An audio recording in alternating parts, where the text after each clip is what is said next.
1984 by George Orwell. Narrated by Frank Muller. This work is copyrighted 1949 by the estate of Sonia Brownell Orwell. This recording is copyrighted 1986 by Recorded Books Incorporated. George Orwell wrote 1984 in 1948, and by reversing the last two digits of that year, arrived at the year in which to set his nightmare vision of a world run by the totalitarian state. Orwell was of a generation of socialists who had believed in the Russian Revolution, and had gone to fight for socialism in the Spanish Civil War, and was, like others, vastly disillusioned when word of Stalin's barbarity began to leak to the West. Though 1984 is a denunciation of Stalinism and of Stalin's treatment of truth, that by controlling men's minds the party controls the truth, it is also a warning to the rest of the world that it is possible to dehumanize man completely and yet for life to go on. In a society that builds machines which act like men and creates men who act like machines, it is possible that you, too, may come to love Big Brother. And now, 1984. 1. It was a bright, cold day in April, and the clocks were striking 13. Winston Smith, his chin nuzzled into his breast in an effort to escape the vile wind, slipped quickly through the glass doors of Victory Mansions, though not quickly enough to prevent a swirl of gritty dust from entering along with him. The hallway smelt of boiled cabbage and old rag mats. At one end of it a coloured poster, too large for indoor display, had been tacked to the wall. It depicted simply an enormous face, more than a metre wide, the face of a man of about 45, with a heavy black moustache and ruggedly handsome features. Winston made for the stairs. It was no use trying the lift. Even at the best of times it was seldom working, and at present the electric current was cut off during daylight hours. It was part of the economy drive in preparation for Hate Week. The flat was 7 flights up, and Winston, who was 39 and had a varicose ulcer above his right ankle, went slowly, resting several times on the way. On each landing opposite the lift shaft, the poster with the enormous face gazed from the wall. It was one of those pictures which are so contrived that the eyes follow you about when you move. "Big Brother is watching you," the caption beneath it ran. Inside the flat a fruity voice was reading out a list of figures which had something to do with the production of pig iron. The voice came from an oblong metal plaque like a dulled mirror which formed part of the surface of the right-hand wall. Winston turned a switch and the voice sank somewhat, though the words were still distinguishable. The instrument, the telescreen it was called, could be dimmed, but there was no way of shutting it off completely. He moved over to the window, a smallish, frail figure, the meagreness of his body merely emphasized by the blue overalls which were the uniform of the party. His hair was very fair, his face naturally sanguine, his skin roughened by coarse soap and blunt razor blades and the cold of the winter that had just ended. Outside, even through the shut window pane, the world looked cold. Down in the street little eddies of wind were whirling dust and torn paper into spirals, and though the sun was shining and the sky a harsh blue, there seemed to be no colour in anything except the posters that were plastered everywhere. The black mustachioed face gazed down from every commanding corner. There was one on the house front immediately opposite. "Big Brother is watching you," the caption said, while the dark eyes looked deep into Winston's own. Down at street level another poster, torn at one corner, flapped fitfully in the wind, alternately covering and uncovering the single word "Ingsoc." In the far distance a helicopter skimmed down between the roofs, hovered for an instant like a bluebottle, and darted away again with a curving flight. It was the police patrol snooping into people's windows. The patrols did not matter, however. Only the thought police mattered. Behind Winston's back, the voice from the telescreen was still babbling away about pig iron and the over-fulfillment of the 9th three-year plan. The telescreen received and transmitted simultaneously. Any sound that Winston made above the level of a very low whisper would be picked up by it. Moreover, so long as he remained within the field of vision which the metal plaque commanded, he could be seen as well as heard. There was, of course, no way of knowing whether you were being watched at any given moment. How often or on what system the thought police plugged in on any individual wire was guesswork. It was even conceivable that they watched everybody all the time. But at any rate, they could plug in your wire whenever they wanted to. You had to did live, from habit that became instinct, in the assumption that every sound you made was overheard, and except in darkness, every movement scrutinized. Winston kept his back turned to the telescreen. It was safer, though, as he well knew, even a back can be revealing. A kilometre away, the Ministry of Truth, his place of work, towered vast and white above the grimy landscape. This, he thought with a sort of vague distaste, this was London, chief city of Airstrip 1, itself the third most populous of the provinces of Oceania. He tried to squeeze out some childhood memory that should tell him whether London had always been quite like this. Were there always these vistas of rotting 19th-century houses, their sides shored up with balks of timber, their windows patched with cardboard, and their roofs with corrugated iron, their crazy garden walls sagging in all directions? And the bombed sites, where the plaster dust swirled in the air and the willow herbs straggled over the heaps of rubble, and the places where the bombs had cleared a larger path and there had sprung up sordid colonies of wooden dwellings like chicken houses? But it was no use, he could not remember. Nothing remained of his childhood except a series of bright-lit tableaus, occurring against no background and mostly unintelligible. The Ministry of Truth, Mini-True in Newspeak, was startlingly different from any other object in sight. It was an enormous pyramidal structure of glittering white concrete, soaring up terrace after terrace, 300 metres into the air. From where Winston stood, it was just possible to read, picked out on its white face in elegant lettering, the three slogans of the party. War is peace, freedom is slavery, ignorance is strength. The Ministry of Truth contained, it was said, 3,000 rooms above ground level and corresponding ramifications below. Scattered about London, there were just 3 other buildings of similar appearance and size. So completely did they dwarf the surrounding architecture that from the roof of Victory Mansions you could see all 4 of them simultaneously. They were the homes of the 4 ministries between which the entire apparatus of government was divided. The Ministry of Truth, which concerned itself with news, entertainment, education, and the fine arts. The Ministry of Peace, which concerned itself with war. The Ministry of Love, which maintained law and order. And the Ministry of Plenty, which was responsible for economic affairs. Their names in Newspeak: Mini-True, Mini-Pax, Mini-Love, and Mini-Plenty. The Ministry of Love was the really frightening one. There were no windows in it at all. Winston had never been inside the Ministry of Love, nor within half a kilometre of it. It was a place impossible to enter except on official business, and then only by penetrating through a maze of barbed wire entanglements, steel doors, and hidden machine-gun nests. Even the streets leading up to its outer barriers were roamed by gorilla-faced guards in black uniforms, armed with jointed truncheons. Winston turned round abruptly.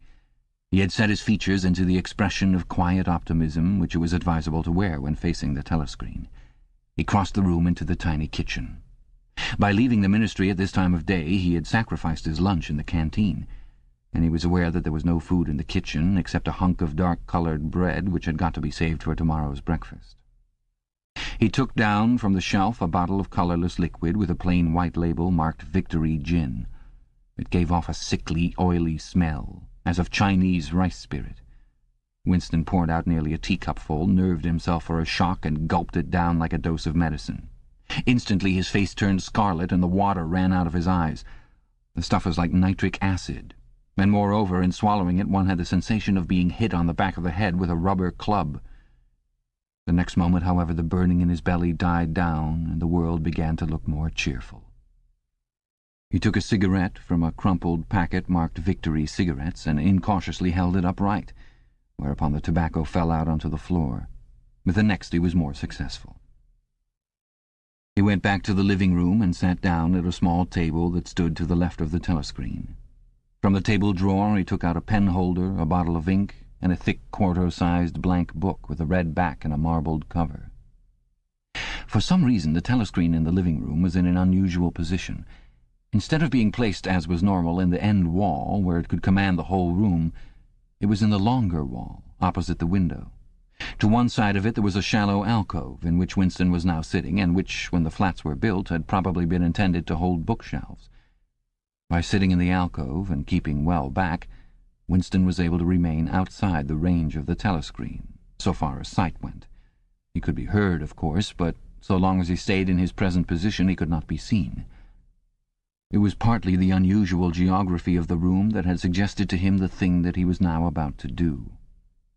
But it had also been suggested by the book that he had just taken out of the drawer. It was a peculiarly beautiful book. Its smooth, creamy paper, a little yellowed by age, was of a kind that had not been manufactured for at least 40 years past.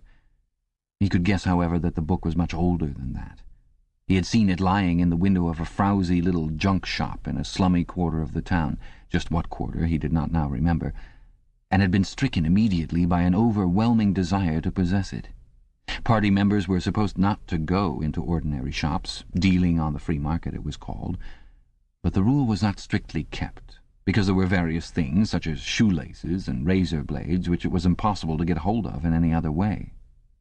He had given a quick glance up and down the street, and then had slipped inside and bought the book for $2.50. At the time he was not conscious of wanting it for any particular purpose. He had carried it guiltily home in his briefcase. Even with nothing written in it, it was a compromising possession. The thing that he was about to do was to open a diary. This was not illegal. Nothing was illegal, since there were no longer any laws. But if detected, it was reasonably certain that it would be punished by death, or at least by 25 years in a forced labor camp. Winston fitted a nib into the pen holder and sucked it to get the grease off. The pen was an archaic instrument, seldom used even for signatures, and he had procured one, furtively and with some difficulty, simply because of a feeling that the beautiful creamy paper deserved to be written on with a real nib instead of being scratched with an ink pencil. Actually, he was not used to writing by hand. Apart from very short notes, it was usual to dictate everything into the speakwrite, which was of course impossible for his present purpose. He dipped the pen into the ink, and then faltered for just a second. A tremor had gone through his bowels. To mark the paper was the decisive act. In small, clumsy letters he wrote, April 4th, 1984. He sat back. A sense of complete helplessness had descended upon him. To begin with, he did not know with any certainty that this was 1984. It must be around that date, since he was fairly sure that his age was 39, and he believed that he had been born in 1944 or 1945, but it was never possible nowadays to pin down any date within a year or two. For whom, it suddenly occurred to him to wonder, was he writing this diary? For the future, for the unborn. His mind hovered for a moment round the doubtful date on the page, and then fetched up with a bump against the newspeak word doublethink. For the first time the magnitude of what he had undertaken came home to him. How could you communicate with the future? It was, of its nature, impossible. Either the future would resemble the present, in which case it would not listen to him, or it would be different from it, and his predicament would be meaningless. For some time he sat, gazing stupidly at the paper. The telescreen had changed over to strident military music. It was curious that he seemed not merely to have lost the power of expressing himself, but even to have forgotten what it was that he had originally intended to say. For weeks past he had been making ready for this moment, and it had never crossed his mind that anything would be needed except courage. The actual writing would be easy. All he had to do was transfer to paper the interminable, restless monologue that had been running inside his head literally for years. At this moment, however, even the monologue had dried up. Moreover, his varicose ulcer had begun itching unbearably. He dared not scratch it, because if he did so, it always became inflamed. The seconds were ticking by. He was conscious of nothing except the blankness of the page in front of him, the itching of the skin above his ankle, the blaring of the music, and a slight booziness caused by the gin. Suddenly he began writing in sheer panic, only imperfectly aware of what he was setting down. His small but childish handwriting straggled up and down the page, shedding first its capital letters and then finally even its full stops. April 4th, 1984. Last night to the flicks. All war films. One very good one of a ship full of refugees being bombed somewhere in the Mediterranean. Audience much amused by shots of a great huge fat man trying to swim away with a helicopter after him.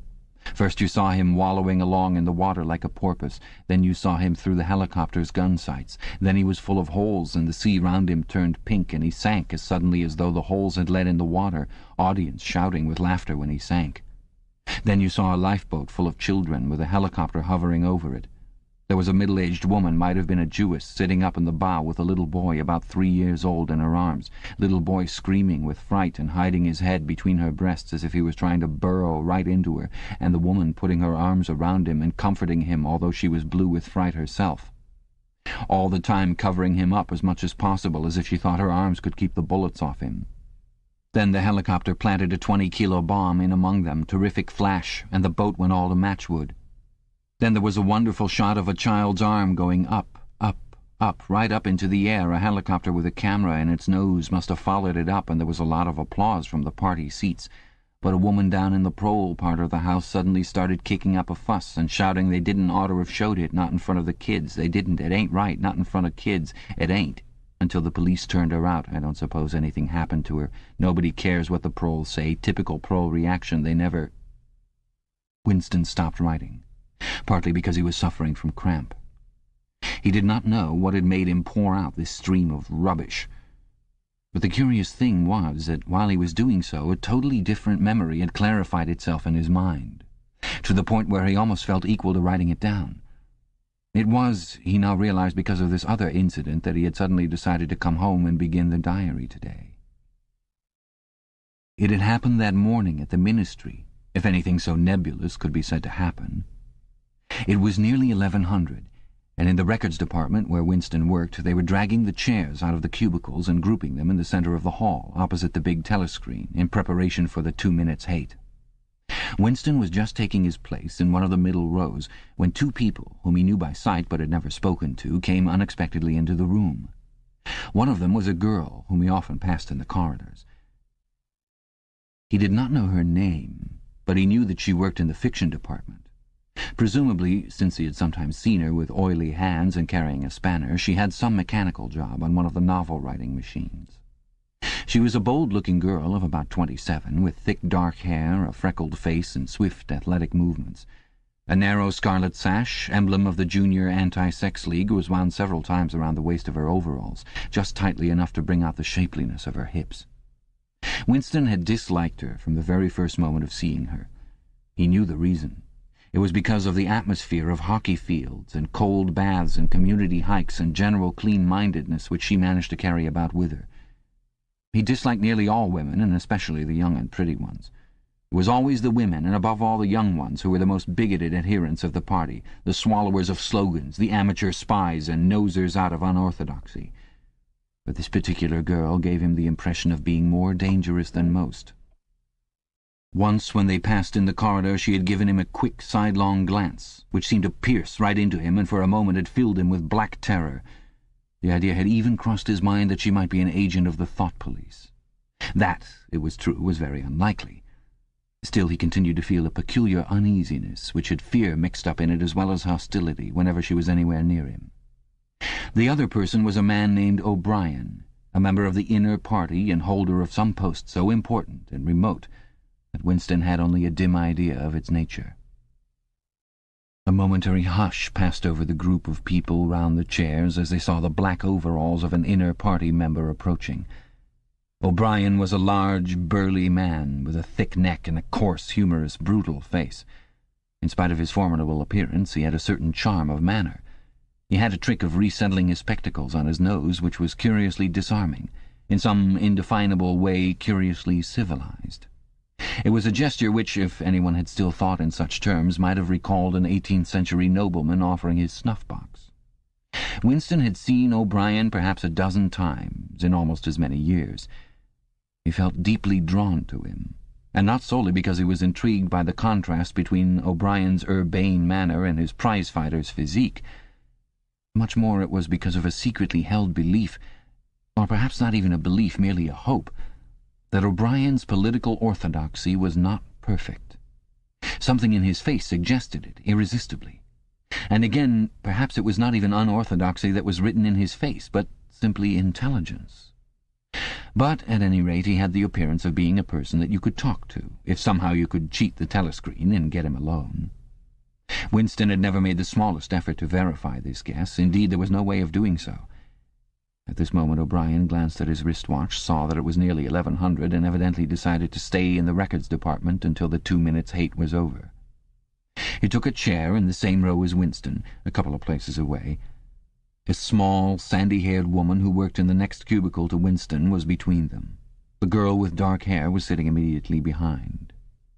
The next moment a hideous, grinding screech, as of some monstrous machine running without oil, burst from the big telescreen at the end of the room.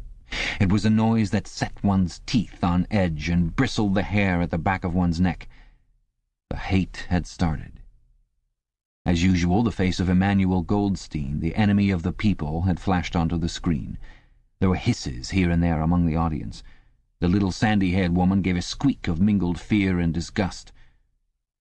Goldstein was the renegade and backslider who once, long ago, how long ago nobody quite remembered, had been one of the leading figures of the party, almost on a level with Big Brother himself, and then had engaged in counter-revolutionary activities, had been condemned to death, and had mysteriously escaped and disappeared. The program of the 2 minutes' hate varied from day to day, but there was none in which Goldstein was not the principal figure. He was the primal traitor, the earliest defiler of the party's purity. All subsequent crimes against the party, all treacheries, acts of sabotage, heresies, deviations, sprang directly out of his teaching. Somewhere or other he was still alive and hatching his conspiracies, perhaps somewhere beyond the sea under the protection of his foreign paymasters, perhaps even, so it was occasionally rumoured, in some hiding place in Oceania itself. Winston's diaphragm was constricted. He could never see the face of Goldstein without a painful mixture of emotions. It was a lean, Jewish face with a great fuzzy aureole of white hair and a small goatee beard, a clever face, and yet somehow inherently despicable, with a kind of senile silliness in the long, thin nose, near the end of which a pair of spectacles was perched. It resembled the face of a sheep, and the voice, too, had a sheep-like quality. Goldstein was delivering his usual venomous attack upon the doctrines of the party, an attack so exaggerated and perverse that a child should have been able to see through it, and yet just plausible enough to fill one with an alarmed feeling that other people, less level-headed than oneself, might be taken in by it. He was abusing Big Brother, he was denouncing the dictatorship of the party, he was demanding the immediate conclusion of peace with Eurasia, he was advocating freedom of speech, freedom of the press, freedom of assembly, freedom of thought, he was crying hysterically that the revolution had been betrayed, and all this in rapid, polysyllabic speech which was a sort of parody of the habitual style of the orators of the party, and even contained newspeak words, more newspeak words indeed than any party member would normally use in real life. And all the while, lest one should be in any doubt as to the reality which Goldstein's specious claptrap covered, behind his head on the telescreen there marched the endless columns of the Eurasian army, row after row of solid-looking men with expressionless Asiatic faces who swam up to the surface of the screen and vanished, to be replaced by others exactly similar. The dull, rhythmic tramp of the soldiers' boots formed the background to Goldstein's bleating voice. Before the hate had proceeded for 30 seconds, uncontrollable exclamations of rage were breaking out from half the people in the room.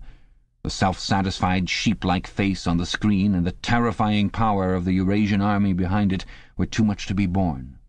Besides, the sight or even the thought of Goldstein produced fear and anger automatically. He was an object of hatred more constant than either Eurasia or Eastasia, since when Oceania was at war with one of these powers it was generally at peace with the other. But what was strange was that although Goldstein was hated and despised by everybody, although every day and 1,000 times a day on platforms, on the telescreen, in newspapers, in books, his theories were refuted, smashed, ridiculed, held up to the general gaze for the pitiful rubbish that they were, in spite of all of this, his influence never seemed to grow less. Always there were fresh dupes waiting to be seduced by him. A day never passed when spies and saboteurs acting under his directions were not unmasked by the thought police. He was the commander of a vast, shadowy army, an underground network of conspirators dedicated to the overthrow of the state. The Brotherhood, its name was supposed to be. There were also whispered stories of a terrible book, a compendium of all the heresies of which Goldstein was the author and which circulated clandestinely here and there. It was a book without a title. People referred to it, if at all, simply as the book. But one knew of such things only through vague rumours. Neither the Brotherhood nor the book was a subject that any ordinary party member would mention if there was a way of avoiding it. In its second minute, the hate rose to a frenzy. People were leaping up and down in their places and shouting at the tops of their voices in an effort to drown the maddening, bleating voice that came from the screen. The little sandy-haired woman had turned bright pink, and her mouth was opening and shutting like that of a landed fish. Even O'Brien's heavy face was flushed. He was sitting very straight in his chair, his powerful chest swelling and quivering as though he were standing up to the assault of a wave. The dark-haired girl behind Winston had begun crying out, "Swine! Swine! Swine!" and suddenly she picked up a heavy Newspeak dictionary and flung it at the screen. It struck Goldstein's nose and bounced off. The voice continued inexorably. In a lucid moment, Winston found that he was shouting with the others and kicking his heel violently against the rung of his chair. The horrible thing about the 2 minutes' hate was not that one was obliged to act a part, but that it was impossible to avoid joining in. Within 30 seconds, any pretense was always unnecessary. A hideous ecstasy of fear and vindictiveness, a desire to kill, to torture, to smash faces in with a sledgehammer seemed to flow through the whole group of people like an electric current, turning one even against one's will into a grimacing, screaming lunatic. And yet the rage that one felt was an abstract, undirected emotion, which could be switched from one object to another like the flame of a blow-lamp. Thus, at one moment Winston's hatred was not turned against Goldstein at all, but on the contrary, against Big Brother, the party, and the thought police. And at such moments his heart went out to the lonely, derided heretic on the screen, sole guardian of truth and sanity in a world of lies. And yet the very next instant he was at one with the people about him, and all that was said of Goldstein seemed to him to be true. At those moments his secret loathing of Big Brother changed into adoration, and Big Brother seemed to tower up, an invincible, fearless protector, standing like a rock against the hordes of Asia, and Goldstein, in spite of his isolation, his helplessness, and the doubt that hung about his very existence, seemed like some sinister enchanter, capable by the mere power of his voice of wrecking the structure of civilization. It was even possible at moments to switch one's hatred this way or that by a voluntary act. Suddenly, by the sort of violent effort with which one wrenches one's head away from the pillow in a nightmare, Winston succeeded in transferring his hatred from the face on the screen to the dark-haired girl behind him. Vivid, beautiful hallucinations flashed through his mind. He would flog her to death with a rubber truncheon. He would tie her naked to a stake and shoot her full of arrows like St. Sebastian. He would ravish her and cut her throat at the moment of climax. Better than before, moreover, he realized why it was that he hated her. He hated her because she was young and pretty and sexless, because he wanted to go to bed with her and would never do so, because round her sweet, supple waist, which seemed to ask you to encircle it with your arm, there was only the odious scarlet sash, aggressive symbol of chastity. The hate rose to its climax. The voice of Goldstein had become an actual sheep's bleat, and for an instant the face changed into that of a sheep. Then the sheep face melted into the figure of a Eurasian soldier who seemed to be advancing, huge and terrible, his submachine gun roaring and seeming to spring out of the surface of the screen, so that some of the people in the front row actually flinched backwards in their seats. But in the same moment, drawing a deep sigh of relief from everybody, the hostile figure melted into the face of Big Brother. Black-haired, black-mustachioed, full of power and mysterious calm, and so vast that it almost filled up the screen. Nobody heard what Big Brother was saying. It was merely a few words of encouragement, the sort of words that are uttered in the din of battle, not distinguishable individually, but restoring confidence by the fact of being spoken. Then the face of Big Brother faded away again, and instead the 3 slogans of the party stood out in bold capitals. War is peace, freedom is slavery, ignorance is strength. But the face of Big Brother seemed to persist for several seconds on the screen, as though the impact that it had made on everyone's eyeballs were too vivid to wear off immediately. The little sandy-haired woman had flung herself forward over the back of the chair in front of her. With a tremulous murmur that sounded like "My Saviour," she extended her arms toward the screen. Then she buried her face in her hands. It was apparent that she was uttering a prayer. At this moment the entire group of people broke into a deep, slow, rhythmical chant of B, B, B, B, B, B, over and over again, very slowly, with a long pause between the first B and the second, a heavy, murmurous sound, somehow curiously savage, in the background of which one seemed to hear a stamp of naked feet and the throbbing of tom-toms. For perhaps as much as 30 seconds they kept it up. It was a refrain that was often heard in moments of overwhelming emotion. Partly it was a sort of hymn to the wisdom and majesty of Big Brother, but still more it was an act of self-hypnosis, a deliberate drowning of consciousness by means of rhythmic noise. Winston's entrails seemed to grow cold. In the 2 minutes' hate he could not help sharing in the general delirium. But this subhuman chanting of B, B, B, B always filled him with horror. Of course he chanted with the rest. It was impossible to do otherwise. To dissemble your feelings, to control your face, to do what everyone else was doing was an instinctive reaction. But there was a space of a couple of seconds during which the expression in his eyes might conceivably have betrayed him. And it was exactly at this moment that the significant thing happened. If indeed it did happen. Momentarily he caught O'Brien's eye. O'Brien had stood up. He had taken off his spectacles and was in the act of resettling them on his nose with his characteristic gesture. But there was a fraction of a second when their eyes met. And for as long as it took to happen, Winston knew, yes, he knew, that O'Brien was thinking the same thing as himself. An unmistakable message had passed. It was as though their two minds had opened and the thoughts were flowing from one into the other through their eyes. "I am with you," O'Brien seemed to be saying to him. "I know precisely what you are feeling. I know all about your contempt, your hatred, your disgust. But don't worry. I am on your side." And then the flash of intelligence was gone, and O'Brien's face was as inscrutable as everybody else's. That was all.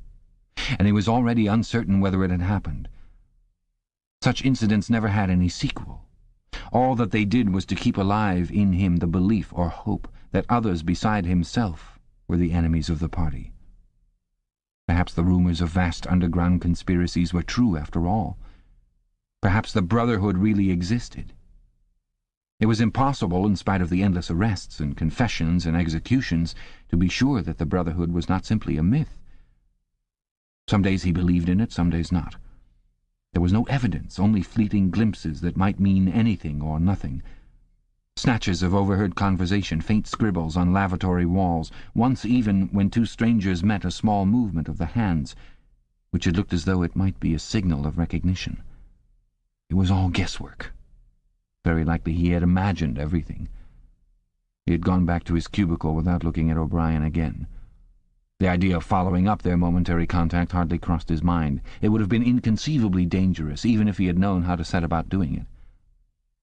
For a second, 2 seconds, they had exchanged an equivocal glance, and that was the end of the story. But even that was a memorable event in the locked loneliness in which one had to live. Winston roused himself and sat up straighter. He let out a belch. The gin was rising from his stomach. His eyes refocused on the page. He discovered that while he sat helplessly musing, he had also been writing, as though by automatic action. And it was no longer the same cramped, awkward handwriting as before. His pen had slid voluptuously over the smooth paper, printing in large, neat capitals, "Down with Big Brother. Down with Big Brother. Down with Big Brother. Down with Big Brother. Down with Big Brother," over and over again, filling half a page. He could not help feeling a twinge of panic. It was absurd, since the writing of those particular words was not more dangerous than the initial act of opening the diary. But for a moment he was tempted to tear out the spoiled pages and abandon the enterprise altogether. But he did not do so, however, because he knew that it was useless. Whether he wrote "Down with Big Brother" or whether he refrained from writing it made no difference. Whether he went on with the diary or whether he did not go on with it made no difference. The thought police would get him just the same. He had committed, would still have committed, even if he had never set pen to paper, the essential crime that contained all others in itself. Thought crime, they called it. Thought crime was not a thing that could be concealed forever. You might dodge successfully for a while, even for years, but sooner or later they were bound to get you. It was always at night. The arrests invariably happened at night.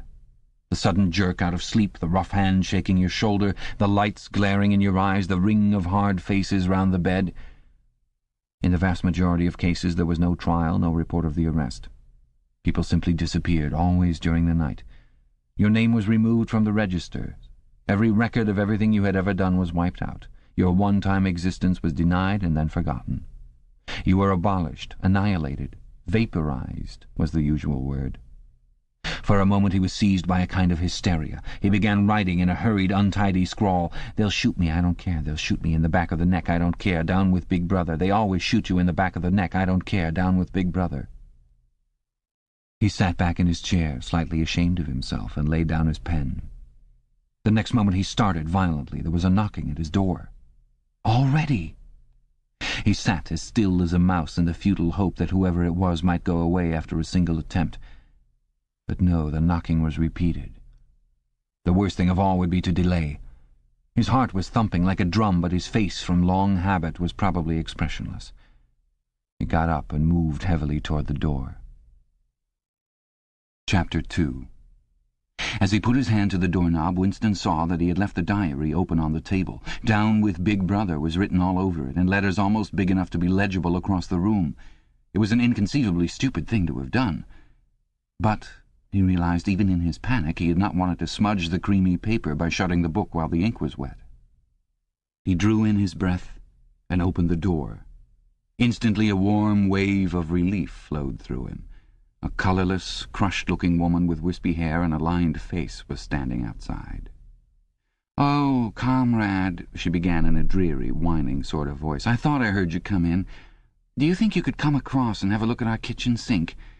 It's got blocked up and—" It was Mrs. Parsons, the wife of a neighbour on the same floor.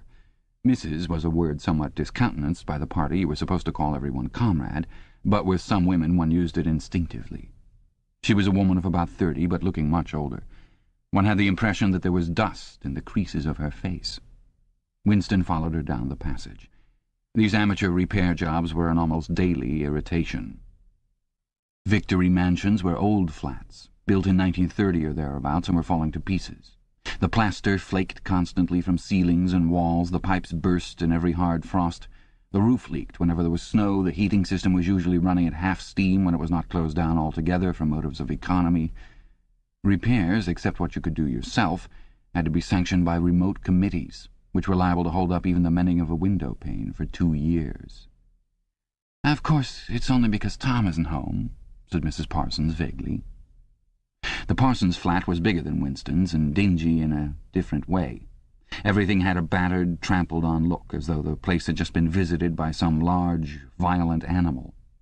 Games impedimenta, hockey sticks, boxing gloves, a burst football, a pair of sweaty shorts turned inside out lay all over the floor, and on the table there was a litter of dirty dishes and dog-eared exercise books. On the walls were scarlet banners of the Youth League and the Spies, and a full-sized poster of Big Brother. There was the usual boiled cabbage smell, common to the whole building, but it was shot through by a sharper reek of sweat, which, one knew this at the first sniff, though it was hard to say how, was the sweat of some person not present at the moment. In another room, someone with a comb and a piece of toilet paper was trying to keep tune with the military music, which was still issuing from the telescreen. "It's the children," said Mrs. Parsons, casting a half-apprehensive glance at the door. "They haven't been out today. And, of course—" She had a habit of breaking off her sentences in the middle. The kitchen sink was full nearly to the brim with filthy, greenish water which smelt worse than ever of cabbage. Winston knelt down and examined the angle joint of the pipe. He hated using his hands, and he hated bending down, which was always liable to start him coughing. Mrs. Parsons looked on helplessly. "Of course, if Tom was home, he'd put it right in a moment," she said. "He loves anything like that. He's ever so good with his hands, Tom is." Parsons was Winston's fellow employee at the Ministry of Truth. He was a fattish but active man of paralyzing stupidity, a mass of imbecile enthusiasms, one of those completely unquestioning, devoted drudges on whom, more even than on the thought police, the stability of the party depended. At 35 he had just been unwillingly evicted from the Youth League, and before graduating into the Youth League he had managed to stay on in the Spies for a year beyond the statutory age. At the Ministry he was employed in some subordinate post for which intelligence was not required, but on the other hand he was a leading figure on the Sports Committee and all the other committees engaged in organizing community hikes, spontaneous demonstrations, saving campaigns, and voluntary activities generally. He would inform you with quiet pride, between whiffs of his pipe, that he had put in an appearance at the community centre every evening for the past 4 years. An overpowering smell of sweat, a sort of unconscious testimony to the strenuousness of his life, followed him about wherever he went, and even remained behind him after he had gone. "Have you got a spanner?" said Winston, fiddling with the nut on the angle joint. "A spanner," said Mrs. Parsons, immediately becoming invertebrate. "I don't know, I'm sure. Perhaps the children—" There was a trampling of boots and another blast on the comb as the children charged into the living room. Mrs. Parsons brought the spanner. Winston let out the water and disgustedly removed the clot of human hair that had blocked up the pipe. He cleaned his fingers as best he could in the cold water from the tap and went back into the other room. "Up with your hands!" yelled a savage voice. A handsome, tough-looking boy of 9 had popped up from behind the table and was menacing him with a toy automatic pistol, while his small sister, about 2 years younger, made the same gesture with a fragment of wood. Both of them were dressed in the blue shorts, grey shirts, and red neckerchiefs which were the uniform of the Spies. Winston raised his hands above his head, but with an uneasy feeling. So vicious was the boy's demeanour that it was not altogether a game. "You're a traitor!" yelled the boy. "You're a thought criminal! You're a Eurasian spy! I'll shoot you! I'll vaporize you! I'll send you to the salt mines!" Suddenly they were both leaping around him, shouting "traitor" and "thought criminal," the little girl imitating her brother in every movement. It was somehow slightly frightening, like the gambolling of tiger cubs which will soon grow up into man-eaters. There was a sort of calculating ferocity in the boy's eye, a quite evident desire to hit or kick Winston, and a consciousness of being very nearly big enough to do so. It was a good job it was not a real pistol he was holding, Winston thought. Mrs. Parsons' eyes flitted nervously from Winston to the children and back again. In the better light of the living room he noticed with interest that there actually was dust in the creases of her face. "They do get so noisy," she said. "They're disappointed because they couldn't go to see the hanging, that's what it is. I'm too busy to take them, and Tom won't be back from work in time." "Why can't we go and see the hanging?" roared the boy in his huge voice. "Want to see the hanging, want to see the hanging," chanted the little girl, still capering around. Some Eurasian prisoners guilty of war crimes were to be hanged in the park that evening, Winston remembered. This happened about once a month, and it was a popular spectacle. Children always clamoured to be taken to see it. He took his leave of Mrs. Parsons and made for the door. But he had not gone 6 steps down the passage when something hit the back of his neck, an agonizingly painful blow. It was as though a red-hot wire had been jabbed into him. He spun round just in time to see Mrs. Parsons dragging her son back into the doorway while the boy pocketed a catapult. "Goldstein!" bellowed the boy as the door closed on him. But what most struck Winston was the look of helpless fright on the woman's greyish face. Back in the flat he stepped quickly past the telescreen and sat down at the table again, still rubbing his neck. The music from the telescreen had stopped. Instead, a clipped military voice was reading out with a sort of brutal relish a description of the armaments of the new floating fortress which had just been anchored between Iceland and the Faroe Islands. With those children, he thought, that wretched woman must lead a life of terror. Another year, 2 years, and they would be watching her night and day for symptoms of unorthodoxy. Nearly all children nowadays were horrible. What was worst of all was that by means of such organizations as the Spies they were systematically turned into ungovernable little savages, and yet this produced in them no tendency whatever to rebel against the discipline of the party. On the contrary, they adored the party and everything connected with it.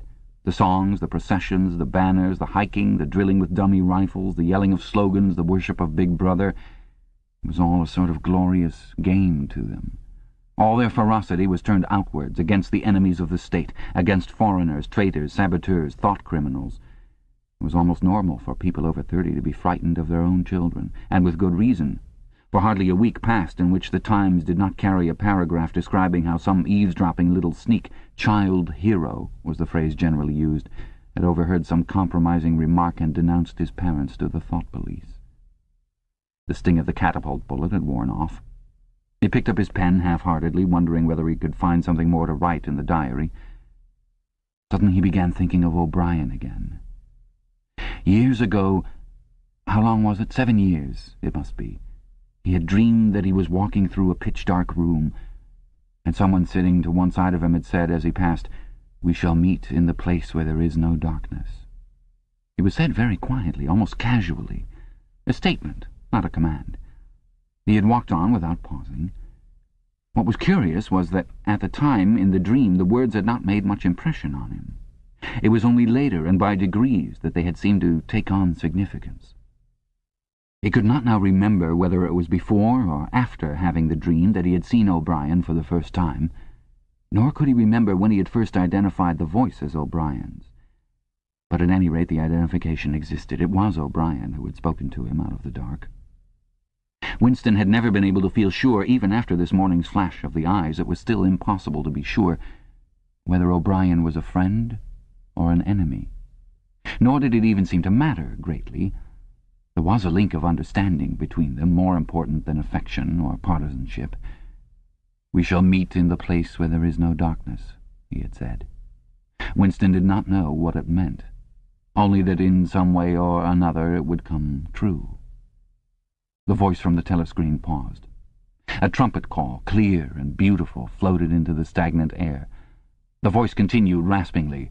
"Attention! Your attention, please. A news flash has this moment arrived from the Malabar front. Our forces in South India have won a glorious victory. I am authorized to say that the action we are now reporting may well bring the war within measurable distance of its end. Here is the news flash." Bad news coming, thought Winston. And sure enough, following on a gory description of the annihilation of a Eurasian army with stupendous figures of killed and prisoners, came the announcement that, as from next week, the chocolate ration would be reduced from 30 grams to 20. Winston belched again. The gin was wearing off, leaving a deflated feeling. The telescreen, perhaps to celebrate the victory, perhaps to drown the memory of the lost chocolate, crashed into "Oceania, 'tis for thee." You were supposed to stand to attention. However, in his present position he was invisible. "Oceania, 'tis for thee" gave way to lighter music. Winston walked over to the window, keeping his back to the telescreen. The day was still cold and clear. Somewhere far away a rocket bomb exploded with a dull, reverberating roar. About 20 or 30 of them a week were falling on London at present.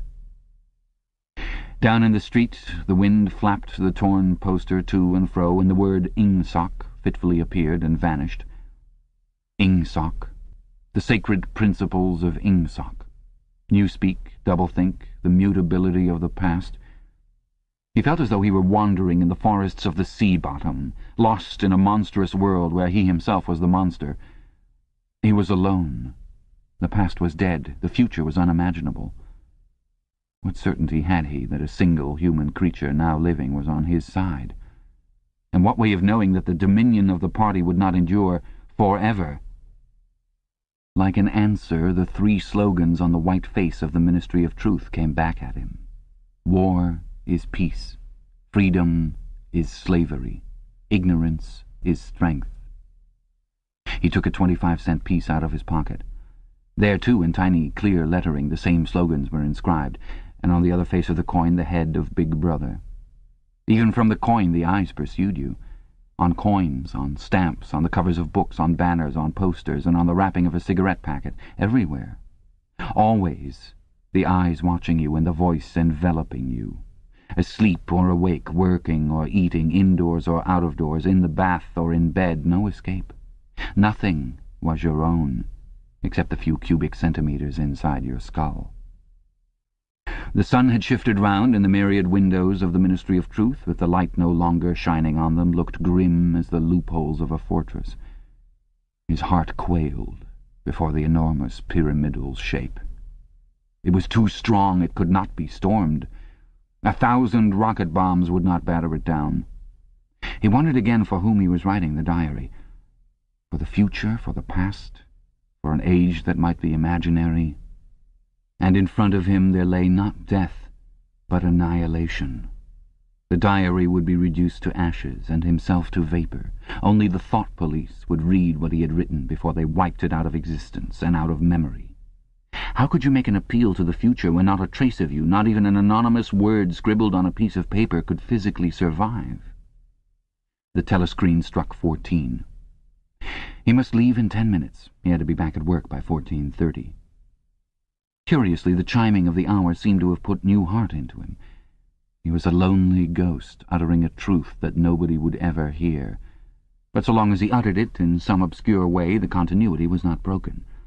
It was not by making yourself heard, but by staying sane, that you carried on the human heritage. He went back to the table, dipped his pen, and wrote, "To the future, or to the past, to a time when thought is free, when men are different from one another and do not live alone, to a time when truth exists, and what is done cannot be undone. From the age of uniformity, from the age of solitude, from the age of Big Brother, from the age of doublethink, greetings." He was already dead, he reflected. It seemed to him that it was only now, when he had begun to be able to formulate his thoughts, that he had taken the decisive step. The consequences of every act are included in the act itself. He wrote, "Thought crime does not entail death. Thought crime is death." Now that he had recognized himself as a dead man, it became important to stay alive as long as possible. 2 fingers of his right hand were ink-stained. It was exactly the kind of detail that might betray you. Some nosing zealot in the ministry, a woman probably, someone like the little sandy-haired woman or the dark-haired girl from the fiction department, might start wondering why he had been writing during the lunch interval, why he had used an old-fashioned pen, what he had been writing, and then drop a hint in the appropriate quarter. He went to the bathroom and carefully scrubbed the ink away with the gritty dark-brown soap which rasped your skin like sandpaper and was therefore well adapted for this purpose. He put the diary away in the drawer. It was quite useless to think of hiding it, but he could at least make sure whether or not its existence had been discovered. A hair laid across the page ends was too obvious. With the tip of his finger he picked up an identifiable grain of whitish dust and deposited it on the corner of the cover, where it was bound to be shaken off if the book was moved. Chapter 3. Winston was dreaming of his mother. He must, he thought, have been 10 or 11 years old when his mother had disappeared. She was a tall, statuesque, rather silent woman with slow movements and magnificent fair hair. His father he remembered more vaguely as dark and thin, dressed always in neat dark clothes. Winston remembered especially the very thin soles of his father's shoes, and wearing spectacles. The 2 of them must evidently have been swallowed up in one of the first great purges of the 50s. At that moment his mother was sitting in some place deep down beneath him, with his young sister in her arms. He did not remember his sister at all, except as a tiny, feeble baby, always silent, with large, watchful eyes. Both of them were looking up at him. They were down in some subterranean place, the bottom of a well, for instance, or a very deep grave. But it was a place which, already far below him, was itself moving downwards. They were in the saloon of a sinking ship, looking up at him through the darkening water. There was still air in the saloon, they could still see him and he them, but all the while they were sinking down, down into the green waters which in another moment must hide them from sight forever. He was out in the light and air while they were being sucked down to death, and they were down there because he was up here. He knew it, and they knew it, and he could see the knowledge in their faces. There was no reproach, either in their faces or in their hearts, only the knowledge that they must die in order that he might remain alive, and that this was part of the unavoidable order of things. He could not remember what had happened, but he knew in his dream that in some way the lives of his mother and his sister had been sacrificed to his own. It was one of those dreams which, while retaining the characteristic dream scenery, are a continuation of one's intellectual life, and in which one becomes aware of facts and ideas which still seem new and valuable after one is awake. The thing that now suddenly struck Winston was that his mother's death, nearly 30 years ago, had been tragic and sorrowful in a way that was no longer possible. Tragedy, he perceived, belonged to the ancient time. to a time when there was still privacy, love, and friendship, and when the members of a family stood by one another without needing to know the reason. His mother's memory tore at his heart because she had died loving him when he was too young and selfish to love her in return, and because somehow, he did not remember how, she had sacrificed herself to a conception of loyalty that was private and unalterable. Such things, he saw, could not happen today.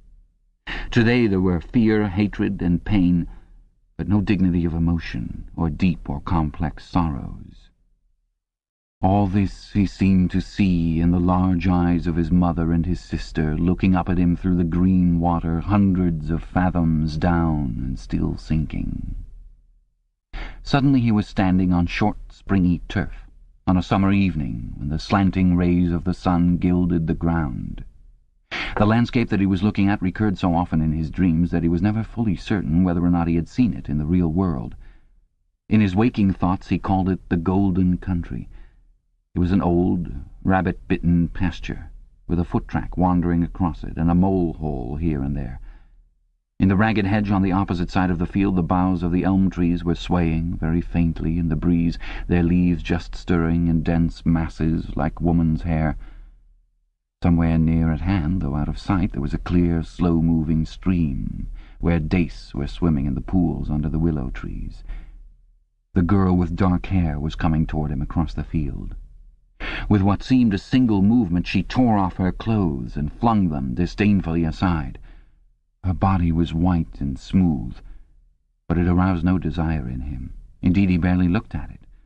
What overwhelmed him in that instant was admiration for the gesture with which she had thrown her clothes aside.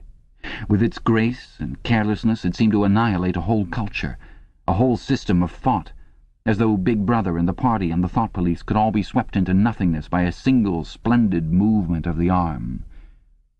That, too, was a gesture belonging to the ancient time. Winston woke up with the word Shakespeare on his lips. The telescreen was giving forth an ear-splitting whistle, which continued on the same note for 30 seconds. It was not 7:15, getting up time for office workers. Winston wrenched his body out of bed, naked, for a member of the outer party received only 3,000 clothing coupons annually, and a suit of pajamas was 600, and seized a dingy singlet and a pair of shorts that were lying across a chair. The physical jerks would begin in 3 minutes. The next moment he was doubled up by a violent coughing fit, which nearly always attacked him soon after waking up. It emptied his lungs so completely that he could only begin breathing again by lying on his back and taking a series of deep gasps. His veins had swelled with the effort of the cough, and the varicose ulcer had started itching. 30 to 40 group, yapped a piercing female voice. 30 to 40 group, take your places, please. 30s to 40s. Winston sprang to attention in front of the telescreen, upon which the image of a youngish woman, scrawny but muscular, dressed in tunic and gym shoes, had already appeared. "Arms bending and stretching," she rapped out. "Take your time by me. 1, 2, 3, 4. 1, 2, 3, 4. Come on, comrades, put a bit of life into it. 1, 2, 3, 4. 1, 2, 3, 4. The pain of the coughing fit had not quite driven out of Winston's mind the impression made by his dream, and the rhythmic movements of the exercise restored it somewhat. As he mechanically shot his arms back and forth, wearing on his face the look of grim enjoyment which was considered proper during the physical jerks, he was struggling to think his way backward into the dim period of his early childhood. It was extraordinarily difficult. Beyond the late 50s everything faded.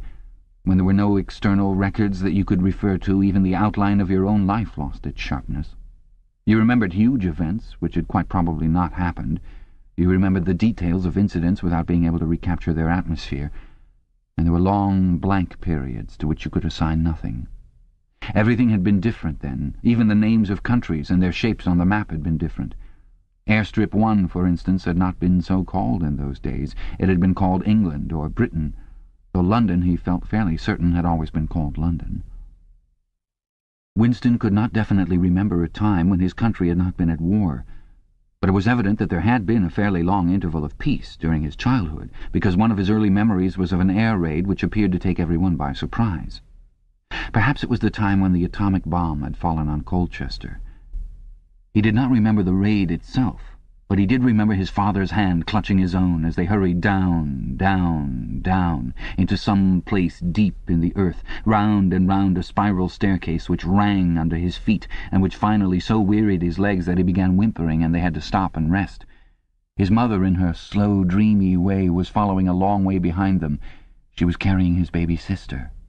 Or perhaps it was only a bundle of blankets that she was carrying. He was not certain whether his sister had been born then.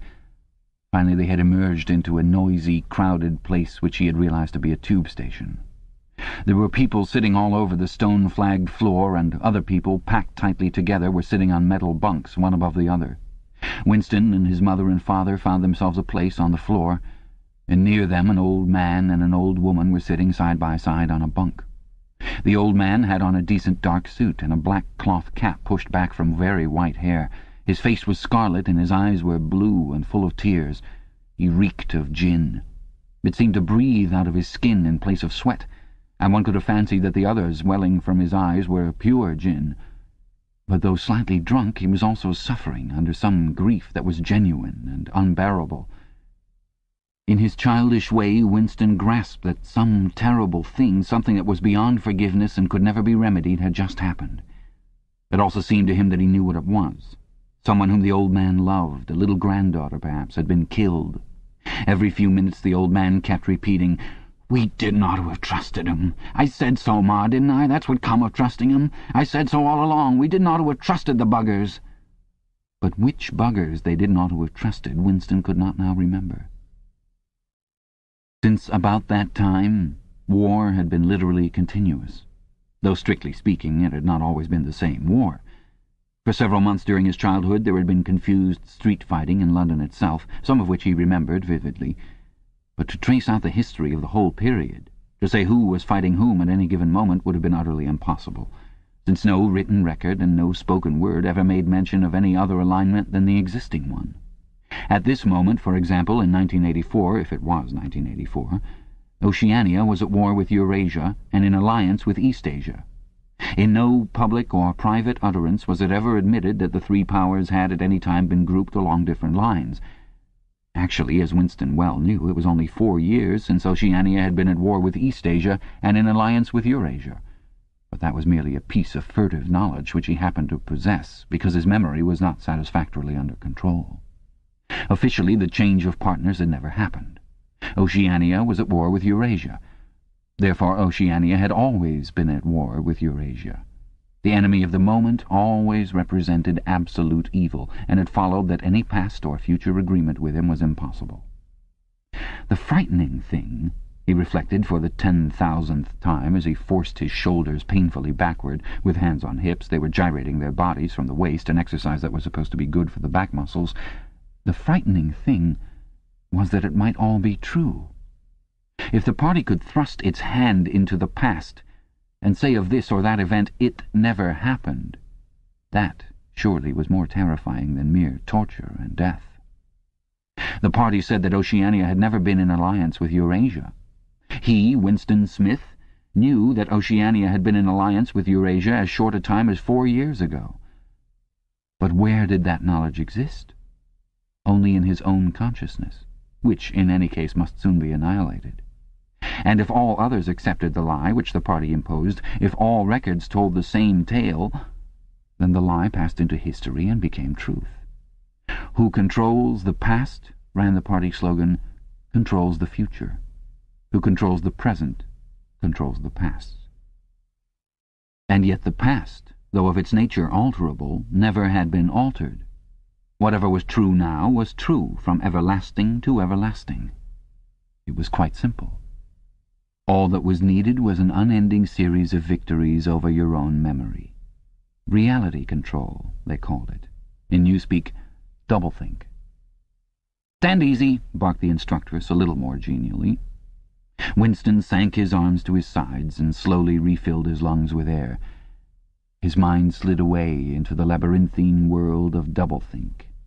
To know and not to know, to be conscious of complete truthfulness while telling carefully constructed lies, to hold simultaneously two opinions which cancelled out, knowing them to be contradictory and believing in both of them, to use logic against logic, to repudiate morality while laying claim to it, to believe that democracy was impossible and that the party was the guardian of democracy, to forget whatever it was necessary to forget, then to draw it back into memory again at the moment when it was needed, and then promptly to forget it again, and above all to apply the same process to the process itself.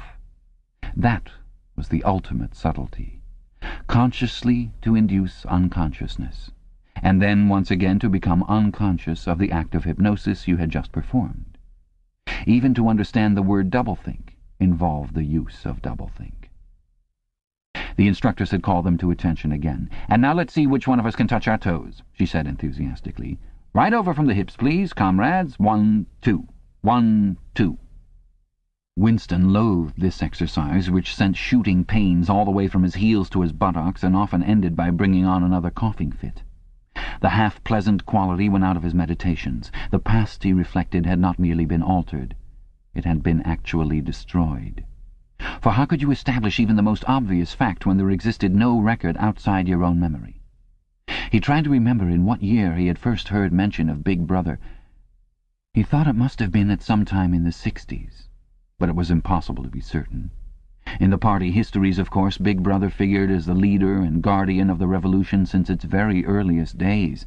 His exploits had been gradually pushed backwards in time until already they extended into the fabulous world of the 40s and the 30s, when the capitalists in their strange cylindrical hats still rode through the streets of London in great gleaming motor cars or horse carriages with glass sides. There was no knowing how much of this legend was true and how much invented. Winston could not even remember at what date the party itself had come into existence. He did not believe he had ever heard the word ingsoc before 1960, but it was possible that in its old-speak form, English socialism, that is to say, it had been current earlier. Everything melted into mist. Sometimes, indeed, you could put your finger on a definite lie. It was not true, for example, as was claimed in the party history books, that the party had invented airplanes. He remembered airplanes since his earliest childhood, but you could prove nothing. There was never any evidence. Just once in his whole life he had held in his hands unmistakable documentary proof of the falsification of a historical fact. And on that occasion, "Smith!" screamed the shrewish voice from the telescreen. 6079 Smith W. Yes, you! Bend lower, please. You can do better than that. You're not trying. Lower, please. That's better, comrade. Now stand at ease, the whole squad, and watch me. A sudden hot sweat had broken out all over Winston's body. His face remained completely inscrutable. Never show dismay. Never show resentment. A single flicker of the eyes could give you away. He stood watching while the instructress raised her arms above her head and, one could not say gracefully, but with remarkable neatness and efficiency, bent over and tucked the first joint of her fingers under her toes. "There, comrades. That's how I want to see you doing it. Watch me again. I'm 39 and I've had 4 children. Now look." She bent over again. "You see, my knees aren't bent. You can all do it if you want to," she added as she straightened herself up. "Anyone under 45 is perfectly capable of touching his toes. We don't all have the privilege of fighting in the front line, but at least we can all keep fit. Remember our boys on the Malabar front and the sailors in the floating fortresses. Just think what they have to put up with. Now try again. That's better, comrade, that's much better," she added encouragingly as Winston, with a violent lunge, succeeded in touching his toes with knees unbent for the first time in several years. Chapter 4. With the deep, unconscious sigh which not even the nearness of the telescreen could prevent him from uttering when his day's work started, Winston pulled the speakwrite toward him, blew the dust from its mouthpiece, and put on his spectacles. Then he unrolled and clipped together 4 small cylinders of paper, which had already flopped out of the pneumatic tube on the right-hand side of his desk. In the walls of the cubicle there were 3 orifices. To the right of the speakwrite, a small pneumatic tube for written messages. To the left, a larger one for newspapers. And in the side wall, within easy reach of Winston's arm, a large oblong slit protected by a wire grating. This last was for the disposal of waste paper. Similar slits existed in thousands or tens of thousands throughout the building, not only in every room, but at short intervals in every corridor. For some reason they were nicknamed memory holes. When one knew that any document was due for destruction, or even when one saw a scrap of waste paper lying about, it was an automatic action to lift the flap of the nearest memory hole and drop it in, whereupon it would be whirled away on a current of warm air to the enormous furnaces which were hidden somewhere in the recesses of the building. Winston examined the 4 slips of paper which he had unrolled. Each contained a message of only 1 or 2 lines in the abbreviated jargon, not actually Newspeak, but consisting largely of Newspeak words, which was used in the Ministry for Internal Purposes. They ran, Times 17/3/84. BB speech malreported Africa rectify. Times 19/12/83. Forecasts 3 YP 4th quarter 83 misprints verify current issue. Times 14/2/84. Mini plenty malquoted chocolate rectify. Times 3/12/83. Reporting BB day order double plus ungood refs unpersons rewrite full wise upsub anti-filing. With a faint feeling of satisfaction, Winston laid the 4th message aside. It was an intricate and responsible job and had better be dealt with last. The other 3 were routine matters, though the second one would probably mean some tedious wading through lists of figures. Winston dialed back numbers on the telescreen and called for the appropriate issues of the Times, which slid out of the pneumatic tube after only a few minutes' delay. The messages he had received referred to articles or news items which for one reason or another it was thought necessary to alter, or as the official phrase had it, to rectify. For example, it appeared from the Times of the 17th of March that Big Brother, in his speech of the previous day, had predicted that the South Indian front would remain quiet, but that a Eurasian offensive would shortly be launched in North Africa. As it happened, the Eurasian Higher Command had launched its offensive in South India and left North Africa alone.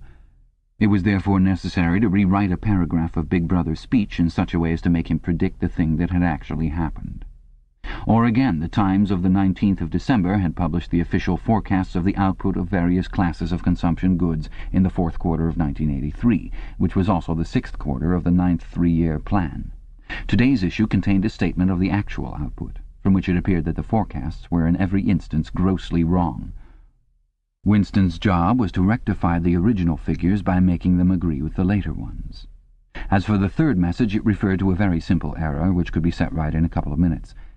As short a time ago as February, the Ministry of Plenty had issued a promise, a categorical pledge were the official words, that there would be no reduction of the chocolate ration during 1984. Actually, as Winston was aware, the chocolate ration was to be reduced from 30 grams to 20 at the end of the present week. All that was needed was to substitute for the original promise a warning that it would probably be necessary to reduce the ration at some time in April.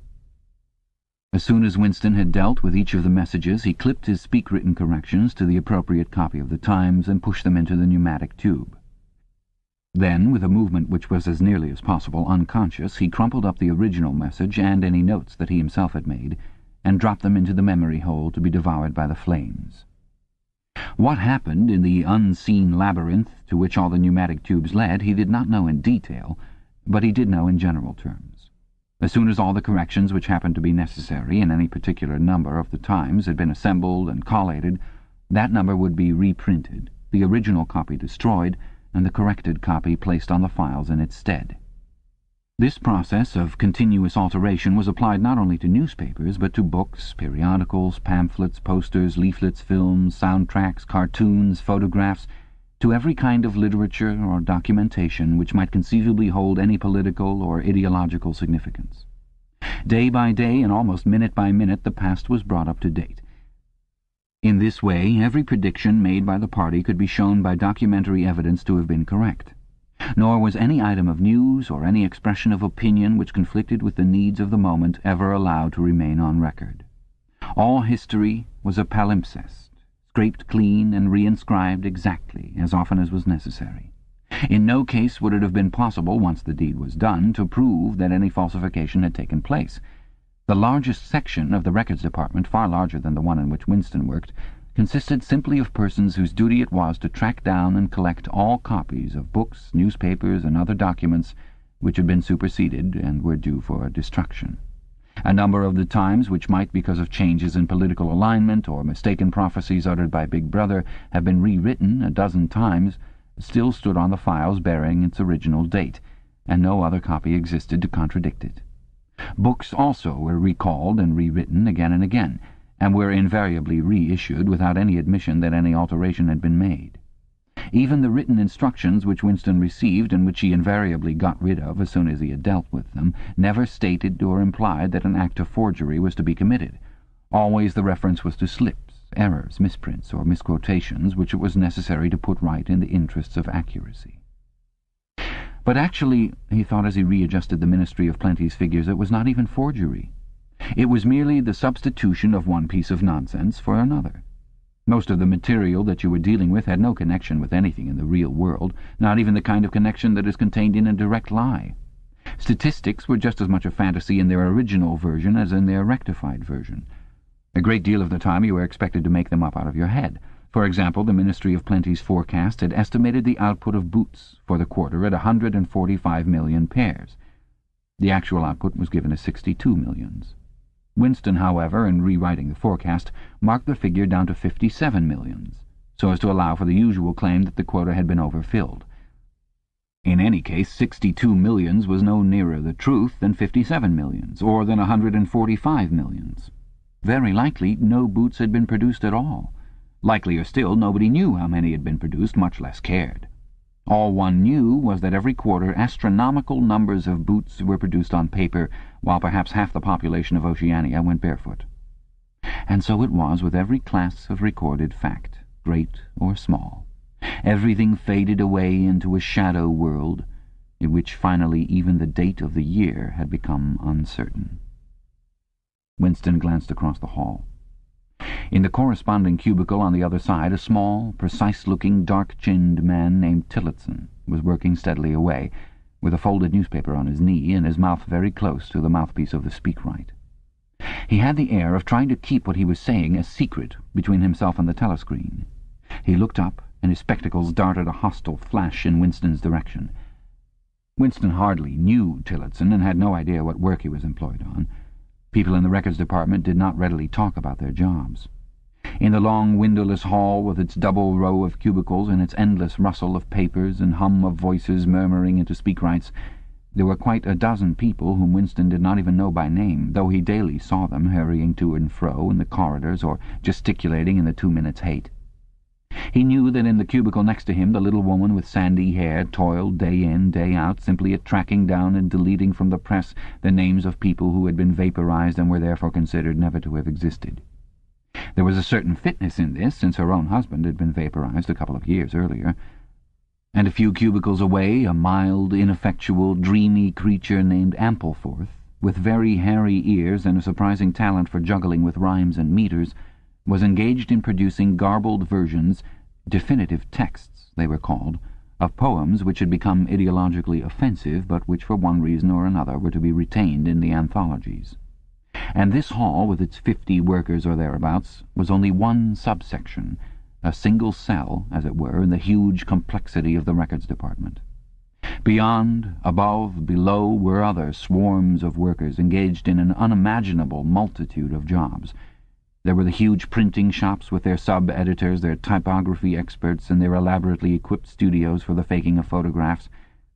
There was the teleprogram section with its engineers, its producers, and its teams of actors specially chosen for their skill in imitating voices. There were the armies of reference clerks, whose job was simply to draw up lists of books and periodicals which were due for recall. There were the vast repositories where the corrected documents were stored and the hidden furnaces where the original copies were destroyed. And somehow or other, quite anonymous, there were the directing brains who coordinated the whole effort and laid down the lines of policy which made it necessary that this fragment of the past should be preserved, that one falsified, and the other rubbed out of existence. And the records department, after all, was itself only a single branch of the Ministry of Truth, whose primary job was not to reconstruct the past, but to supply the citizens of Oceania with newspapers, films, textbooks, telescreen programs, plays, novels, with every conceivable kind of information, instruction, or entertainment, from a statue to a slogan, from a lyric poem to a biological treatise, and from a child's spelling book to a Newspeak dictionary. And the ministry had not only to supply the multifarious needs of the party, but also to repeat the whole operation at a lower level for the benefit of the proletariat. There was a whole chain of separate departments dealing with proletarian literature, music, drama, and entertainment generally. Here were produced rubbishy newspapers containing almost nothing except sport, crime, and astrology, sensational 5-cent novelettes, films oozing with sex, and sentimental songs which were composed entirely by mechanical means on a special kind of kaleidoscope known as a versificator. There was even a whole subsection, pornosec it was called in newspeak, engaged in producing the lowest kind of pornography, which was sent out in sealed packets and which no party member, other than those who worked on it, was permitted to look at. 3 messages had slid out of the pneumatic tube while Winston was working, but they were simple matters, and he had disposed of them before the 2 minutes' hate interrupted him. When the hate was over, he returned to his cubicle, took the Newspeak dictionary from the shelf, pushed the speakwrite to one side, cleaned his spectacles, and settled down to his main job of the morning. Winston's greatest pleasure in life was in his work. Most of it was a tedious routine, but included in it there were also jobs so difficult and intricate that you could lose yourself in them, as in the depths of a mathematical problem. Delicate pieces of forgery in which you had nothing to guide you except your knowledge of the principles of Ingsoc and your estimate of what the party wanted you to say. Winston was good at this kind of thing. On occasion he had even been entrusted with the rectification of the Times' leading articles, which were written entirely in newspeak. He unrolled the message that he had set aside earlier. It ran, Times, 3/12/83, reporting BB day order double plus ungood, refs unpersons, rewrite full wise, up sub, anti-filing. In old speak, or standard English, this might be rendered, the reporting of Big Brother's order for the day in the Times of December 3rd, 1983, is extremely unsatisfactory and makes references to non-existent persons. Rewrite it in full and submit your draft to higher authority before filing. Winston read through the offending article. Big Brother's order for the day, it seemed, had been chiefly devoted to praising the work of an organization known as FFCC, which supplied cigarettes and other comforts to the sailors in the floating fortresses. A certain Comrade Withers, a prominent member of the inner party, had been singled out for special mention and awarded a decoration, the Order of Conspicuous Merit Second Class. 3 months later, FFCC had suddenly been dissolved, with no reasons given. One could assume that Withers and his associates were now in disgrace, but there had been no report of the matter in the press or on the telescreen. That was to be expected, since it was unusual for political offenders to be put on trial or even publicly denounced. The great purges involving thousands of people, with public trials of traitors and thought criminals who made abject confession of their crimes and were afterwards executed, were special showpieces, not occurring oftener than once in a couple of years. More commonly, people who had incurred the displeasure of the party simply disappeared and were never heard of again. One never had the smallest clue as to what had happened to them. In some cases they might not even be dead. Perhaps 30 people personally known to Winston, not counting his parents, had disappeared at one time or another. Winston stroked his nose gently with a paperclip. In the cubicle across the way, Comrade Tillotson was still crouching secretively over his speakwrite. He raised his head for a moment. Again the hostile spectacle flash. Winston wondered whether Comrade Tillotson was engaged on the same job as himself. It was perfectly possible. So tricky a piece of work would never be entrusted to a single person. On the other hand, to turn it over to a committee would be to admit openly that an act of fabrication was taking place. Very likely as many as a dozen people were now working away on rival versions of what Big Brother had actually said. And presently some master brain in the inner party would select this version or that, would re-edit it and set in motion the complex processes of cross-referencing that would be required, and then the chosen lie would pass into the permanent records and become truth. Winston did not know why Withers had been disgraced. Perhaps it was for corruption or incompetence. Perhaps Big Brother was merely getting rid of a too popular subordinate. Perhaps Withers or someone close to him had been suspected of heretical tendencies. Or perhaps, what was likeliest of all, the thing had simply happened because purges and vaporizations were a necessary part of the mechanics of government. The only real clue lay in the word refs unpersons, which indicated that Withers was already dead. You could not invariably assume this to be the case when people were arrested. Sometimes they were released and allowed to remain at liberty for as much as a year or 2 years before being executed. Very occasionally, some persons whom you had believed dead long since would make a ghostly reappearance at some public trial, where he would implicate hundreds of others by his testimony before vanishing, this time forever. Withers, however, was already an unperson. He did not exist. he had never existed. Winston decided that it would not be enough simply to reverse the tendency of Big Brother's speech. It was better to make it deal with something totally unconnected with its original subject. He might turn the speech into the usual denunciation of traitors and thought criminals, but that was a little too obvious. While to invent a victory at the front or some triumph of overproduction in the 9th three-year plan might complicate the records too much. What was needed was a piece of pure fantasy. Suddenly there sprang into his mind, ready-made as it were, the image of a certain Comrade Ogilvy, who had recently died in battle in heroic circumstances. There were occasions when Big Brother devoted his order for the day to commemorating some humble, rank-and-file party member whose life and death he held up as an example worthy to be followed. Today he should commemorate Comrade Ogilvy. It was true that there was no such person as Comrade Ogilvy, but a few lines of print and a couple of faked photographs would soon bring him into existence. Winston thought for a moment, then pulled the speakwrite toward him and began dictating in Big Brother's familiar style, a style at once military and pedantic, and because of a trick of asking questions and then promptly answering them, "What lessons do we learn from this fact, comrades? The lessons, which is also one of the fundamental principles of INGSOC, that," etc., etc., easy to imitate. At the age of 3, Comrade Ogilvy had refused all toys, except a drum, a submachine gun, and a model helicopter. At 6, a year early by a special relaxation of the rules, he had joined the spies. At 9, he had been a troop leader. At 11, he had denounced his uncle to the thought police after overhearing a conversation which appeared to him to have criminal tendencies. At 17, he had been a district organizer of the Junior Anti-Sex League. At 19, he had designed a hand grenade which had been adopted by the Ministry of Peace and which, at its first trial, had killed 31 Eurasian prisoners in one burst. At 23, he had perished in action. Pursued by enemy jet planes while flying over the Indian Ocean with important dispatches, he had weighted his body with his machine gun and leapt out of the helicopter into deep water, dispatches and all. An end, said Big Brother, which it was impossible to contemplate without feelings of envy. Big Brother added a few remarks on the purity and single-mindedness of Comrade Ogilvy's life. He was a total abstainer and a non-smoker, had no recreations except a daily hour in the gymnasium, and had taken a vow of celibacy, believing marriage and the care of a family to be incompatible with a 24-hour-a-day devotion to duty. He had no subjects of conversation except the principles of INGSOC, and no aim in life except the defeat of the Eurasian enemy and the hunting down of spies, saboteurs, thought criminals, and traitors generally. Winston debated with himself whether to award Comrade Ogilvy the Order of Conspicuous Merit, and in the end he decided against it because of the unnecessary cross-referencing that it would entail. Once again he glanced at his rival in the opposite cubicle. Something seemed to tell him with certainty that Tillotson was busy on the same job as himself. There was no way of knowing whose version would finally be adopted, but he felt a profound conviction that it would be his own. Comrade Ogilvy, unimagined an hour ago, was now a fact. It struck him as curious that you could create dead men but not living ones.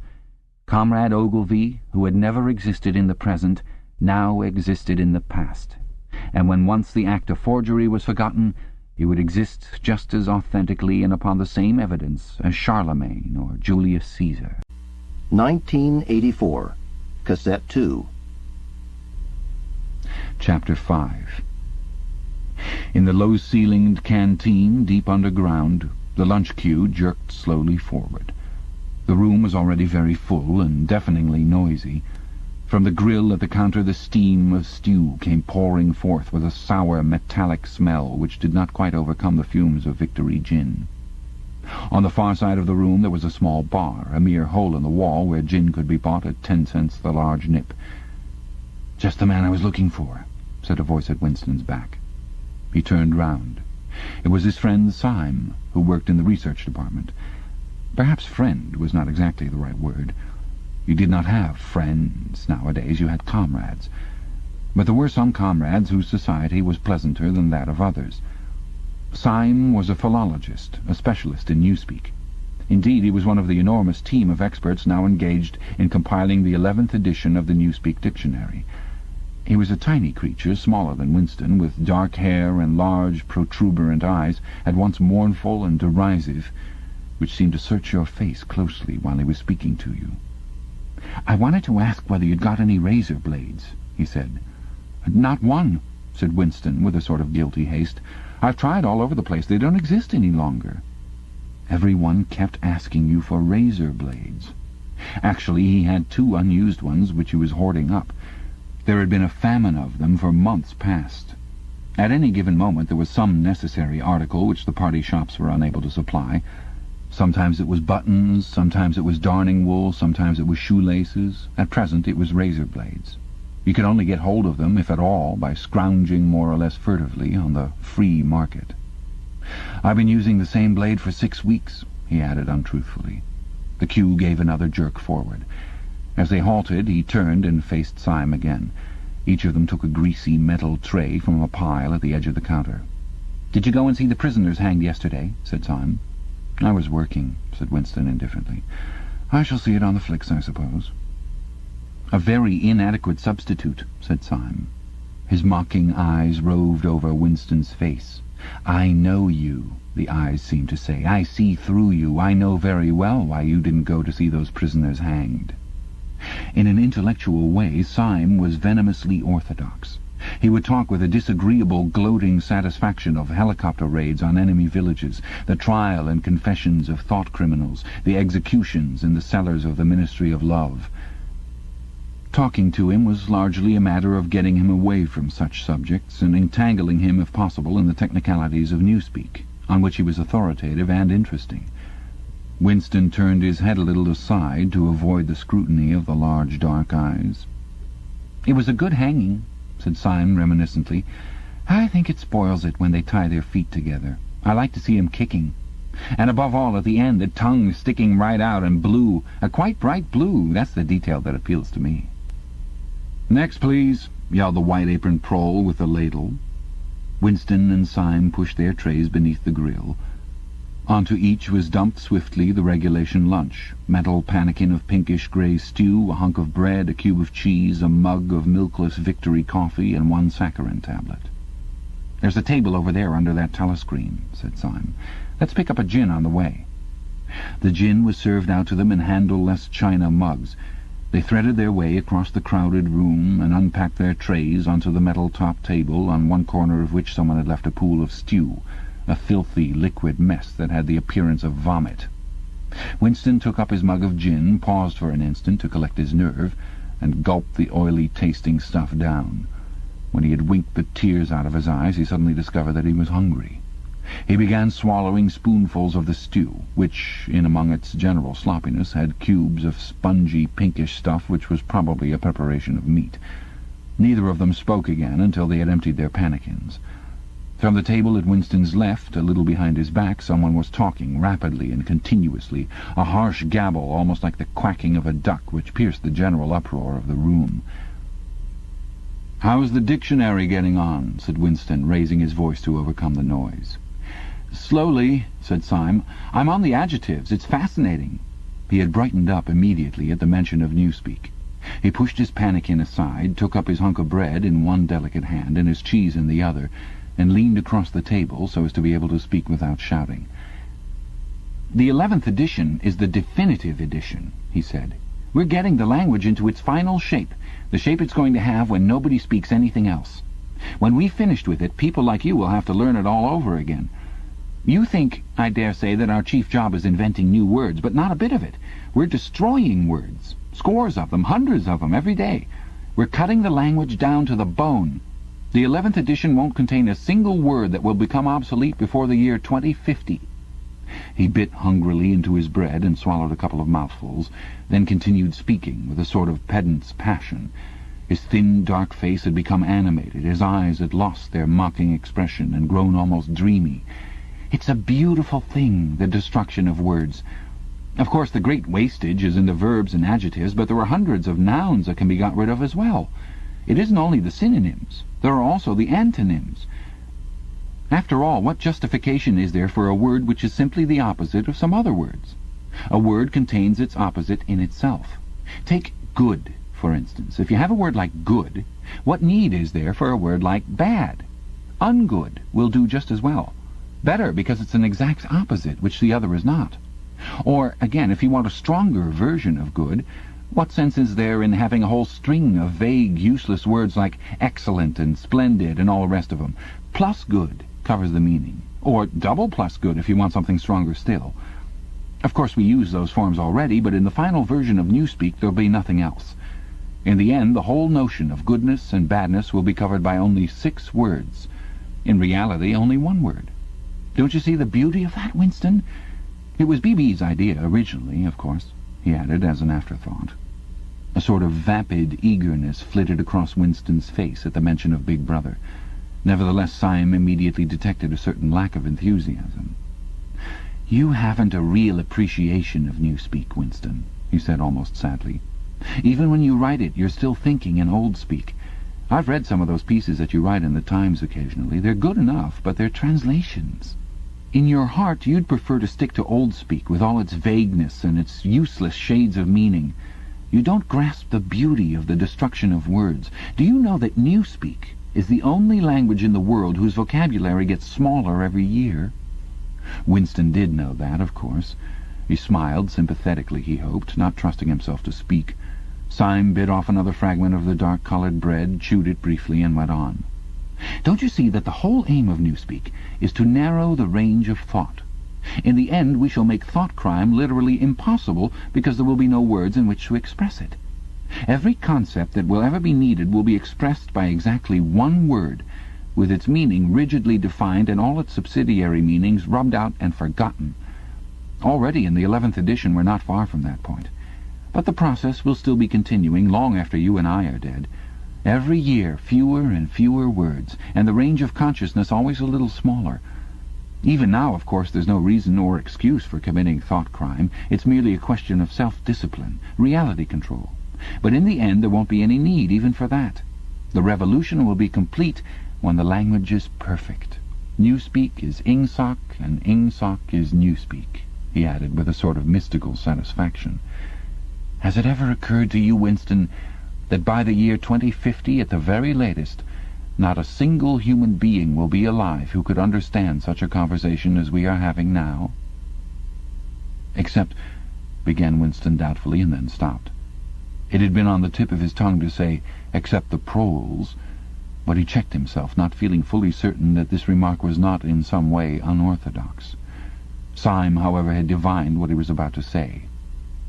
"The proles are not human beings," he said carelessly. "By 2050, earlier probably, all real knowledge of old speak will have disappeared. The whole literature of the past will have been destroyed. Chaucer, Shakespeare, Milton, Byron. They'll exist only in Newspeak versions. Not merely changed into something different, but actually changed into something contradictory of what they used to be. Even the literature of the party will change. Even the slogans will change. How could you have a slogan like 'Freedom is slavery' when the concept of freedom has been abolished? The whole climate of thought will be different. In fact, there will be no thought as we understand it now. Orthodoxy means not thinking, not needing to think. Orthodoxy is unconsciousness." "One of these days," thought Winston with sudden deep conviction, "Syme will be vaporized. He is too intelligent. He sees too clearly and speaks too plainly. The party does not like such people. One day he will disappear. It is written in his face." Winston had finished his bread and cheese. He turned a little sideways in his chair to drink his mug of coffee. At the table on his left the man with the strident voice was still talking remorselessly away. A young woman who was perhaps his secretary and who was sitting with her back to Winston was listening to him and seemed to be eagerly agreeing with everything that he said. From time to time Winston caught some such remark as, "I think you're so right, I do so agree with you," uttered in a youthful and rather silly feminine voice. But the other voice never stopped for an instant, even when the girl was speaking. Winston knew the man by sight, though he knew no more about him than that he held some important post in the fiction department. He was a man of about 30, with a muscular throat and a large, mobile mouth. His head was thrown back a little, and because of the angle at which he was sitting, his spectacles caught the light and presented to Winston 2 blank discs instead of eyes. What was slightly horrible was that from the stream of sound that poured out of his mouth it was almost impossible to distinguish a single word. Just once Winston caught a phrase, "complete and final elimination of Goldsteinism," jerked out very rapidly, and as it seemed all in one piece, like a line of type cast solid. For the rest it was just a noise, a quack, quack, quacking. And yet, though you could not actually hear what the man was saying, you could not be in any doubts about its general nature.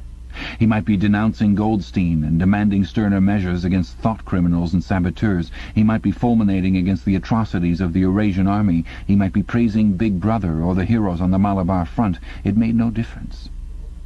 Whatever it was, you could be certain that every word of it was pure orthodoxy, pure ingsoc. As he watched the eyeless face with the jaw moving rapidly up and down, Winston had a curious feeling that this was not a real human being, but some kind of dummy. It was not the man's brain that was speaking, it was his larynx. The stuff that was coming out of him consisted of words, but it was not speech in the true sense. It was a noise uttered in unconsciousness, like the quacking of a duck. Syme had fallen silent for a moment, and with the handle of his spoon was tracing patterns in the puddle of stew. The voice from the other table quacked rapidly on, easily audible in spite of the surrounding din. "There is a word in newspeak," said Syme. "I don't know whether you know it. Duck-speak, to quack like a duck. It is one of those interesting words that have two contradictory meanings. Applied to an opponent, it is abuse. Applied to someone you agree with, it is praise." Unquestionably, Syme will be vaporized, Winston thought again. He thought it with a kind of sadness, although well knowing that Syme despised him and slightly disliked him, and was fully capable of denouncing him as a thought criminal if he saw any reason for doing so. There was something subtly wrong with Syme. There was something that he lacked. Discretion, aloofness, a sort of saving stupidity. You could not say that he was unorthodox. He believed in the principles of ingsoc. He venerated Big Brother. He rejoiced over victories. He hated heretics, not merely with sincerity, but with a sort of restless zeal, an up-to-dateness of information which the ordinary party member did not approach. Yet a faint air of disreputability always clung to him. He said things that would have been better unsaid. He had read too many books. He frequented the Chestnut Tree Cafe, haunt of painters and musicians. There was no law, not even an unwritten law, against frequenting the Chestnut Tree Cafe, yet the place was somehow ill-omened. The old, discredited leaders of the party had been used to gather there before they were finally purged. Goldstein himself, it was said, had sometimes been seen there years and decades ago. Syme's fate was not difficult to foresee. And yet it was a fact that if Syme grasped, even for 3 seconds, the nature of his, Winston's, secret opinions, he would betray him instantly to the thought police. So would anybody else, for that matter, but Syme more than most. Zeal was not enough. Orthodoxy was unconsciousness. Syme looked up. "Here comes Parsons," he said. Something in the tone of his voice seemed to add, "that bloody fool." Parsons, Winston's fellow tenant at Victory Mansions, was in fact threading his way across the room, a tubby, middle-sized man with fair hair and a frog-like face. At 35 he was already putting on rolls of fat at neck and waistline, but his movements were brisk and boyish. His whole appearance was that of a little boy grown large, so much so that although he was wearing the regulation overalls, it was almost impossible not to think of him as being dressed in the blue shorts, grey shirt, and red neckerchief of the spies. In visualizing him, one always saw a picture of dimpled knees and sleeves rolled back from pudgy forearms. Parsons did, indeed, invariably revert to shorts when a community hike or any other physical activity gave him an excuse for doing so. He greeted them both with a cheery "Hello, hello," and sat down at the table, giving off an intense smell of sweat. Beads of moisture stood out all over his pink face. His powers of sweating were extraordinary.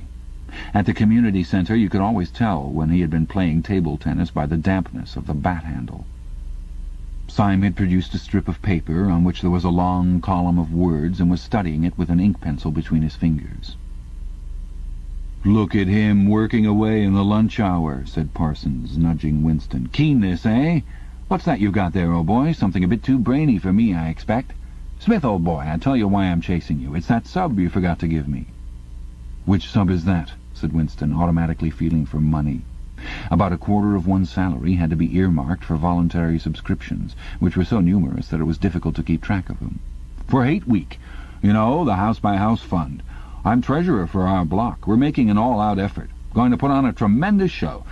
I tell you, it won't be my fault if old Victory Mansions doesn't have the biggest outfit of flags in the whole street. $2 you promised me." Winston found and handed over 2 creased and filthy notes, which Parsons entered in a small notebook in the neat handwriting of the illiterate. "By the way, old boy," he said, "I hear that little beggar of mine let fly at you with his catapult yesterday. I gave him a good dressing down for it. In fact, I told him I'd take the catapult away if he does it again." "I think he was a little upset at not going to the execution," said Winston. "Oh, well, what I mean to say shows the right spirit, doesn't it? Mischievous little beggars they are, both of them, but talk about keenness. All they think about is the spies, and the war, of course. Do you know what that little girl of mine did last Saturday when her troop was on a hike out Berkhamsted way?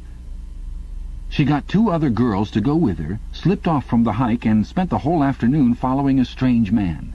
They kept on his tail for 2 hours right through the woods, and then when they got into Amersham handed him over to the patrols." "What did they do that for?" said Winston, somewhat taken aback. Parsons went on triumphantly. "My kid made sure he was some kind of enemy agent. Might have been dropped by parachute, for instance. But here's the point, old boy. What do you think put her onto him in the first place? She spotted he was wearing a funny kind of shoes. Said she'd never seen anyone wearing shoes like that before, so the chances were he was a foreigner. Pretty smart for a nipper of 7, eh?" "What happened to the man?" said Winston. "Oh, that I couldn't say, of course, but I wouldn't be altogether surprised if—" Parsons made the motion of aiming a rifle and clicked his tongue for the explosion. "Good," said Syme abstractedly, without looking up from his strip of paper. "Of course, we can't afford to take chances," agreed Winston dutifully. "What I mean to say, there's a war on," said Parsons. As though in confirmation of this, a trumpet call floated from the telescreen just above their heads. However, it was not the proclamation of a military victory this time, but merely an announcement from the Ministry of Plenty. "Comrades!" cried an eager, youthful voice. "Attention, comrades! We have glorious news for you. We have won the battle for production. Returns now completed of the output of all classes of consumption goods show that the standard of living has risen by no less than 20% over the past year. All over Oceania this morning there were irrepressible, spontaneous demonstrations when workers marched out of factories and offices and paraded through the streets with banners voicing their gratitude to Big Brother for the new, happy life which his wise leadership has bestowed upon us.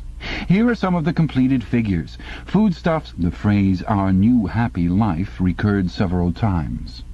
It had been a favorite of late with the Ministry of Plenty. Parsons, his attention caught by the trumpet call, sat listening with a sort of gaping solemnity, a sort of edified boredom. He could not follow the figures, but he was aware that they were in some way a cause for satisfaction. He had lugged out a huge and filthy pipe, which was already half full of charred tobacco. With the tobacco ration at 100 grams a week, it was seldom possible to fill a pipe up to the top. Winston was smoking a Victory cigarette, which he held carefully horizontal. The new ration did not start until tomorrow, and he had only 4 cigarettes left. For the moment he had shut his ears to the remoter noises and was listening to the stuff that streamed out of the telescreen. It appeared that there had even been demonstrations to thank Big Brother for raising the chocolate ration to 20 grams a week. And only yesterday, he reflected, it had been announced that the ration was to be reduced to 20 grams a week. Was it possible that they could swallow that after only 24 hours? Yes, they swallowed it. Parsons swallowed it easily, with the stupidity of an animal.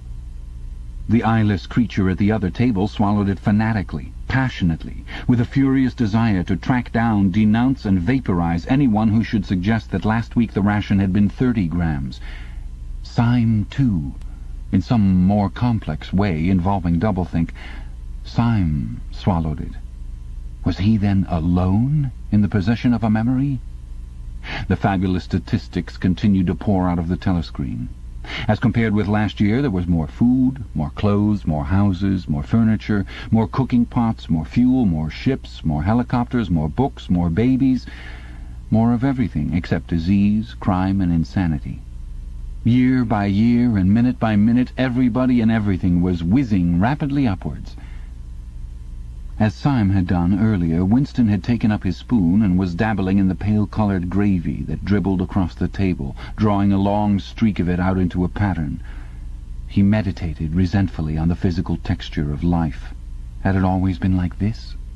Had food always tasted like this? He looked around the canteen.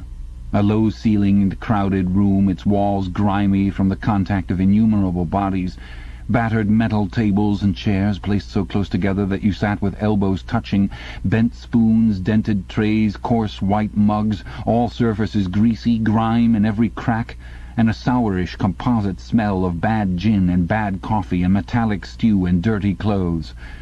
Always in your stomach and in your skin there was a sort of protest, a feeling that you had been cheated of something that you had a right to. It was true that he had no memories of anything greatly different.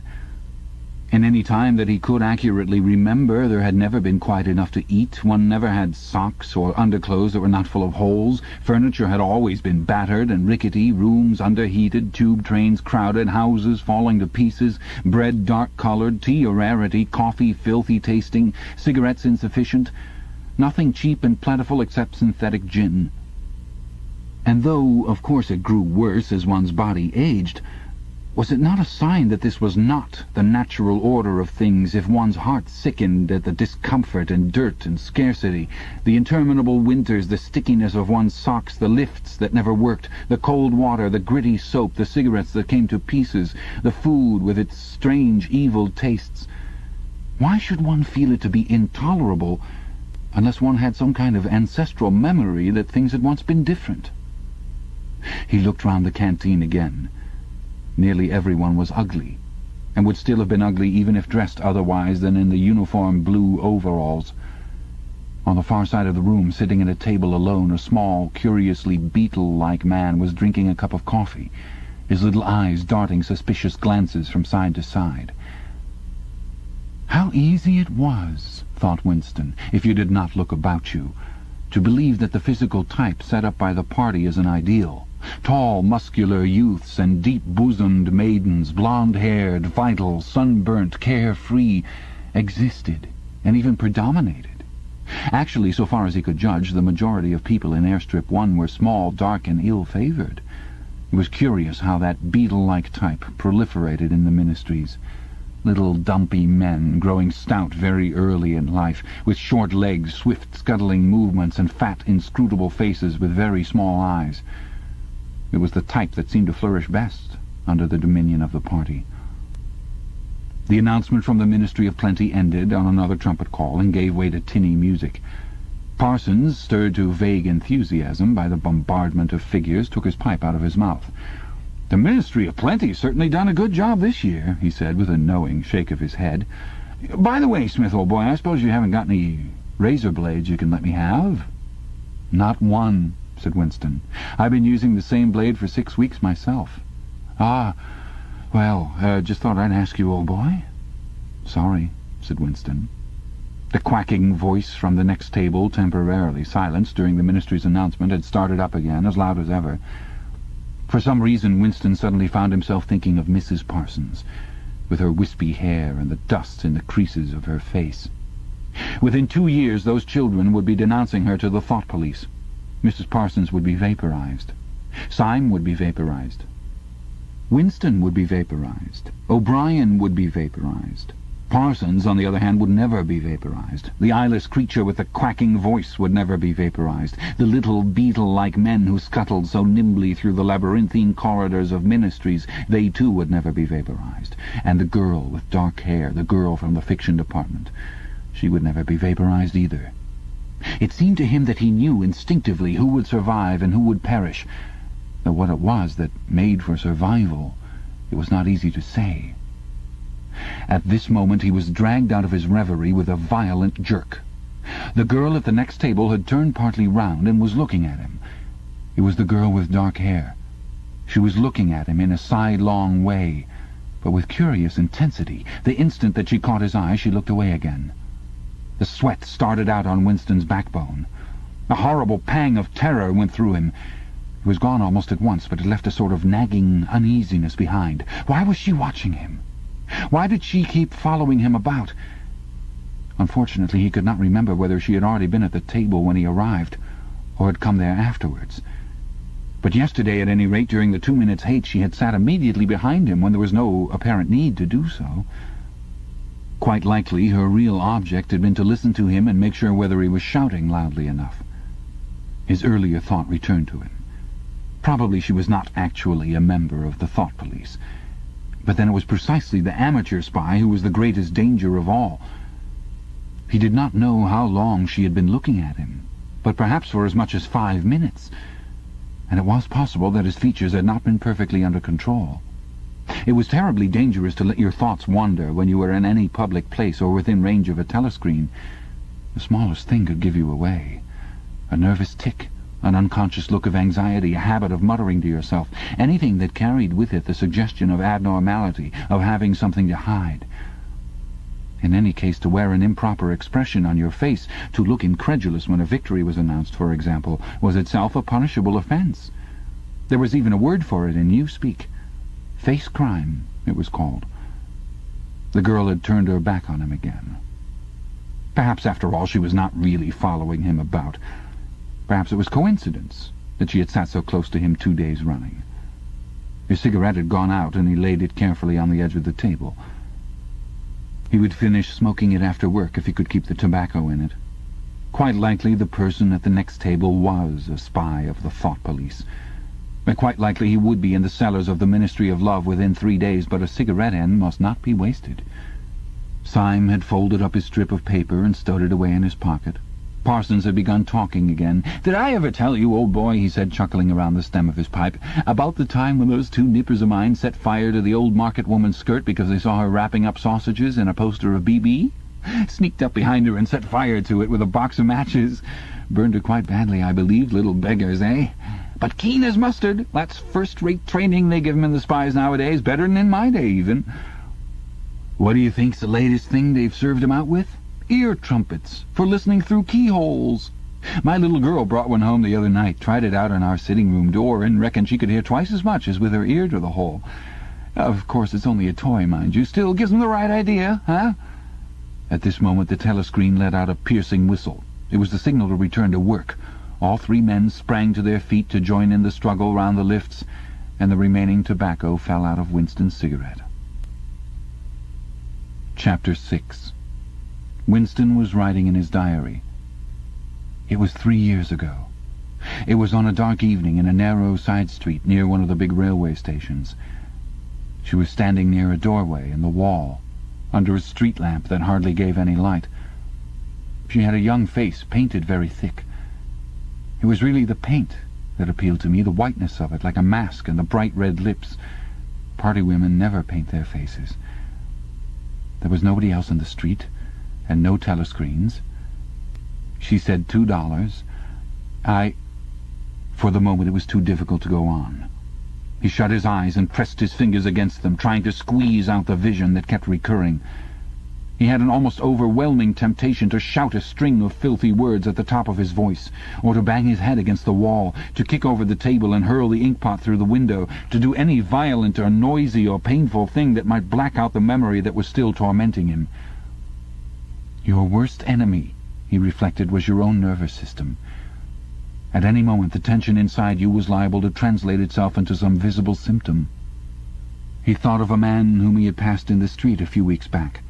A quite ordinary-looking man, a party member, aged 35 or 40, tallish and thin, carrying a briefcase.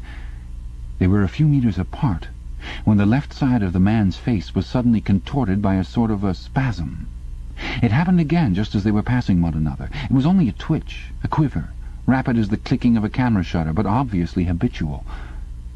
He remembered thinking at the time, that poor devil is done for.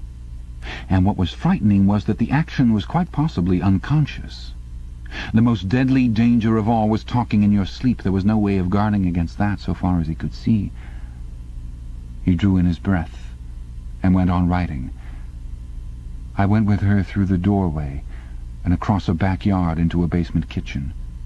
There was a bed against the wall and a lamp on the table, turned down very low. His teeth were set on edge. He would have liked to spit. Simultaneously with the woman in the basement kitchen, he thought of Catherine, his wife. Winston was married. He had been married, at any rate, probably still was married, for so far as he knew his wife was not dead. He seemed to breathe again the warm, stuffy odour of the basement kitchen, an odour compounded of bugs and dirty clothes and villainous cheap scent, but nevertheless alluring, because no woman of the party ever used scent, or could be imagined as doing so. Only the proles used scent. In his mind, the smell of it was inextricably mixed up with fornication. When he had gone with that woman, it had been his first lapse in 2 years or thereabouts. Consorting with prostitutes was forbidden, of course, but it was one of those rules that you could occasionally nerve yourself to break. It was dangerous, but it was not a life-and-death matter. To be caught with a prostitute might mean 5 years in a forced labor camp, not more, if you had committed no other offense. And it was easy enough, provided that you could avoid being caught in the act. The poorer quarters swarmed with women who were ready to sell themselves. Some could even be purchased for a bottle of gin, which the proles were not supposed to drink. Tacitly, the party was even inclined to encourage prostitution, as an outlet for instincts which could not be altogether suppressed. Mere debauchery did not matter very much, so long as it was furtive and joyless, and only involved the women of a submerged and despised class. The unforgivable crime was promiscuity between party members.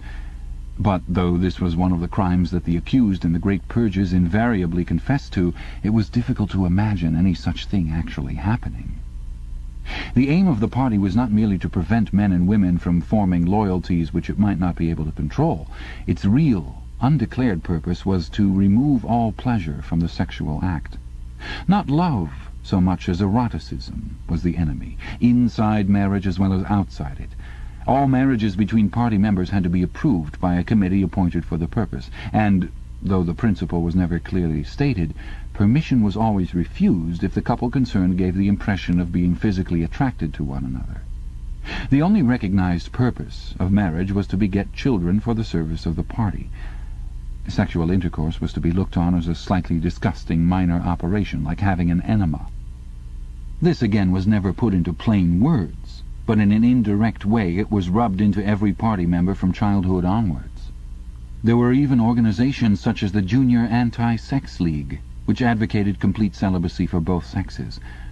All children were to be begotten by artificial insemination, artsem it was called in newspeak, and brought up in public institutions. This, Winston was aware, was not meant altogether seriously, but somehow it fitted in with the general ideology of the party. The party was trying to kill the sex instinct, or if it could not be killed, then to distort it and dirty it. He did not know why this was so, but it seemed natural that it should be so, and so far as the women were concerned, the party's efforts were largely successful. He thought again of Catherine. It must be 9, 10, nearly 11 years since they had parted. He was curious how seldom he thought of her. For days at a time he was capable of forgetting that he had ever been married.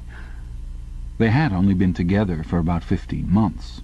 The party did not permit divorce, but it rather encouraged separation in cases where there were no children. Catherine was a tall, fair-haired girl, very straight, with splendid movements. She had a bold, aquiline face, a face that one might have called noble until one discovered that there was as nearly as possible nothing behind it. Very early in their married life he had decided, though perhaps it was only that he knew her more intimately than he knew most people, that she had, without exception, the most stupid, vulgar, empty mind that he had ever encountered. She had not a thought in her head that was not a slogan, and there was no imbecility, absolutely none, that she was not capable of swallowing if the party handed it out to her. The human soundtrack, he nicknamed her in his own mind. Yet he could have endured living with her, if it had not been for just one thing: sex. As soon as he touched her, she seemed to wince and stiffen. To embrace her was like embracing a jointed wooden image. And what was strange was that even when she was clasping him against her, he had the feeling that she was simultaneously pushing him away with all her strength. The rigidity of her muscles managed to convey that impression. She would lie there with shut eyes, neither resisting nor cooperating, but submitting. It was extraordinarily embarrassing, and after a while horrible. But even then he could have borne living with her, if it had been agreed that they should remain celibate. But curiously enough, it was Catherine who refused this. They must, she said, produce a child, if they could. So the performance continued to happen once a week, quite regularly, whenever it was not impossible. She used even to remind him of it in the morning as something which had to be done that evening and which must not be forgotten. She had 2 names for it. One was making a baby, and the other was our duty to the party. Yes, she had actually used that phrase. Quite soon he grew to have a feeling of positive dread when the appointed day came round. But luckily no child appeared. and in the end she agreed to give up trying, and soon afterwards they parted. Winston sighed inaudibly. He picked up his pen again and wrote. She threw herself down on the bed, and at once, without any kind of preliminary, in the most coarse, horrible way you can imagine, pulled up her skirt. He saw himself standing there in the dim lamplight with the smell of bugs and cheap scent in his nostrils, and in his heart a feeling of defeat and resentment which even at that moment was mixed up with the thought of Catherine's white body, frozen forever by the hypnotic power of the party. Why did it always have to be like this? Why could he not have a woman of his own instead of these filthy scuffles at intervals of years? But a real love affair was an almost unthinkable event. The women of the party were all alike. Chastity was as deeply ingrained in them as party loyalty. By careful early conditioning, by games and cold water, by the rubbish that was dinned into them at school and in the spies and the youth league, by lectures, parades, songs, slogans, and martial music, the natural feeling had been driven out of them.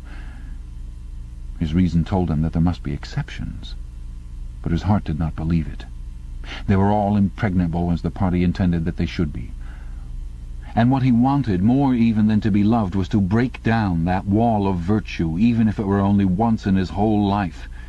The sexual act, successfully performed, was rebellion. Desire was thought crime. Even to have awakened Catherine, if he could have achieved it, would have been like a seduction, although she was his wife. But the rest of the story had got to be written down. He wrote, I turned up the lamp.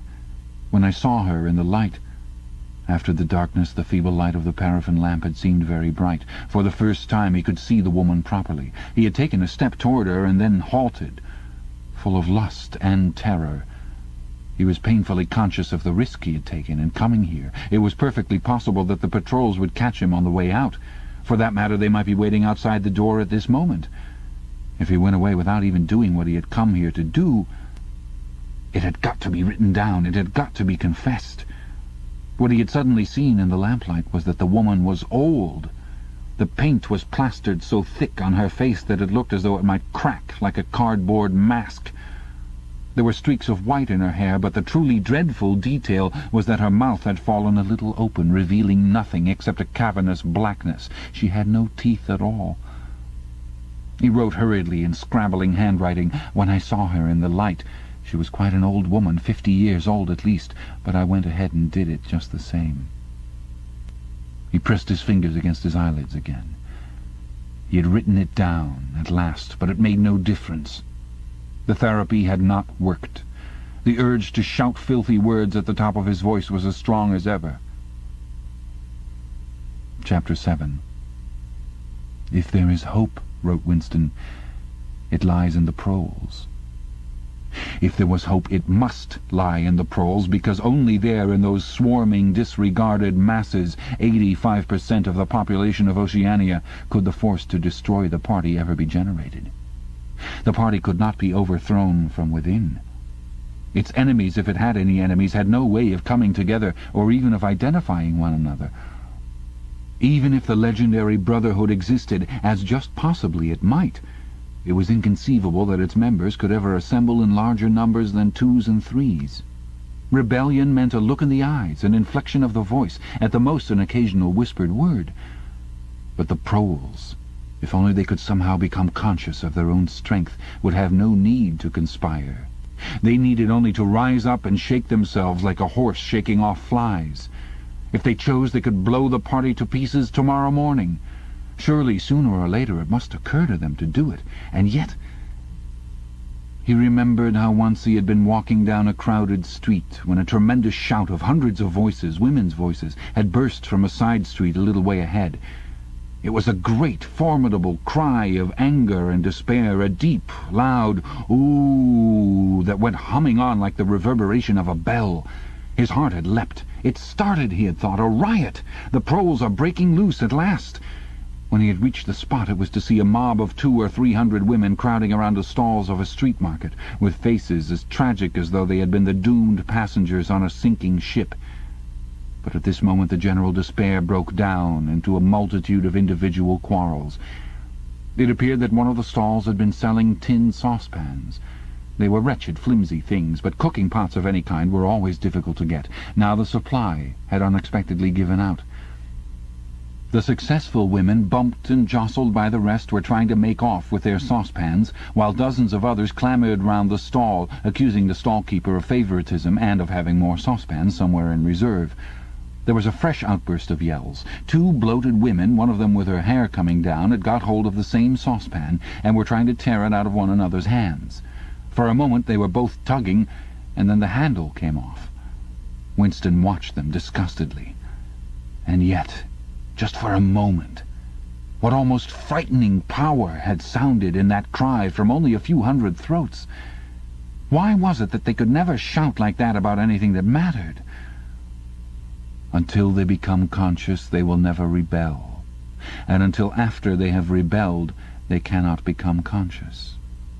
That, he reflected, might almost have been a transcription from one of the party textbooks.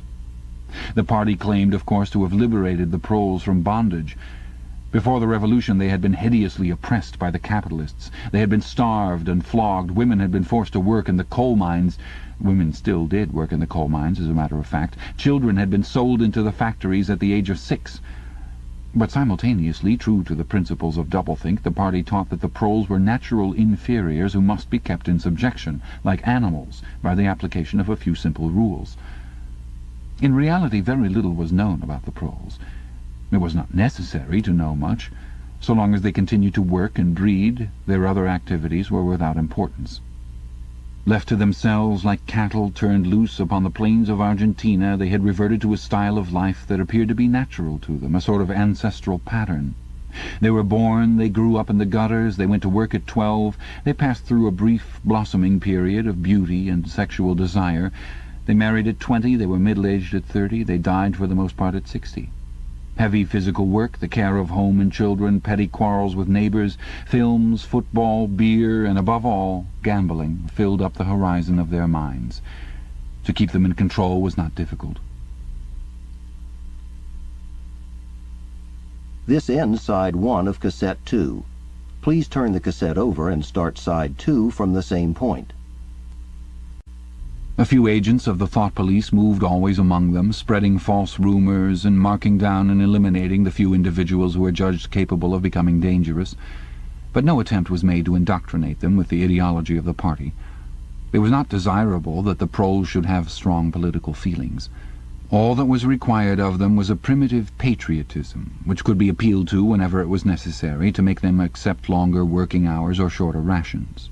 And even when they became discontented, as they sometimes did, their discontent led nowhere, because, being without general ideas, they could only focus it on petty, specific grievances. The larger evils invariably escaped their notice.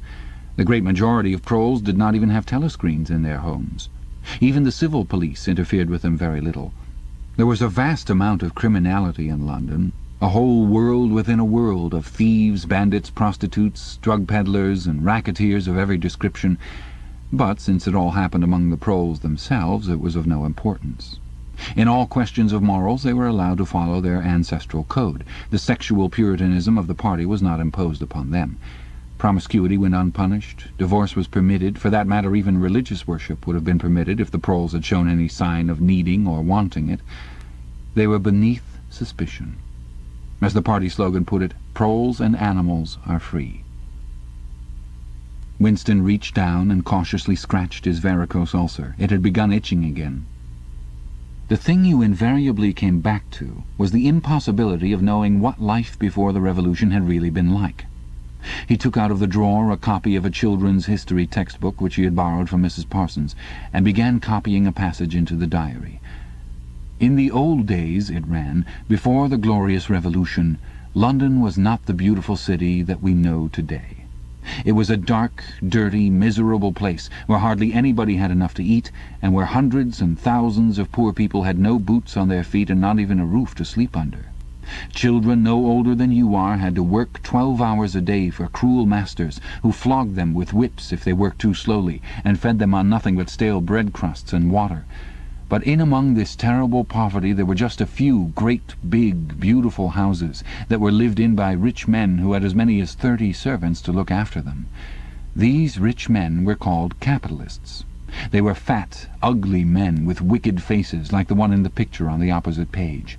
You can see that he is dressed in a long black coat, which was called a frock coat, and a queer, shiny hat shaped like a stovepipe, which was called a top hat. This was the uniform of the capitalists, and no one else was allowed to wear it. The capitalists owned everything in the world, and everyone else was their slave. They owned all the land, all the houses, all the factories, and all the money. If anyone disobeyed them, they could throw him into prison, or they could take his job away and starve him to death. When any ordinary person spoke to a capitalist, he had to cringe and bow to him and take off his cap and address him as Sir. The chief of all the capitalists was called the King, but he knew the rest of the catalogue. There would be mention of the bishops in their lawn sleeves, the judges in their ermine robes, the pillory, the stocks, the treadmill, the cat-o'-nine-tails, the Lord Mayor's banquet, and the practice of kissing the Pope's toe. There was also something called the jus primae noctis, which would probably not be mentioned in a textbook for children. It was the law by which every capitalist had the right to sleep with any woman working in one of his factories. How could you tell how much of it was lies? It might be true that the average human being was better off now than he had been before the revolution.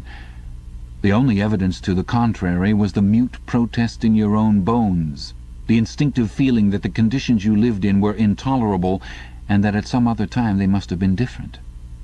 It struck him that the truly characteristic thing about modern life was not its cruelty and insecurity, but simply its bareness, its dinginess, its listlessness. Life, if you looked about you, bore no resemblance not only to the lies that streamed out of the telescreens, but even to the ideals that the party was trying to achieve.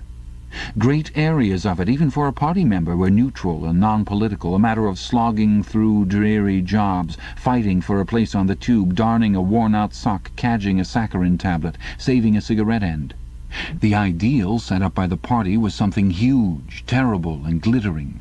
A world of steel and concrete, of monstrous machines and terrifying weapons. A nation of warriors and fanatics marching forward in perfect unity, all thinking the same thoughts and shouting the same slogans, perpetually working, fighting, triumphing, persecuting, 300 million people, all with the same face.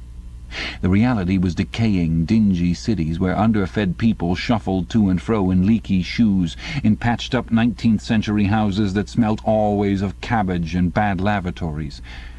He seemed to see a vision of London, vast and ruinous, city of 1,000,000 dustbins, and mixed up with it was a picture of Mrs. Parsons, a woman with lined face and wispy hair, fiddling helplessly with a blocked waste-pipe.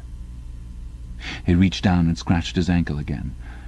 Day and night the telescreens bruised your ears with statistics proving that people today had more food, more clothes, better houses, better recreations, that they lived longer, worked shorter hours, were bigger, healthier, stronger, happier, more intelligent, better educated than the people of 50 years ago.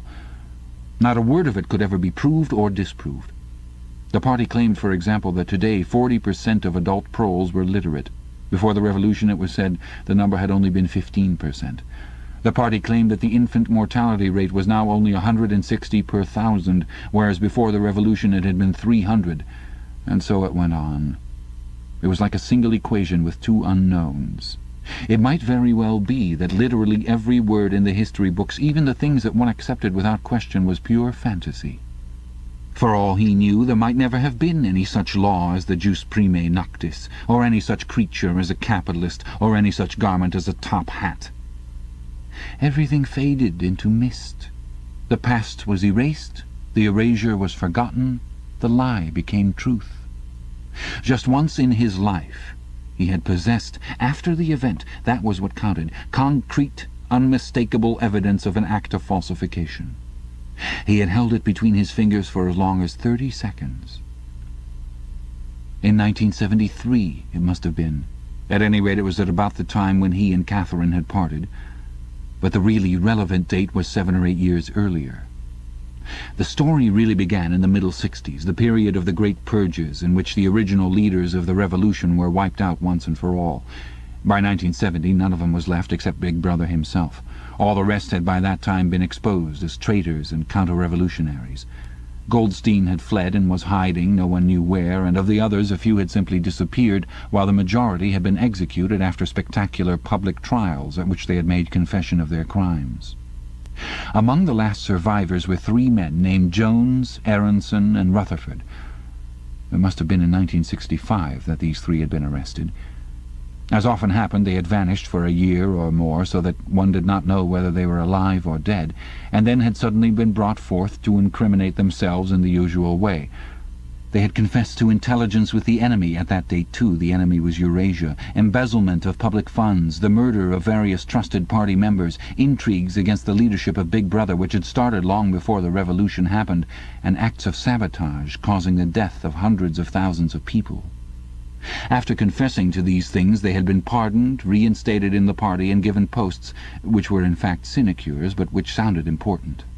All 3 had written long, abject articles in the Times, analyzing the reasons for their defection and promising to make amends. Some time after their release, Winston had actually seen all 3 of them in the Chestnut Tree Cafe. He remembered the sort of terrified fascination with which he had watched them out of the corner of his eye. They were men far older than himself, relics of the ancient world, almost the last great figures left over from the heroic early days of the party. The glamour of the underground struggle and the Civil War still faintly clung to them. He had the feeling, though already at that time facts and dates were growing blurry, that he had known their names earlier than he had known that of Big Brother. But also they were outlaws, enemies, untouchables, doomed with absolute certainty to extinction within a year or 2. No one who had once fallen into the hands of the thought police ever escaped in the end. They were corpses, waiting to be sent back to the grave. There was no one at any of the tables nearest to them.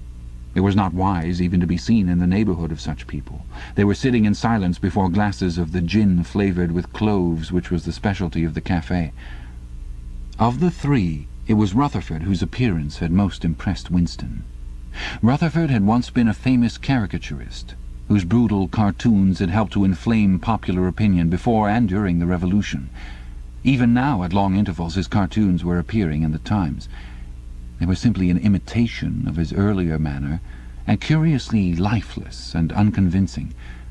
Always they were a rehashing of the ancient themes: slum tenements, starving children, street battles, capitalists and top hats. Even on the barricades the capitalists still seemed to cling to their top hats, an endless, hopeless effort to get back into the past. He was a monstrous man, with a mane of greasy grey hair, his face pouched and seamed with protuberant lips. At one time he must have been immensely strong. Now his great body was sagging, sloping, bulging, falling away in every direction. He seemed to be breaking up before one's eyes, like a mountain crumbling. It was the lonely hour of 15. Winston could not now remember how he had come to be in the cafe at such a time. The place was almost empty. A tinny music was trickling from the telescreens. The 3 men sat in their corner almost motionless, never speaking. Uncommanded, the waiter brought fresh glasses of gin. There was a chessboard on the table beside them, with the pieces set out, but no game started. And then, for perhaps half a minute in all, something happened to the telescreens. The tune that they were playing changed, and the tone of the music changed too. There came into it, but it was something hard to describe. It was a peculiar, cracked, braying, jeering note.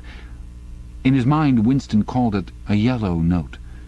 And then a voice from the telescreen was singing, "Under the spreading chestnut tree I sold you and you sold me. There lie they and here lie we, under the spreading chestnut tree." The 3 men never stirred. But when Winston glanced again at Rutherford's ruinous face, he saw that his eyes were full of tears. And for the first time he noticed, with a kind of inward shudder, and yet not knowing at what he shuddered, that both Aronson and Rutherford had broken noses. A little later all 3 were rearrested. It appeared that they had engaged in fresh conspiracies from the very moment of their release. At their second trial they confessed to all their old crimes over again, with a whole string of new ones. They were executed, and their fate was recorded in the party histories, a warning to posterity. About 5 years after this, in 1973, Winston was unrolling a wad of documents which had just flopped out of the pneumatic tube onto his desk, when he came on a fragment of paper which had evidently been slipped in among the others and then forgotten. The instant he had flattened it out, he saw its significance. It was a half-page torn out of the Times of about 10 years earlier, the top half of the page, so that it included the date, and it contained a photograph of the delegates at some party function in New York. Prominent in the middle of the group were Jones, Aronson, and Rutherford. There was no mistaking them. In any case, their names were in the caption at the bottom. The point was that at both trials, all three men had confessed that on that date they had been on Eurasian soil. They had flown from a secret airfield in Canada to a rendezvous somewhere in Siberia, and had conferred with members of the Eurasian General Staff, to whom they had betrayed important military secrets. The date had stuck in Winston's memory because it chanced to be Midsummer Day, but the whole story must be on record in countless other places as well. There was only one possible conclusion. The confessions were lies. Of course, this was not in itself a discovery. Even at that time, Winston had not imagined that the people who were wiped out in the purges had actually committed the crimes that they were accused of. But this was concrete evidence. It was a fragment of the abolished past, like a fossil bone which turns up in the wrong stratum and destroys a geological theory. It was enough to blow the party to atoms if in some way it could have been published to the world and its significance made known. He had gone straight on working. As soon as he saw what the photograph was and what it meant, he had covered it up with another sheet of paper. Luckily, when he unrolled it, it had been upside down from the point of view of the telescreen. He took his scribbling pad on his knee and pushed back his chair so as to get as far away from the telescreen as possible. To keep your face expressionless was not difficult, and even your breathing could be controlled with an effort. But you could not control the beating of your heart, and the telescreen was quite delicate enough to pick it up. He let what he judged to be 10 minutes go by, tormented all the while by the fear that some accident, a sudden draught blowing across his desk, for instance, would betray him. Then, without uncovering it again, he dropped the photograph into the memory hole, along with some other waste papers. Within another minute, perhaps, it would have crumbled into ashes. That was 11 years ago. Today, probably, he would have kept that photograph. It was curious that the fact of having held it in his fingers seemed to him to make a difference, even now, when the photograph itself, as well as the event it recorded, was only memory. Was the party's hold upon the past less strong, he wondered, because a piece of evidence which existed no longer had once existed? But today, supposing that it could be somehow resurrected from its ashes, the photograph might not even be evidence. Already, at the time when he made his discovery, Oceania was no longer at war with Eurasia, and it must have been to the agents of Eurasia that the three dead men had betrayed their country. Since then there had been other changes. 2, 3, he could not remember how many. Very likely the confessions had been rewritten and rewritten until the original facts and dates no longer had the smallest significance. The past not only changed, but changed continuously. What most afflicted him with the sense of nightmare was that he had never clearly understood why the huge imposture was undertaken. The immediate advantages of falsifying the past were obvious, but the ultimate motive was mysterious. He took up his pen again and wrote, "I understand how. I do not understand why." He wondered, as he had many times wondered before, whether he himself was a lunatic. Perhaps a lunatic was simply a minority of one. At one time it had been a sign of madness to believe that the earth goes round the sun. Today, to believe that the past is unalterable. He might be alone in holding that belief, and if alone, then a lunatic. But the thought of being a lunatic did not greatly trouble him. The horror was that he might also be wrong. He picked up the children's history book and looked at the portrait of Big Brother which formed its frontispiece. The hypnotic eyes gazed into his own. It was as though some huge force were pressing down upon you, something that penetrated inside your skull, battering against your brain, frightening you out of your beliefs, persuading you almost to deny the evidence of your senses. In the end, the party would announce that 2 and 2 made 5, and you would have to believe it.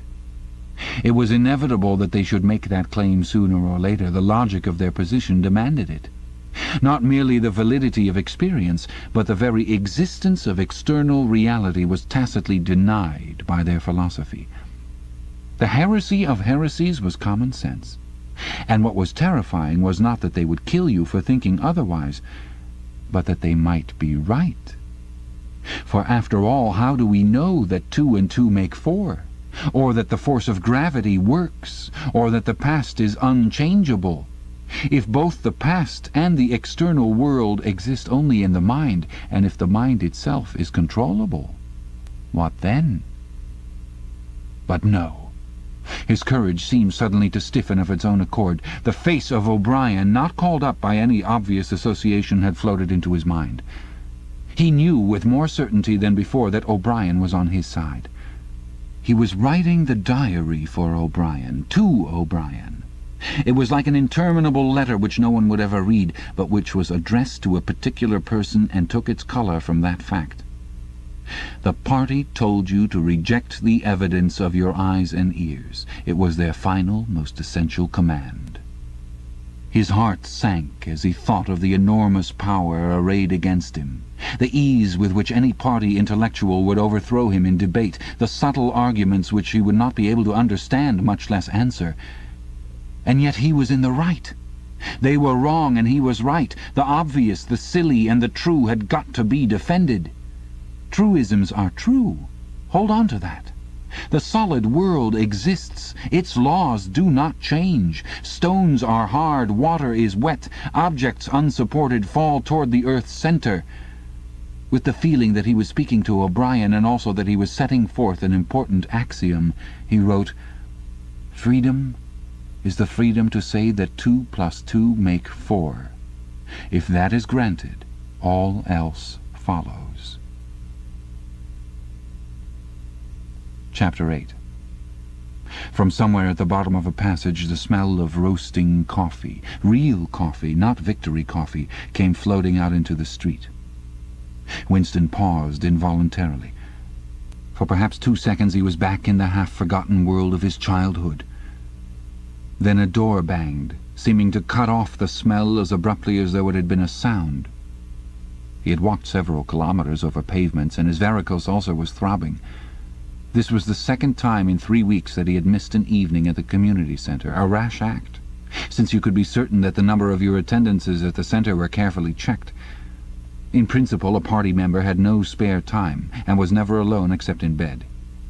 It was assumed that when he was not working, eating, or sleeping, he would be taking part in some kind of communal recreations. To do anything that suggested a taste for solitude, even to go for a walk by yourself, was always slightly dangerous. There was a word for it in newspeak.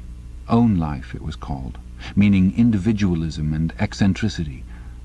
But this evening, as he came out of the ministry, the balminess of the April air had tempted him. The sky was a warmer blue than he had seen in that year, and suddenly the long, noisy evening at the centre, the boring, exhausting games, the lectures, the creaking camaraderie oiled by gin had seemed intolerable. On impulse he had turned away from the bus-stop and wandered off into the labyrinth of London, first south, then east, then north again, losing himself along unknown streets and hardly bothering in which direction he was going. "If there is hope," he had written in the diary, "it lies in the proles." The words kept coming back to him, statement of a mystical truth and a palpable absurdity. He was somewhere in the vague, brown-coloured slums to the north and east of what had once been St. Pancras Station. He was walking up a cobbled street of little 2-story houses with battered doorways which gave straight onto the pavement and which were somehow curiously suggestive of rat-holes. There were puddles of filthy water here and there among the cobbles.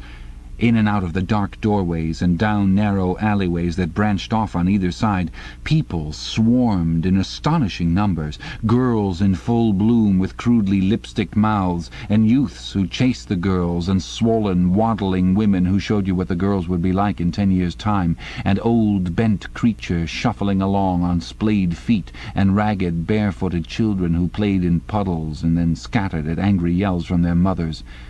Perhaps a quarter of the windows in the street were broken and boarded up.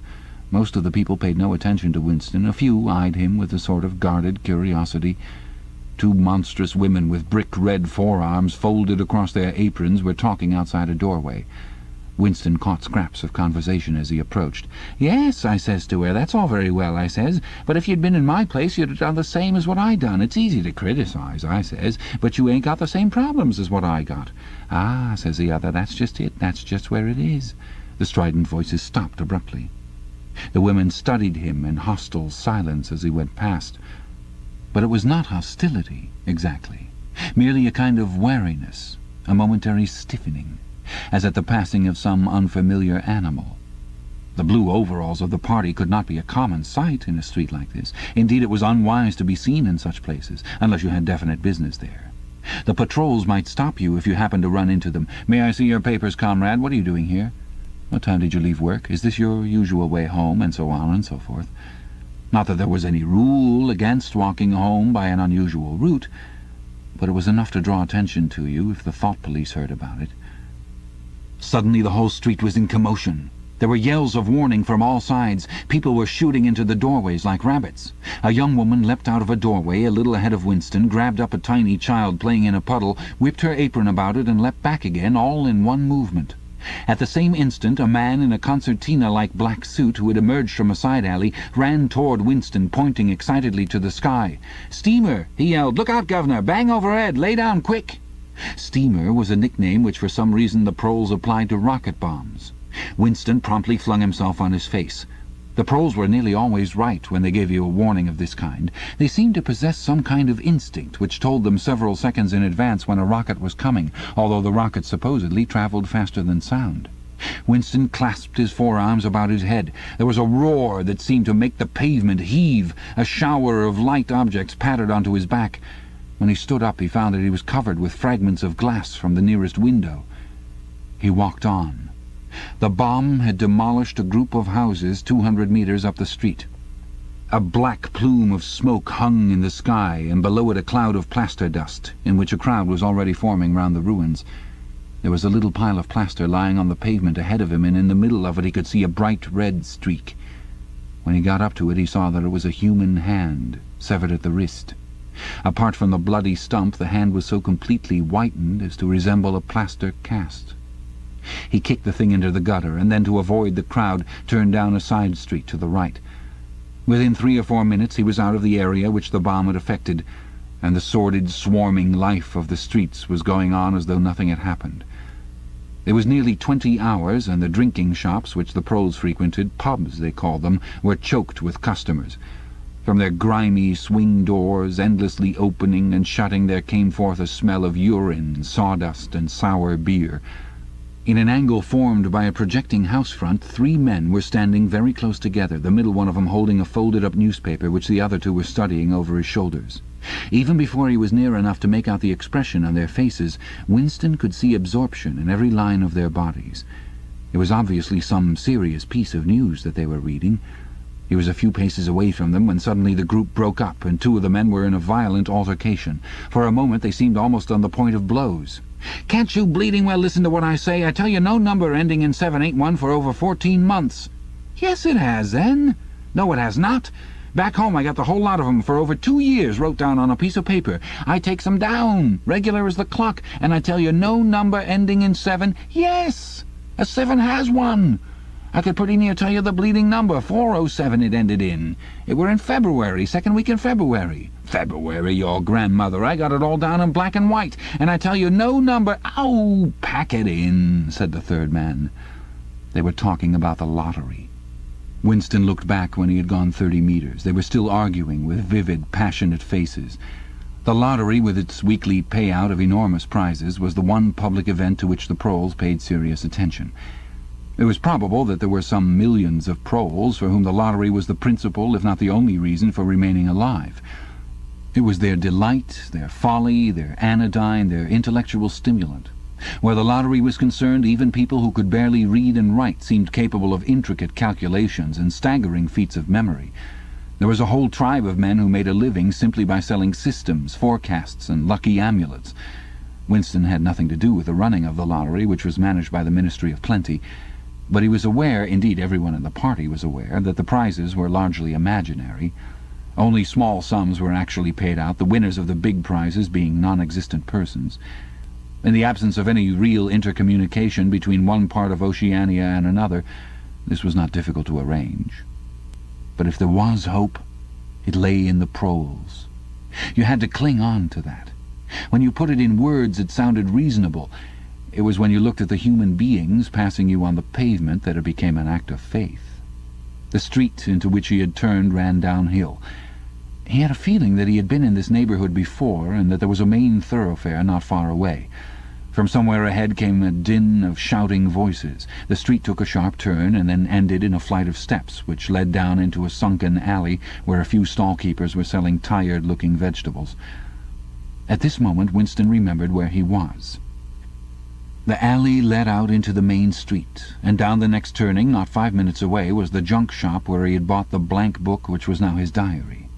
And in a small stationer's shop not far away he had bought his penholder and his bottle of ink. He paused for a moment at the top of the steps. On the opposite side of the alley there was a dingy little pub, whose windows appeared to be frosted over, but in reality were merely coated with dust. A very old man, bent but active, with white moustaches that bristled forward like those of a prawn, pushed open the swing door and went in. As Winston stood watching, it occurred to him that the old man, who must be 80 at the least, had already been middle-aged when the revolution happened. He and a few others like him were the last links that now existed with the vanished world of capitalism. In the party itself there were not many people left whose ideas had been formed before the revolution. The older generation had mostly been wiped out in the great purges of the 50s and 60s, and the few who survived had long ago been terrified into complete intellectual surrender. If there was anyone alive who could give you a truthful account of conditions in the early part of the century, it could only be a prole. Suddenly the passage from the history book that he had copied into his diary came back into Winston's mind, and a lunatic impulse took hold of him. He would go into the pub. He would scrape acquaintance with that old man and question him. He would say to him, "Tell me about your life when you were a boy. What was it like in those days? Were things better than they are now, or were they worse?" Hurriedly, lest he should have time to become frightened, he descended the steps and crossed the narrow street. It was madness, of course. As usual, there was no definite rule against talking to proles and frequenting their pubs, but it was far too unusual an action to pass unnoticed. If the patrols appeared, he might plead an attack of faintness, but it was not likely that they would believe him. He pushed open the door, and a hideous, cheesy smell of sour beer hit him in the face. As he entered, the din of voices dropped to about half its volume. Behind his back he could feel everyone eyeing his blue overalls.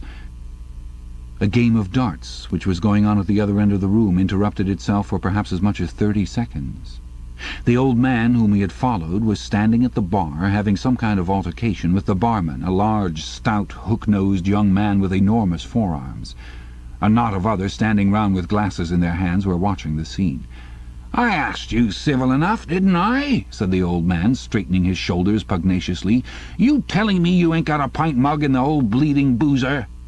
"And what in hell's name is a pint?" said the barman, leaning forward with the tips of his fingers on the counter. "Look at him! Calls himself a barman and don't know what a pint is. Why, a pint's the half of a quart, and there's 4 quarts to the gallon. Have to teach you the ABC next?" "Never heard of him," said the barman shortly. "Litre and half-litre, that's all we serve. There's the glasses on the shelf in front of you." "I'd like a pint," persisted the old man. "You could have drawed me off a pint easy enough. We didn't have these bleeding litres when I was a young man." "When you were a young man, we were all living in the tree-tops," said the barman with a glance at the other customers. There was a shout of laughter, and the uneasiness caused by Winston's entry seemed to disappear. The old man's white-stubbled face had flushed pink. He was turned away, muttering to himself, and bumped into Winston. Winston caught him gently by the arm. "May I offer you a drink?" he said. "You're a gent," said the other, straightening his shoulders again. He appeared not to have noticed Winston's blue overalls. "Pint," he added aggressively to the barman. "Pint or wallop." The barman swished 2 half-litres of dark brown beer into thick glasses which he had rinsed in a bucket under the counter. Beer was the only drink you could get in prole pubs. The proles were not supposed to drink gin, though in practice they could get hold of it easily enough. The game of darts was in full swing again, and the knot of men at the bar had begun talking about lottery tickets. Winston's presence was forgotten for a moment. There was a deal table under the window where he and the old man could talk without fear of being overheard. It was horribly dangerous. But at any rate there was no telescreen in the room, a point he had made sure of as soon as he came in. "He could have drawed me off a pint," grumbled the old man as he settled down behind his glass. "A half-litre ain't enough. It don't satisfy, and a whole litre's too much. It starts my bladder running, let alone the price." "You must have seen great changes since you were a young man," said Winston tentatively.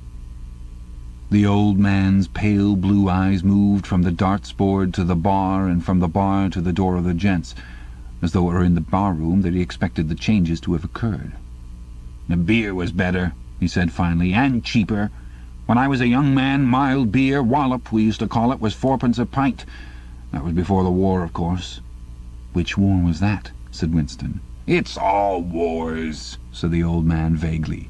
He took up his glass and his shoulders straightened again. "Here's wishing you the very best of health." In his lean throat the sharp-pointed Adam's apple made a surprisingly rapid up-and-down movement, and the beer vanished. Winston went to the bar and came back with 2 more half-litres. The old man appeared to have forgotten his prejudice against drinking a full liter. "You are very much older than I am," said Winston. "You must have been a grown man before I was born. You can remember what it was like in the old days, before the Revolution. People of my age don't really know anything about those times. We can only read about them in books, and what it says in the books may not be true. I should like your opinion on that. The history books say that life before the Revolution was completely different from what it is now. There was the most terrible oppression, injustice, poverty, worse than anything we can imagine. Here in London the great mass of the people never had enough to eat from birth to death. Half of them hadn't even boots on their feet. They worked 12 hours a day, they left school at 9, they slept 10 in a room, and at the same time there were only a very few people, only a few thousands, the capitalists they were called, who were rich and powerful.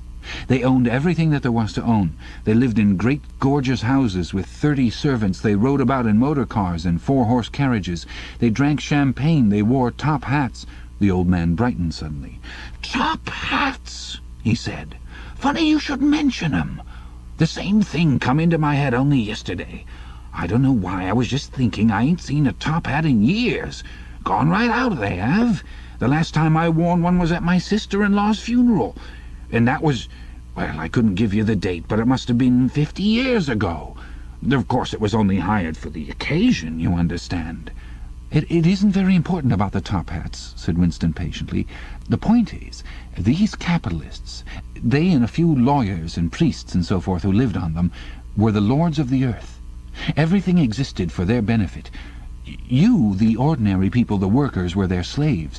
They could do what they liked with you. They could ship you off to Canada like cattle. They could sleep with your daughters if they chose. They could order you to be flogged with something called a cat-o'-nine-tails.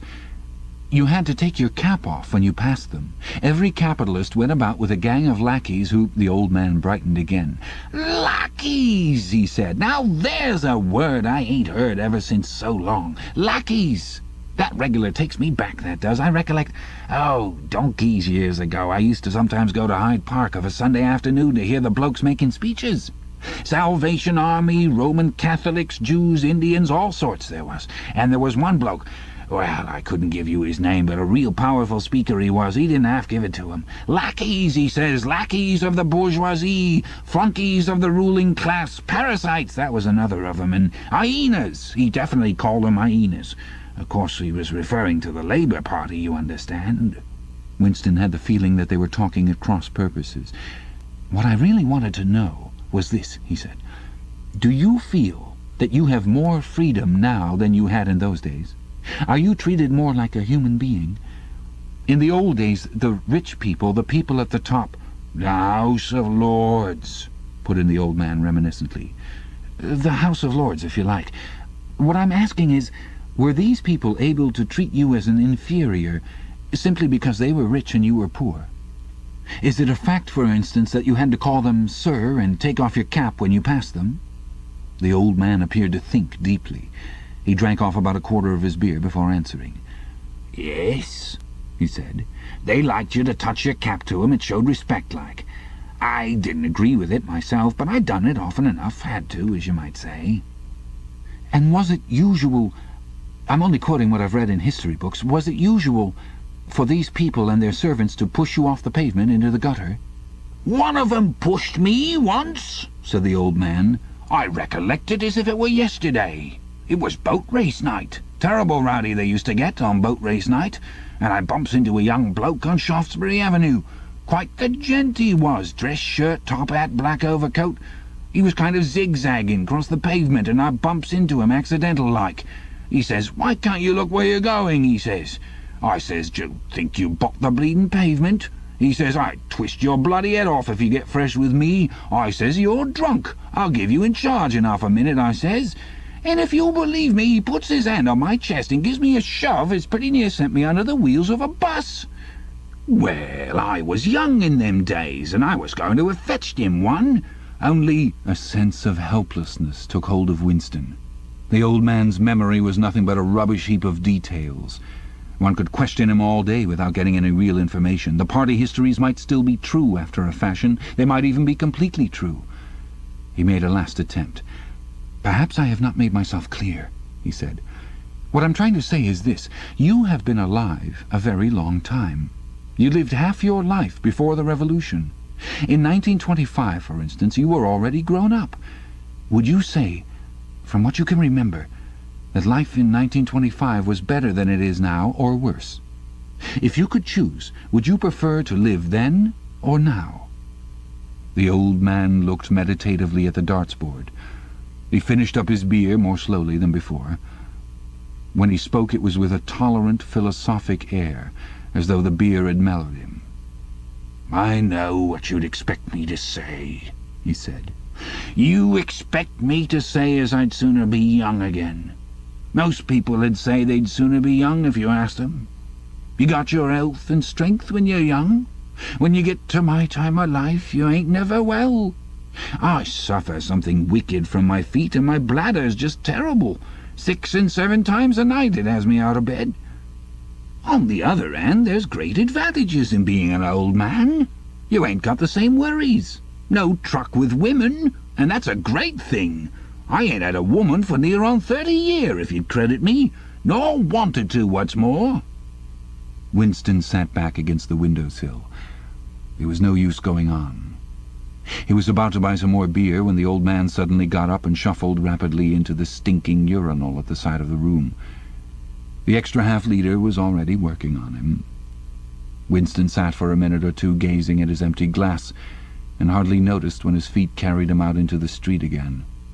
Within 20 years at the most, he reflected, the huge and simple question, was life better before the Revolution than it is now, would have ceased once and for all to be answerable. But in effect it was unanswerable even now, since the few scattered survivors from the ancient world were incapable of comparing one age with another. They remembered a million useless things, a quarrel with a workmate, a hunt for a lost bicycle pump, the expression on a long-dead sister's face, the swirls of dust on a windy morning 70 years ago. But all the relevant facts were outside the range of their vision. They were like the ant, which can see small objects but not large ones. And when memory failed and written records were falsified, when that happened, the claim of the party to have improved the conditions of human life had got to be accepted, because there did not exist, and never again could exist, any standard against which it could be tested. At this moment his train of thought stopped abruptly. He halted and looked up. It was in a narrow street with a few dark little shops interspersed among dwelling houses. Immediately above his head there hung 3 discoloured metal balls, which looked as if they had once been gilded. He seemed to know the place. Of course! He was standing outside the junk shop where he had bought the diary. A twinge of fear went through him.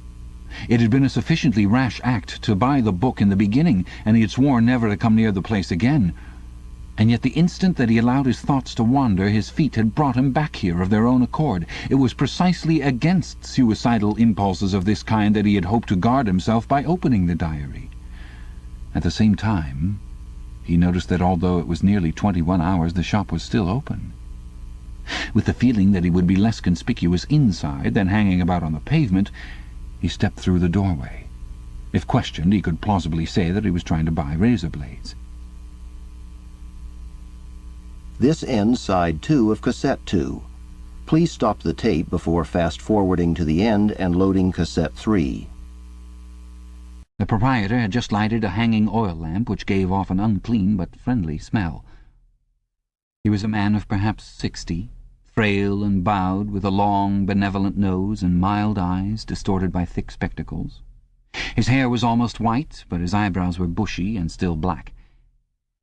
His spectacles, his gentle, fussy movements, and the fact that he was wearing an aged jacket of black velvet gave him a vague air of intellectuality, as though he had been some kind of literary man, or perhaps a musician.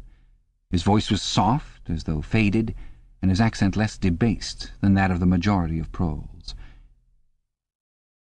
"I recognized you on the pavement," he said immediately. "You're the gentleman that bought the young lady's keepsake album. That was a beautiful bit of paper, that was. Cream laid, it used to be called. There's been no paper like that made for, I dare say 50 years. He peered at Winston over the top of his spectacles. "Is there anything special I can do for you, or did you just want to look around?" "I was passing," said Winston vaguely. "I just looked in. I don't want anything in particular." "It's just as well," said the other, "because I don't suppose I could have satisfied you." He made an apologetic gesture with his soft-palmed hand. "You see how it is. An empty shop, you might say. Between you and me, the antique trade's just about finished. No demand any longer, and no stock either. Furniture, china, glass, it's all been broken up by degrees. And, of course, the metal stuff's mostly been melted down. I haven't seen a brass candlestick in years." The tiny interior of the shop was in fact uncomfortably full, but there was almost nothing in it of the slightest value. The floor space was very restricted, because all round the walls were stacked innumerable dusty picture frames. In the window there were trays of nuts and bolts, worn-out chisels, penknives with broken blades, tarnished watches that did not even pretend to be in going order, and other miscellaneous rubbish. Only on a small table in the corner was there a litter of odds and ends, lacquered snuff-boxes, agate brooches, and the like, which looked as though they might include something interesting. As Winston wandered toward the table, his eye was caught by a round, smooth thing that gleamed softly in the lamplight, and he picked it up. It was a heavy lump of glass, curved on one side, flat on the other, making almost a hemisphere. There was a peculiar softness, as of rainwater, in both the colour and the texture of the glass. At the heart of it, magnified by the curved surface, there was a strange pink, convoluted object that recalled a rose or a sea anemone. "What is it?" said Winston, fascinated. "That's coral, that is," said the old man. "It must have come from the Indian Ocean. They used to kind of embed it in the glass. That wasn't made less than 100 years ago. More, by the look of it." "It's a beautiful thing," said Winston. "It is a beautiful thing," said the other appreciatively, "but there's not many that'd say so nowadays." He coughed. "Now, if it so happened that you wanted to buy it, that'd cost you $4. I can remember when a thing like that would have fetched £8, and £8 was... Well, I can't work it out, but it was a lot of money. But who cares about genuine antiques nowadays, even the few that's left?" Winston immediately paid over the $4 and slid the coveted thing into his pocket. What appealed to him about it was not so much its beauty as the air it seemed to possess of belonging to an age quite different from the present one. The soft, rain-watery glass was not like any glass that he had ever seen. The thing was doubly attractive because of its apparent uselessness, though he could guess that it must once have been intended as a paperweight. It was very heavy in his pocket, but fortunately it did not make much of a bulge. It was a queer thing, even a compromising thing, for a party member to have in his possession. Anything old, and for that matter anything beautiful, was always vaguely suspect. The old man had grown noticeably more cheerful after receiving the $4. Winston realized that he would have accepted 3 or even 2. "There's another room upstairs that you might care to take a look at," he said. "There's not much in it, just a few pieces. We'll do with a light if we're going upstairs." He lit another lamp and with bowed back led the way slowly up the steep and worn stairs and along a tiny passage into a room which did not give on the street, but looked out on a cobbled yard and a forest of chimney-pots. Winston noticed that the furniture was still arranged as though the room were meant to be lived in. There was a strip of carpet on the floor, a picture or two on the walls, and a deep, slatternly armchair drawn up to the fireplace. An old-fashioned glass clock with a 12-hour face was ticking away on the mantelpiece. Under the window, and occupying nearly a quarter of the room, was an enormous bed with a mattress still on it. "We lived here till my wife died," said the old man, half apologetically. "I'm selling the furniture off by little and little. Now, that's a beautiful mahogany bed, or at least it would be if you could get the bugs out of it. But I dare say you'd find it a little bit cumbersome." He was holding the lamp high up, so as to illumine the whole room, and in the warm, dim light the place looked curiously inviting. The thought flitted through Winston's mind that it would probably be quite easy to rent the room for a few dollars a week, if he dared to take the risk. It was a wild, impossible notion, to be abandoned as soon as thought of, but the room had awakened in him a sort of nostalgia, a sort of ancestral memory. It seemed to him that he knew exactly what it felt like to sit in a room like this, in an armchair beside an open fire, with your feet in the fender and a kettle on the hob, utterly alone, utterly secure, with nobody watching you, no voice pursuing you, no sound except the singing of the kettle and the friendly ticking of the clock. "There's no telescreen," he could not help murmuring. "Ah," said the old man, "I never had one of those things. Too expensive. And I never seemed to feel the need of it somehow. Now, that's a nice gate-leg table in the corner there, though of course you'd have to put new hinges on it if you wanted to use the flaps." There was a small bookcase in the other corner, and Winston had already gravitated toward it. It contained nothing but rubbish. The hunting down and destruction of books had been done with the same thoroughness in the prole quarters as everywhere else. It was very unlikely that there existed anywhere in Oceania a copy of a book printed earlier than 1960. The old man, still carrying the lamp, was standing in front of a picture in a rosewood frame which hung on the other side of the fireplace, opposite the bed. "Now, if you happen to be interested in old prints at all," he began delicately. Winston came across to examine the picture. It was a steel engraving of an oval building with rectangular windows and a small tower in front. There was a railing running round the building, and at the rear end there was what appeared to be a statue. Winston gazed at it for some moments. It seemed vaguely familiar, though he did not remember the statue. "The frame's fixed to the wall," said the old man, "but I could unscrew it for you, I dare say." "I know that building," said Winston finally.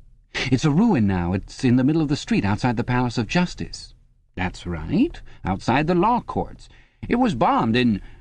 many years ago. It was a church at one time. St. Clement's Dane, its name was." He smiled apologetically, as though conscious of saying something slightly ridiculous, and added, "Oranges and lemons, say the bells of St. Clement's." "What's that?" said Winston. "Oh, oranges and lemons, say the bells of St. Clement's. That was a rhyme we had when I was a little boy. How it goes on I don't remember, but I do know it ended up, here comes a candle to light you to bed, here comes a chopper to chop off your head. It was a kind of dance. They held out their arms for you to pass under, and when they came to here comes a chopper to chop off your head, they brought their arms down and caught you. It was just names of churches. All the London churches were in it, all the principal ones, that is." Winston wondered vaguely to what century the church belonged. It was always difficult to determine the age of a London building. Anything large and impressive, if it was reasonably new in appearance, was automatically claimed as having been built since the Revolution, while anything that was obviously of earlier date was ascribed to some dim period called the Middle Ages. The centuries of capitalism were held to have produced nothing of any value. One could not learn history from architecture any more than one could learn it from books. Statues, inscriptions, memorial stones, the names of streets, anything that might throw light upon the past had been systematically altered. "I never knew it had been a church," he said. "There's a lot of them left, really," said the old man, "though they've been put to other uses. Now, how did that rhyme go? I've got it. Oranges and lemons, say the bells of St. Clement's. You owe me 3 farthings, say the bells of St. Martin's. There, now that's as far as I can get. A farthing, that was a small copper coin, looked something like a cent." "Where was St. Martin's?" said Winston. "St. Martin's? Well, that's still standing. It's in Victory Square, alongside the picture gallery. A building with a kind of triangular porch and pillars in front and a big flight of steps." Winston knew the place well. It was a museum used for propaganda displays of various kinds, scale models of rocket bombs and floating fortresses, waxwork tableaus illustrating enemy atrocities and the like. "St. Martin's in the Fields, it used to be called," supplemented the old man, "though I don't recollect any fields anywhere in those parts." Winston did not buy the picture. It would have been an even more incongruous possession than the glass paperweight, and impossible to carry home unless it were taken out of its frame. But he lingered for some minutes more, talking to the man whose name he discovered was not Weeks, as one might have gathered from the inscription over the shop front, but Charrington. Mr. Charrington, it seemed, was a widower, aged 63, and had inhabited this shop for 30 years. Throughout that time he had been intending to alter the name over the window, but had never quite got to the point of doing it. All the while that they were talking, the half-remembered rhyme kept running through Winston's head. "Oranges and lemons, say the bells of St. Clement's. You owe me 3 farthings, say the bells of St. Martin's." It was curious, but when you said it to yourself you had the illusion of actually hearing bells, the bells of a lost London that still existed somewhere or other, disguised and forgotten. From one ghostly steeple after another he seemed to hear them pealing forth. Yet so far as he could remember he had never, in real life, heard church bells ringing. He got away from Mr. Charrington and went down the stairs alone, so as not to let the old man see him reconnoitring the street before stepping out of the door. He had already made up his mind that after a suitable interval, a month, say, he would take the risk of visiting the shop again. It was perhaps not more dangerous than shirking an evening at the centre. The serious piece of folly had been to come back here in the first place, after buying the diary, and without knowing whether the proprietor of the shop could be trusted. However, yes, he thought again, he would come back. He would buy further scraps of beautiful rubbish. He would buy the engraving of St. Clement's Dane, take it out of its frame and carry it home concealed under the jacket of his overalls. He would drag the rest of that poem out of Mr. Charrington's memory. Even the lunatic project of renting the room upstairs flashed momentarily through his mind again. For perhaps 5 seconds exaltation made him careless, and he stepped out onto the pavement without so much as a preliminary glance through the window. He had even started humming to an improvised tune. "Oranges and lemons, say the bells of St. Clement's. You owe me 3 farthings, say the—" Suddenly his heart seemed to turn to ice and his bowels to water. A figure in blue overalls was coming down the pavement, not 10 meters away. It was the girl from the fiction department, the girl with dark hair. The light was failing, but there was no difficulty in recognizing her. She looked him straight in the face, then walked quickly on as though she had not seen him. For a few seconds Winston was too paralyzed to move. Then he turned to the right and walked heavily away, not noticing for the moment that he was going in the wrong direction. At any rate, one question was settled. There was no doubting any longer that the girl was spying on him. She must have followed him here, because it was not credible that by pure chance she should have happened to be walking on the same evening up the same obscure back street, kilometers distant from any quarter where party members lived. It was too great a coincidence.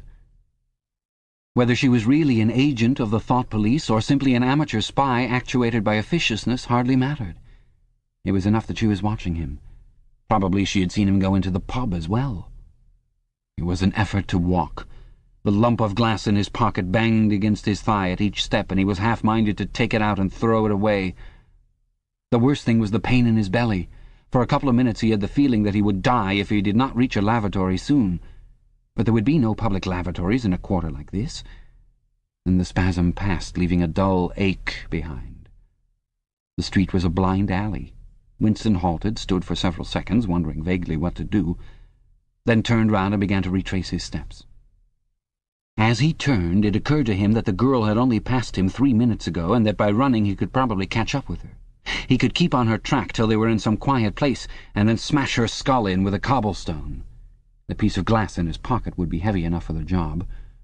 But he abandoned the idea immediately, because even the thought of making any physical effort was unbearable. He could not run, he could not strike a blow. Besides, she was young and lusty and would defend herself.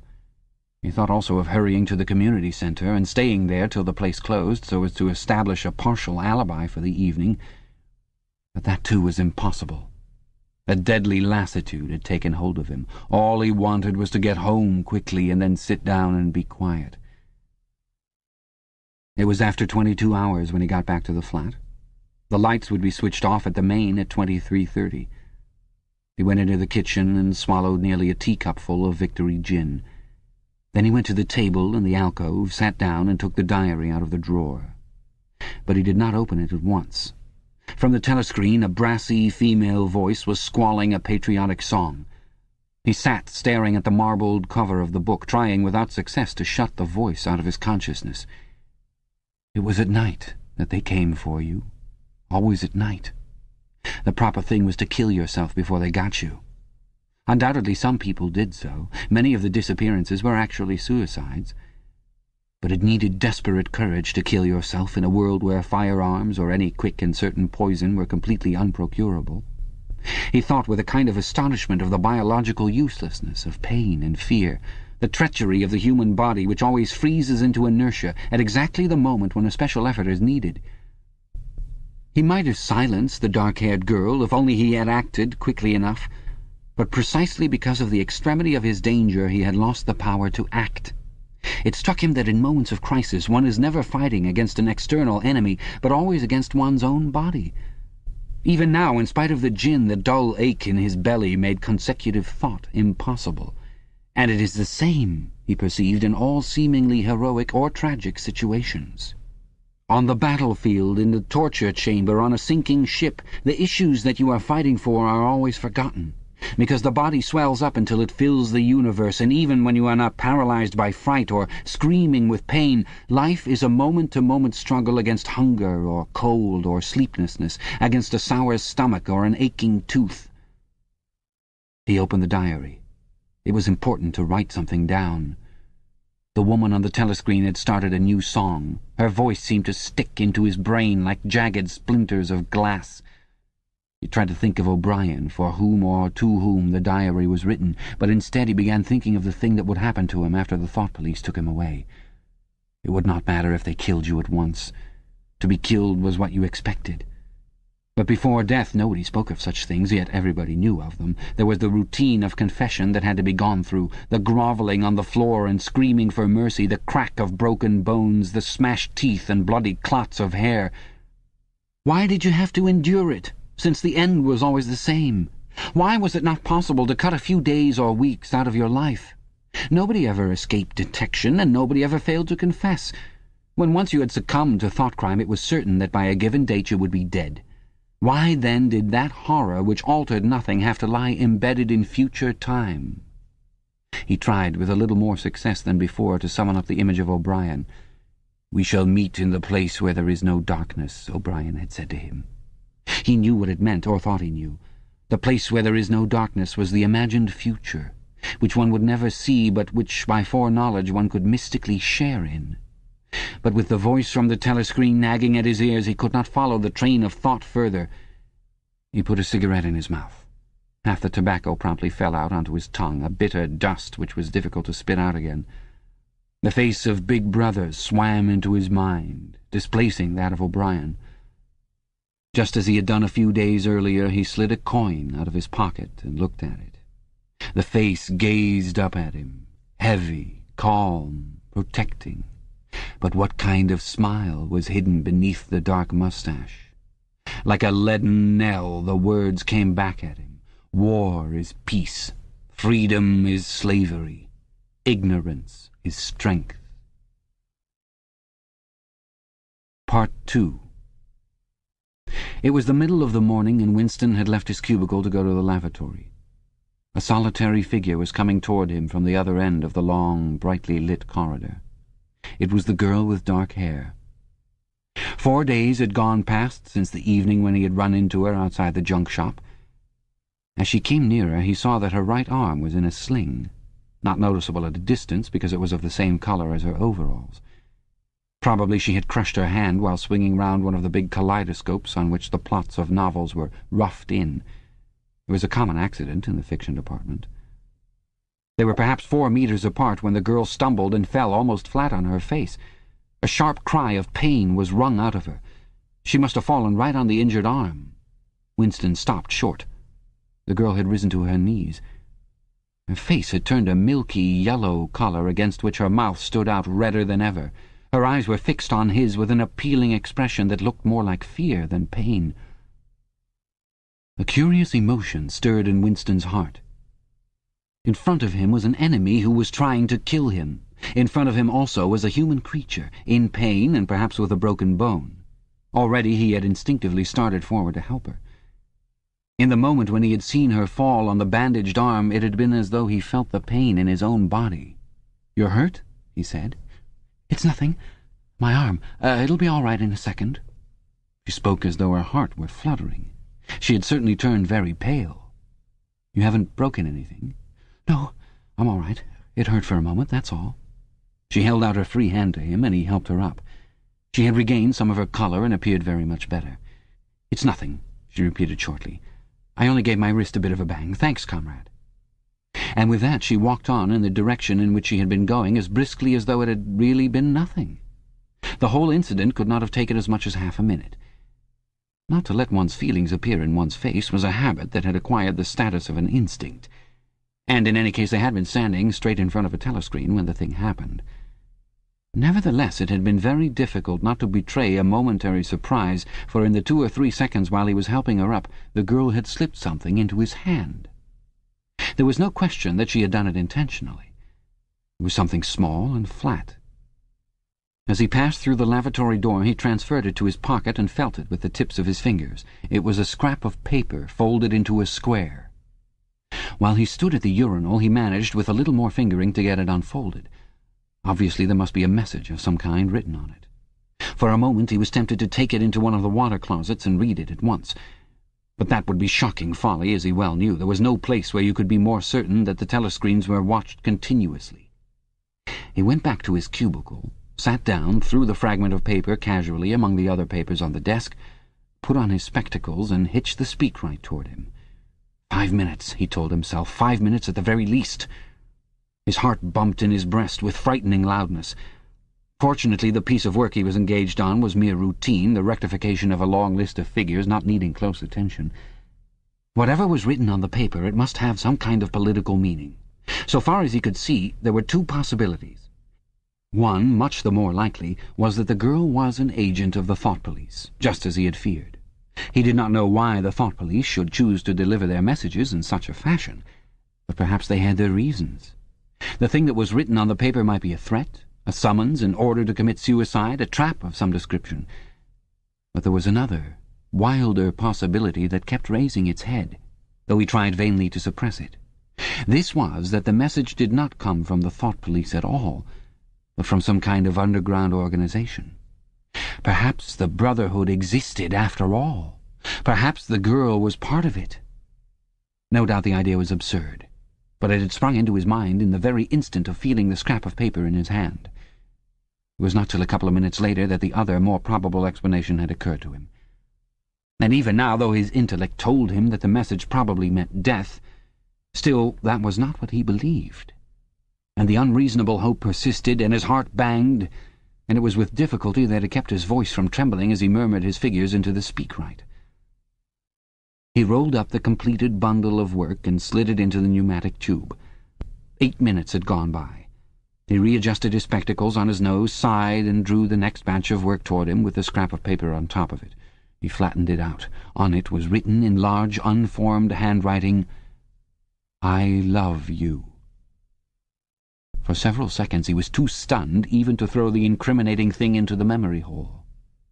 When he did so, although he knew very well the danger of showing too much interest, he could not resist reading it once again, just to make sure that the words were really there. For the rest of the morning it was very difficult to work. What was even worse than having to focus his mind on a series of niggling jobs was the need to conceal his agitation from the telescreen. He felt as though a fire were burning in his belly. Lunch in the hot, crowded, noise-filled canteen was torment. He had hoped to be alone for a little while during the lunch hour, but as bad luck would have it, the imbecile Parsons flopped down beside him, the tang of his sweat almost defeating the tinny smell of stew, and kept up a stream of talk about the preparations for Hate Week. He was particularly enthusiastic about a papier-mâché model of Big Brother's head 2 meters wide, which was being made for the occasion by his daughter's troop of spies. The irritating thing was that in the racket of voices Winston could hardly hear what Parsons was saying, and was constantly having to ask for some fatuous remark to be repeated. Just once he caught a glimpse of the girl, at a table with 2 other girls at the far end of the room. She appeared not to have seen him, and he did not look in that direction again. The afternoon was more bearable. Immediately after lunch there arrived a delicate, difficult piece of work, which would take several hours and necessitated putting everything else aside. It consisted in falsifying a series of production reports of 2 years ago in such a way as to cast discredit on a prominent member of the inner party who was now under a cloud. This was the kind of thing that Winston was good at, and for more than 2 hours he succeeded in shutting the girl out of his mind altogether. Then the memory of her face came back, and with it a raging, intolerable desire to be alone. Until he could be alone, it was impossible to think this new development out. Tonight was one of his nights at the community centre. He wolfed another tasteless meal in the canteen, hurried off to the centre, took part in the solemn foolery of a discussion group, played 2 games of table tennis, swallowed several glasses of gin, and sat for half an hour through a lecture entitled Ingsoc in Relation to Chess. His soul writhed with boredom, but for once he had had no impulse to shirk his evening at the centre. At the sight of the words, "I love you," the desire to stay alive had welled up in him, and the taking of minor risks suddenly seemed stupid. It was not till 23 hours, when he was home and in bed, and in the darkness where you were safe even from the telescreen so long as you kept silent, that he was able to think continuously. It was a physical problem that had to be solved: how to get in touch with the girl and arrange a meeting. He did not consider any longer the possibility that she might be laying some kind of trap for him. He knew that it was not so because of her unmistakable agitation when she handed him the note. Obviously she had been frightened out of her wits, as well she might be. Nor did the idea of refusing her advances even cross his mind. Only 5 nights ago he had contemplated smashing her skull in with a cobblestone, but that was of no importance. He thought of her naked, youthful body as he had seen it in his dream. He had imagined her a fool like all the rest of them, her head stuffed with lies and hatred, her belly full of ice. A kind of fever seized him at the thought that he might lose her, the white, youthful body might slip away from him. What he feared more than anything else was that she would simply change her mind if he did not get in touch with her quickly. But the physical difficulty of meeting was enormous. It was like trying to make a move at chess when you were already mated. Whichever way you turned, the telescreen faced you. Actually, all the possible ways of communicating with her had occurred to him within 5 minutes of reading the note, but now, with time to think, he went over them one by one, as though laying out a row of instruments on a table. Obviously the kind of encounter that had happened this morning could not be repeated. If she had worked in the records department, it might have been comparatively simple, but he had only a very dim idea whereabouts in the building the fiction department lay, and he had no pretext for going there. If he had known where she lived, and at what time she left work, he could have contrived to meet her somewhere on her way home. But to try to follow her home was not safe, because it would mean loitering about outside the ministry, which was bound to be noticed. As for sending a letter through the mails, it was out of the question. By a routine that was not even secret, all letters were opened in transit. Actually, few people ever wrote letters. For the message that it was occasionally necessary to send, there were printed postcards with long lists of phrases, and you struck out the ones that were inapplicable. In any case, he did not know the girl's name, let alone her address. Finally, he decided that the safest place was the canteen. If he could get her at a table by herself, somewhere in the middle of the room, not too near the telescreens, and with a sufficient buzz of conversation all round, if these conditions endured for, say, 30 seconds, it might be possible to exchange a few words. For a week after this, life was like a restless dream. On the next day she did not appear in the canteen until he was leaving it, the whistle having already blown. Presumably she had been changed onto a later shift. They passed each other without a glance. On the day after that she was in the canteen at the usual time, but with 3 other girls and immediately under a telescreen. Then for 3 dreadful days she did not appear at all. His whole mind and body seemed to be afflicted with an unbearable sensitivity, a sort of transparency, which made every movement, every sound, every contact, every word that he had to speak or listen to an agony. Even in his sleep he could not altogether escape from her image. He did not touch the diary during those days. If there was any relief, it was in his work, in which he could sometimes forget himself for 10 minutes at a stretch. He had absolutely no clue as to what had happened to her. There was no inquiry he could make. She might have been vaporized. She might have committed suicide. She might have been transferred to the other end of Oceania. Worst and likeliest of all, she might simply have changed her mind and decided to avoid him. The next day she reappeared. Her arm was out of the sling, and she had a band of sticking plaster round her wrist. The relief of seeing her was so great that he could not resist staring directly at her for several seconds. On the following day he very nearly succeeded in speaking to her. When he came into the canteen, she was sitting at a table well out from the wall and was quite alone. It was early, and the place was not very full. The queue edged forward till Winston was almost at the counter, then was held up for 2 minutes because someone in front was complaining that he had not received his tablet of saccharin. But the girl was still alone when Winston secured his tray and began to make for her table. He walked casually toward her, his eyes searching for a place at some table beyond her. She was perhaps 3 meters away from him. Another 2 seconds would do it. Then a voice behind him called, "Smith!" He pretended not to hear. "Smith!" repeated the voice more loudly. It was no use. He turned round. A blonde-headed, silly-faced young man named Wilshire, whom he barely knew, was inviting him with a smile to a vacant place at his table. It was not safe to refuse. After having been recognized, he could not go and sit at a table with an unattended girl. It was too noticeable. He sat down with a friendly smile.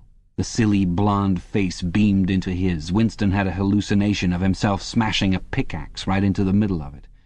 The girl's table filled up a few minutes later. But she must have seen him coming toward her, and perhaps she would take the hint.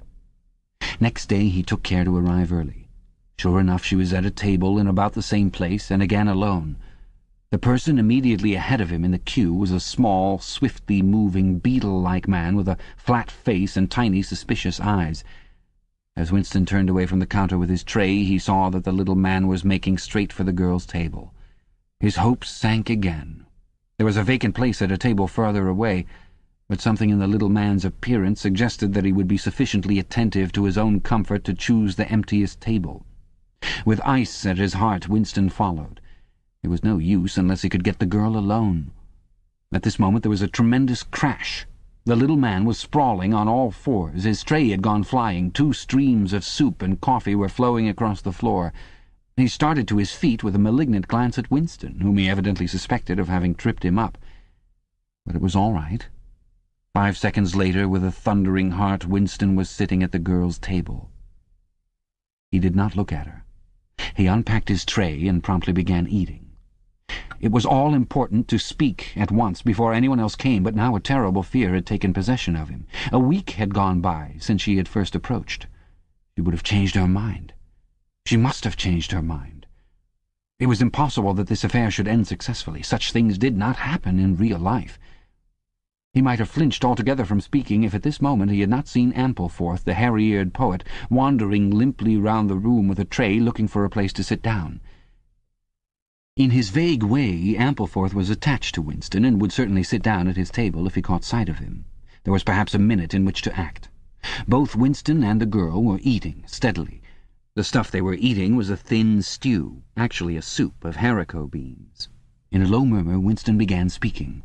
Neither of them looked up. Steadily they spooned the watery stuff into their mouths, and between spoonfuls exchanged the few necessary words in low, expressionless voices.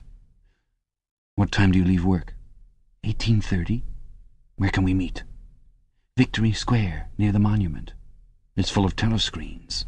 It doesn't matter if there's a crowd." "Any signal?" "No. Don't come up to me until you see me among a lot of people. And don't look at me, just keep somewhere near me." "What time?" 19 hours. "All right." Ampleforth failed to see Winston and sat down at another table. The girl finished her lunch quickly and made off, while Winston stayed to smoke a cigarette. They did not speak again, and so far as it was possible for 2 people sitting on opposite sides of the same table, they did not look at one another. Winston was in Victory Square before the appointed time. He wandered around the base of the enormous fluted column, at the top of which Big Brother's statue gazed southward toward the skies where he had vanquished the Eurasian airplanes, the East Asian airplanes it had been a few years ago, in the Battle of Airstrip 1. In the street in front of it there was a statue of a man on horseback, which was supposed to represent Oliver Cromwell. At 5 minutes past the hour, the girl still had not appeared. Again the terrible fear seized upon Winston. She was not coming. She had changed her mind. He walked slowly up to the north side of the square and got a sort of pale-coloured pleasure from identifying St. Martin's Church, whose bells, when it had bells, had chimed, "You owe me 3 farthings." Then he saw the girl, standing at the base of the monument, reading or pretending to read a poster which ran spirally up the column. It was not safe to go near her until some more people had accumulated. There were telescreens all around the pediment. But at this moment there was a din of shouting and a zoom of heavy vehicles from somewhere to the left. Suddenly everyone seemed to be running across the square. The girl nipped nimbly round the lions at the base of the monument and joined in the rush. Winston followed. As he ran, he gathered from some shouted remarks that a convoy of Eurasian prisoners was passing. Already a dense mass of people was blocking the south side of the square. Winston, at normal times the kind of person who gravitates to the outer edge of any kind of scrimmage, shoved, butted, squirmed his way forward into the heart of the crowd. Soon he was within arm's length of the girl, but the way was blocked by an enormous prole and an almost equally enormous woman, presumably his wife, who seemed to form an impenetrable wall of flesh. Winston wriggled himself sideways and with a violent lunge managed to drive his shoulder between them. For a moment it felt as though his entrails were being ground to pulp between the two muscular hips. Then he had broken through, sweating a little. He was next to the girl. They were shoulder to shoulder, both staring fixedly in front of them. A long line of trucks with wooden-faced guards armed with submachine guns standing upright in each corner was passing slowly down the street. In the trucks little yellow men in shabby greenish uniforms were squatting, jammed close together. Their sad Mongolian faces gazed out over the sides of the trucks, utterly incurious. Occasionally, when a truck jolted, there was a clank-clank of metal. All the prisoners were wearing leg irons. Truckload after truckload of the sad faces passed. Winston knew they were there, but he saw them only intermittently. The girl's shoulder and her right arm down to the elbow were pressed against his. Her cheek was almost near enough for him to feel its warmth. She had immediately taken charge of the situation, just as she had done in the canteen. She began speaking in the same expressionless voice as before, with lips barely moving, a mere murmur easily drowned by the din of voices and the rumbling of the trucks. "Can you hear me?" "Yes." "Can you get Sunday afternoon off?" "Yes." "Then listen carefully. You'll have to remember this. Go to Paddington Station." With a sort of military precision that astonished him, she outlined the route that he was to follow.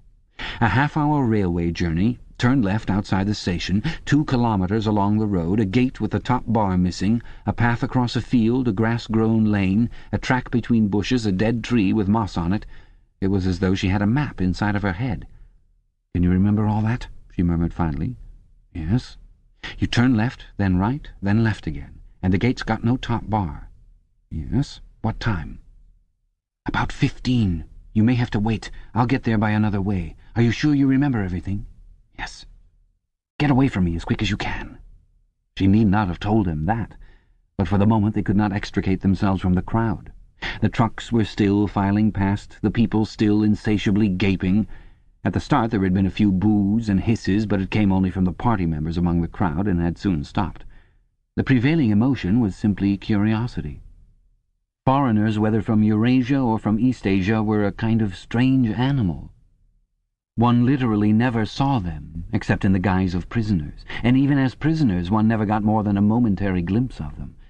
Nor did one know what became of them. Apart from the few who were hanged as war criminals, the others simply vanished, presumably into forced labour camps. The round Mongol faces had given way to faces of a more European type, dirty, bearded, and exhausted. From over scrubby cheekbones, eyes looked into Winston, sometimes with strange intensity, and flashed away again. The convoy was drawing to an end. In the last truck he could see an aged man, his face a mass of grizzled hair, standing upright with wrists crossed in front of him as though he were used to having them bound together. It was almost time for Winston and the girl to part. But at the last moment, while the crowd still hemmed them in, her hand felt for his and gave it a fleeting squeeze. It could not have been 10 seconds, and yet it seemed a long time that their hands were clasped together. He had time to learn every detail of her hand. He explored the long fingers, the shapely nails, the work-hardened palm with its row of calluses, the smooth flesh under the wrist. Merely from feeling it he would have known it by sight. In the same instant it occurred to him that he did not know what colour the girl's eyes were. They were probably brown. but people with dark hair sometimes had blue eyes. To turn his head and look at her would have been inconceivable folly. With hands locked together, invisible among the press of bodies, they stared steadily in front of them, and instead of the eyes of the girl, the eyes of the aged prisoner gazed mournfully at Winston out of nests of hair. Chapter 2. Winston picked his way up the lane through dappled light and shade, stepping out into pools of gold whenever the boughs parted. Under the trees to the left of them the ground was misty with bluebells. The air seemed to kiss one's skin. It was the 2nd of May. From somewhere deeper in the heart of the wood came the droning of ring-doves. He was a bit early. There had been no difficulties about the journey, and the girl was so evidently experienced that he was less frightened than he would normally have been. Presumably she could be trusted to find a safe place. In general, you could not assume that you were much safer in the country than in London. There were no telescreens, of course, but there was always the danger of concealed microphones, by which your voice might be picked up and recognized. Besides, it was not easy to make a journey by yourself without attracting attention. For distances of less than 100 kilometers it was not necessary to get your passport endorsed. But sometimes there were patrols hanging about the railway stations who examined the papers of any party member they found there and asked awkward questions. However, no patrols had appeared, and on the walk from the station he had made sure by cautious backward glances that he was not being followed. The train was full of proles, in holiday mood because of the summery weather.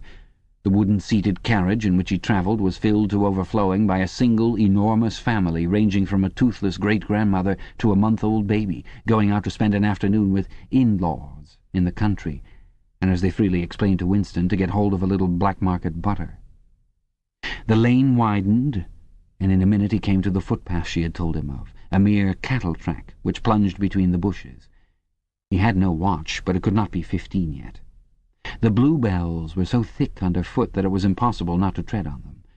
He knelt down and began picking some, partly to pass the time away, but also from a vague idea that he would like to have a bunch of flowers to offer to the girl when they met. He had got together a big bunch and was smelling their faint, sickly scent, and a sound at his back froze him, the unmistakable crackle of a foot on twigs. He went on picking bluebells. It was the best thing to do. It might be the girl, or he might have been followed after all. To look round was to show guilt. He picked another, and another. A hand fell lightly on his shoulder. He looked up. It was the girl. She shook her head, evidently as a warning that he must keep silent, then parted the bushes and quickly led the way along the narrow track into the wood. Obviously she had been that way before, for she dodged the boggy pits as though by habit. Winston followed, still clasping his bunch of flowers. His first feeling was relief, but as he watched the strong, slender body moving in front of him, with the scarlet sash that was just tight enough to bring out the curve of her hips, the sense of his own inferiority was heavy upon him. Even now it seemed quite likely that when she turned round and looked at him, she would draw back after all. The sweetness of the air and the greenness of the leaves daunted him. Already on the walk from the station the May sunshine had made him feel dirty and etiolated, a creature of indoors with the sooty dust of London in the pores of his skin. It occurred to him that till now she had probably never seen him in broad daylight in the open. They came to the fallen tree that she had spoken of. The girl hopped over and forced apart the bushes, in which there did not seem to be an opening. When Winston followed her, he found that they were in a natural clearing, a tiny, grassy knoll surrounded by tall saplings that shut it in completely. The girl stopped and turned. "Here we are," she said. He was facing her at several paces distance. As yet he did not dare move nearer to her. "I didn't want to say anything in the lane," she went on, "in case there's a mic hidden there. I don't suppose there is, but there could be. There's always the chance of one of those swine recognizing your voice. We're all right here." He still had not the courage to approach her. "We're all right here?" he repeated stupidly. "Yes, look at the trees." They were small ashes, which at some time had been cut down and had sprouted up again into a forest of poles, none of them thicker than one's wrist. "There's nothing big enough to hide a mic in. Besides, I've been here before." They were only making conversation. He had managed to move closer to her now. She stood before him very upright, with a smile on her face that looked faintly ironical, as though she were wondering why he was so slow to act. The bluebells had cascaded onto the ground. They seemed to have fallen of their own accord. He took her hand. "Would you believe," he said, "that till this moment I didn't know what colour your eyes were?" They were brown, he noted, a rather light shade of brown, with dark lashes. "Now that you've seen what I'm really like, can you still bear to look at me?" "Yes, easily. I'm 39 years old. I've got a wife that I can't get rid of. I've got varicose veins. I've got 5 false teeth." "I couldn't care less," said the girl. The next moment, it was hard to say by whose act, she was in his arms. At the beginning he had no feeling except sheer incredulity. The youthful body was strained against his own, the mass of dark hair was against his face, and yes, actually she had turned her face up and he was kissing the wide red mouth. She had clasped her arms about his neck. She was calling him darling, precious one, loved one. He had pulled her down to the ground. She was utterly unresisting. He could do what he liked with her. But the truth was that he had no physical sensation except that of mere contact. All he felt was incredulity and pride. He was glad that this was happening, but he had no physical desire. It was too soon. Her youth and prettiness had frightened him. He was too much used to living without women. He did not know the reason. The girl picked herself up and pulled a bluebell out of her hair. She sat against him, putting her arm round his waist. "Never mind, dear. There's no hurry. We've got the whole afternoon. Isn't this a splendid hideout? I found it when I got lost once on a community hike. If anyone was coming, you could hear them 100 meters away." "What is your name?" said Winston. "Julia. I know yours. It's Winston Smith. How did you find that out?" "I expect I'm better at finding things out than you are, dear. Tell me, what did you think of me before that day I gave you the note?" He did not feel any temptation to tell lies to her. It was even a sort of love offering to start off by telling the worst. "I hated the sight of you," he said. "I wanted to rape you and then murder you afterwards. 2 weeks ago I thought seriously of smashing your head in with a cobblestone. If you really want to know, I imagined that you had something to do with the thought police." The girl laughed delightedly, evidently taking this as a tribute to the excellence of her disguise. "Not the thought police? You didn't honestly think that?" "Well, perhaps not exactly that. But from your general appearance, merely because you're young and fresh and healthy, you understand, I thought that probably you thought I was a good party member, pure in word and deed. Banners, processions, slogans, games, community hikes, all that stuff. And you thought that if I had a quarter of a chance I'd denounce you as a thought criminal and get you killed off?" "Yes, something of that kind. A great many young girls are like that, you know." "It's this bloody thing that does it," she said, ripping off the scarlet sash of the Junior Anti-Sex League and flinging it onto a bough. Then, as though touching her waist had reminded her of something, she felt in the pocket of her overalls and produced a small slab of chocolate. She broke it in half and gave one of the pieces to Winston. Even before he had taken it, he knew by the smell that it was very unusual chocolate. It was dark and shiny and was wrapped in silver paper. Chocolate normally was dull, brown, crumbly stuff that tasted, as nearly as one could describe it, like the smoke of a rubbish fire. But at some time or another he had tasted chocolate like the piece she had given him. The first whiff of its scent had stirred up some memory which he could not pin down, but which was powerful and troubling. "Where did you get this stuff?" he said. "Black market," she said indifferently. "Actually, I am that sort of girl to look at. I'm good at games. I was a troop leader in the Spies. I do voluntary work 3 evenings a week for the Junior Anti-Sex League. Hours and hours I've spent pasting their bloody rot all over London. I always carry one end of a banner in the processions. I always look cheerful, and I never shirk anything. Always yell with the crowd, that's what I say. It's the only way to be safe." The first fragment of chocolate had melted on Winston's tongue. The taste was delightful. But there was still that memory moving round the edges of his consciousness, something strongly felt but not reducible to definite shape, like an object seen out of the corner of one's eye. He pushed it away from him, aware only that it was the memory of some action which he would have liked to undo but could not.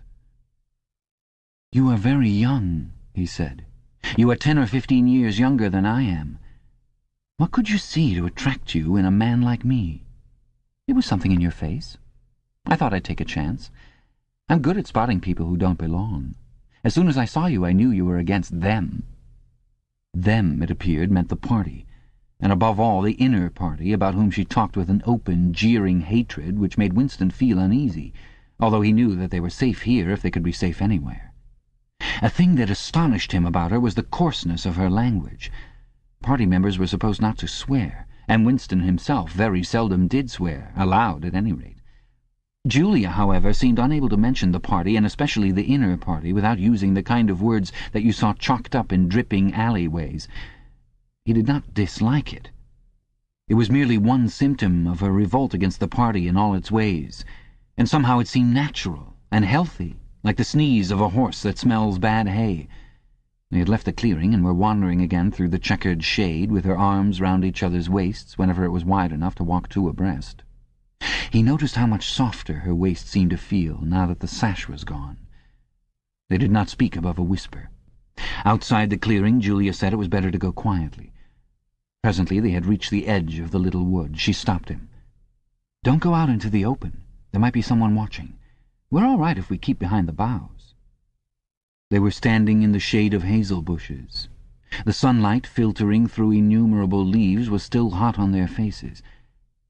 Winston looked out into the field beyond and underwent a curious, slow shock of recognition.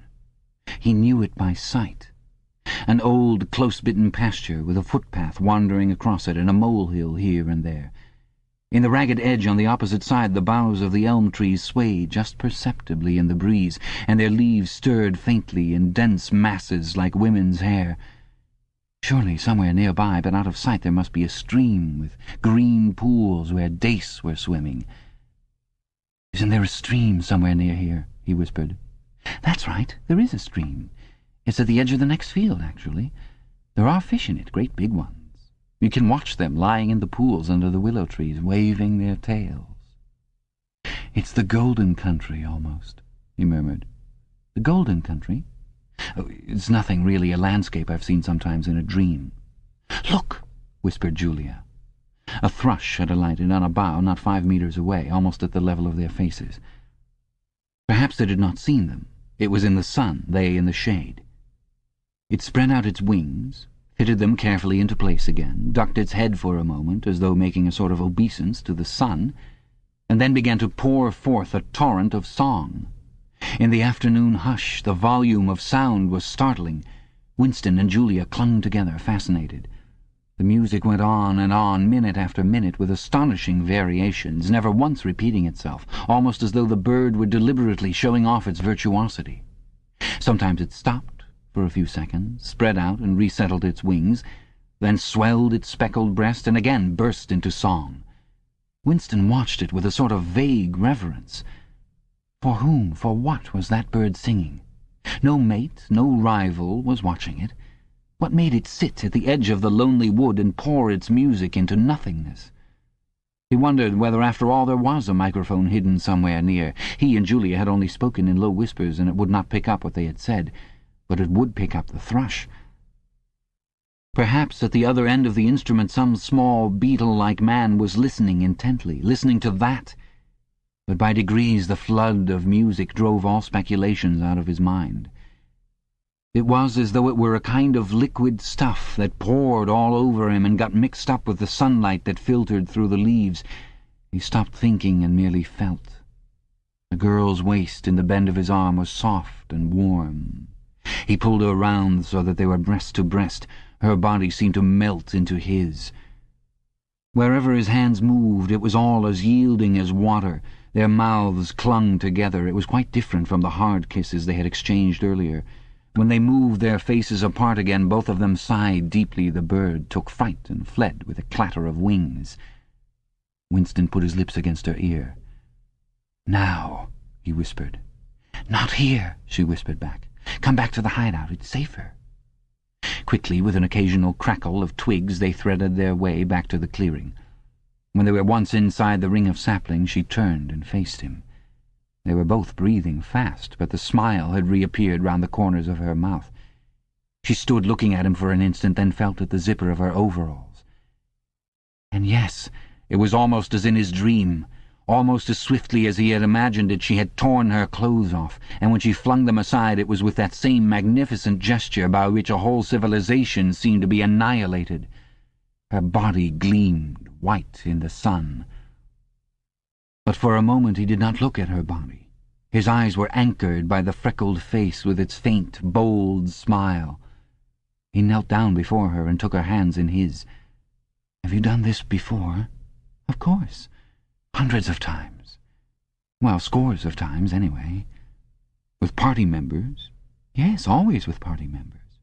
With members of the inner party. Not with those swine, no. But there's plenty that would if they got half a chance. They're not so holy as they make out." His heart leapt. Scores of times she had done it. He wished it had been hundreds, thousands. Anything that hinted at corruption always filled him with a wild hope. Who knew? Perhaps the party was rotten under the surface, its cult of strenuousness and self-denial simply a sham concealing iniquity. If he could have infected the whole lot of them with leprosy or syphilis, how gladly he would have done so. Anything to rot, to weaken, to undermine. He pulled her down so that they were kneeling face to face. "Listen. The more men you've had, the more I love you. Do you understand that?" "Yes, perfectly. I hate purity. I hate goodness. I don't want any virtue to exist anywhere. I want everyone to be corrupt to the bones." "Well, then, I ought to suit you, dear. I'm corrupt to the bones. You like doing this? I don't mean simply me. I mean the thing in itself. I adore it." That was above all what he wanted to hear. Not merely the love of one person, but the animal instinct, the simple, undifferentiated desire. That was the force that would tear the party to pieces. He pressed her down upon the grass among the fallen bluebells. This time there was no difficulty. Presently the rising and falling of their breasts slowed to normal speed, and in a sort of pleasant helplessness they fell apart. The sun seemed to have grown hotter. They were both sleepy. He reached out for the discarded overalls and pulled them partly over. Almost immediately they fell asleep and slept for about half an hour. Winston woke first. He sat and watched the freckled face, still peacefully asleep, pillowed on the palm of her hand. Except for her mouth, you could not call her beautiful. There was a line or two round the eyes if you looked closely. The short, dark hair was extraordinarily thick and soft. It occurred to him that he still did not know her surname or where she lived. The young, strong body, now helpless in sleep, awoke in him a pitying, protecting feeling. But the mindless tenderness that he had felt under the hazel tree while the thrush was singing had not quite come back. He pulled the overalls aside and studied her smooth white flank. In the old days, he thought, a man looked at a girl's body and saw that it was desirable, and that was the end of the story. But you could not have pure love or pure lust nowadays. No emotion was pure, because everything was mixed up with fear and hatred. Their embrace had been a battle, the climax of victory. It was a blow struck against the party. It was a political act. Chapter 3. "We can come here once again," said Julia. "It's generally safe to use any hideout twice, but not for another month or two, of course." As soon as she woke up, her demeanour had changed. She became alert and businesslike, put her clothes on, knotted the scarlet sash about her waist, and began arranging the details of the journey home. It seemed natural to leave this to her. She obviously had a practical cunning which Winston lacked, and she seemed also to have an exhaustive knowledge of the countryside round London, stored away from innumerable community hikes. The route she gave him was quite different from the one by which he had come, and brought him out at a different railway station. "Never go home the same way as you went out," she said, as though enunciating an important general principle. She would leave first, and Winston was to wait half an hour before following her. She had named the place where they could meet after work 4 evenings hence. It was a street in one of the poorer quarters, where there was an open market which was generally crowded and noisy. She would be hanging about among the stalls, pretending to be in search of the shoelaces or sewing thread. If she judged that the coast was clear, she would blow her nose when he approached. Otherwise he was to walk past her without recognition. But with luck, in the middle of the crowd, it would be safe to talk for a quarter of an hour and arrange another meeting. "And now I must go," she said, as soon as he had mastered his instructions. I'm due back at 19:30. I've got to put in 2 hours for the Junior Anti-Sex League, handing out leaflets or something. Isn't it bloody? Give me a brush down, would you? Have I got any twigs in my hair? You sure? Then goodbye, my love. Goodbye. She flung herself into his arms, kissed him almost violently, and a moment later pushed her way through the saplings and disappeared into the wood with very little noise. Even now he had not found out her surname or her address. However, it made no difference, for it was inconceivable that they could ever meet indoors or exchange any kind of written communication. As it happened, they never went back to the clearing in the wood. During the month of May there was only one further occasion on which they actually succeeded in making love. That was in another hiding-place known to Julia, the belfry of a ruined church in an almost deserted stretch of country where an atomic bomb had fallen 30 years earlier. It was a good hiding-place when once you got there, but the getting there was very dangerous. For the rest they could only meet in the streets, in a different place every evening, and never for more than half an hour at a time. In the street it was usually possible to talk, after a fashion. As they drifted down the crowded pavements, not quite abreast and never looking at one another, they carried on a curious, intermittent conversation which flicked on and off like the beams of a lighthouse, suddenly nipped into silence by the approach of a party uniform or the proximity of a telescreen, then taken up again minutes later in the middle of a sentence, then abruptly cut short as they parted at the agreed spot, then continued almost without introduction on the following day. Julia appeared to be quite used to this kind of conversation, which she called talking by installments. She was also surprisingly adept at speaking without moving her lips. Just once in almost a month of nightly meetings they managed to exchange a kiss. They were passing in silence down a side street. Julia would never speak when they were away from the main streets. When there was a deafening roar, the earth heaved and the air darkened, and Winston found himself lying on his side, bruised and terrified. A rocket bomb must have dropped quite near at hand. Suddenly he became aware of Julia's face, a few centimetres from his own, deathly white as chalk. Even her lips were white. She was dead. He clasped her against him, and found that he was kissing a live, warm face, but there was some powdery stuff that got in the way of his lips. Both of their faces were thickly coated with plaster. There were evenings when they reached their rendezvous and then had to walk past one another without a sign because a patrol had just come around the corner or a helicopter was hovering overhead. Even if it had been less dangerous, it would still have been difficult to find time to meet. Winston's working week was 60 hours, Julia's was even longer, and their free days varied according to the pressure of work and did not often coincide. Julia, in any case, seldom had an evening completely free. She spent an astonishing amount of time in attending lectures and demonstrations, distributing literature for the Junior Anti-Sex League, preparing banners for Hate Week, making collections for the Savings Campaign and such-like activities. It paid, she said. It was camouflage. If you kept the small rules, you could break the big ones. She even induced Winston to mortgage yet another of his evenings by enrolling himself for the part-time munition work, which was done voluntarily by zealous party members. So, one evening every week, Winston spent 4 hours of paralyzing boredom screwing together small bits of metal, which were probably parts of bomb fuses, in a drafty, ill-lit workshop where the knocking of hammers mingled drearily with the music of the telescreens. When they met in the church tower, the gaps in their fragmentary conversation were filled up. It was a blazing afternoon. The air in the little square chamber above the bells was hot and stagnant and smelt overpoweringly of pigeon dung. They sat talking for hours on the dusty, twig-littered floor, one or other of them getting up from time to time to cast a glance through the narrow slits and make sure that no one was coming. Julia was 26 years old. She lived in a hostel with 30 other girls, always in the stink of women. "How I hate women," she said, parenthetically, and she worked, as he had guessed, on the novel-writing machines in the fiction department. She enjoyed her work, which consisted chiefly in running and servicing a powerful but tricky electric motor. She was, she said, not clever, but was fond of using her hands and felt at home with machinery. She could describe the whole process of composing a novel, from the general directive issued by the planning committee down to the final touching up by the rewrite squad.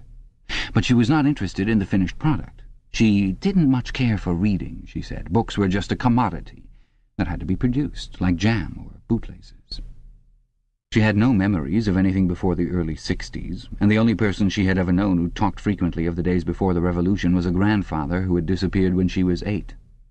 At school she had been captain of the hockey team and had won the gymnastics trophy 2 years running. She had been a troop leader in the Spies and a branch secretary in the Youth League before joining the Junior Anti-Sex League. She had always borne an excellent character. She had, even an infallible mark of good reputation, been picked out to work in pornosec, the subsection of the fiction department which turned out cheap pornography for distribution among the proles. It was nicknamed Muck House by the people who worked in it, she remarked. There she had remained for a year, helping to produce booklets in sealed packets with titles like Spanking Stories or One Night in a Girls' School, to be bought furtively by proletarian youths who were under the impression that they were buying something illegal. "What are these books like?" said Winston curiously. "Oh, ghastly rubbish.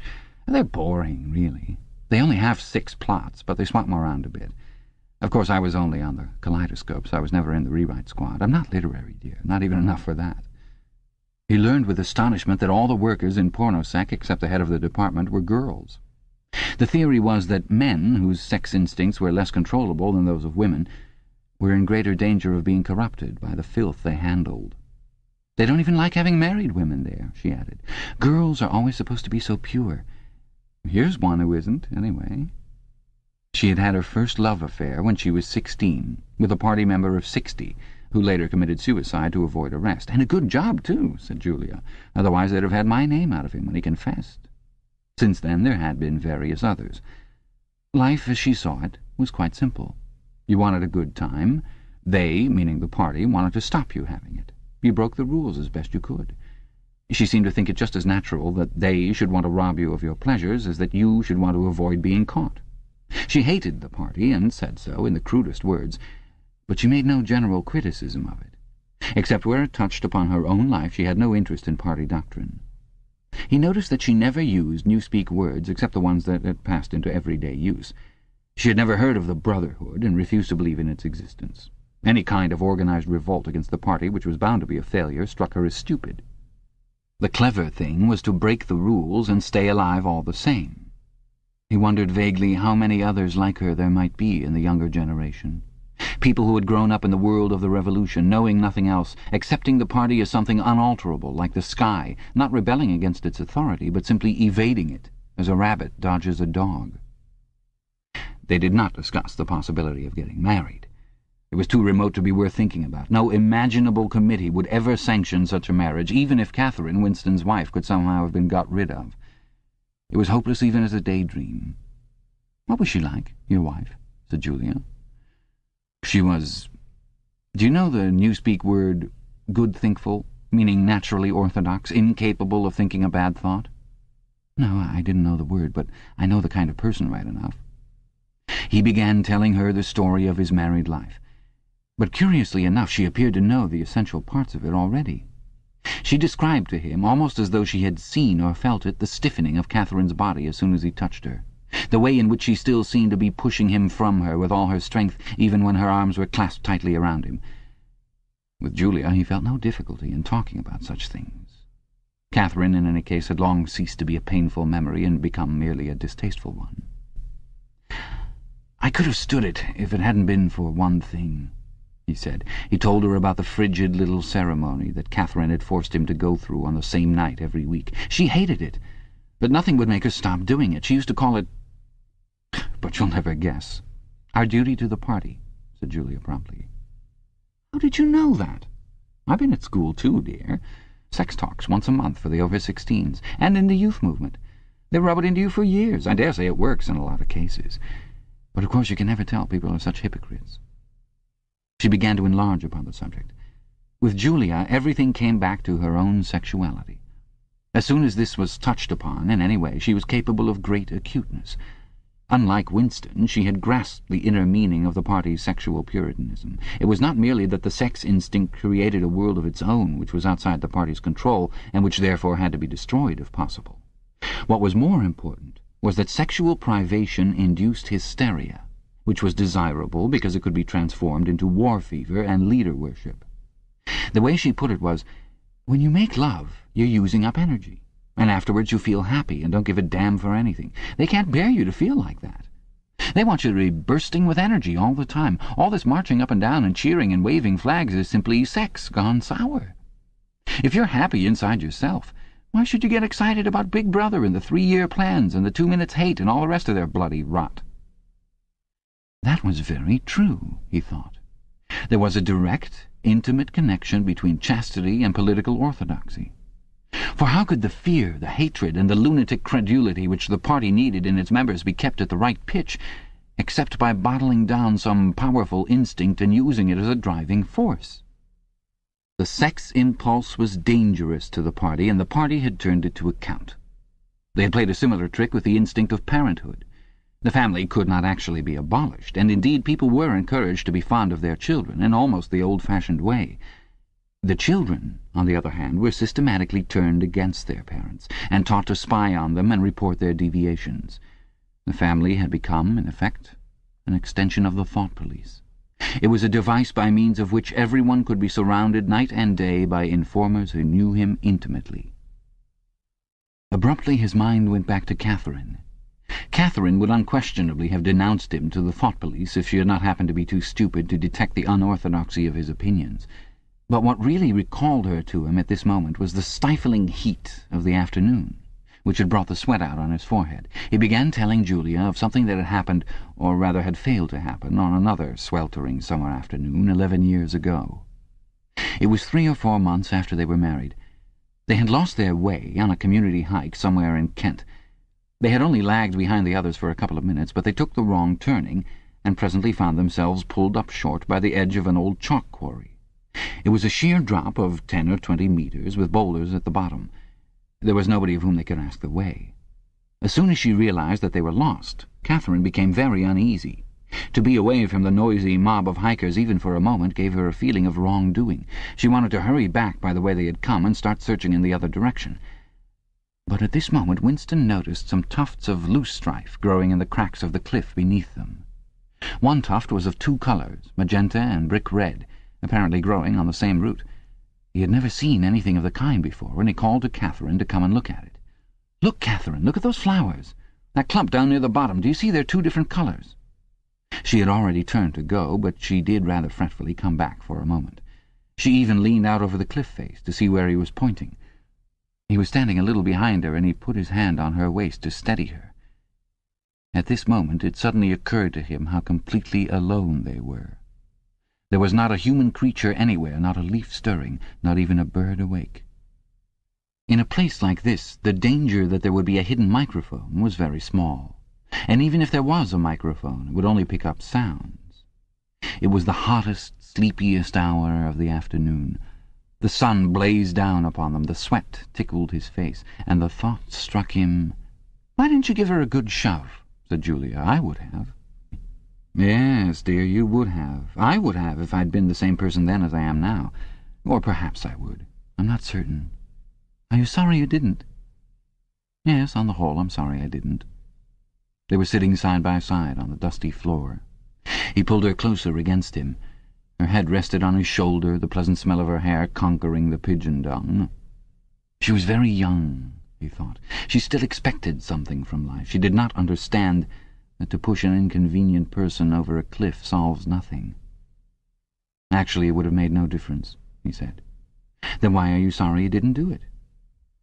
"Only because I prefer a positive to a negative. In this game that we're playing, we can't win. Some kinds of failure are better than other kinds, that's all." He felt her shoulders give a wriggle of dissent. She always contradicted him when he said anything of this kind. She would not accept it as a law of nature that the individual is always defeated. In a way she realized that she herself was doomed, that sooner or later the thought police would catch her and kill her, but with another part of her mind she believed that it was somehow possible to construct a secret world in which you could live as you chose. All you needed was luck and cunning and boldness. She did not understand that there was no such thing as happiness, that the only victory lay in the far future, long after you were dead, that from the moment of declaring war on the party it was better to think of yourself as a corpse. "We are the dead," he said. "We're not dead yet," said Julia prosaically. "Not physically. 6 months, a year, 5 years, conceivably. I am afraid of death. You are young, so presumably you are more afraid of it than I am. Obviously we shall put it off as long as we can, but it makes very little difference. So long as human beings stay human, death and life are the same thing." "Oh, rubbish! Which would you sooner sleep with, me or a skeleton? Don't you enjoy being alive? Don't you like feeling? This is me, this is my hand, this is my leg. I'm real, I'm solid, I'm alive. Don't you like this?" She twisted herself round and pressed her bosom against him. He could feel her breasts, ripe yet firm, through her overalls. Her body seemed to be pouring some of its youth and vigour into his. "Yes, I like that," he said. "Then stop talking about dying. And now, listen, dear. We've got to fix up about the next time we meet. We may as well go back to the place in the wood. We've given it a good long rest. But you must get there by a different way this time. I've got it all planned out.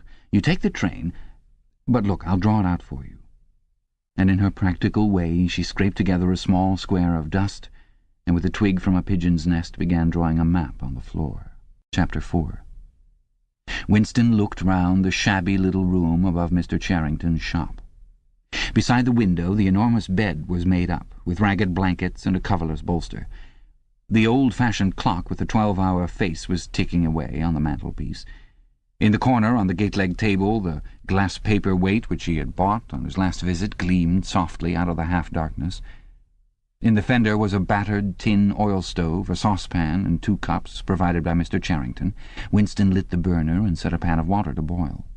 He had brought an envelope full of Victory coffee and some saccharin tablets. The clock's hand said 7:20. It was 19:20, really. She was coming at 19:30. "Folly, folly," his heart kept saying. "Conscious, gratuitous, suicidal folly. Of all the crimes that a party member could commit, this one was the least possible to conceal." Actually, the idea had first floated into his head in the form of a vision of the glass paperweight mirrored by the surface of the gate-leg table.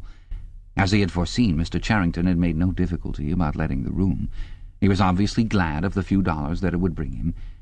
Nor did he seem shocked or become offensively knowing when it was made clear that Winston wanted the room for the purpose of a love affair. Instead, he looked into the middle distance and spoke in generalities with so delicate an air as to give the impression that he had become partly invisible. Privacy, he said, was a very valuable thing. Everyone wanted a place where they could be alone occasionally. And when they had such a place, it was only common courtesy in anyone else who knew of it to keep his knowledge to himself. He even, seeming almost to fade out of existence as he did so, added that there were 2 entries to the house, one of them through the backyard, which gave on an alley. Under the window somebody was singing. Winston peeped out, secure in the protection of the muslin curtain. The June sun was still high in the sky, and in the sun-filled court below a monstrous woman, solid as a Norman pillar, with brawny red forearms and a sacking apron strapped about her middle, was stumping to and fro between a wash-tub and a clothesline, pegging out a series of square white things which Winston recognized as babies' diapers. Whenever her mouth was not corked with clothes pegs, she was singing in a powerful contralto. "It was only an hopeless fancy, it passed like an April dye, but a look and a word and the dreams they stirred, they have stolen my heart away." The tune had been haunting London for weeks past. It was one of countless similar songs published for the benefit of the proles by a subsection of the music department.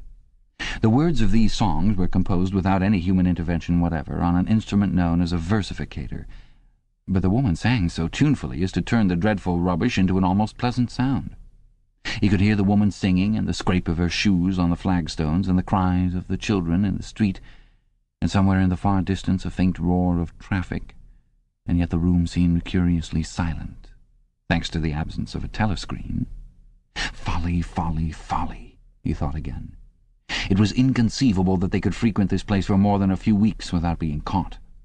But the temptation of having a hiding place that was truly their own, indoors and near at hand, had been too much for both of them. For some time after their visit to the church belfry, it had been impossible to arrange meetings. Working hours had been drastically increased in anticipation of Hate Week. It was more than a month distant, but the enormous, complex preparations that it entailed were throwing extra work onto everybody. Finally, both of them managed to secure a free afternoon on the same day. They had agreed to go back to the clearing in the wood. On the evening beforehand they met briefly in the street. As usual, Winston hardly looked at Julia as they drifted toward one another in the crowd, but from the short glance he gave her it seemed to him that she was paler than usual. "It's all off," she murmured as soon as she judged it safe to speak. "Tomorrow, I mean." "What?" "Tomorrow afternoon. I can't come." "Why not?" "Oh, the usual reason. It started early this time." For a moment he was violently angry. During the month that he had known her, the nature of his desire for her had changed. At the beginning there had been little true sensuality in it. Their first love-making had been simply an act of the will. But after the second time it was different. The smell of her hair, the taste of her mouth, the feeling of her skin seemed to have got inside him, or into the air all round him. She had become a physical necessity, something that he not only wanted but felt that he had a right to. When she said that she could not come, he had the feeling that she was cheating him. But just at this moment the crowd pressed them together and their hands accidentally met. She gave the tips of his fingers a quick squeeze that seemed to invite not desire, but affection. It struck him that when one lived with a woman, this particular disappointment must be a normal, recurring event, and a deep tenderness, such as he had not felt for her before, suddenly took hold of him. He wished that they were a married couple of 10 years' standing. He wished that he were walking through the streets with her just as they were doing now, but openly and without fear, talking of trivialities and buying odds and ends for the household. He wished above all that they had some place where they could be alone together without feeling the obligation to make love every time they met. It was not actually at that moment, but at some time on the following day, that the idea of renting Mr. Charrington's room had occurred to him. When he suggested it to Julia, she had agreed with unexpected readiness. Both of them knew that it was lunacy. It was as though they were intentionally stepping nearer to their graves. As he sat waiting on the edge of the bed, he thought again of the cellars of the Ministry of Love. It was curious how that predestined horror moved in and out of one's consciousness. There it lay, fixed in future time, preceding death as surely as 99 precedes 100. One could not avoid it, but one could perhaps postpone it. And yet, instead, every now and again, by a conscious, willful act, one chose to shorten the interval before it happened. At this moment there was a quick step on the stairs. Julia burst into the room. She was carrying a tool bag of coarse brown canvas, such as he had sometimes seen her carrying to and fro at the ministry. He started forward to take her in his arms, but she disengaged herself rather hurriedly, partly because she was still holding the tool bag. "Half a second," she said. "Just let me show you what I've brought. Did you bring some of that filthy Victory coffee? I thought you would. You can chuck it away again, because we shan't be needing it. Look here." She fell on her knees, threw open the bag, and tumbled out some spanners and a screwdriver that filled the top part of it. Underneath was a number of neat paper packets. The first packet that she passed to Winston had a strange and yet vaguely familiar feeling. It was filled with some kind of heavy, sand-like stuff, which yielded whenever you touched it. "It isn't sugar," he said. "Real sugar, not saccharin, sugar. And here's a loaf of bread, proper white bread, not our bloody stuff, and a little pot of jam. And here's a tin of milk. Look, this is the one I'm really proud of. I had to wrap a bit of sacking around it because—" But she did not need to tell him why she had wrapped it up. The smell was already filling the room, a rich, hot smell which seemed like an emanation from his early childhood, but which one did occasionally meet with even now, blowing down a passageway before a door slammed, or diffusing itself mysteriously in a crowded street, sniffed for an instant, and then lost again. "It's coffee," he murmured. "Real coffee. It's inner-party coffee. There's a whole kilo here," she said.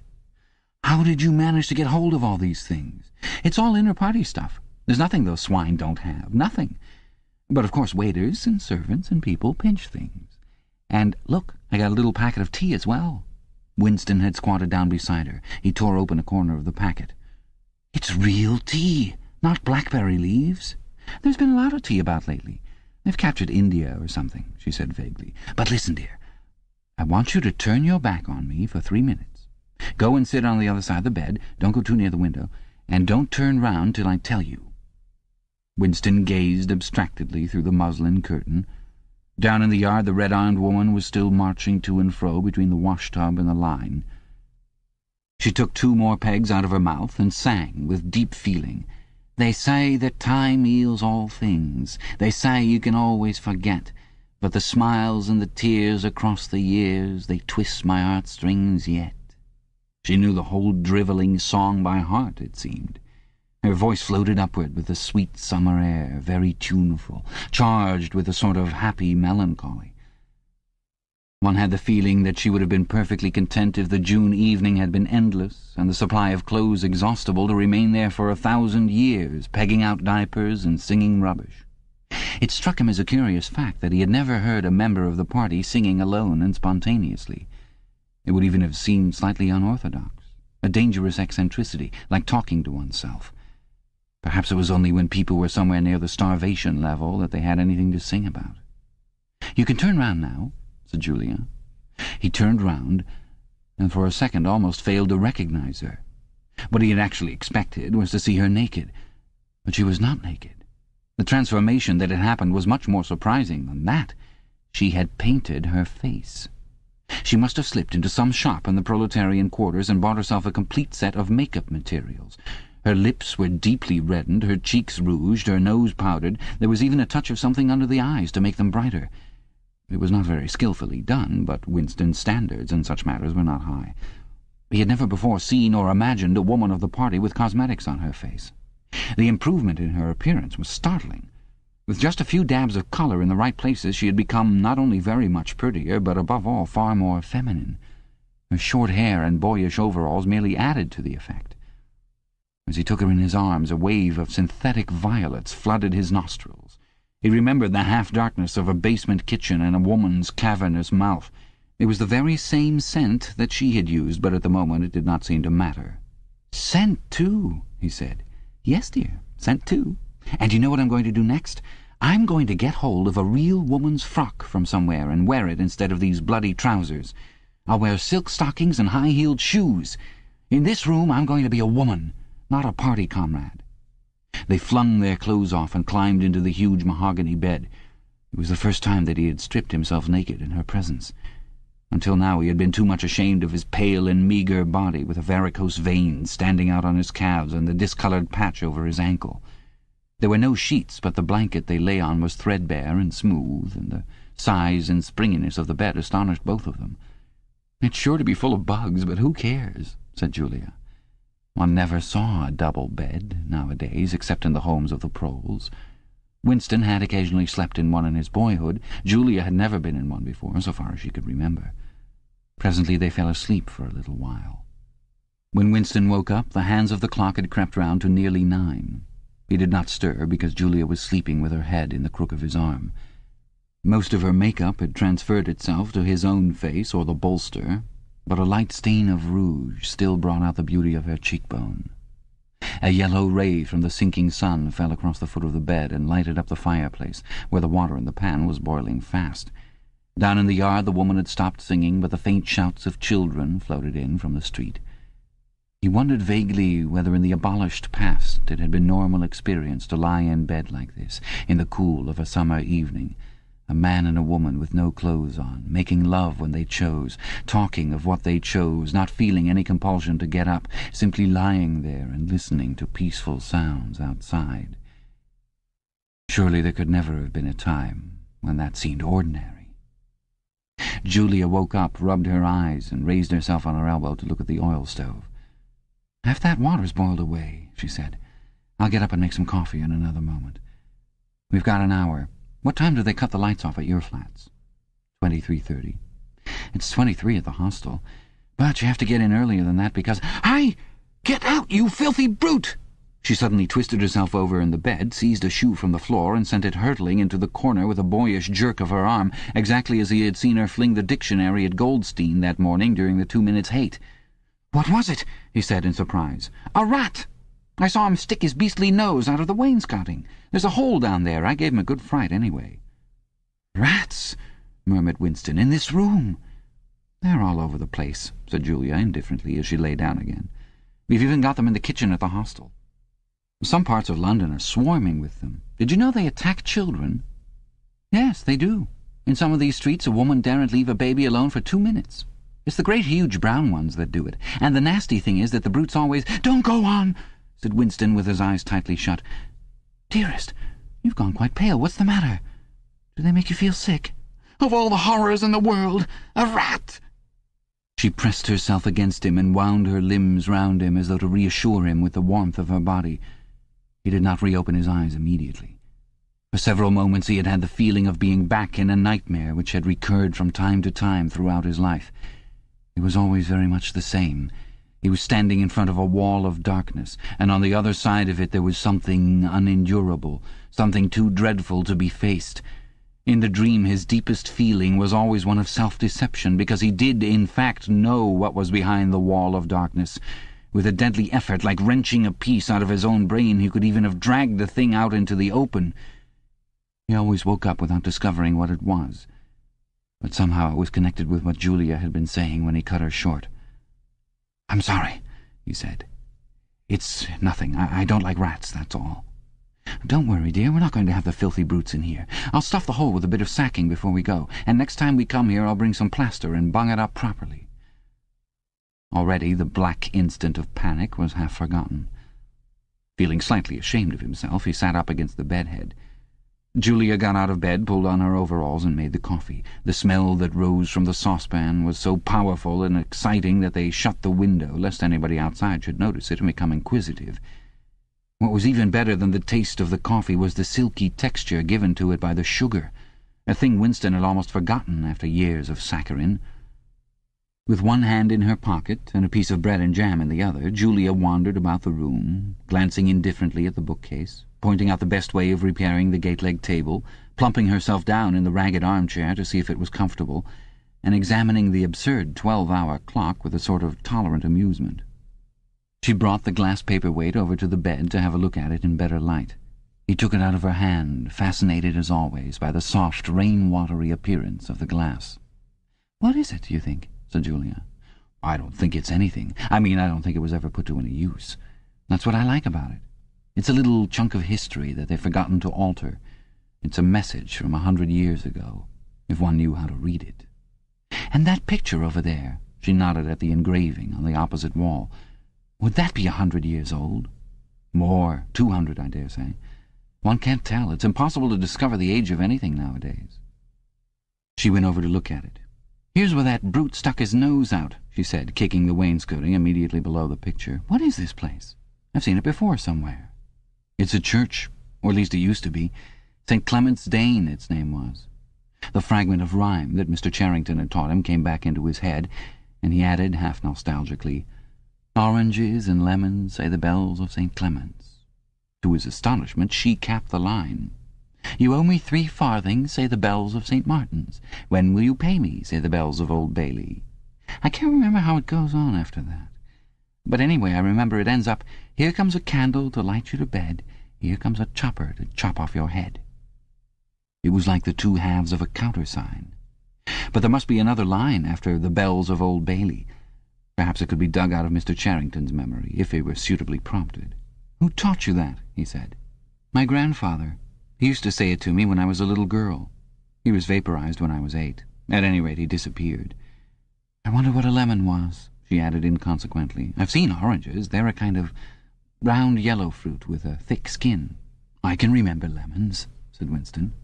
"They were quite common in the 50s. They were so sour that it set your teeth on edge even to smell them." "I bet that picture's got bugs behind it," said Julia. "I'll take it down and give it a good cleaning some day. I suppose it's almost time we were leaving. I must start washing this paint off. What a bore. I'll get the lipstick off your face afterwards." Winston did not get up for a few minutes more. The room was darkening. He turned over toward the light and lay gazing into the glass paperweight. The inexhaustibly interesting thing was not the fragment of coral, but the interior of the glass itself. There was such a depth of it, and yet it was almost as transparent as air. It was as though the surface of the glass had been the arch of the sky, enclosing a tiny world with its atmosphere complete. He had the feeling that he could get inside it, and that in fact he was inside it, along with the mahogany bed and the gate-leg table and the clock and the steel engraving and the paperweight itself. The paperweight was the room he was in, and the coral was Julia's life and his own, fixed in a sort of eternity at the heart of the crystal. Chapter 5. Syme had vanished. A morning came and he was missing from work. A few thoughtless people commented on his absence. On the next day nobody mentioned him. On the third day Winston went into the vestibule of the records department to look at the notice board. One of the notices carried a printed list of the members of the chess committee, of whom Syme had been one. It looked almost exactly as it had looked before. Nothing had been crossed out. But it was one name shorter. It was enough. Syme had ceased to exist. He had never existed. The weather was baking hot. In the labyrinthine ministry, the windowless, air-conditioned rooms kept their normal temperature, but outside the pavement scorched one's feet, and the stench of the tubes at the rush hours was a horror. The preparations for Hate Week were in full swing, and the staffs of all the ministries were working overtime. Processions, meetings, military parades, lectures, waxwork displays, film shows, telescreen programs, all had to be organized. Stands had to be erected, effigies built, slogans coined, songs written, rumors circulated, photographs faked. Julia's unit in the fiction department had been taken off the production of novels and was rushing out a series of atrocity pamphlets. Winston, in addition to his regular work, spent long periods every day in going through back files of the Times and altering and embellishing news items which were to be quoted in speeches. Late at night, when crowds of rowdy proles roamed the streets, the town had a curiously febrile air. The rocket bombs crashed oftener than ever, and sometimes in the far distance there were enormous explosions which no one could explain and about which there were wild rumours. The new tune, which was to be the theme song of Hate Week, the Hate Song it was called, had already been composed and was being endlessly plugged on the telescreens. It had a savage, barking rhythm which could not exactly be called music, but resembled the beating of a drum. Roared out by hundreds of voices to the tramp of marching feet, it was terrifying. The proles had taken a fancy to it, and in the midnight streets it competed with the still popular It Was Only a Hopeless Fancy. The parson's children played it at all hours of the night and day, unbearably on a comb and a piece of toilet paper. Winston's evenings were fuller than ever. Squads of volunteers, organized by parsons, were preparing the street for Hate Week, stitching banners, painting posters, erecting flagstaffs on the roofs, and perilously slinging wires across the street for the reception of streamers. Parsons boasted that Victory Mansions alone would display 400 meters of bunting. He was in his native element and as happy as a lark. The heat and the manual work had even given him a pretext for reverting to shorts and an open shirt in the evenings. He was everywhere at once, pushing, pulling, sawing, hammering, improvising, jollying everyone along with comradely exhortations, and giving out from every fold of his body what seemed an inexhaustible supply of acrid-smelling sweat. A new poster had suddenly appeared all over London. It had no caption, and represented simply the monstrous figure of a Eurasian soldier 3 or 4 meters high, striding forward with expressionless Mongolian face and enormous boots, a submachine gun pointed from his hip. From whatever angle you looked at the poster, the muzzle of the gun, magnified by the foreshortening, seemed to be pointed straight at you. The thing had been plastered on every blank space, on every wall, even outnumbering the portraits of Big Brother. The proles, normally apathetic about the war, were being lashed into one of their periodical frenzies of patriotism. As though to harmonize with the general mood, the rocket bombs had been killing larger numbers of people than usual. One fell on a crowded film theatre in Stepney, burying several hundred victims among the ruins. The whole population of the neighbourhood turned out for a long, trailing funeral which went on for hours and was in effect an indignation meeting. Another bomb fell on a piece of waste ground which was used as a playground, and several dozen children were blown to pieces. There were further angry demonstrations. Goldstein was burned in effigy. Hundreds of copies of the poster of the Eurasian soldier were torn down and added to the flames, and a number of shops were looted in the turmoil. Then a rumour flew round that spies were directing the rocket bombs by means of wireless waves, and an old couple who were suspected of being of foreign extraction had their house set on fire and perished of suffocation. In the room over Mr. Charrington's shop, when they could get there, Julia and Winston lay side by side on a stripped bed under the open window, naked for the sake of coolness. The rat had never come back, but the bugs had multiplied hideously in the heat. It did not seem to matter. Dirty or clean, the room was paradise. As soon as they arrived, they would sprinkle everything with pepper, bought on the black market, tear off their clothes and make love with sweating bodies, then fall asleep and wake to find that the bugs had rallied and were massing for the counterattack. 4, 5, 6, 7 times they met during the month of June. Winston had dropped his habit of drinking gin at all hours. He seemed to have lost the need for it. He had grown fatter. His varicose ulcer had subsided, leaving only a brown stain on the skin above his ankle. His fits of coughing in the early morning had stopped. The process of life had ceased to be intolerable. He had no longer any impulse to make faces at the telescreen or shout curses at the top of his voice. Now that they had a secure hiding place, almost a home, it did not even seem a hardship that they could only meet infrequently and for a couple of hours at a time. What mattered was that the room over the junk shop should exist. To know that it was there, inviolate, was almost the same as being in it. The room was a world, a pocket of the past where extinct animals could walk. Mr. Charrington, thought Winston, was another extinct animal. He usually stopped to talk with Mr. Charrington for a few minutes on his way upstairs. The old man seemed seldom or never to go out of doors, and on the other hand to have almost no customers. He led a ghost-like existence between the tiny, dark shop and an even tinier back kitchen, where he prepared his meals and which contained, among other things, an unbelievably ancient gramophone with an enormous horn. He seemed glad of the opportunity to talk. Wandering about among his worthless stock, with his long nose and thick spectacles and his bowed shoulders in the velvet jacket, he had always vaguely the air of being a collector rather than a tradesman. With a sort of faded enthusiasm he would finger this scrap of rubbish or that, a china bottle stopper, the painted lid of a broken snuff-box, a pinchbeck locket containing a strand of some long-dead baby's hair, never asking that Winston should buy it, merely that he should admire it. To talk to him was like listening to the tinkling of a worn-out musical box. He had dragged out from the corners of his memory some more fragments of forgotten rhymes. There was one about 24 blackbirds, and another about a cow with a crumpled horn, and another about the death of poor Cock Robin.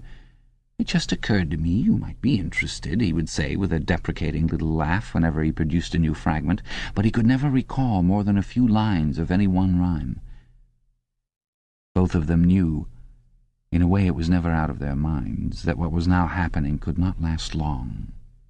There were times when the fact of impending death seemed as palpable as the bed they lay on, and they would cling together with a sort of despairing sensuality, like a damned soul grasping at his last morsel of pleasure when the clock is within 5 minutes of striking. But there were also times when they had the illusion not only of safety but of permanence. So long as they were actually in this room, they both felt no harm could come to them. Getting there was difficult and dangerous, but the room itself was a sanctuary.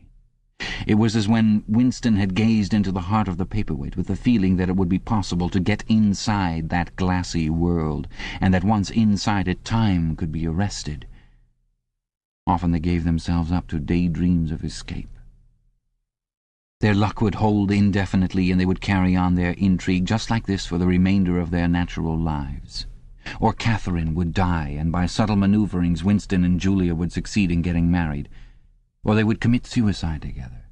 Or they would disappear, alter themselves out of recognition, learn to speak with proletarian accents, get jobs in a factory, and live out their lives undetected in a back street. It was all nonsense, as they both knew. In reality, there was no escape. Even the one plan that was practicable, suicide, they had no intention of carrying out. To hang on from day to day and from week to week, spinning out a present that had no future, seemed an unconquerable instinct, just as one's lungs will always draw the next breath so long as there is air available. Sometimes, too, they talked of engaging in active rebellion against the party, but with no notion of how to take the first step. Even if the fabulous brotherhood was a reality, there still remained the difficulty of finding one's way into it. He told her of the strange intimacy that existed, or seemed to exist, between himself and O'Brien, and of the impulse he sometimes felt simply to walk into O'Brien's presence, announce that he was the enemy of the party, and demand his help. Curiously enough, this did not strike her as an impossibly rash thing to do. She was used to judging people by their faces, and it seemed natural to her that Winston should believe O'Brien to be trustworthy on the strength of a single flash of the eyes. Moreover, she took it for granted that everyone, or nearly everyone, secretly hated the party and would break the rules if he thought it safe to do so. But she refused to believe that widespread, organized opposition existed or could exist. The tales about Goldstein and his underground army, she said, were simply a lot of rubbish which the party had invented for its own purposes and which you had to pretend to believe in. Times beyond number, at party rallies and spontaneous demonstrations, she had shouted at the top of her voice for the execution of people whose names she had never heard and in whose supposed crimes she had not the faintest belief. When public trials were happening, she had taken her place in the detachments from the Youth League who surrounded the courts from morning to night, chanting at intervals, "Death to the traitors!" During the 2 minutes' hate, she always excelled all others in shouting insults at Goldstein. Yet she had only the dimmest idea of who Goldstein was and what doctrines he was supposed to represent. She had grown up since the Revolution and was too young to remember the ideological battles of the 50s and 60s. Such a thing as an independent political movement was outside her imagination. And in any case the party was invincible. It would always exist, and it would always be the same. You could only rebel against it by secret disobedience, or at most by isolated acts of violence, such as killing somebody or blowing something up. In some ways she was far more acute than Winston, and far less susceptible to party propaganda. Once, when he happened in some connection to mention the war against Eurasia, she startled him by saying casually that in her opinion the war was not happening. The rocket bombs which fell daily on London were probably fired by the government of Oceania itself, just to keep people frightened. This was an idea that had literally never occurred to him. She also stirred a sort of envy in him by telling him that during the 2 minutes' hate her great difficulty was to avoid bursting out laughing. But she only questioned the teachings of the party when they in some way touched upon her own life. Often she was ready to accept the official mythology simply because the difference between truth and falsehood did not seem important to her. She believed, for instance, having learnt it at school, that the party had invented airplanes. In his own school days, Winston remembered, in the late 50s, it was only a helicopter that the party claimed to have invented. A dozen years later, when Julia was at school, it was already claiming the airplane. 1 generation more and it would be claiming the steam engine. And when he told her that airplanes had been in existence before he was born and long before the Revolution, the fact struck her as totally uninteresting. After all, what did it matter who had invented airplanes? It was rather more of a shock to him when he discovered from some chance remark that she did not remember that Oceania 4 years ago had been at war with Eastasia and at peace with Eurasia. It was true that she regarded the whole war as a sham, but apparently she had not even noticed that the name of the enemy had changed. "I thought we'd always been at war with Eurasia," she said vaguely. It frightened him a little. The invention of airplanes dated from long before her birth, but the switchover in the war had happened only 4 years ago, well after she was grown up. He argued with her about it for perhaps a quarter of an hour. In the end he succeeded in forcing her memory back until she did dimly recall that at one time Eastasia and not Eurasia had been the enemy. But the issue still struck her as unimportant. "Who cares?" she said impatiently. "It's always one bloody war after another, and one knows the news is all lies anyway." Sometimes he talked to her of the records department and the impudent forgeries that he committed there. Such things did not appear to horrify her. She did not feel the abyss opening beneath her feet at the thought of lies becoming truths. He told her the story of Jones, Aronson, and Rutherford and the momentous slip of paper which she had once held between his fingers. It did not make much impression on her. At first, indeed, she failed to grasp the point of the story. "Were they friends of yours?" she said. "No, I never knew them. They were inner party members. Besides, they were far older men than I was. They belonged to the old days, before the Revolution. I barely knew them by sight." "Then what was there to worry about? People are being killed off all the time, aren't they?" He tried to make her understand.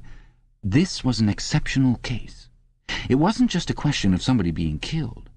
Do you realize that the past, starting from yesterday, has been actually abolished? If it survives anywhere, it's in a few solid objects with no words attached to them, like that lump of glass there.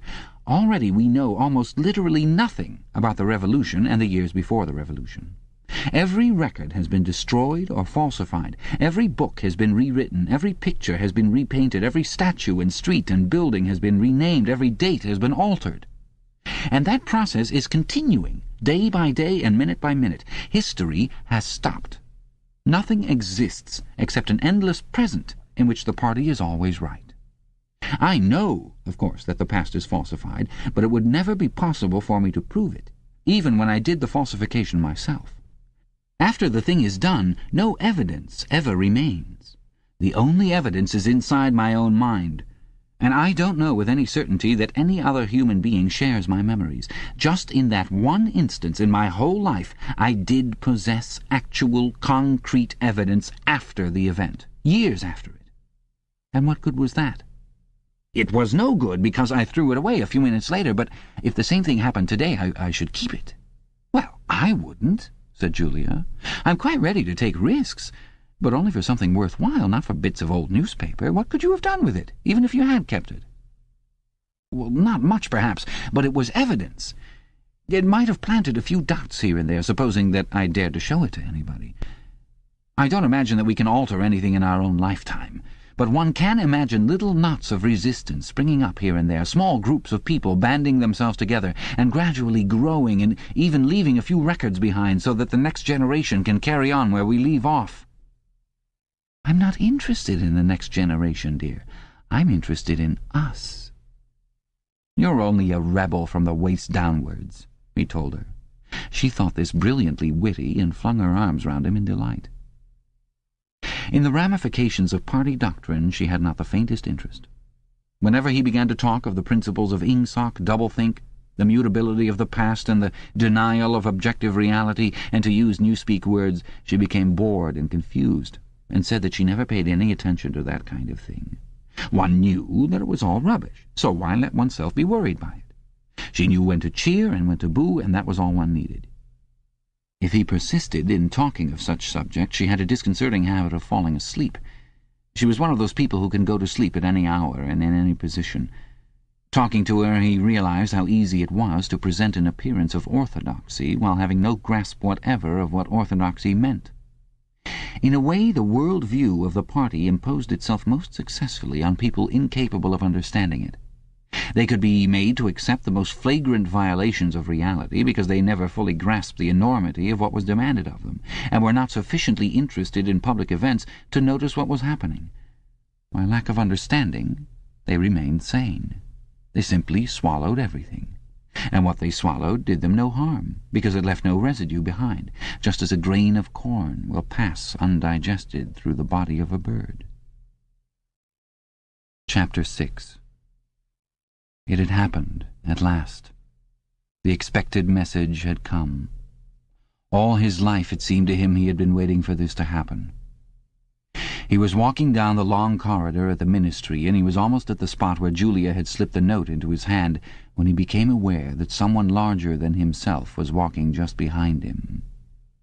The person, whoever it was, gave a small cough, evidently as a prelude to speaking. Winston stopped abruptly and turned. It was O'Brien. At last they were face to face, and it seemed that his only impulse was to run away. His heart bounded violently. They would have been incapable of speaking.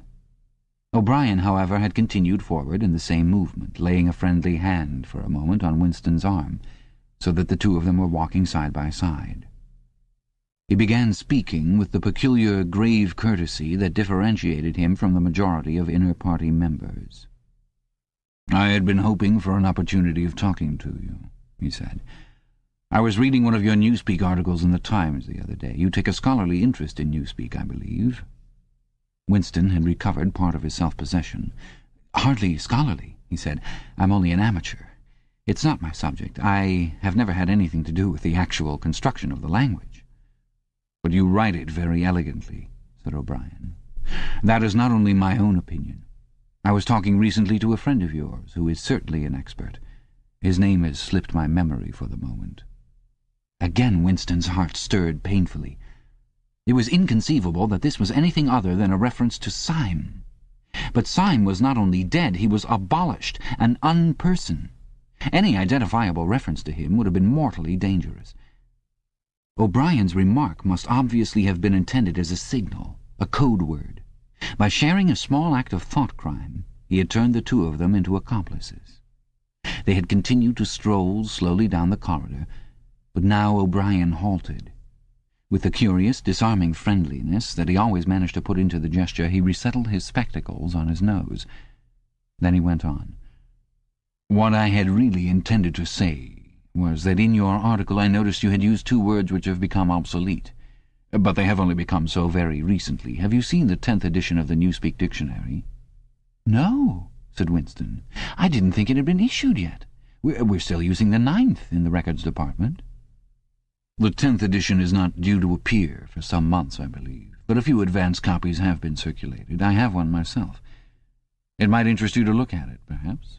"Very much so," said Winston, immediately seeing where this tended. "Some of the new developments are most ingenious. The reduction in the number of verbs, that is the point that will appeal to you, I think.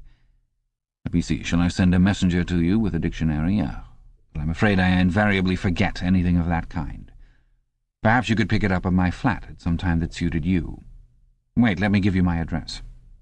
They were standing in front of a telescreen.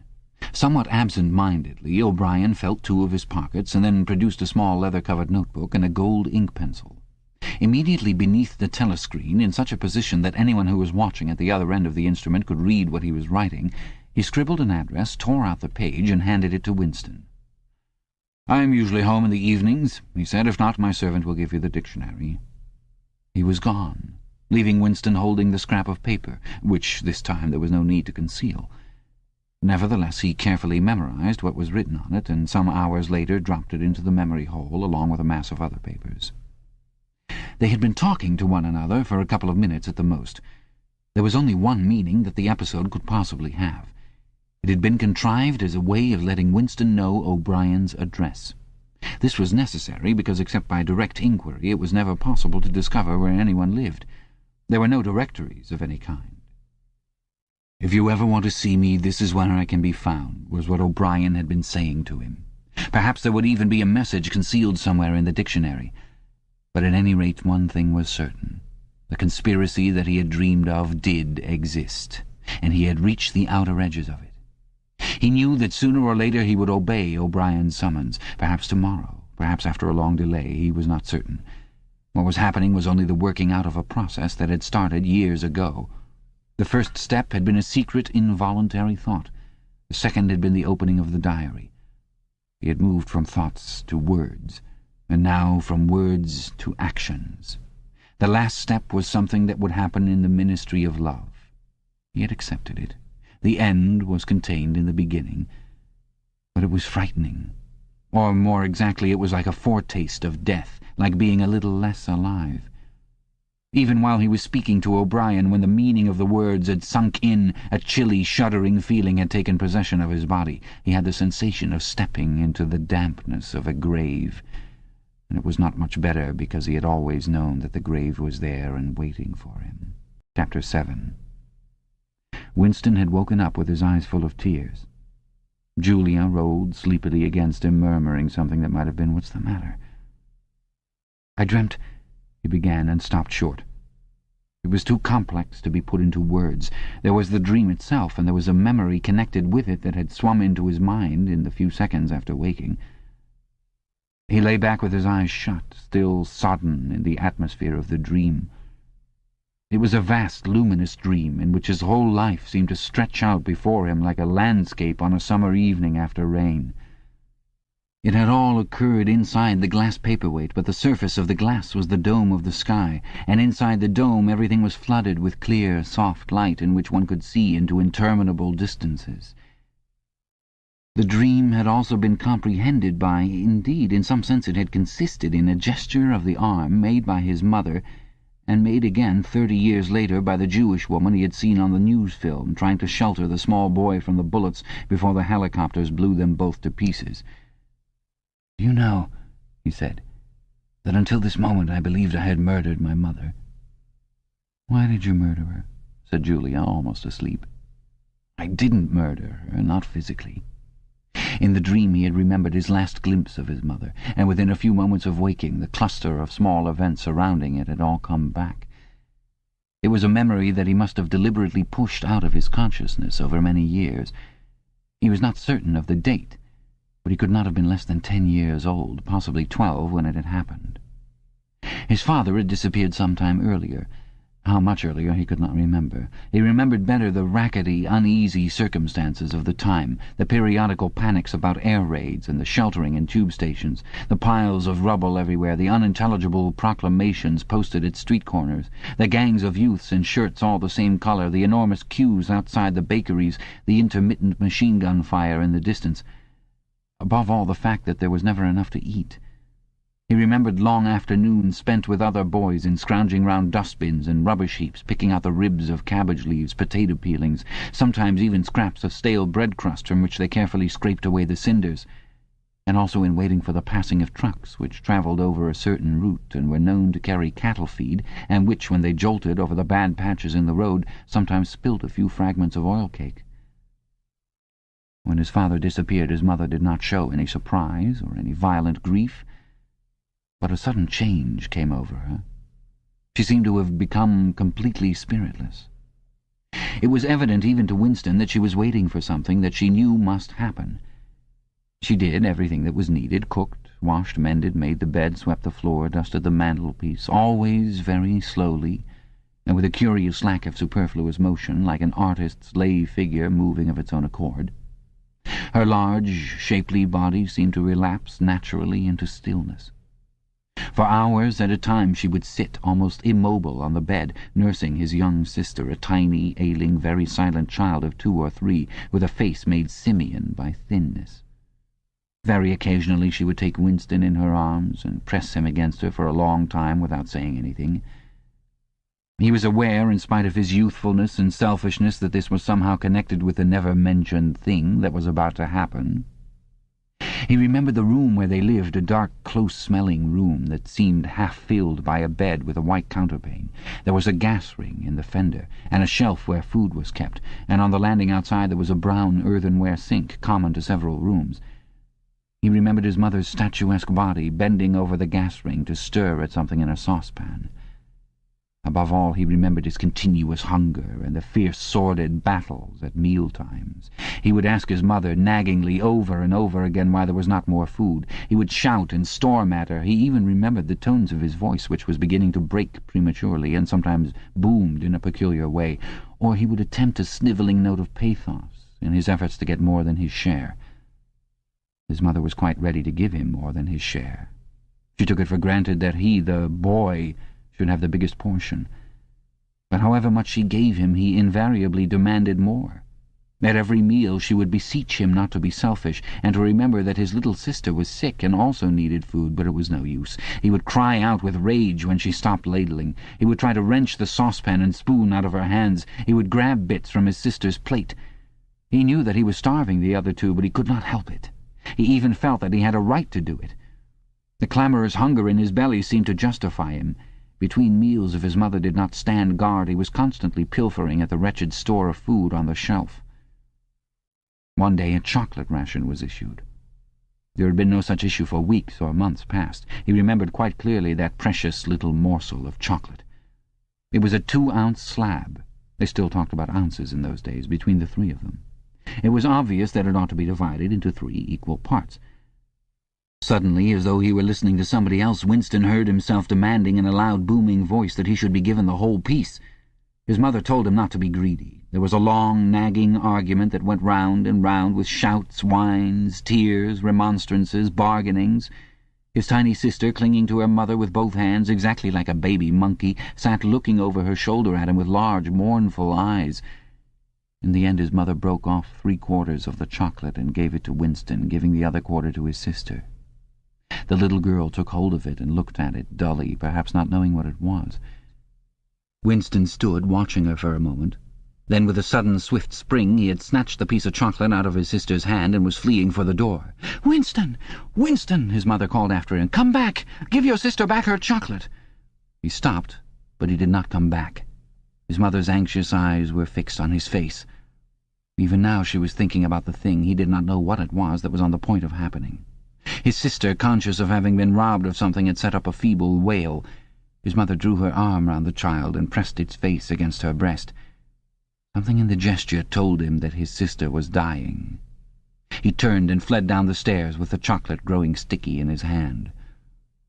He never saw his mother again. After he had devoured the chocolate, he felt somewhat ashamed of himself and hung about in the streets for several hours until hunger drove him home. When he came back, his mother had disappeared.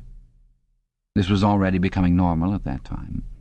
Nothing was gone from the room except his mother and his sister. They had not taken any clothes, not even his mother's overcoat. To this day he did not know with any certainty that his mother was dead. It was perfectly possible that she had merely been sent to a forced labour camp. As for his sister, she might have been removed, like Winston himself, to one of the colonies for homeless children, reclamation centres they were called, which had grown up as a result of the Civil War.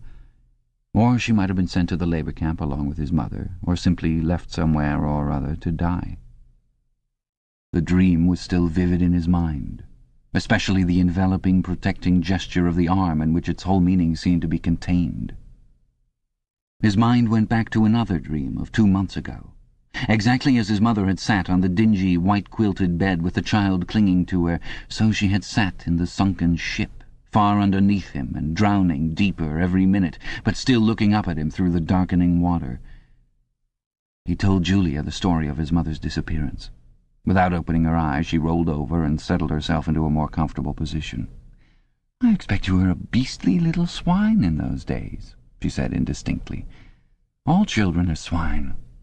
"Yes, but the real point of this story—" From her breathing, it was evident that she was going off to sleep again.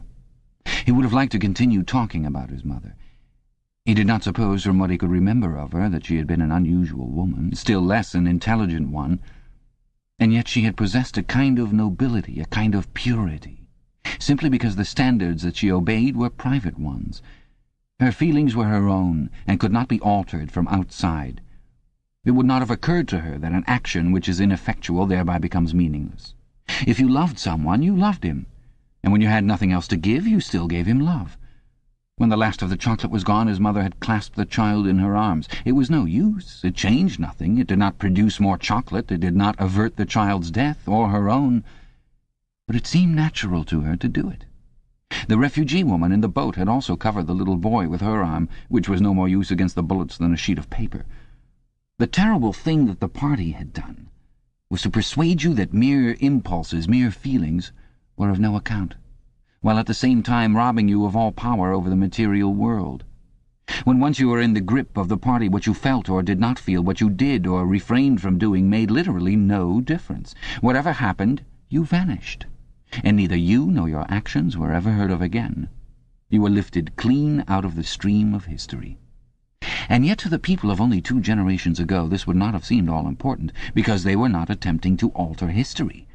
They were governed by private loyalties, which they did not question. What mattered were individual relationships, and a completely helpless gesture, an embrace, a tear, a word spoken to a dying man, could have value in itself. The proles, it suddenly occurred to him, had remained in this condition. They were not loyal to a party or a country or an idea. They were loyal to one another. For the first time in his life, he did not despise the proles, or think of them merely as an inert force which would one day spring to life and regenerate the world. The proles had stayed human. They had not become hardened inside. They had held on to the primitive emotions which he himself had to relearn by conscious effort. And in thinking this, he remembered, without apparent relevance, how a few weeks ago he had seen a severed hand lying on the pavement and had kicked it into the gutter as though it had been a cabbage stalk. "Proles are human beings," he said aloud. "We are not human." "Why not?" said Julia, who had woken up again. He thought for a little while. "Has it ever occurred to you," he said, "that the best thing for us to do would be to simply walk out of here before it's too late and never see each other again?" "Yes, dear, it has occurred to me several times." "But I'm not going to do it all the same." "We've been lucky," he said, "but it can't last much longer. You're young, you look normal and innocent. If you keep clear of people like me, you might stay alive for another 50 years. No, I've thought it all out. What you do, I'm going to do, and don't be too downhearted. I'm rather good at staying alive. We may be together for another 6 months, a year, there's no knowing. At the end, we're certain to be apart. Do you realize how utterly alone we shall be? When once they get a hold of us, there will be nothing, literally nothing, that either of us can do for the other. If I confess, they'll shoot you. And if I refuse to confess, they'll shoot you just the same. Nothing that I can do or say or stop myself from saying will put off your death for as much as 5 minutes. Neither of us will even know whether the other is alive or dead. We shall be utterly without power of any kind. The one thing that matters is that we shouldn't betray one another, although even that can't make the slightest difference." "If you mean confessing," she said, "we shall do that right enough. Everybody always confesses. You can't help it. They torture you." I don't mean confessing. Confession is not betrayal. What you say or do doesn't matter. Only feelings matter. If they could make me stop loving you, that would be the real betrayal. She thought it over. They can't do that, she said finally. It's the one thing they can't do. They can make you say anything, but they can't make you believe it. They can't get inside you. No, he said a little more hopefully. No, that's quite true.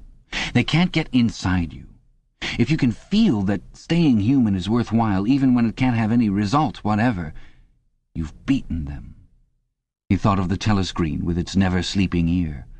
They could spy upon you night and day, but if you kept your head, you could still outwit them. With all their cleverness, they had never mastered the secret of finding out what another human being was thinking. Perhaps that was less true when you were actually in their hands. One did not know what happened inside the Ministry of Love, but it was possible to guess. Tortures, drugs, delicate instruments that registered your nervous reactions, gradual wearing down by sleeplessness and solitude and persistent questioning. Facts, at any rate, could not be kept hidden. They could be tracked down by inquiry. They could be squeezed out of you by torture. But if the object was not to stay alive, but to stay human, what difference did it ultimately make? They could not alter your feelings. For that matter, you could not alter them yourself, even if you wanted to. They could lay bare in the utmost detail everything that you had done or said or thought. But the inner heart, whose workings were mysterious even to yourself, remained impregnable. Chapter 8. They had done it. They had done it at last. The room they were standing in was long-shaped and softly lit. The telescreen was dimmed to a low murmur. The richness of the dark blue carpet gave one the impression of treading on velvet. At the far end of the room, O'Brien was sitting at a table under a green-shaded lamp with a mass of papers on either side of him. He had not bothered to look up when the servant showed Julia and Winston in. Winston's heart was thumping so hard that he doubted whether he would be able to speak. They had done it. They had done it at last, was all he could think. It had been a rash act to come here at all, and sheer folly to arrive together. Though it was true that they had come by different routes and only met on O'Brien's doorstep. But merely to walk into such a place needed an effort of the nerve. It was only on very rare occasions that one saw inside the dwelling places of the inner party, or even penetrated into the quarter of the town where they lived. The whole atmosphere of the huge block of flats, the richness and spaciousness of everything, the unfamiliar smells of good food and good tobacco, the silent and incredibly rapid lifts sliding up and down, the white-jacketed servants hurrying to and fro, everything was intimidating. Although he had a good pretext for coming here, he was haunted at every step by the fear that a black-uniformed guard would suddenly appear from around the corner, demand his papers, and order him to get out. O'Brien's servant, however, had admitted the two of them without demur. He was a small, dark-haired man in a white jacket with a diamond-shaped, completely expressionless face which might have been that of a Chinese. The passage down which he led them was softly carpeted, with cream-papered walls and white wainscoting, all exquisitely clean. That, too, was intimidating. Winston could not remember ever to have seen a passageway whose walls were not grimy from the contact of human bodies. O'Brien had a slip of paper between his fingers and seemed to be studying it intently.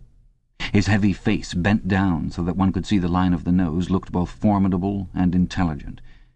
For perhaps 20 seconds he sat without stirring. Then he pulled the speakwrite toward him and rapped out a message in the hybrid jargon of the ministries.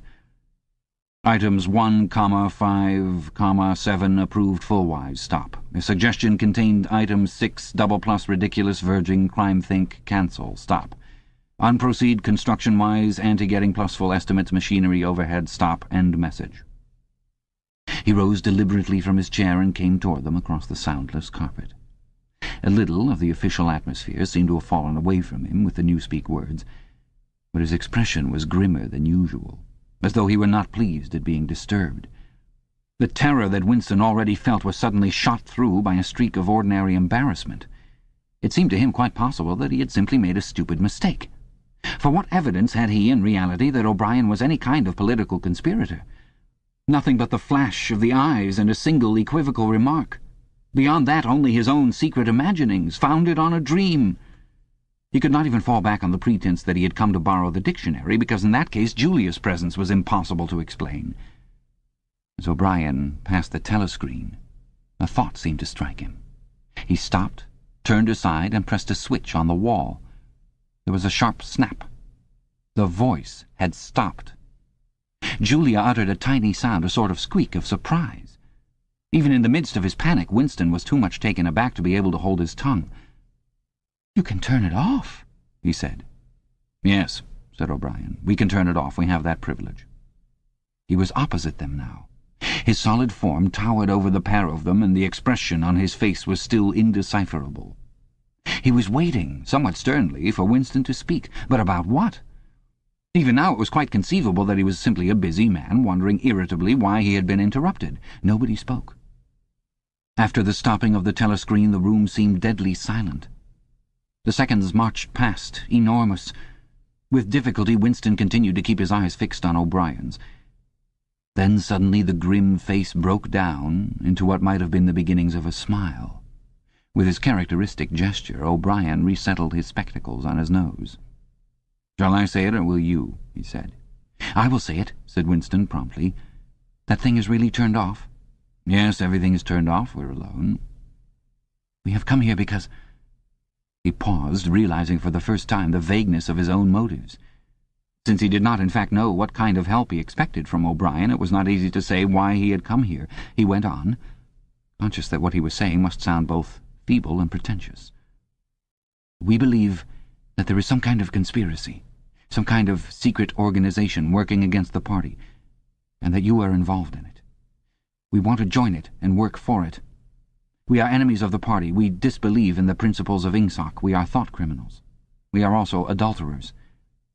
I tell you this because we want to put ourselves at your mercy. If you want us to incriminate ourselves in any other way, we are ready." He stopped and glanced over his shoulder with the feeling that the door had opened. Sure enough, the little yellow-faced servant had come in, without knocking. Winston saw that he was carrying a tray with a decanter and glasses. "Martin is one of us," said O'Brien impassively. "Bring the drinks over here, Martin. Put them on the round table. Have we enough chairs? We may as well sit down and talk in comfort. Bring a chair for yourself, Martin. This is business. You can stop being a servant for the next 10 minutes. The little man sat down, quite at his ease, and yet still with a servant-like air, the air of a valet enjoying a privilege. Winston regarded him out of the corner of his eye.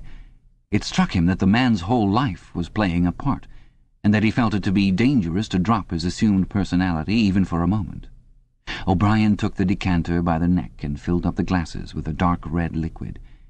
It aroused in Winston dim memories of something seen long ago on a wall or a hoarding, a vast bottle composed of electric lights which seemed to move up and down and pour its contents into a glass. Seen from the top, the stuff looked almost black, but in the decanter it gleamed like a ruby and had a sour-sweet smell. You saw Julia pick up her glass and sniff at it with frank curiosity.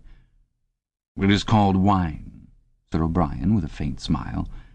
"You will have read about it in books, no doubt. Not much of it gets to the outer party, I'm afraid." His face grew solemn again, and he raised his glass. "I think it fitting that we should begin by drinking a health.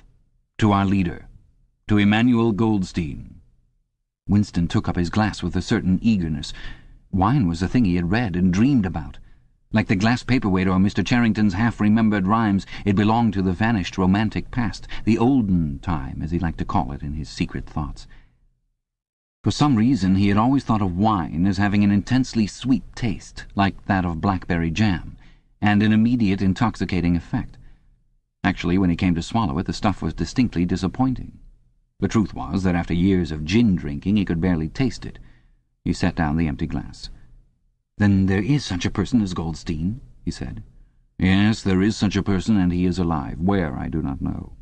"And the conspiracy, the organization, is it real? It is not simply an invention of the thought police?" "No, it is real. The Brotherhood, we call it. You will never learn much more about the Brotherhood than that it exists and that you belong to it. I will come back to that presently." He looked at his wristwatch. "It is unwise even for members of the inner party to turn off the telescreen for more than half an hour. You ought not to have come here together, and you will have to leave separately. You, comrade," he bowed his head to Julia, "will leave first. We have about 20 minutes at our disposal. You will understand that I must start by asking you certain questions. In general terms, what are you prepared to do?" "Anything that we are capable of," said Winston. O'Brien had turned himself a little in his chair so that he was facing Winston. He almost ignored Julia, seeming to take it for granted that Winston could speak for her. For a moment the lids flitted down over his eyes. He began asking his questions in a low, expressionless voice, as though this were a routine, a sort of catechism, most of whose answers were known to him already. "You are prepared to give your lives?" "Yes." "You are prepared to commit murder?" "Yes." "To commit acts of sabotage which may cause the death of hundreds of innocent people?" "Yes." "To betray your country to foreign powers?" "Yes." "You are prepared to cheat, to forge, to blackmail, to corrupt the minds of children, to distribute habit-forming drugs, to encourage prostitution, to disseminate venereal diseases, to do anything which is likely to cause demoralization and weaken the power of the party?" "Yes." "If, for example, it would somehow serve our interest to throw sulfuric acid in a child's face, are you prepared to do that?" "Yes." "You are prepared to lose your identity and live out the rest of your life as a waiter or a dock worker?" "Yes." "You are prepared to commit suicide if and when we order you to do so?" "Yes." "You are prepared, the two of you, to separate and never see one another again?" "No!" broke in Julia. It appeared to Winston that a long time passed before he answered. For a moment he seemed even to have been deprived of the power of speech. His tongue worked soundlessly, forming the opening syllables first of one word, then of the other, over and over again, until he had said it. He did not know which word he was going to say. "No," he said finally. "You did well to tell me," said O'Brien. "It is necessary for us to know everything." He turned himself toward Julia, and added in a voice with somewhat more expression in it, "Do you understand that even if he survives, it may be as a different person? We may be obliged to give him a new identity. His face, his movements, the shape of his hands, the colour of his hair, even his voice would be different. And you yourself might have become a different person. Our surgeons can alter people beyond recognition. Sometimes it is necessary. Sometimes we even amputate a limb." Winston could not help snatching another sidelong glance at Martin's Mongolian face. There were no scars that he could see. Julia had turned a shade paler, so that her freckles were showing, but she faced O'Brien boldly. She murmured something that seemed to be assent. "Good. Then that is settled." There was a silver box of cigarettes on the table. With a rather absent-minded air, O'Brien pushed them toward the others, took one himself, then stood up and began to pace slowly to and fro, as though he could think better standing. They were very good cigarettes, very thick and well packed, with an unfamiliar silkiness in the paper. O'Brien looked at his wristwatch again.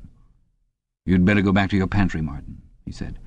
"I shall switch on in a quarter of an hour. Take a good look at these comrades' faces before you go. You will be seeing them again. I may not."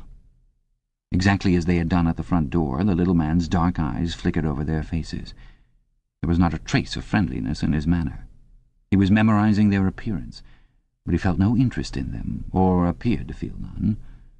It occurred to Winston that a synthetic face was perhaps incapable of changing its expression. Without speaking or giving any kind of salutation, Martin went out, closing the door silently behind him. O'Brien was strolling up and down, one hand in the pocket of his black overalls, the other holding his cigarette. "You understand," he said, "that you will be fighting in the dark. You will always be in the dark. You will receive orders and you will obey them without knowing why.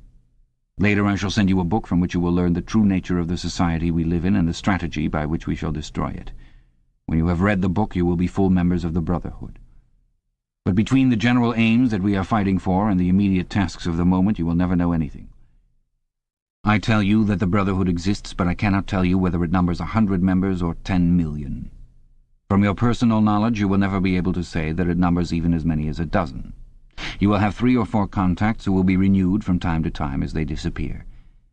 As this was your first contact, it will be preserved. When you receive orders, they will come from me. If we find it necessary to communicate with you, it will be through Martin. When you are finally caught, you will confess. That is unavoidable. But you will have very little to confess other than your own actions. You will not be able to betray more than a handful of unimportant people. Probably you will not even betray me. By that time I may be dead, or I shall have become a different person with a different face." He continued to move to and fro over the soft carpet.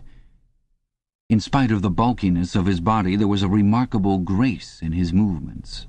It came out even in the gesture with which he thrust a hand into his pocket or manipulated a cigarette. More even than of strength, he gave an impression of confidence and of an understanding tinged by irony. However much in earnest he might be, he had nothing of the single-mindedness that belongs to a fanatic. When he spoke of murder, suicide, venereal disease, amputated limbs, and altered faces, it was with a faint air of persiflage. "This is unavoidable," his voice seemed to say. "This is what we have got to do unflinchingly. But this is not what we shall be doing when life is worth living again." A wave of admiration, almost of worship, flowed out from Winston toward O'Brien. For the moment he had forgotten the shadowy figure of Goldstein. When you looked at O'Brien's powerful shoulders and his blunt-featured face, so ugly and yet so civilized, it was impossible to believe that he could be defeated. There was no stratagem that he was not equal to, no danger that he could not foresee. Even Julia seemed to be impressed. She had let her cigarette go out and was listening intently. O'Brien went on. "You will have heard rumours of the existence of the Brotherhood. No doubt you have formed your own picture of it. You have imagined, probably, a huge underworld of conspirators meeting secretly in cellars, scribbling messages on walls, recognizing one another by code words or by special movements of the hand. Nothing of the kind exists. The members of the Brotherhood have no way of recognizing one another, and it is impossible for any one member to be aware of the identity of more than a very few others. Goldstein himself, if he fell into the hands of the thought police, could not give them a complete list of members or any information that would lead them to a complete list. No such list exists. The Brotherhood cannot be wiped out because it is not an organization in the ordinary sense. Nothing holds it together except an idea, which is indestructible. You will never have anything to sustain you except the idea. You will get no comradeship and no encouragement. When finally you are caught, you will get no help. We never help our members. At most, when it is absolutely necessary that someone should be silenced, we are occasionally able to smuggle a razor blade into a prisoner's cell. You will have to get used to living without results and without hope. You will work for a while, you will be caught, you will confess, and then you will die. Those are the only results that you will ever see. There is no possibility that any perceptible change will happen within our lifetime. We are the dead. Our only true life is in the future. We shall take part in it as handfuls of dust and splinters of bone. But how far away that future may be, there is no knowing. It might be 1,000 years. At present, nothing is possible except to extend the area of sanity, little by little. We cannot act collectively. We can only spread our knowledge outwards from individual to individual, generation after generation. In the face of the thought police, there is no other way. He halted and looked for the third time at his wristwatch. "It is almost time for you to leave, comrade," he said to Julia. "Wait, the decanter is still half full." He filled the glasses and raised his own glass by the stem. "What shall it be this time?" he said, still with the same faint suggestion of irony. "To the confusion of the thought police, to the death of Big Brother, to humanity, to the future?" "To the past," said Winston. "Past is more important," agreed O'Brien gravely. They emptied their glasses, and a moment later Julia stood up to go. O'Brien took a small box from the top of a cabinet and handed her a flat white tablet, which he told her to place on her tongue. It was important, he said, not to go out smelling of wine. The lift attendants were very observant. As soon as the door had shut behind her, he appeared to forget her existence. He took another pace or two up and down, then stopped. "There are details to be settled," he said. "I assume you have a hiding place of some kind?" Winston explained about the room over Mr. Charrington's shop. "That will do for the moment. Later we will arrange something else for you. It is important to change one's hiding place frequently. Meanwhile, I shall send you a copy of the book."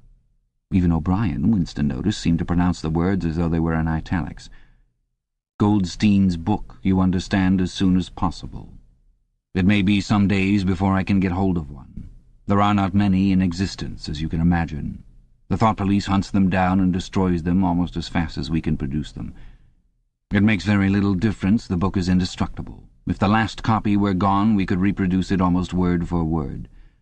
Do you carry a briefcase to work with you?" he added. "As a rule, yes." "What is it like?"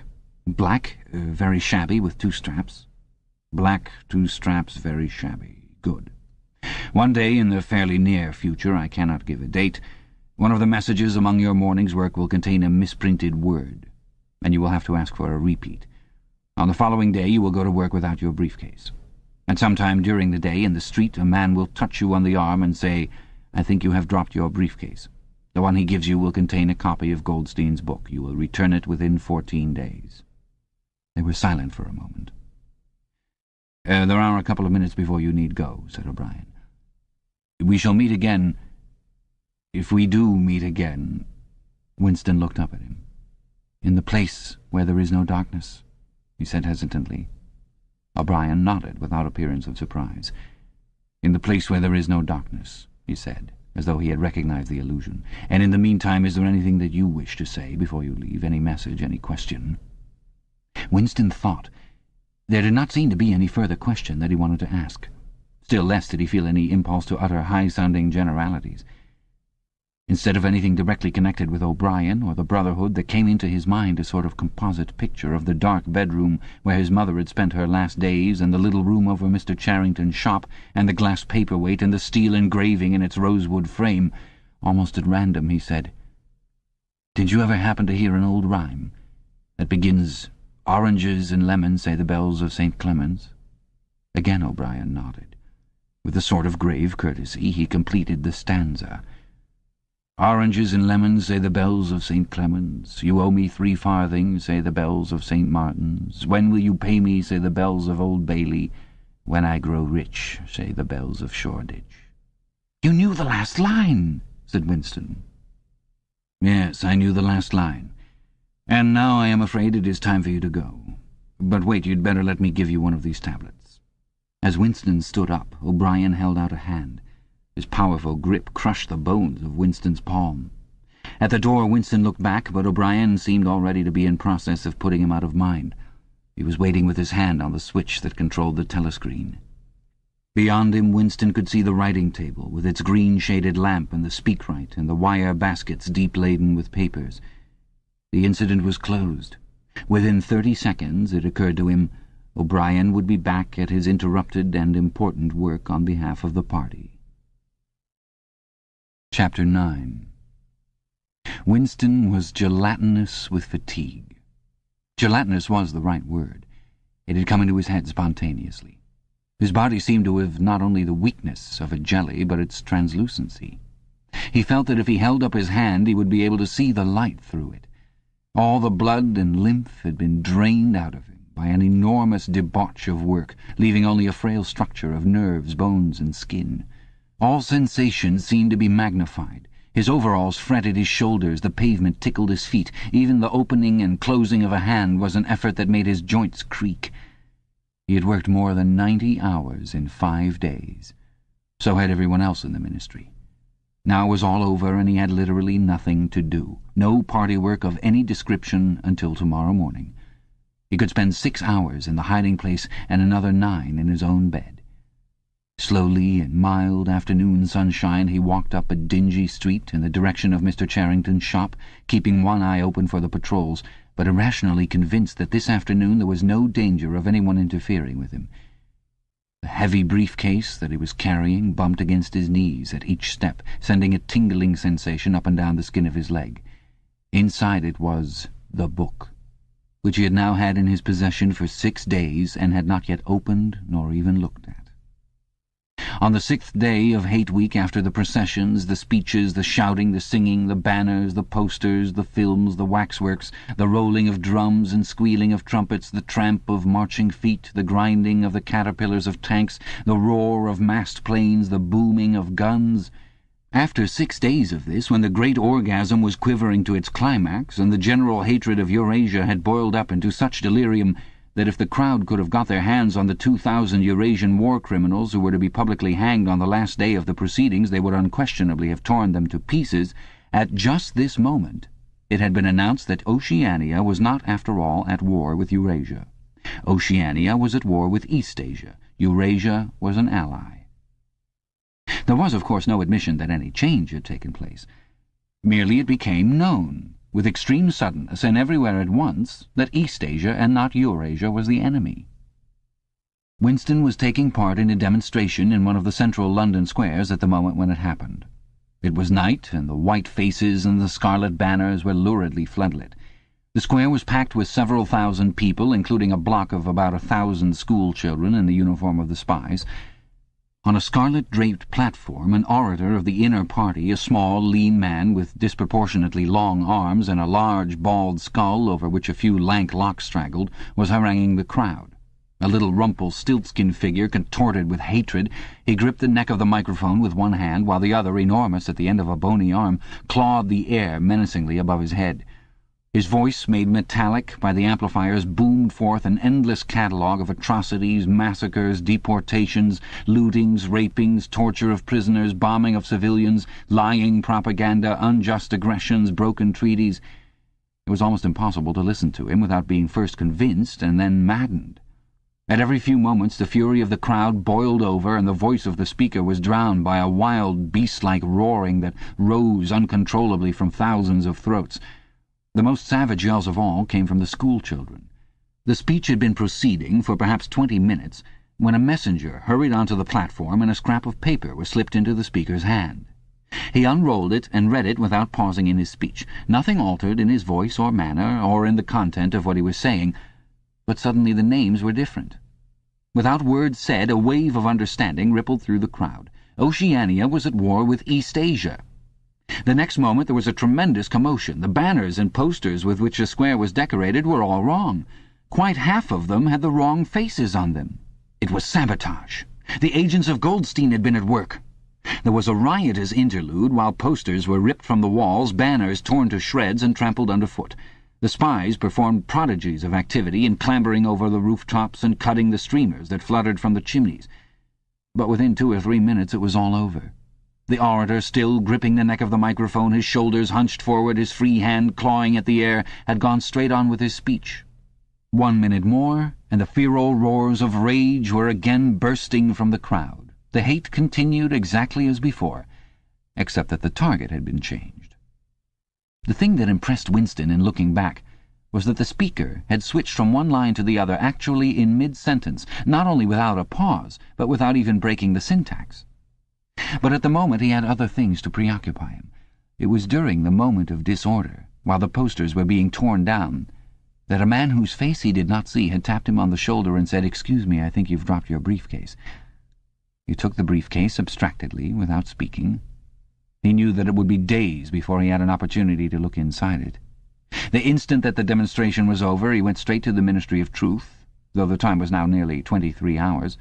The entire staff of the ministry had done likewise. The orders already issuing from the telescreens recalling them to their posts were hardly necessary. 1984, Cassette 5. Oceania was at war with East Asia. Oceania had always been at war with East Asia. A large part of the political literature of 5 years was now completely obsolete. Reports and records of all kinds, newspapers, books, pamphlets, films, soundtracks, photographs, all had to be rectified at lightning speed. Although no directive was ever issued, it was known that the chiefs of the department intended that within 1 week no reference to the war with Eurasia or the alliance with East Asia should remain in existence anywhere. The work was overwhelming, all the more so because the processes that it involved could not be called by their true names. Everyone in the records department worked 18 hours in the 24, with 2 3-hour snatches of sleep. Mattresses were brought up from the cellars and pitched all over the corridors. Meals consisted of sandwiches and Victory coffee wheeled round on trolleys by attendants from the canteen. Each time that Winston broke off for one of his spells of sleep, he tried to leave his desk clear of work, and each time that he crawled back, sticky-eyed and aching, it was to find that another shower of paper cylinders had covered the desk like a snowdrift, half burying the speakwrite and overflowing onto the floor, so that the first job was always to stack them into a neat enough pile to give him room to work. What was worst of all was that the work was by no means purely mechanical. Often it was enough merely to substitute one name for another, but any detailed report of events demanded care and imagination. Even the geographical knowledge that one needed in transferring the war from one part of the world to another was considerable. By the 3rd day his eyes ached unbearably, and his spectacles needed wiping every few minutes. It was like struggling with some crushing physical task, something which one had the right to refuse and which one was nevertheless neurotically anxious to accomplish. Insofar as he had time to remember it, he was not troubled by the fact that every word he murmured into the speakwrite, every stroke of his ink pencil, was a deliberate lie. He was as anxious as anyone else in the department that the forgery should be perfect. On the morning of the 6th day, the dribble of cylinders slowed down.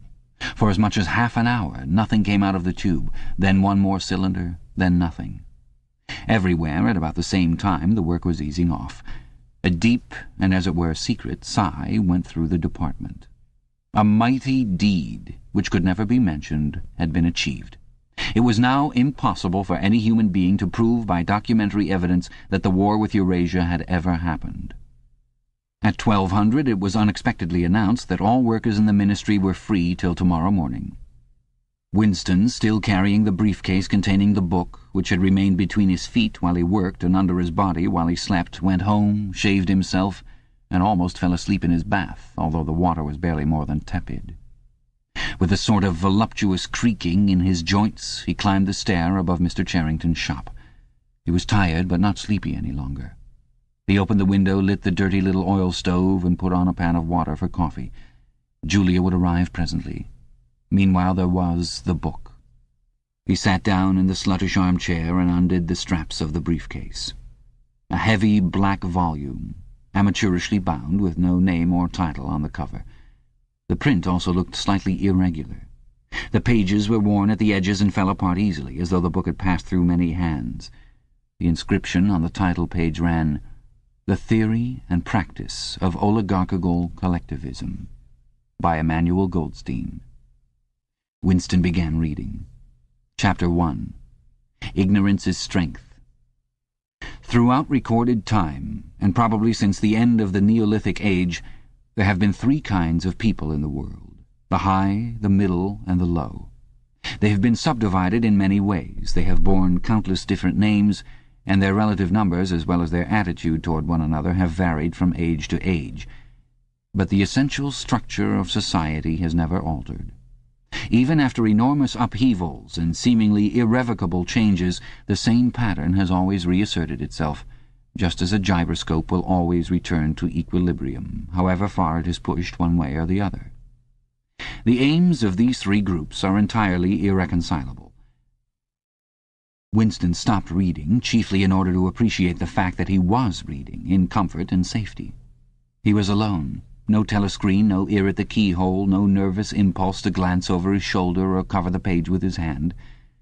The sweet summer air played against his cheek.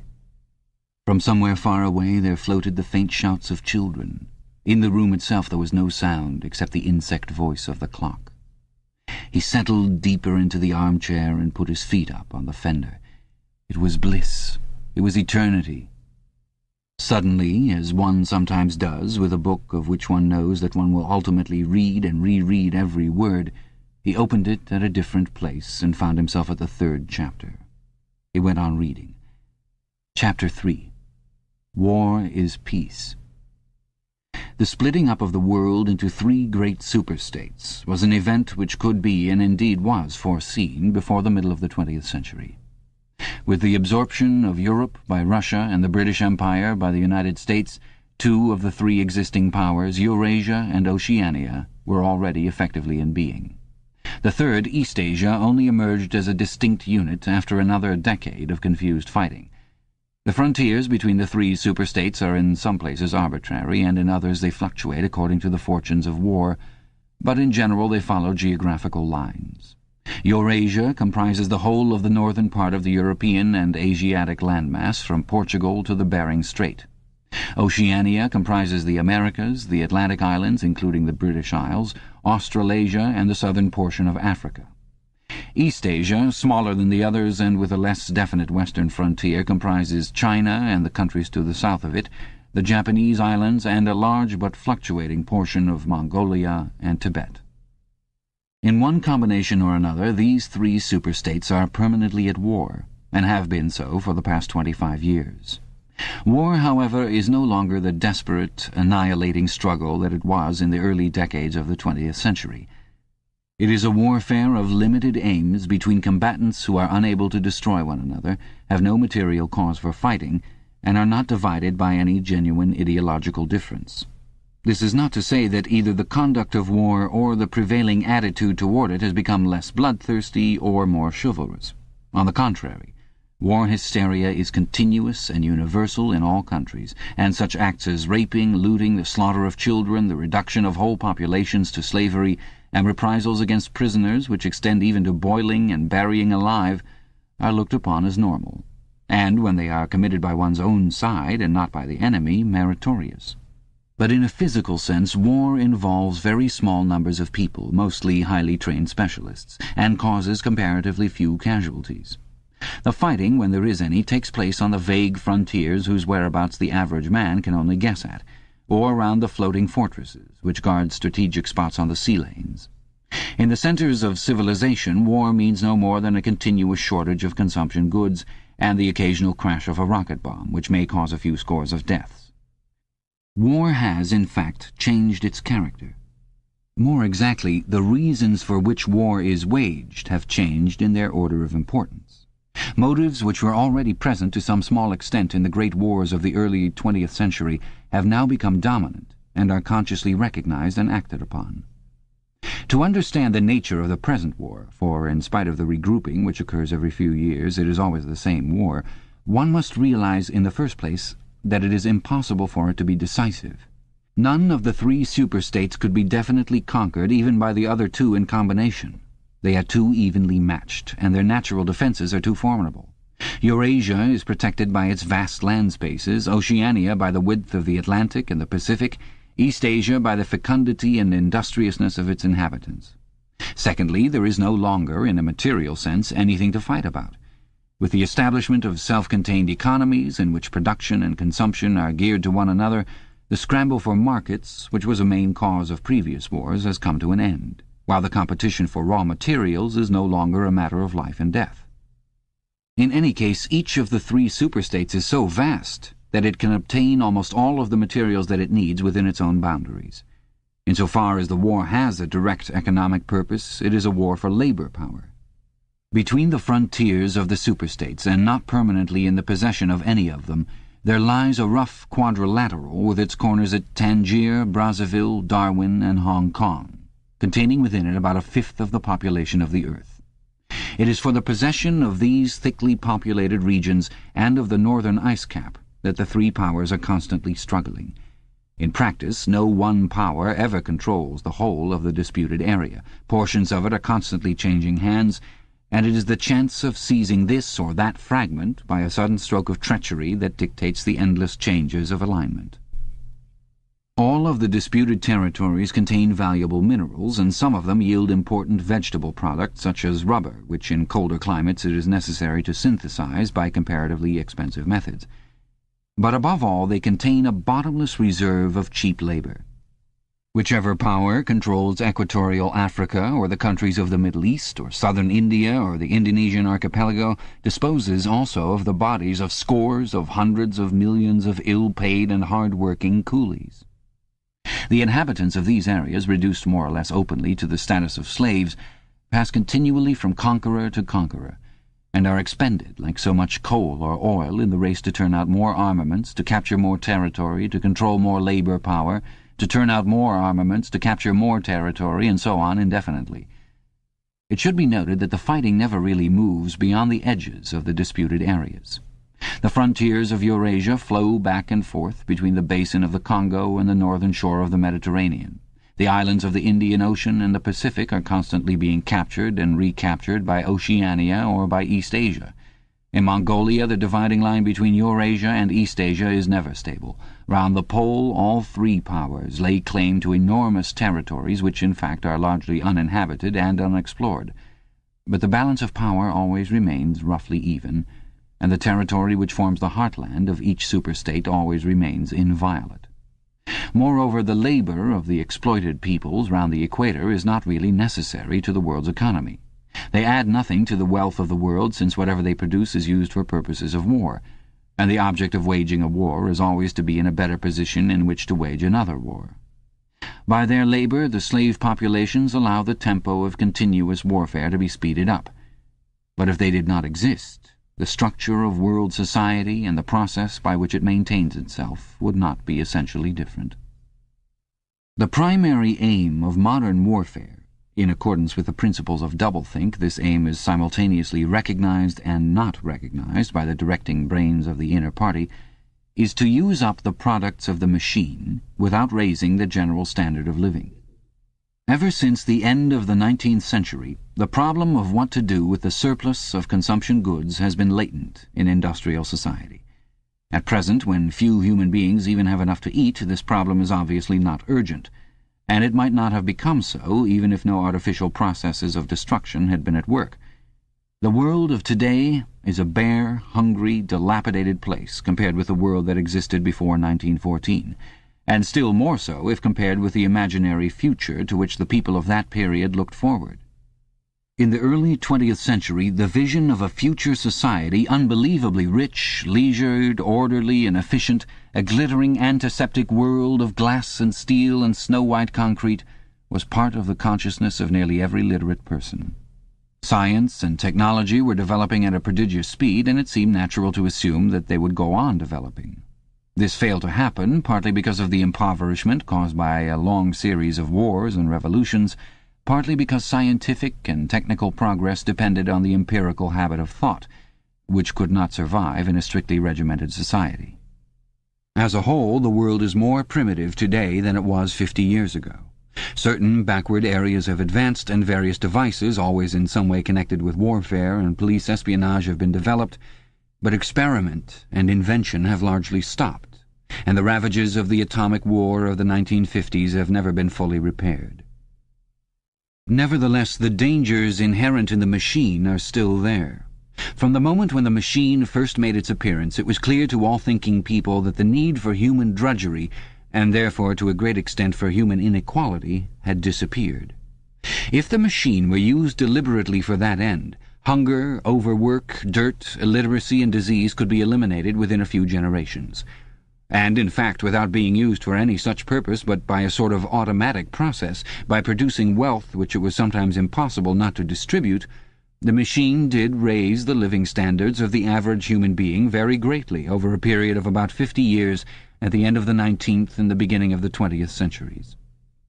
But it was also clear that an all-round increase in wealth threatened the destruction, indeed in some sense was the destruction, of a hierarchical society. In a world in which everyone worked short hours, had enough to eat, lived in a house with a bathroom and a refrigerator, and possessed a motor car or even an airplane, the most obvious and perhaps the most important form of inequality would already have disappeared. If it once became general, wealth would confer no distinction. It was possible, no doubt, to imagine a society in which wealth, in the sense of personal possessions and luxury, should be evenly distributed, while power remained in the hands of a small privileged caste. But in practice such a society could not long remain stable.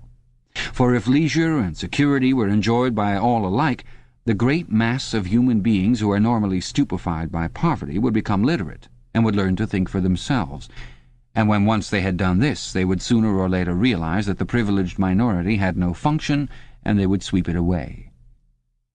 In the long run, a hierarchical society was only possible on a basis of poverty and ignorance.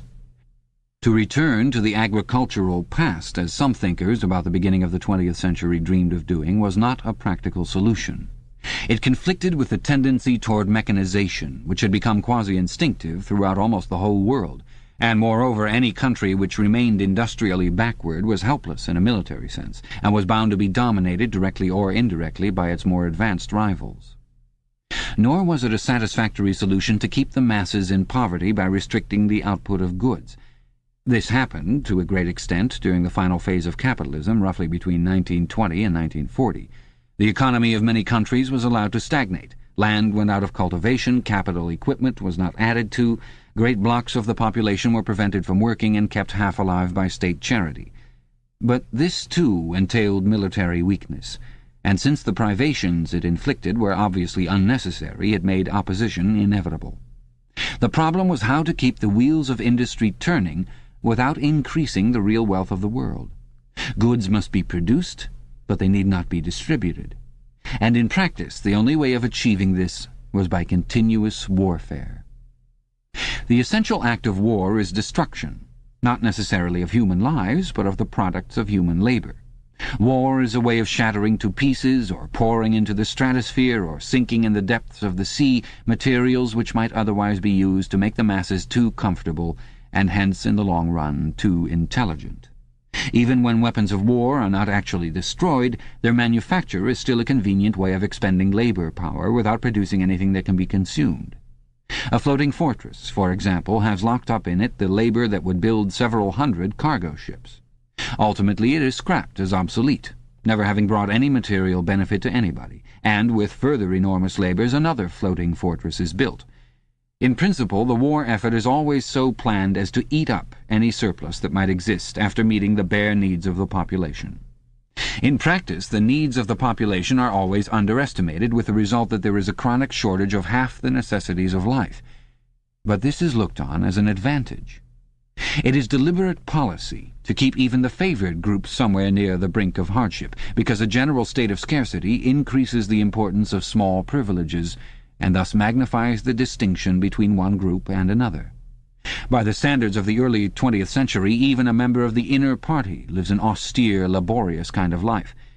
Nevertheless, the few luxuries that he does enjoy, his large, well-appointed flat, the better texture of his clothes, the better quality of his food and drink and tobacco, his 2 or 3 servants, his private motor car or helicopter, set him in a different world from a member of the outer party, and the members of the outer party have a similar advantage in comparison with the submerged masses whom we call the proles.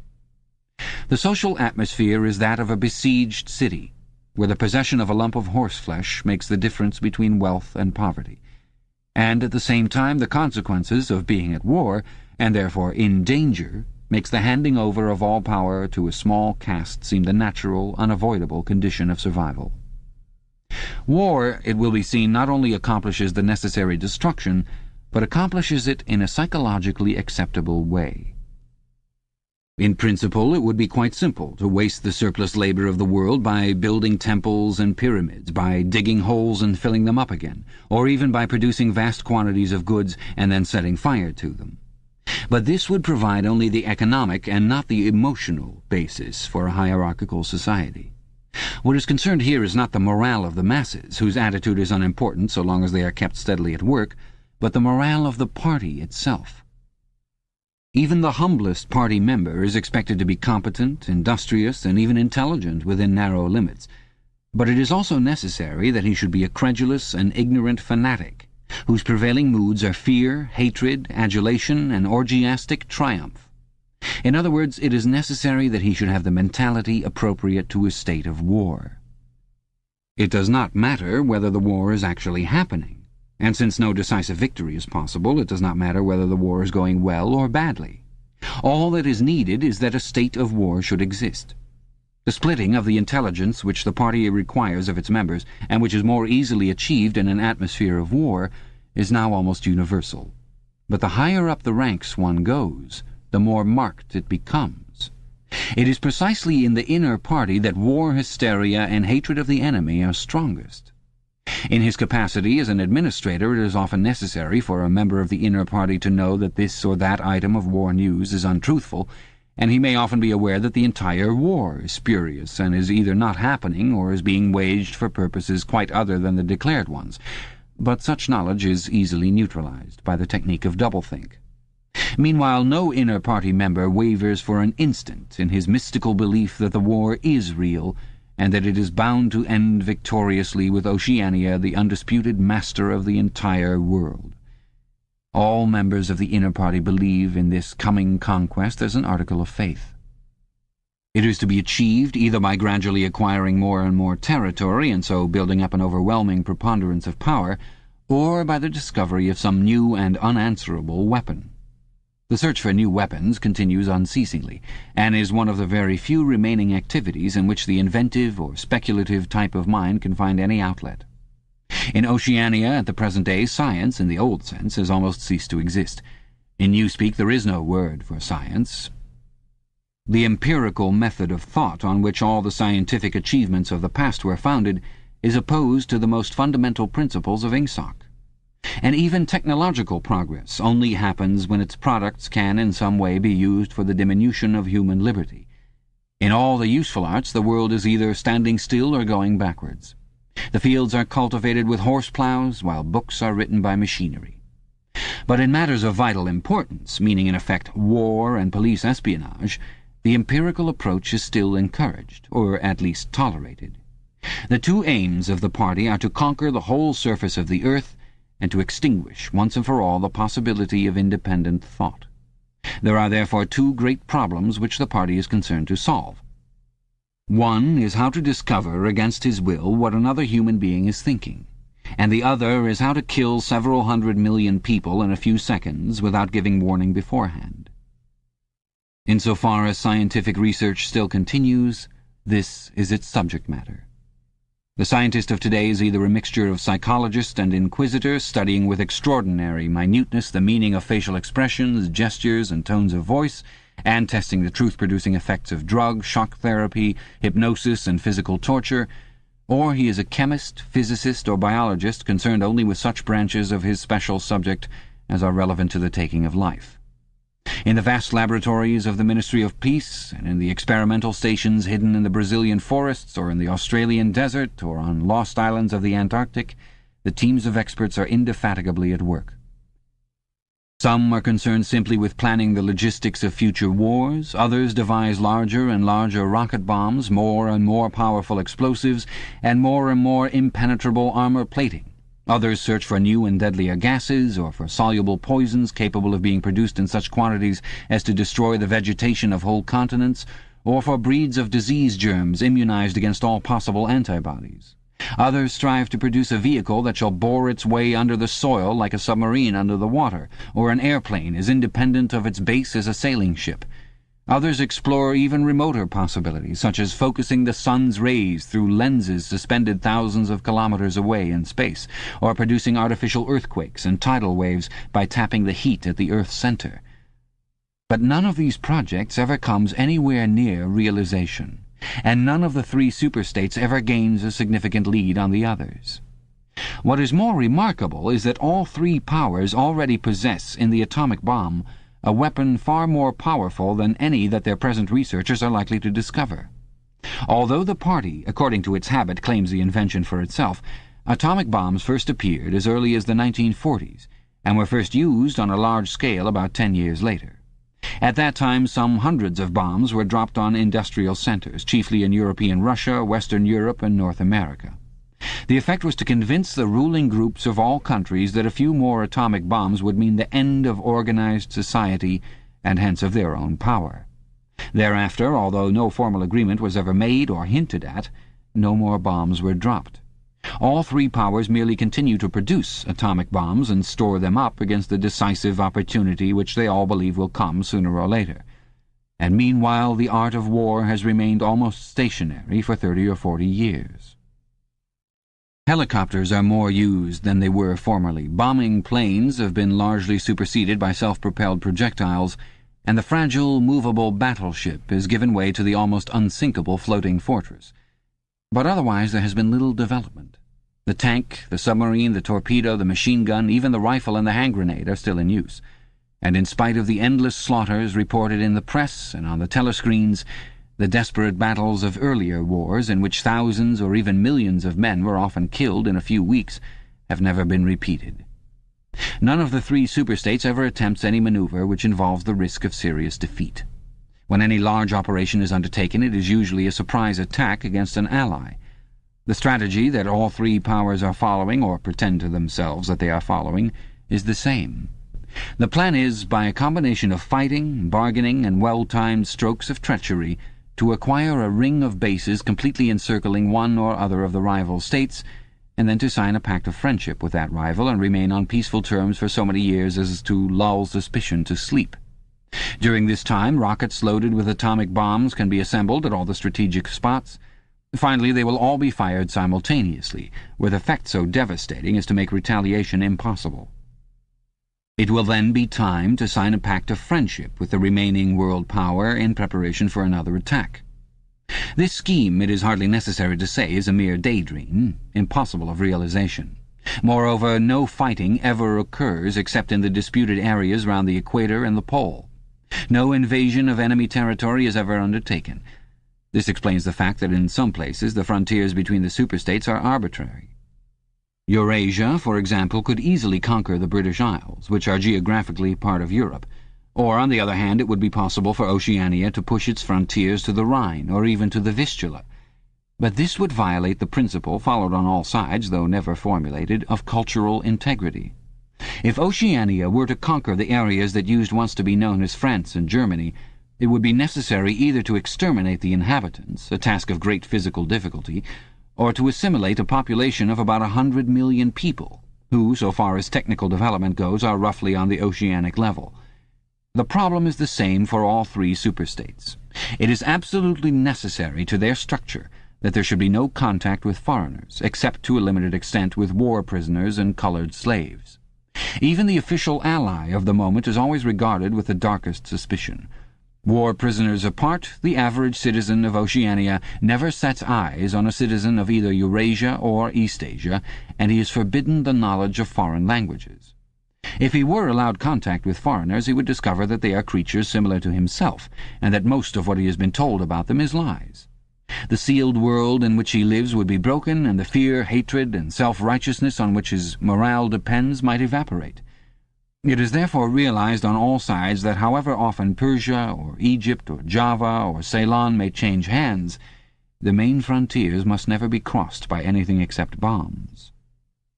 Under this lies a fact never mentioned aloud, but tacitly understood and acted upon. Namely, that the conditions of life in all three superstates are very much the same. In Oceania, the prevailing philosophy is called Ingsoc.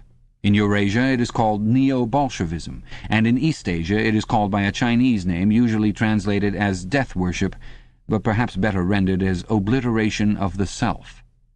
The citizen of Oceania is not allowed to know anything of the tenets of the other two philosophies, but he is taught to execrate them as barbarous outrages upon morality and common sense. Actually, the three philosophies are barely distinguishable, and the social systems which they support are not distinguishable at all. Everywhere there is the same pyramidal structure, the same worship of a semi-divine leader, the same economy existing by and for continuous warfare. It follows that the three superstates not only cannot conquer one another, but would gain no advantage by doing so. On the contrary, so long as they remain in conflict, they prop one another up, like three sheaves of corn. And, as usual, the ruling groups of all three powers are simultaneously aware and unaware of what they are doing. Their lives are dedicated to world conquest, but they also know that it is necessary that the war should continue everlastingly and without victory. Meanwhile, the fact that there is no danger of conquest makes possible the denial of reality, which is the special feature of Ingsoc and its rival systems of thought. Here it is necessary to repeat what has been said earlier, that by becoming continuous, war has fundamentally changed its character.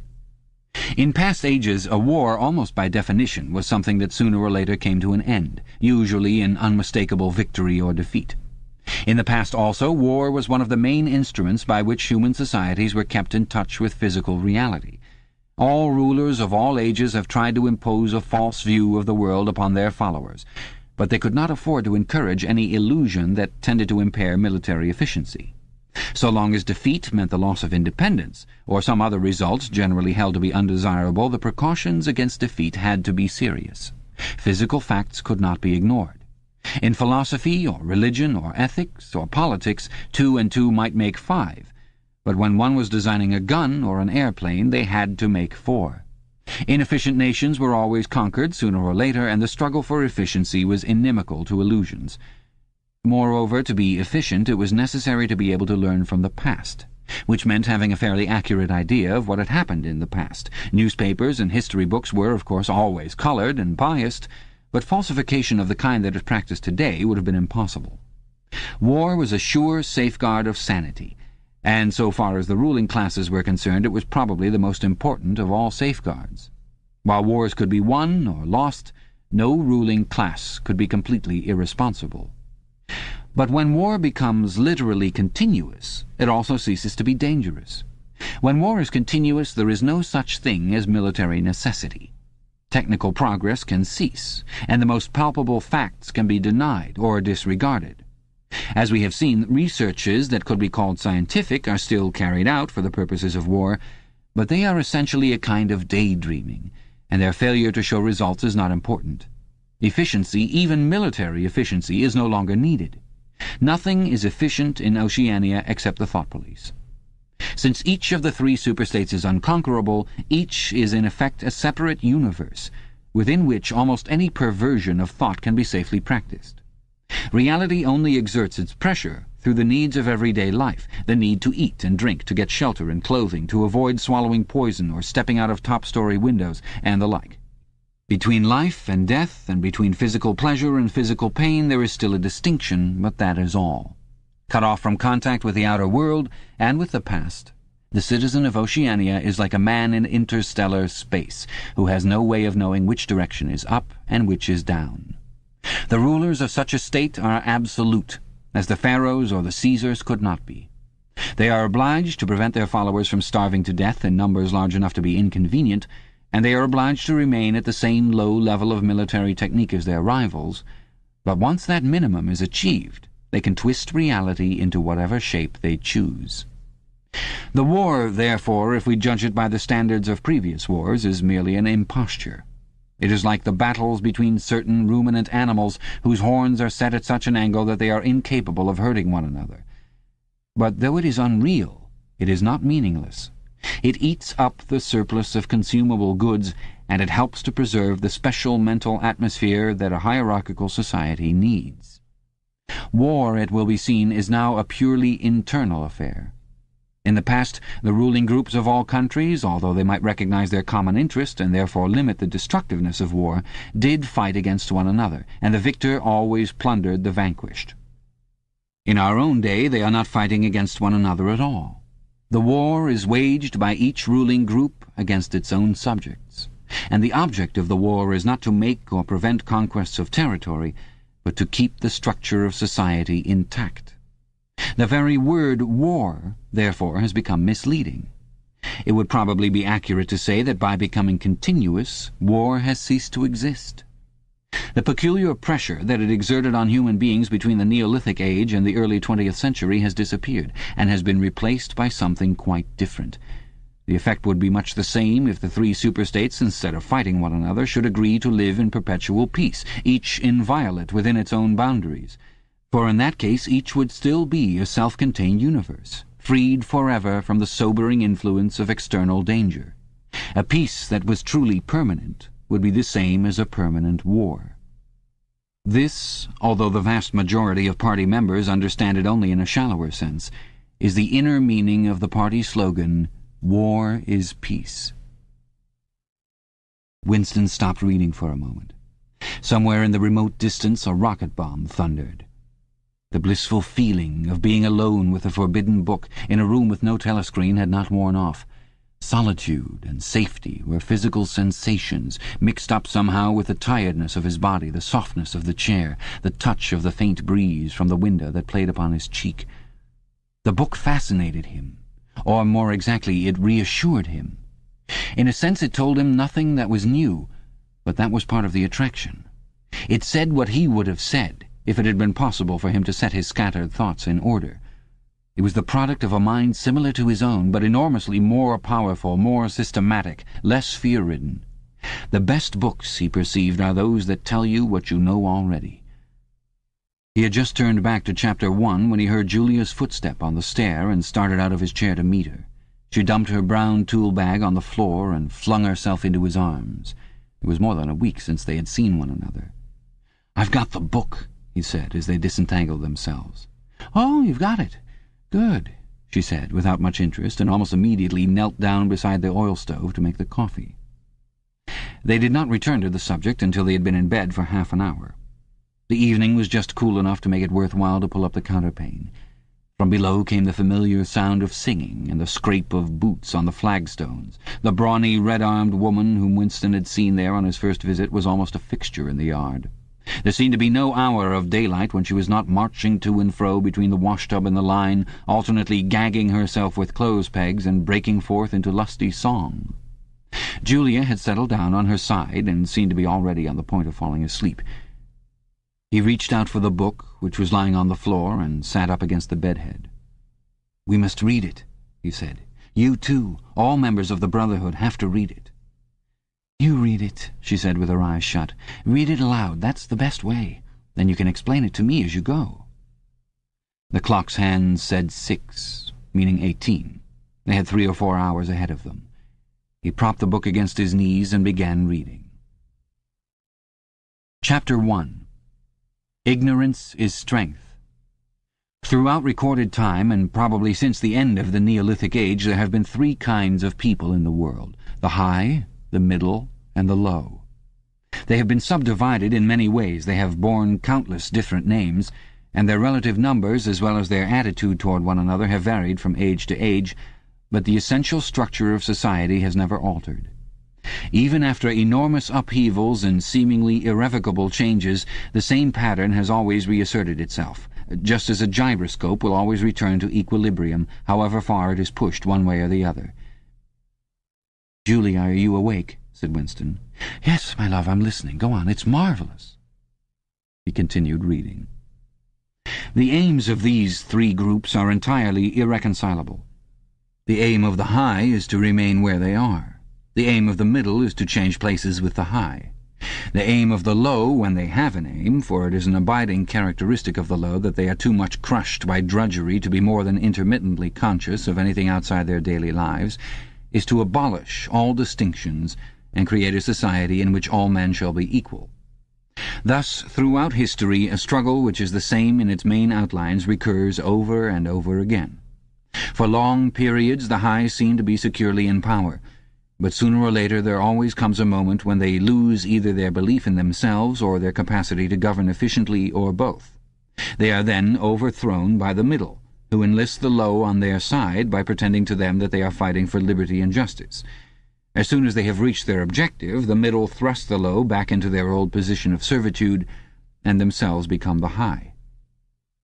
Presently a new middle group splits off from one of the other groups, or from both of them, and the struggle begins over again. Of the 3 groups, only the low are never even temporarily successful in achieving their aims. It would be an exaggeration to say that throughout history there had been no progress of a material kind. Even today, in a period of decline, the average human being is physically better off than he was a few centuries ago. But no advance in wealth, no softening of manners, no reform or revolution has ever brought human equality a millimetre nearer. From the point of view of the low, no historic change has ever meant much more than a change in the name of their masters. By the late 19th century, the recurrences of this pattern had become obvious to many observers. There then arose schools of thinkers who interpreted history as a cyclical process and claimed to show that inequality was the unalterable law of human life. This doctrine, of course, had always had its adherents, but in the manner in which it was now put forward there was a significant change. In the past, the need for a hierarchical form of society had been the doctrine specifically of the high. It had been preached by kings and aristocrats, and by the priests, lawyers, and the like who were parasitical upon them, and it had generally been softened by promises of compensation in an imaginary world beyond the grave. The middle, so long as it was struggling for power, had always made use of such terms as freedom, justice, and fraternity. Now, however, the concept of human brotherhood began to be assailed by people who were not yet in positions of command, but merely hoped to be so before long. In the past, the middle had made revolutions under the banner of equality, and then had established a fresh tyranny as soon as the old one was overthrown. The new middle groups, in effect, proclaimed their tyranny beforehand. Socialism, a theory which appeared in the early 19th century and was the last link in a chain of thought stretching back to the slave rebellions of antiquity, was still deeply infected by the utopianism of past ages. But in each variant of socialism that appeared from about 1900 onwards, the aim of establishing liberty and equality was more and more openly abandoned. The new movements, which appeared in the middle years of the century, Ingsoc in Oceania, Neo-Bolshevism in Eurasia, death worship, as it was commonly called in East Asia, had the conscious aim of perpetuating unfreedom and inequality. These new movements, of course, grew out of the old ones and tended to keep their names and pay lip service to their ideology. But the purpose of all of them was to arrest progress and freeze history at a chosen moment. The familiar pendulum swing was to happen once more and then stop. As usual, the high were to be turned out by the middle, who would then become the high, but this time, by conscious strategy, the high would be able to maintain their position permanently. The new doctrines arose partly because of the accumulation of historical knowledge and the growth of the historical sense, which had hardly existed before the 19th century. The cyclical movement of history was now intelligible, or appeared to be so, and if it was intelligible, then it was alterable. But the principal underlying cause was that as early as the beginning of the 20th century, human equality had become technically possible. It was still true that men were not equal in their native talents, and that functions had to be specialized in ways that favored some individuals against others, but there was no longer any real need for class distinctions or for large differences of wealth. In earlier ages, class distinctions had been not only inevitable but desirable. Inequality was the price of civilization. With the development of machine production, however, the case was altered. Even if it was still necessary for human beings to do different kinds of work, it was no longer necessary for them to live at different social or economic levels. Therefore, from the point of view of the new groups who were on the point of seizing power, human equality was no longer an ideal to be striven after, but a danger to be averted. In more primitive ages, when a just and peaceful society was in fact not possible, it had been fairly easy to believe in it. The idea of an earthly paradise in which men should live together in a state of brotherhood, without laws and without brute labor, had haunted the human imagination for thousands of years, and this vision had had a certain hold even on the groups who actually profited by each historic change. The heirs of the French, English, and American revolutions had partly believed in their own phrases about the rights of man, freedom of speech, equality before the law, and the like, and had even allowed their conduct to be influenced by them to some extent. But by the fourth decade of the 20th century, all the main currents of political thought were authoritarian. The earthly paradise had been discredited at exactly the moment when it became realizable. Every new political theory, by whatever name it called itself, led back to hierarchy and regimentation. And in the general hardening of outlook that set in round about 1930, practices which had long been abandoned, in some cases for hundreds of years, imprisonment without trial, the use of war prisoners as slaves, public executions, torture to extract confessions, the use of hostages, and the deportation of whole populations, not only became common again, but were tolerated and even defended by people who considered themselves enlightened and progressive. It was only after a decade of national wars, civil wars, revolutions, and counter-revolutions in all parts of the world that Ingsoc and its rivals emerged as fully worked-out political theories. But they had been foreshadowed by the various systems generally called totalitarian which had appeared earlier in the century, and the main outlines of the world which would emerge from the prevailing chaos had long been obvious. What kind of people would control this world has been equally obvious. The new aristocracy was made up for the most part of bureaucrats, scientists, technicians, trade union organizers, publicity experts, sociologists, teachers, journalists, and professional politicians. These people, whose origins lay in the salaried middle class and the upper grades of the working class, had been shaped and brought together by the barren world of monopoly industry and centralized government. As compared with their opposite numbers in past ages, they were less avaricious, less tempted by luxury, hungrier for pure power, and above all, more conscious of what they were doing and more intent on crushing opposition. This last difference was cardinal. By comparison with that existing today, all the tyrannies of the past were half-hearted and inefficient. The ruling groups were always infected to some extent by liberal ideas and were content to leave loose ends everywhere, to regard only the overt act and to be uninterested in what their subjects were thinking. Even the Catholic Church of the Middle Ages was tolerant by modern standards. Part of the reason for this was that in the past no government had the power to keep its citizens under constant surveillance. The invention of print, however, made it easier to manipulate public opinion, and the film and the radio carried the process further. With the development of television and the technical advance which made it possible to receive and transmit simultaneously on the same instrument, private life came to an end.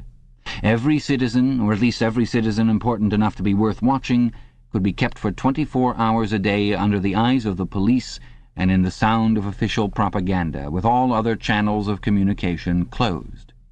The possibility of enforcing not only complete obedience to the will of the state, but complete uniformity of opinion on all subjects now existed for the first time. After the revolutionary period of the 50s and 60s, society regrouped itself, as always, into high, middle, and low. But the new high group, unlike all its forerunners, did not act upon instinct, but knew what was needed to safeguard its position. It had long been realized that the only secure basis for oligarchy is collectivism. Wealth and privilege are most easily defended when they are possessed jointly. The so-called abolition of private property, which took place in the middle years of the century, meant in effect the concentration of property in far fewer hands than before, but with this difference, that the new owners were a group instead of a mass of individuals. Individually, no member of the party owns anything except petty personal belongings. Collectively, the party owns everything in Oceania, because it controls everything and disposes of the products as it thinks fit. In the years following the revolution, it was able to step into this commanding position almost unopposed, because the whole process was represented as an act of collectivization. It had always been assumed that if the capitalist class were expropriated, socialism must follow.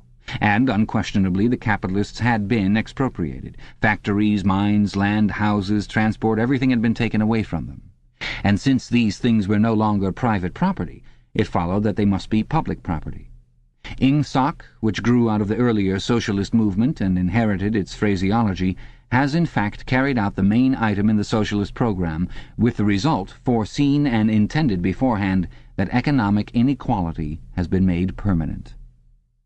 But the problems of perpetuating a hierarchical society go deeper than this. There are only 4 ways in which a ruling group can fall from power. Either it is conquered from without, or it governs so inefficiently that the masses are stirred to revolt, or it allows a strong and discontented middle group to come into being, or it loses its own self-confidence and willingness to govern. These causes do not operate singly, and as a rule all 4 of them are present in some degree. A ruling class which could guard against all of them would remain in power permanently. Ultimately, the determining factor is the mental attitude of the ruling class itself. After the middle of the present century, the first danger had in reality disappeared. Each of the 3 powers which now divide the world is in fact unconquerable, and could only become conquerable through slow demographic changes which a government with wide powers can easily avert.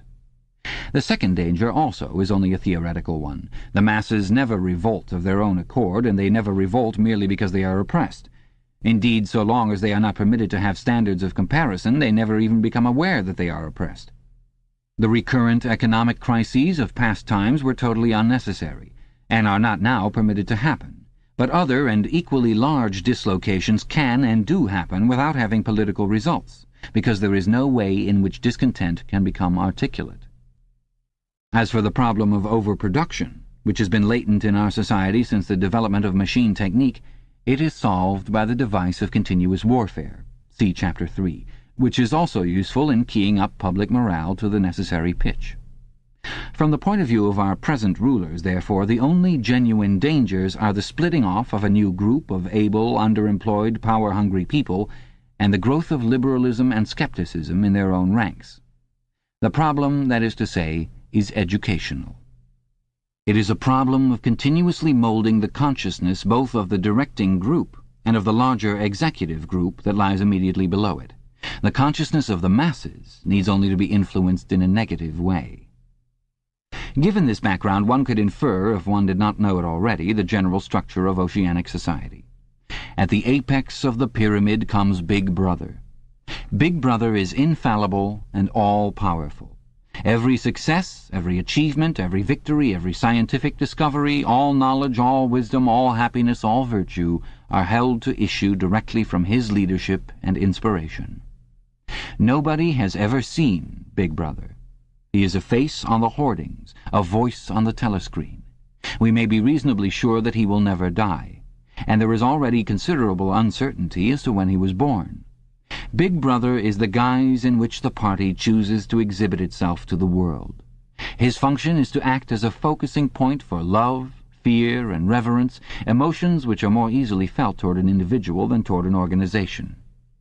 Below Big Brother comes the inner party, its numbers limited to 6 millions, or something less than 2% of the population of Oceania.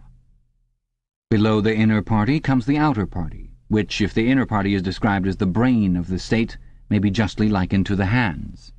Below that come the dumb masses whom we habitually refer to as the proles, numbering perhaps 85% of the population.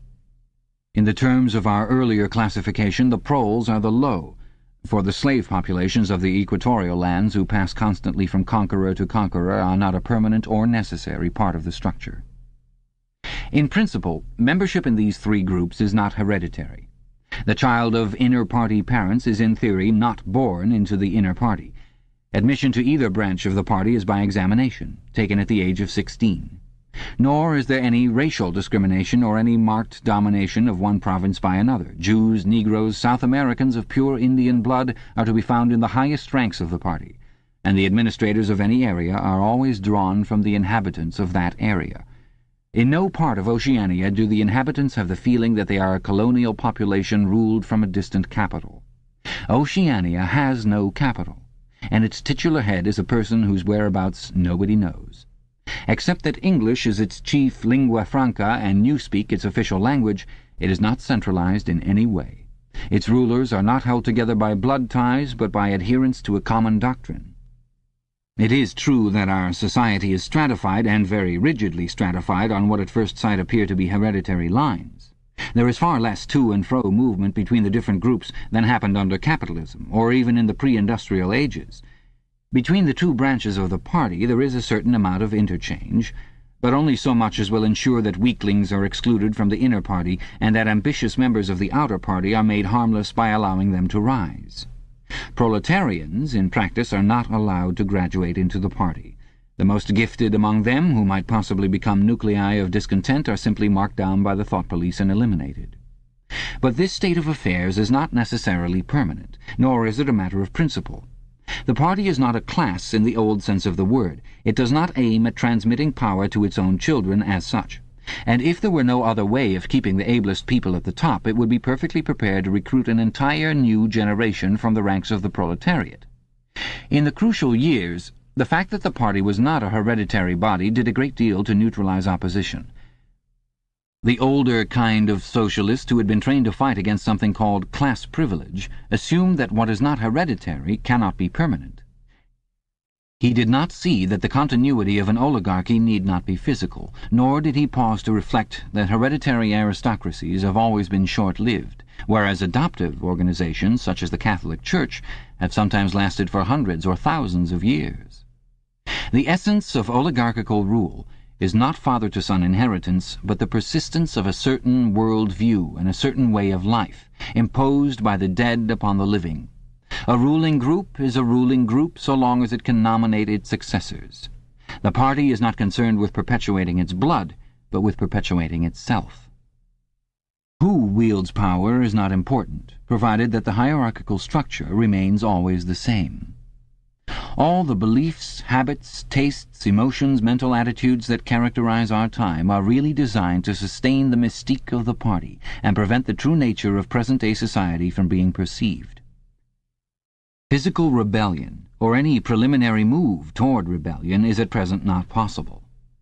From the proletarians nothing is to be feared. Left to themselves, they will continue from generation to generation and from century to century, working, breeding, and dying, not only without any impulse to rebel, but without the power of grasping that the world could be other than it is. They could only become dangerous if the advance of industrial technique made it necessary to educate them more highly. But since military and commercial rivalry are no longer important, the level of popular education is actually declining. What opinions the masses hold or do not hold is looked on as a matter of indifference. They can be granted intellectual liberty because they have no intellect. In a party member, on the other hand, not even the smallest deviation of opinion on the most unimportant subject can be tolerated. A party member lives from birth to death under the eye of the thought police. Even when he is alone, he can never be sure that he is alone. Wherever he may be, asleep or awake, working or resting, in his bath or in bed, he can be inspected without warning and without knowing that he is being inspected. Nothing that he does is indifferent. His friendships, his relaxations, his behavior towards his wife and children, the expression of his face when he is alone, the words he mutters in sleep, even the characteristic movements of his body are all jealously scrutinized. Not only any actual misdemeanor, but any eccentricity, however small, any change of habits, any nervous mannerism that could possibly be the symptom of an inner struggle is certain to be detected. He has no freedom of choice in any direction whatever. On the other hand, his actions are not regulated by law or by any clearly formulated code of behavior. In Oceania there is no law. Thoughts and actions which, when detected, mean certain death are not formally forbidden, and the endless purges, arrests, tortures, imprisonments, and vaporizations are not inflicted as punishment for crimes which have actually been committed, but are merely the wiping out of persons who might perhaps commit a crime at some time in the future. A party member is required to have not only the right opinions, but the right instincts. Many of the beliefs and attitudes demanded of him are never plainly stated, and could not be stated without laying bare the contradictions inherent in ingsoc. If he is a person naturally orthodox, in newspeak a good thinker, he will in all circumstances know, without taking thought, what is the true belief or the desirable emotion. But in any case, an elaborate mental training, undergone in childhood and grouping itself round the newspeak words crime stop, black-white, and doublethink, makes him unwilling and unable to think too deeply on any subject whatever. A party member is expected to have no private emotions and no respites from enthusiasm. He is supposed to live in a continuous frenzy of hatred of foreign enemies and internal traitors, triumph over victories, and self-abasement before the power and wisdom of the party. The discontents produced by his bare, unsatisfying life are deliberately turned outwards and dissipated by such devices as the 2 minutes hate, and the speculations which might possibly induce a skeptical or rebellious attitude are killed in advance by his early acquired inner discipline. The first and simplest stage in the discipline, which can be taught even to young children, is called, in newspeak, crime stop. Crime stop means the faculty of stopping short, as though by instinct, at the threshold of any dangerous thought. It includes the power of not grasping analogies, of failing to perceive logical errors, of misunderstanding the simplest arguments if they are inimical to ingsoc, and of being bored or repelled by any train of thought which is capable of leading in a heretical direction. Crime stop, in short, means protective stupidity. But stupidity is not enough. On the contrary, orthodoxy, in the full sense, demands a control over one's own mental processes as complete as that of a contortionist over his body. Oceanic society rests ultimately on the belief that Big Brother is omnipotent and that the party is infallible. But since in reality Big Brother is not omnipotent and the party is not infallible, there is a need for an unwearying moment-to-moment flexibility in the treatment of facts. The key word here is black-white. Like so many newspeak words, this word has two mutually contradictory meanings. Applied to an opponent, it means the habit of impudently claiming that black is white, in contradiction of the plain facts. Applied to a party member, it means a loyal willingness to say that black is white when party discipline demands this. But it means also the ability to believe that black is white, and more, to know that black is white, and to forget that one has ever believed the contrary. This demands a continuous alteration of the past, made possible by the system of thought which really embraces all the rest, and which is known in newspeak as doublethink. The alteration of the past is necessary for two reasons, one of which is subsidiary and, so to speak, precautionary. The subsidiary reason is that the party member, like the proletarian, tolerates present-day conditions partly because he has no standards of comparison. He must be cut off from the past, just as he must be cut off from foreign countries, because it is necessary for him to believe that he is better off than his ancestors and that the average level of material comfort is constantly rising. But by far the more important reason for the readjustment of the past is the need to safeguard the infallibility of the party. It is not merely that speeches, statistics, and records of every kind must be constantly brought up to date in order to show that the predictions of the party were in all cases right. It is also that no change of doctrine or in political alignment can ever be admitted, for to change one's mind, or even one's policy, is a confession of weakness. If, for example, Eurasia or Eastasia, whichever it may be, is the enemy today, then that country must always have been the enemy. And if the facts say otherwise, then the facts must be altered. Thus history is continuously rewritten. This day-to-day falsification of the past, carried out by the Ministry of Truth, is as necessary to the stability of the regime as the work of repression and espionage carried out by the Ministry of Love.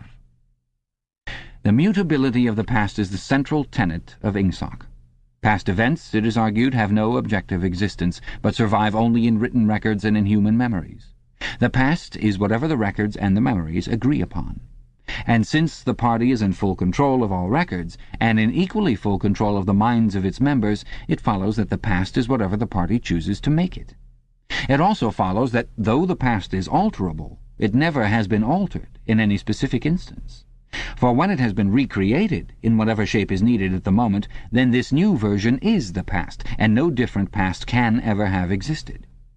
This holds good even when, as often happens, the same event has to be altered out of recognition several times in the course of a year. At all times the party is in possession of absolute truth, and clearly the absolute can never have been different from what it is now. It will be seen that the control of the past depends above all on the trading of memory. To make sure that all written records agree with the orthodoxy of the moment is merely a mechanical act, but it is also necessary to remember that events happened in the desired manner. And if it is necessary to rearrange one's memories, or to tamper with written records, then it is necessary to forget that one has done so. The trick of doing this can be learned like any other mental technique. It is learned by the majority of party members, and certainly by all who are intelligent as well as orthodox. In old speak it is called, quite frankly, reality control. In new speak it is called doublethink, although doublethink comprises much else as well. Doublethink means the power of holding two contradictory beliefs in one's mind simultaneously and accepting both of them. The party intellectual knows in which direction his memories must be altered. He therefore knows that he is playing tricks with reality. But by the exercise of doublethink, he also satisfies himself that reality is not violated. The process has to be conscious, or it would not be carried out with sufficient precision, but it also has to be unconscious, or it would bring with it a feeling of falsity and hence of guilt. Doublethink lies at the very heart of Ingsoc, since the essential act of the party is to use conscious deception while retaining the firmness of purpose that goes with complete honesty. To tell deliberate lies while genuinely believing in them, to forget any fact that has become inconvenient, and then, when it becomes necessary again, to draw it back from oblivion for just so long as it is needed, to deny the existence of objective reality, and all the while to take account of the reality which one denies, all this is indispensably necessary. Even in using the word doublethink, it is necessary to exercise doublethink. For by using the word, one admits that one is tampering with reality. By a fresh act of doublethink, one erases this knowledge, and so on, indefinitely, with the lie always one leap ahead of the truth. Ultimately, it is by means of doublethink that the party has been able, and may, for all we know, continue to be able for thousands of years, to arrest the course of history. All past oligarchies have fallen from power either because they ossified or because they grew soft. Either they became stupid and arrogant, failed to adjust themselves to changing circumstances and were overthrown, or they became liberal and cowardly, made concessions when they should have used force, and once again were overthrown. They fell, that is to say, either through consciousness or through unconsciousness. It is the achievement of the party to have produced a system of thought in which both conditions can exist simultaneously. And upon no other intellectual basis could the dominion of the party be made permanent. If one is to rule, and to continue ruling, one must be able to dislocate the sense of reality. For the secret of rulership is to combine a belief in one's own infallibility with the power to learn from past mistakes. It need hardly be said that the subtlest practitioners of doublethink are those who invented doublethink, and know that it is a vast system of mental cheating. In our society, those who have the best knowledge of what is happening are also those who are furthest from seeing the world as it is. In general, the greater the understanding, the greater the delusion. The more intelligent, the less sane. One clear illustration of this is the fact that war hysteria increases in intensity as one rises in the social scale. Those whose attitude toward the war is most nearly rational are the subject peoples of the disputed territories. To these people the war is simply a continuous calamity which sweeps to and fro over their bodies like a tidal wave. Which side is winning is a matter of complete indifference to them. They are aware that a change of overlordship means simply that they will be doing the same work as before for new masters, who treat them in the same manner as the old ones. The slightly more favoured workers, whom we call the proles, are only intermittently conscious of the war. When it is necessary, they can be prodded into frenzies of fear and hatred, but when left to themselves they are capable of forgetting for long periods that the war is happening. It is in the ranks of the party, and above all of the inner party, that the true war enthusiasm is found. World conquest is believed in most firmly by those who know it to be impossible. This peculiar linking together of opposites, knowledge with ignorance, cynicism with fanaticism, is one of the chief distinguishing marks of oceanic society. The official ideology abounds with contradictions, even when there is no practical reason for them.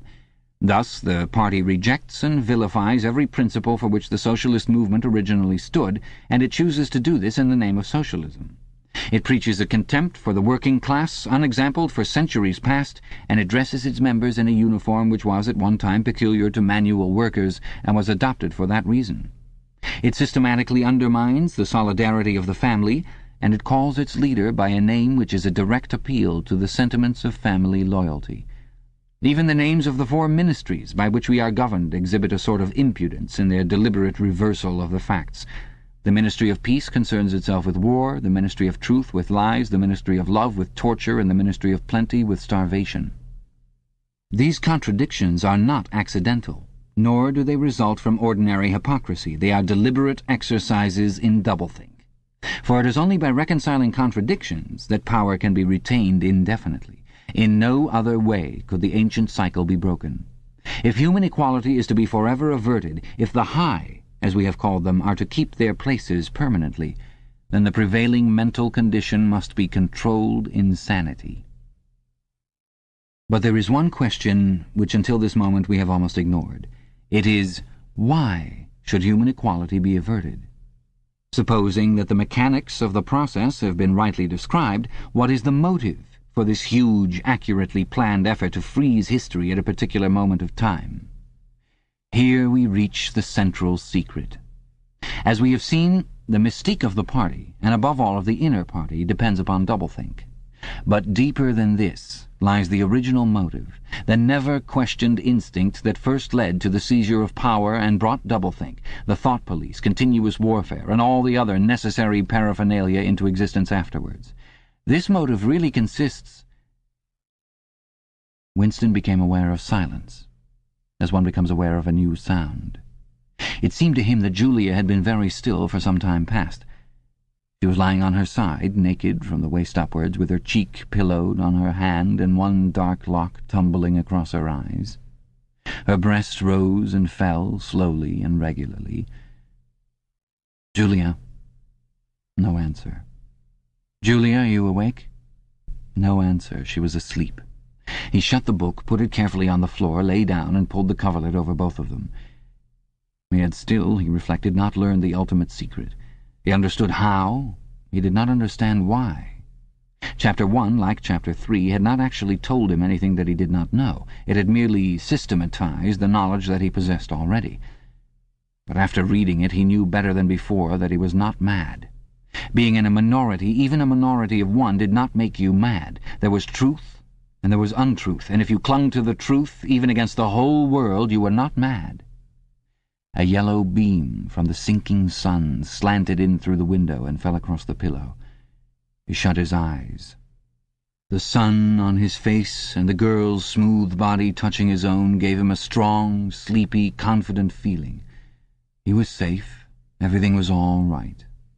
He fell asleep murmuring, "Sanity is not statistical," with the feeling that this remark contained in it a profound wisdom. Chapter 10. When he woke, it was with the sensation of having slept for a long time, but a glance at the old-fashioned clock told him that it was only 20:30. He lay dozing for a little while. Then the usual deep-lunged singing strung up from the yard below. "It was only an hopeless fancy, it passed like an April dye, but a look and a word and the dreams they stirred, they have stolen my heart away." The drivelling song seemed to have kept its popularity. You still heard it all over the place. It had outlived the hate song. Julia woke at the sound, stretched herself luxuriously, and got out of bed. "I'm hungry," she said. "Let's make some more coffee." Damn, the stove's gone out and the water's cold. She picked the stove up and shook it. There's no oil in it. We can get some from old Charrington, I expect. The funny thing is, I made sure it was full. I'm going to put my clothes on, she added. It seems to have got colder. Winston also got up and dressed himself. The indefatigable voice sang on. They say that time heals all things. They say you can always forget. But the smiles and the tears across the years, they twist my heartstrings yet. As he fastened the belt of his overalls, he strolled across to the window. The sun must have gone down behind the houses. It was not shining into the yard any longer. The flagstones were wet, as though they had just been washed, and he had the feeling that the sky had been washed too, so fresh and pale was the blue between the chimney-pots. Tirelessly the woman marched to and fro, corking and uncorking herself, singing and fallen silent, and pegging out more diapers, and more, and yet more. He wondered whether she took in washing for a living, or was merely the slave of 20 or 30 grandchildren. Julia had come across to his side. Together they gazed down with a sort of fascination at the sturdy figure below. As he looked at the woman in her characteristic attitude, her thick arms reaching up for the line, her powerful mare-like buttocks protruded, it struck him for the first time that she was beautiful. It had never before occurred to him that the body of a woman of 50, blown up to monstrous dimensions by childbearing, then hardened, roughened by work till it was coarse in the grain like an overripe turnip, could be beautiful. But it was so. And after all, he thought, why not? The solid, contourless body like a block of granite, and the rasping red skin, bore the same relation to the body of a girl as the rose-hip to the rose. Why should the fruit be held inferior to the flower? "She's beautiful," he murmured. "She's a metre across the hips, easily," said Julia. "That is her style of beauty," said Winston. He held Julia's supple waist, easily encircled by his arm. From the hip to the knee her flank was against his. Out of their bodies no child would ever come. That was the one thing they could never do. Only by word of mouth, from mind to mind, could they pass on the secret. The woman down there had no mind. She had only strong arms, a warm heart, and a fertile belly. He wondered how many children she had given birth to. It might easily be 15. She had had her momentary flowering, a year perhaps of wild rose beauty, and then she had suddenly swollen like a fertilized fruit and grown hard and red and coarse, and then her life had been laundering, scrubbing, darning, cooking, sweeping, polishing, mending, scrubbing, laundering, first for children, then for grandchildren, over 30 unbroken years. At the end of it she was still singing. The mystical reverence that he felt for her was somehow mixed up with the aspect of the pale, cloudless sky stretching away behind the chimney-pots into interminable distances. It was curious to think that the sky was the same for everybody, in Eurasia or East Asia as well as here. And the people under the sky were also very much the same, everywhere, all over the world. Hundreds or thousands of millions of people just like this, people ignorant of one another's existence, held apart by walls of hatred and lies, and yet almost exactly the same. People who had never learned to think, but were storing up in their hearts and bellies and muscles the power that would one day overturn the world. If there was hope, it lay in the proles. Without having read to the end of the book, he knew that that must be Goldstein's final message. The future belonged to the proles. And could he be sure that when their time came, the world they constructed would not be just as alien to him, Winston Smith, as the world of the party? Yes, because at the least it would be a world of sanity. Where there is equality, there can be sanity. Sooner or later it would happen. Strength would change into consciousness. The proles were immortal. You could not doubt it when you looked at that valiant figure in the yard. In the end their awakening would come, and until that happened, though it might be 1,000 years, they would stay alive against all the odds, like birds passing on from body to body the vitality which the party did not share and could not kill. "Do you remember," he said, "the thrush that sang to us that first day at the edge of the wood?" "He wasn't singing to us," said Julia. "He was singing to please himself. Not even that, he was just singing." The birds sang, the proles sang, the party did not sing. All round the world, in London and New York, in Africa and Brazil, and in the mysterious forbidden lands beyond the frontiers, in the streets of Paris and Berlin, in the villages of the endless Russian plain, in the bazaars of China and Japan, everywhere stood the same solid, unconquerable figure, made monstrous by work and childbearing, toiling from birth to death, and still singing. Out of those mighty loins a race of conscious beings must one day come. You were the dead, theirs was the future. But you could share in that future if you kept alive the mind as they kept alive the body, and passed on the secret doctrine that 2 + 2 make 4. "We are the dead," he said. "We are the dead," echoed Julia dutifully. "You are the dead," said an iron voice behind them. They sprang apart. Winston's entrails seemed to have turned into ice. He could see the white all round the irises of Julia's eyes. Her face had turned a milky yellow. The smear of rouge that was still on each cheekbone stood out sharply, almost as though unconnected with the skin beneath. "You are the dead," repeated the iron voice. "It was behind the picture," breathed Julia. "It was behind the picture," said the voice. "Remain exactly where you are. Make no movement until you are ordered." It was starting. It was starting at last. They could do nothing except stand gazing into one another's eyes. To run for life, to get out of the house before it was too late, no such thought occurred to them. Unthinkable to disobey the iron voice from the wall. There was a snap, as though a catch had been turned back, and a crash of breaking glass. The picture had fallen to the floor, uncovering the telescreen behind it. "Now they can see us," said Julia. "Now we can see you," said the voice. "Stand out in the middle of the room. Stand back to back. Clasp your hands behind your heads. Do not touch one another."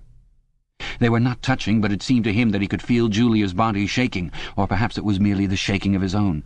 He could just stop his teeth from chattering, but his knees were beyond his control. There was a sound of trampling boots below, inside the house and outside. The yard seemed to be full of men. Something was being dragged across the stones. The woman's singing had stopped abruptly. There was a long, rolling clang, as though the washtub had been flung across the yard, and then a confusion of angry shouts which ended in a yell of pain. "The house is surrounded," said Winston. "The house is surrounded," said the voice. He heard Julia snap her teeth together. "I suppose we may as well say goodbye," she said. "You may as well say goodbye," said the voice. And then another, quite different voice, a thin, cultivated voice, which Winston had the impression of having heard before, struck in. "And by the way, while we are on the subject, here comes a candle to light you to bed. Here comes a chopper to chop off your head." Something crashed on the bed behind Winston's back.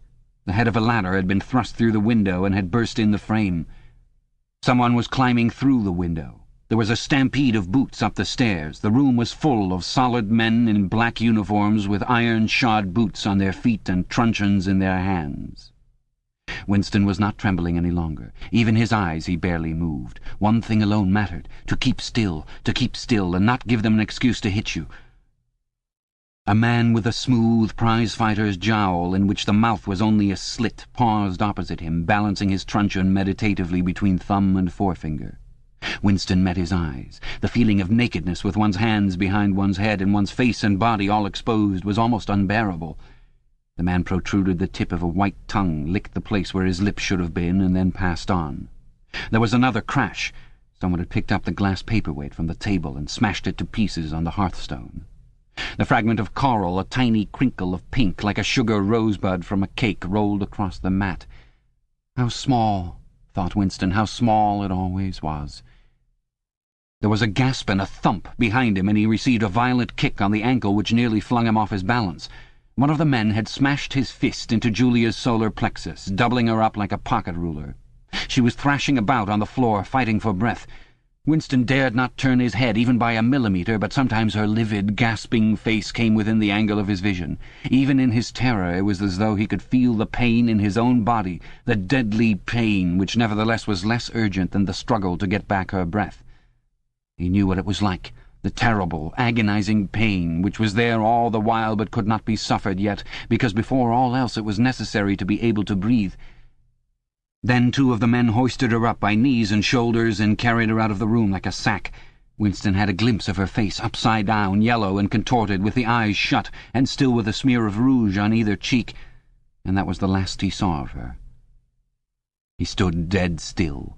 No one had hit him yet. Thoughts which came of their own accord but seemed totally uninteresting began to flit through his mind.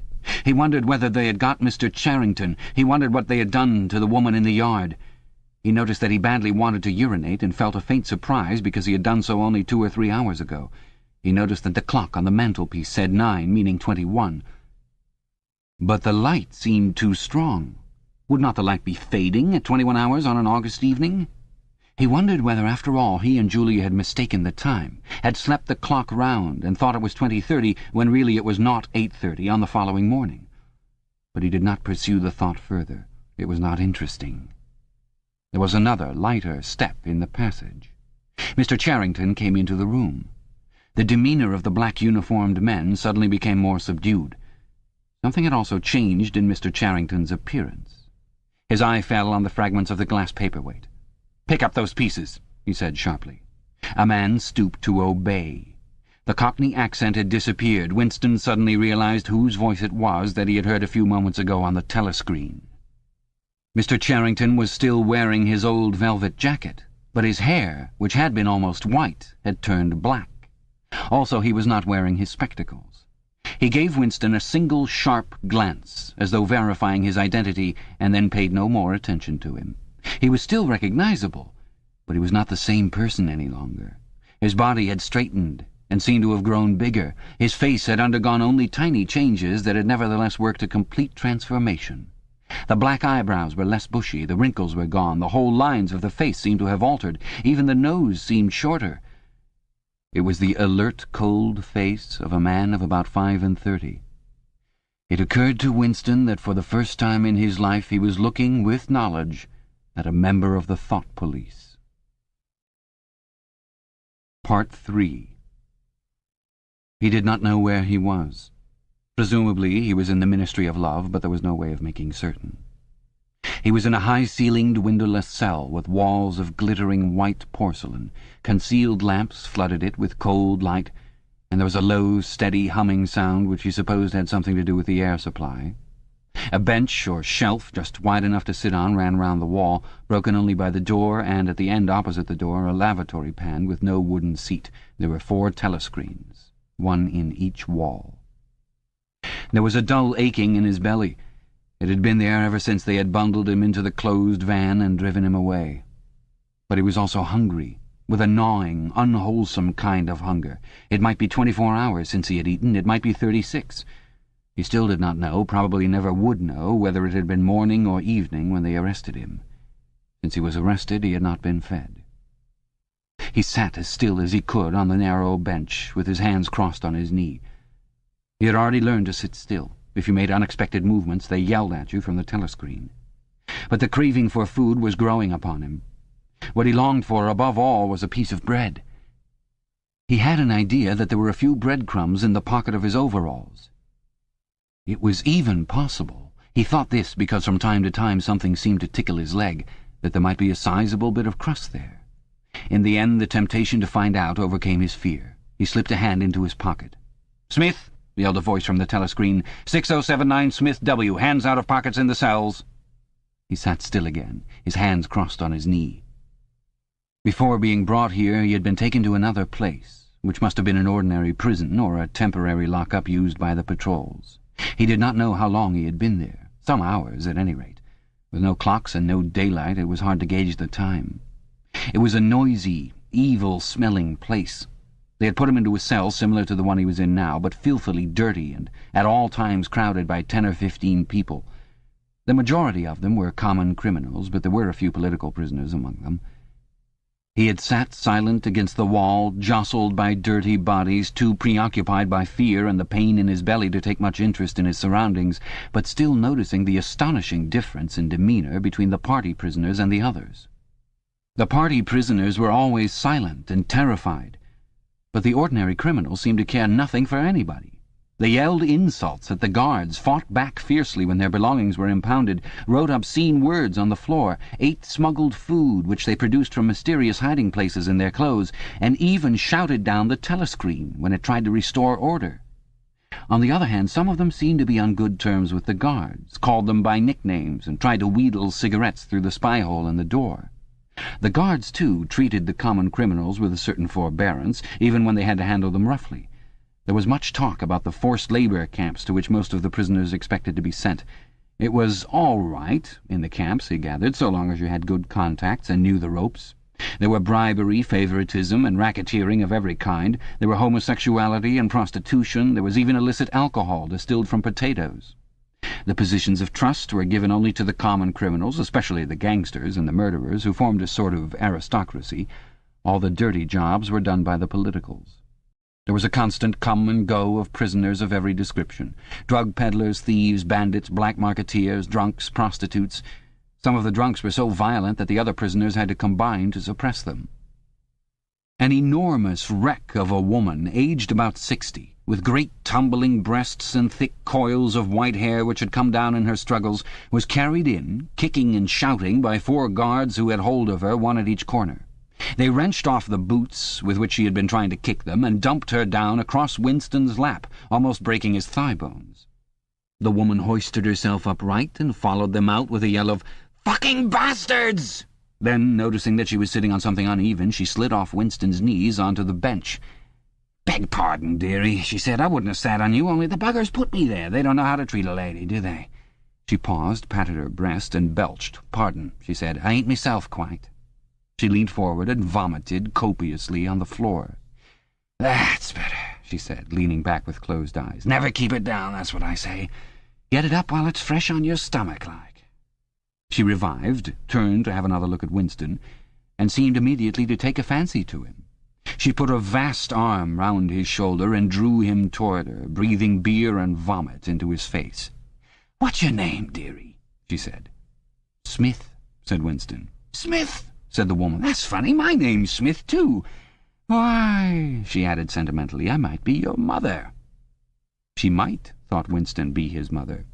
She was about the right age and physique, and it was probable that people changed somewhat after 20 years in a forced labour camp. No one else had spoken to him. To a surprising extent, the ordinary criminals ignored the party prisoners. The pollits, they called them, with a sort of uninterested contempt. The party prisoners seemed terrified of speaking to anybody, and above all of speaking to one another. Only once, when 2 party members, both women, were pressed close together on the bench, he overheard amid the din of voices a few hurriedly whispered words, and in particular a reference to something called Room 101, which he did not understand. It might be 2 or 3 hours ago that they had brought him here. The dull pain in his belly never went away, but sometimes it grew better and sometimes worse, and his thoughts expanded or contracted accordingly. When it grew worse, he thought only of the pain itself and of his desire for food. When it grew better, panic took hold of him. There were moments when he foresaw the things that would happen to him with such actuality that his heart galloped and his breath stopped. He felt the smash of truncheons on his elbows and iron-shod boots on his shins. He saw himself grovelling on the floor, screaming for mercy through broken teeth. He hardly thought of Julia. He could not fix his mind on her. He loved her and would not betray her, but that was only a fact. Known as he knew the rules of arithmetic, he felt no love for her, and he hardly even wondered what was happening to her. He thought oftener of O'Brien with a flickering hope. O'Brien must know that he had been arrested.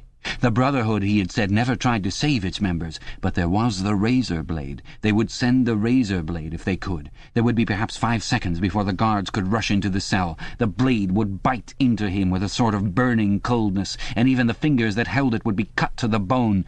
Everything came back to his sick body, which shrank, trembling from the smallest pain. He was not certain that he would use the razor blade, even if he got the chance. It was more natural to exist from moment to moment, accepting another 10 minutes' life, even with the certainty that there was torture at the end of it. Sometimes he tried to calculate the number of porcelain bricks in the walls of the cell. It should have been easy, but he always lost count at some point or another. More often he wondered where he was and what time of day it was. At one moment he felt certain that it was broad daylight outside, and at the next equally certain that it was pitch darkness.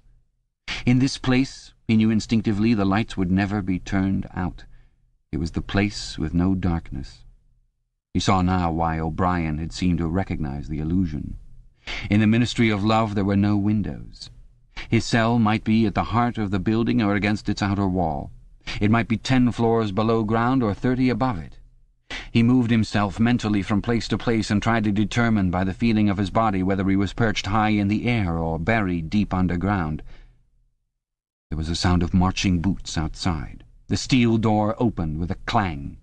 A young officer, a trim, black-uniformed figure who seemed to glitter all over with polished leather and whose pale, straight-featured face was like a wax mask, stepped smartly through the doorway. He motioned to the guards outside to bring in the prisoner they were leading. The poet Ampleforth shambled into the cell. The door clanged shut again. Ampleforth made one or two uncertain movements from side to side, as though having some idea that there was another door to go out of, and then began to wander up and down the cell. He had not yet noticed Winston's presence. His troubled eyes were gazing at the wall about a meter above the level of Winston's head. He was shoeless. Large, dirty toes were sticking out of the holes in his socks. He was also several days away from a shave. A scrubby beard covered his face to the cheekbones, giving him an air of ruffianism that went oddly with his large, weak frame and nervous movements. Winston roused himself a little from his lethargy. He must speak to Ampleforth and risk the yell from the telescreen. It was even conceivable that Ampleforth was the bearer of the razor blade. "Ampleforth," he said. There was no yell from the telescreen. Ampleforth paused, mildly startled. His eyes focused themselves slowly on Winston. "Ah, Smith," he said. "You too." "What are you in for?" "To tell you the truth—" He sat down awkwardly on the bench opposite Winston. "There is only one offence, is there not?" he said. "And you have committed it?" "Apparently I have." He put a hand to his forehead and pressed his temples for a moment, as though trying to remember something. "These things happen," he began vaguely. "I have been able to recall one instance, a possible instance. It was an indiscretion, undoubtedly. We were producing a definitive edition of the poems of Kipling. I allowed the word God to remain at the end of a line. I could not help it," he added almost indignantly, raising his face to look at Winston. "It was impossible to change the line. The rhyme was rod. Do you realize that there are only 12 rhymes to rod in the entire language? For days I had racked my brains. There was no other rhyme." The expression on his face changed. The annoyance passed out of it, and for a moment he looked almost pleased. A sort of intellectual warmth, the joy of the pedant who has found out some useless fact, shone through the dirt and scrubby hair. "Has it ever occurred to you," he said, "that the whole history of English poetry has been determined by the fact that the English language lacks rhymes?" No, that particular thought had never occurred to Winston. Nor, in the circumstances, did it strike him as very important or interesting. "Do you know what time of day it is?" he said. Ampleforth looked startled again. "I'd hardly thought about it. They arrested me, it could be 2 days ago, perhaps 3. His eyes flitted round the walls as though he half expected to find a window somewhere. "There is no difference between night and day in this place. I do not see how one can calculate the time." They talked desultorily for some minutes, then, without apparent reason, a yell from the telescreen bade them be silent. Winston sat quietly, his hands crossed. Ampleforth, too large to sit in comfort on the narrow bench, fidgeted from side to side, clasping his lank hands first round one knee, then round the other. The telescreen barked at him to keep still. Time passed. 20 minutes, an hour, it was difficult to judge. Once more there was a sound of boots outside. Winston's entrails contracted. Soon, very soon, perhaps in 5 minutes, perhaps now, the tramp of boots would mean that his own turn had come. The door opened. The cold-faced young officer stepped into the cell. With a brief movement of the hand he indicated Ampleforth. "Room 101, he said. Ampleforth marched clumsily out between the guards, his face vaguely perturbed but uncomprehending. What seemed like a long time passed. The pain in Winston's belly had revived. His mind sagged round and round on the same track like a ball falling again and again into the same series of slots. He had only 6 thoughts: the pain in his belly, a piece of bread, the blood and the screaming, O'Brien, Julia, the razor blade. There was another spasm in his entrails. The heavy boots were approaching. As the door opened, the wave of air that it created brought in a powerful smell of cold sweat. Parsons walked into the cell. He was wearing khaki shorts and a sports shirt. This time Winston was startled into self-forgetfulness. "You here?" he said. Parsons gave Winston a glance in which there was neither interest or surprise, but only misery. He began walking jerkily up and down, evidently unable to keep still. Each time he straightened his pudgy knees, it was apparent that they were trembling. His eyes had a wide-open, staring look, as though he could not prevent himself from gazing at something in the middle distance. "What are you in for?" said Winston. "Thought crime," said Parsons, almost blubbering. The tone of his voice implied at once a complete admission of his guilt and a sort of incredulous horror that such a word could be applied to himself. He paused opposite Winston and began eagerly appealing to him. "You don't think they'll shoot me, do you, old chap? They don't shoot you if you haven't actually done anything, only thoughts, which you can't help. I know that they give you a fair hearing. Oh, I trust them for that. They'll know my record, won't they? You know what kind of chap I was, not a bad chap in my way. Not brainy, of course, but keen. I tried to do my best for the party, didn't I? I'll get off with 5 years, don't you think? Or even 10 years? A chap like me could make himself pretty useful in a labour camp. They wouldn't shoot me for going off the rails just once." "Are you guilty?" said Winston. "Of course I'm guilty!" cried Parsons with a servile glance at the telescreen. "You don't think the party would arrest an innocent man, do you?" His frog-like face grew calmer, and even took on a slightly sanctimonious expression. "Thought crime is a dreadful thing, old man," he said sententiously. "It's insidious. It can get hold of you without your even knowing it. You know how it got hold of me? In my sleep. Yes, that's a fact. There I was, working away, trying to do my bit. Never knew I had any bad stuff in my mind at all. And then I started talking in my sleep. Do you know what they heard me saying?" He sank his voice, like someone who is obliged for medical reasons to utter an obscenity. "Down with Big Brother." Yes, I said that. Said it over and over again, it seems. Between you and me, old man, I'm glad they got me before it went any further. Do you know what I'm going to say to them when I go up before the tribunal? Thank you. I'm going to say thank you for saving me before it was too late. "Who denounced you?" said Winston. "It was my little daughter," said Parsons with a sort of doleful pride. "She listened at the keyhole, heard what I was saying, and nipped off to the patrols the very next day. Pretty smart for a nipper of 7, huh? I don't bear her any grudge for it. In fact, I'm proud of her. It shows I brought her up in the right spirit, anyway." He made a few more jerky movements up and down, several times casting a longing glance at the lavatory pan. Then he suddenly ripped down his shorts. "Excuse me, old man," he said. "I can't help it. It's the waiting." He plumped his large posteriors onto the lavatory pan.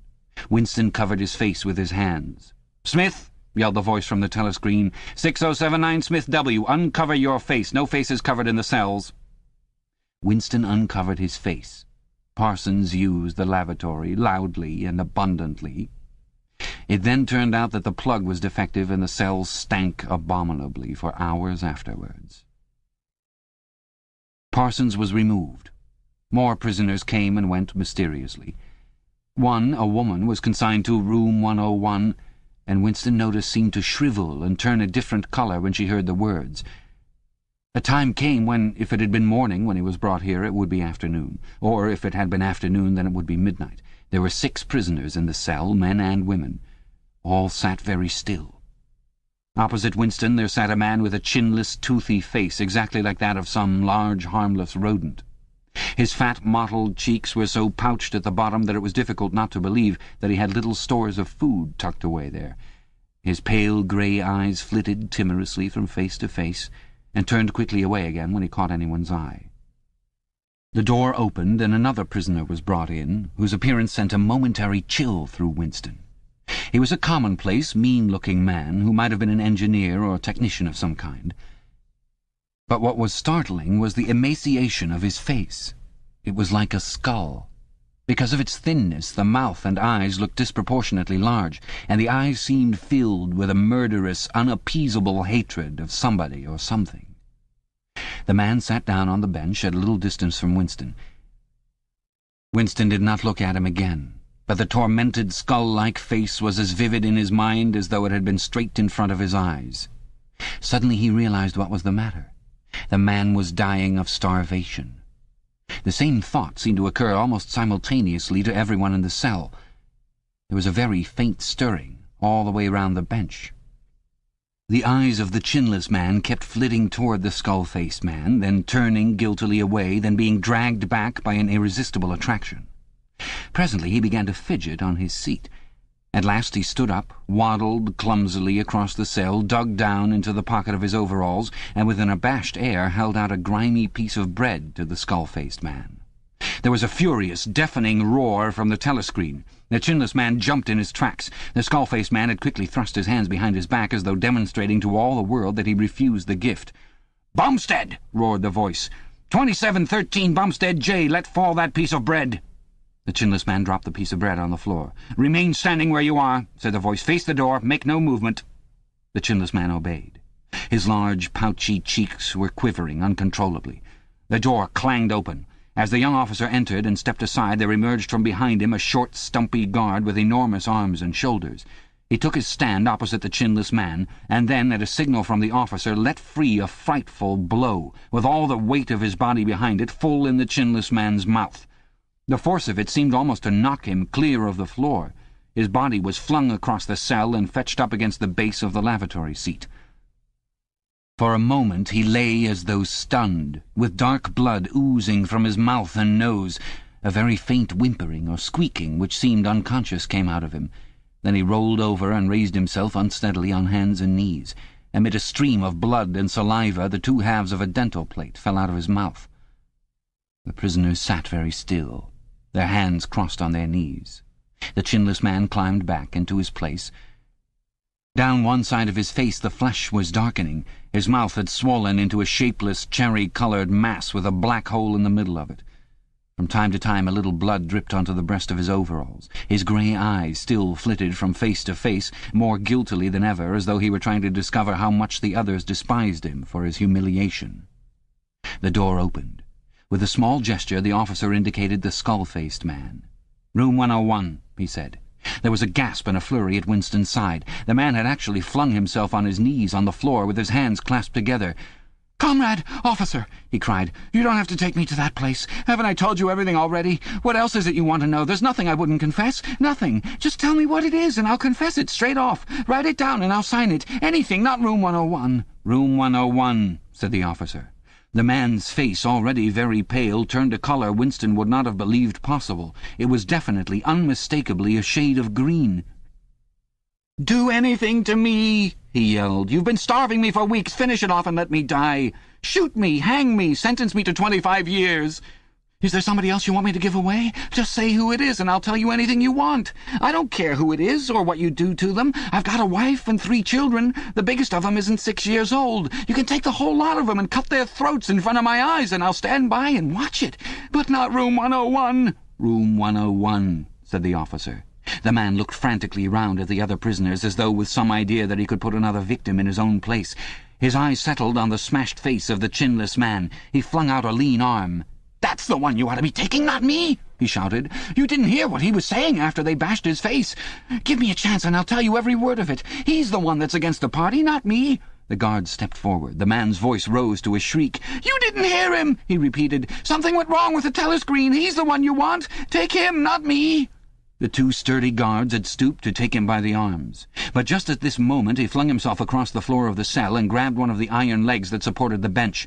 He had set up a wordless howling like an animal. The guards took hold of him to wrench him loose, but he clung on with astonishing strength. For perhaps 20 seconds they were hauling at him. The prisoners sat quiet, their hands crossed on their knees, looking straight in front of them. The howling stopped. The man had no breath left for anything except hanging on. Then there was a different kind of cry.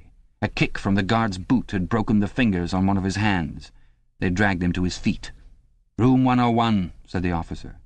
The man was led out, walking unsteadily, with head sunken, nursing his crushed hand, all the fight gone out of him. A long time passed. If it had been midnight when the skull-faced man was taken away, it was morning. If morning, it was afternoon. Winston was alone, and had been alone for hours. The pain of sitting on the narrow bench was such that often he got up and walked about, unreproved by the telescreen. The piece of bread still lay where the chinless man had dropped it. At the beginning it needed a hard effort not to look at it, but presently hunger gave way to thirst. His mouth was sticky and evil-tasting. The humming sound and the unvarying white light induced a sort of faintness, an empty feeling inside his head. He would get up because the ache in his bones was no longer bearable, and then would sit down again almost at once because he was too dizzy to make sure of staying on his feet. Whenever his physical sensations were a little under control, the terror returned. Sometimes, with a fading hope, he thought of O'Brien and the razor blade. It was thinkable that the razor blade might arrive concealed in his food, if he were ever fed. More dimly he thought of Julia. Somewhere or other she was suffering, perhaps far worse than he. She might be screaming with pain at this moment. He thought, if I could save Julia by doubling my own pain, would I do it? Yes, I would. But that was merely an intellectual decision, taken because he knew that he ought to take it. He did not feel it. In this place you could not feel anything except pain and the foreknowledge of pain.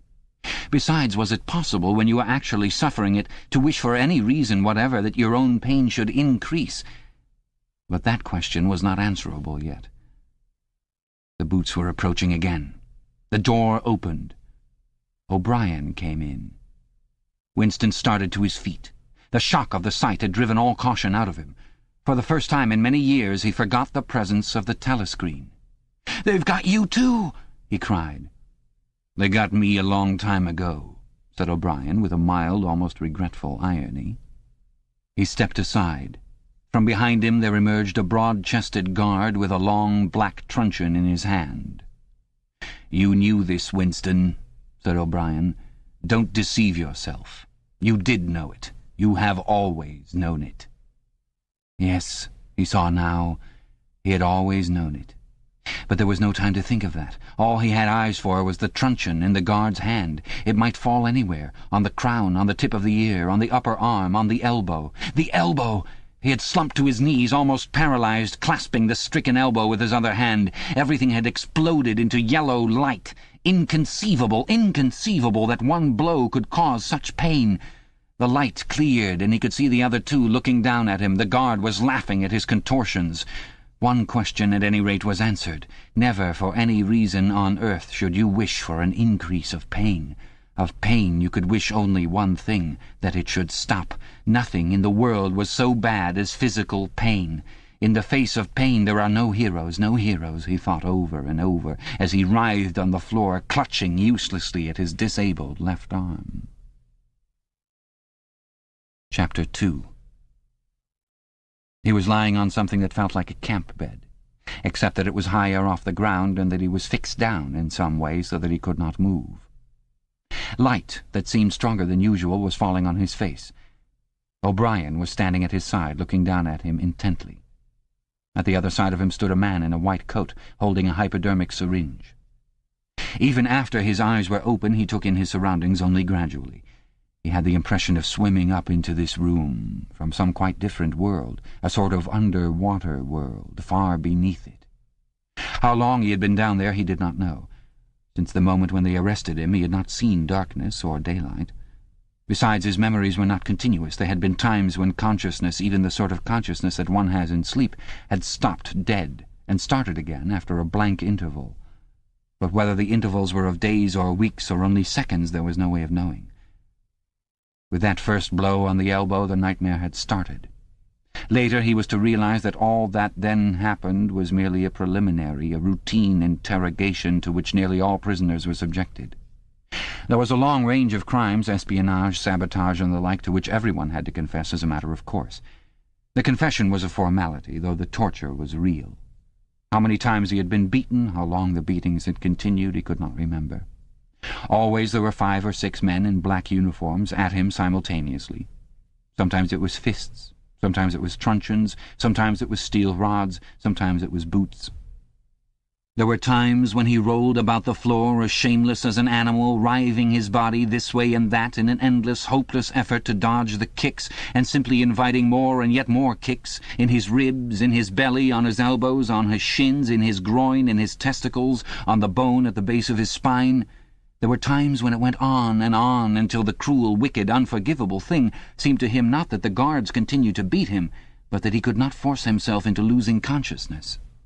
There were times when his nerves so forsook him that he began shouting for mercy even before the beating began, when the mere sight of a fist drawn back for a blow was enough to make him pour forth a confession of real and imaginary crimes. There were other times when he started out with the resolve of confessing nothing, when every word had to be forced out of him between gasps of pain, and there were times when he feebly tried to compromise, when he said to himself, "I will confess, but not yet. I must hold out till the pain becomes unbearable. 3 more kicks, 2 more kicks, and then I will tell them what they want." Sometimes he was beaten till he could hardly stand, then flung like a sack of potatoes under the stone floor of a cell, left to recuperate for a few hours, and then taken out and beaten again. There were also longer periods of recovery. He remembered them dimly because they were spent chiefly in a sleep or stupor. He remembered a cell with a plank bed, a sort of shelf sticking out from the wall, and a tin wash-basin, and meals of hot soup and bread, and sometimes coffee. He remembered a surly barber arriving to scrape his chin and crop his hair, and business-like, unsympathetic men in white coats feeling his pulse, tapping his reflexes, turning up his eyelids, running harsh fingers over him in search of broken bones, and shooting needles into his arm to make him sleep. The beatings grew less frequent, and became mainly a threat, a horror to which he could be sent back at any moment when his answers were unsatisfactory. His questioners now were not ruffians in black uniforms, but party intellectuals, little rotund men with quick movements and flashing spectacles, who worked on him in relays over periods which lasted, he thought he could not be sure, 10 or 12 hours at a stretch. These other questioners saw to it that he was in constant slight pain, but it was not chiefly pain that they relied on. They slapped his face, wrung his ears, pulled his hair, made him stand on one leg, refused him leave to urinate, shone glaring lights in his face until his eyes ran with water. But the aim of this was simply to humiliate him and destroy his power of arguing and reasoning. Their real weapon was the merciless questioning that went on and on, hour after hour, tripping him up, laying traps for him, twisting everything that he said, convicting him at every step of lies and self-contradiction, until he began weeping as much from shame as from nervous fatigue. Sometimes he would weep 6 times in a single session. Most of the time they screamed abuse at him and threatened at every hesitation to deliver him over to the guards again, but sometimes they would suddenly change their tune, call him comrade, appeal to him in the name of Ingsoc and Big Brother, and ask him sorrowfully whether even now he had not enough loyalty to the party left to make him wish to undo the evil he had done. When his nerves were in rags after hours of questioning, even this appeal could reduce him to snivelling tears. In the end, the nagging voices broke him down more completely than the boots and fists of the guards. He became simply a mouth that uttered, a hand that signed whatever was demanded of him. His sole concern was to find out what they wanted him to confess, and then confess it quickly, before the bullying started anew. He confessed to the assassination of eminent party members, the distribution of seditious pamphlets, embezzlement of public funds, sale of military secrets, sabotage of every kind. He confessed that he had been a spy in the pay of the East Asian government as far back as 1968. He confessed that he was a religious believer, an admirer of capitalism, and a sexual pervert.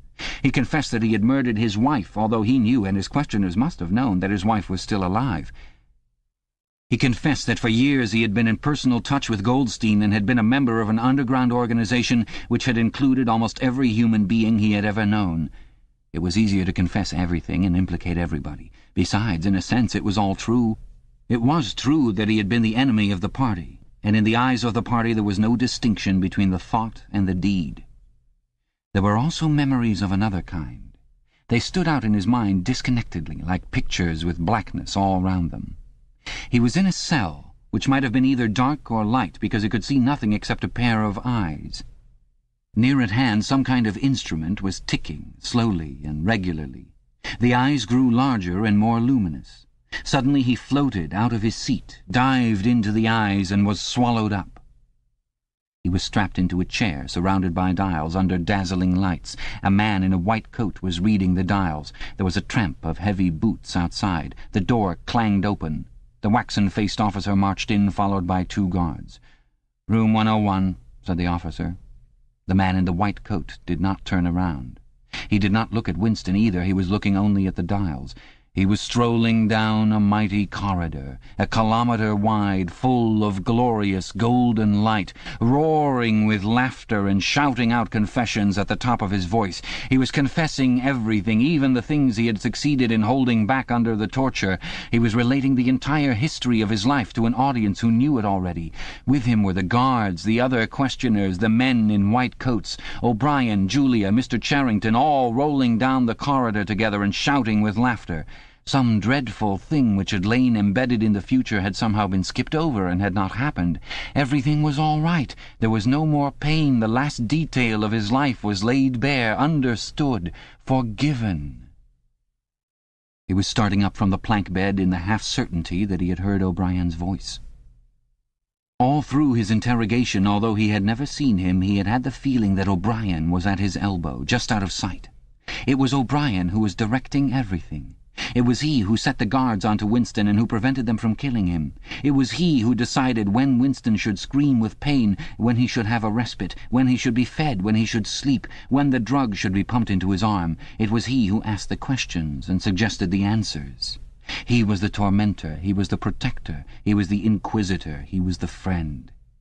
And once, Winston could not remember whether it was in drugged sleep or in normal sleep or even in a moment of wakefulness, a voice murmured in his ear, "Don't worry, Winston.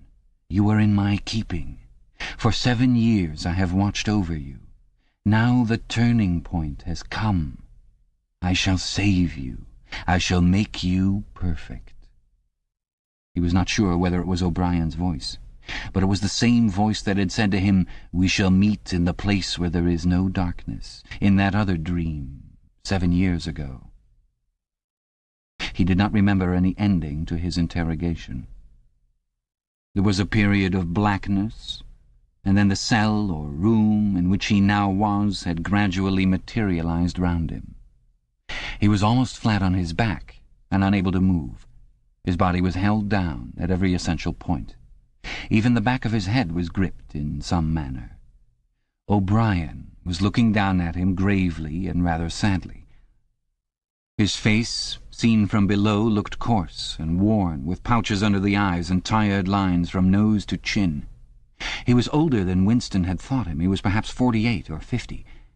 Under his hand there was a dial, with a lever on top and figures running round the face. "I told you," said O'Brien, "that if we met again it would be here." "Yes," said Winston. Without any warning except a slight movement of O'Brien's hand, a wave of pain flooded his body. It was a frightening pain, because he could not see what was happening, and he had the feeling that some mortal injury was being done to him. He did not know whether the thing was really happening, or whether the effect was electrically produced, but his body was being wrenched out of shape, the joints were being slowly torn apart. Although the pain had brought the sweat out on his forehead, the worst of all was the fear that his backbone was about to snap. He set his teeth and breathed hard through his nose, trying to keep silent as long as possible. "You are afraid," said O'Brien, watching his face, "that in another moment something is going to break. Your especial fear is that it will be your backbone. You have a vivid mental picture of the vertebrae snapping apart and the spinal fluid dripping out of them. That is what you are thinking, is it not, Winston?" Winston did not answer. O'Brien drew back the lever on the dial. The wave of pain receded almost as quickly as it had come. "That was 40, said O'Brien. "You can see that the numbers on this dial run up to 100. Will you please remember throughout our conversation that I have it in my power to inflict pain on you at any moment and to whatever degree I choose. If you tell me any lies, or attempt to prevaricate in any way, or even fall below your usual level of intelligence, you will cry out with pain, instantly. Do you understand that?" "Yes," said Winston. O'Brien's manner became less severe. He resettled his spectacles thoughtfully and took a pace or two up and down. When he spoke, his voice was gentle and patient. He had the air of a doctor, a teacher, even a priest, anxious to explain and persuade rather than to punish. "I am taking trouble with you, Winston," he said, "because you are worth trouble. You know perfectly well what is the matter with you. You have known it for years, though you have fought against the knowledge. You are mentally deranged. You suffer from a defective memory. You are unable to remember real events, and you persuade yourself that you remember other events which never happened. Fortunately, it is curable. You have never cured yourself of it because you did not choose to. There was a small effort of the will that you were not ready to make. Even now I am well aware you are clinging to your disease under the impression that it is a virtue. Now we will take an example. At this moment, which power is Oceania at war with? When I was arrested, Oceania was at war with East Asia. With East Asia. Good. And Oceania has always been at war with East Asia, has it not? Winston drew in his breath. He opened his mouth to speak, and then did not speak. He could not take his eyes away from the dial. The truth, please, Winston. Your truth. Tell me what you think you remember.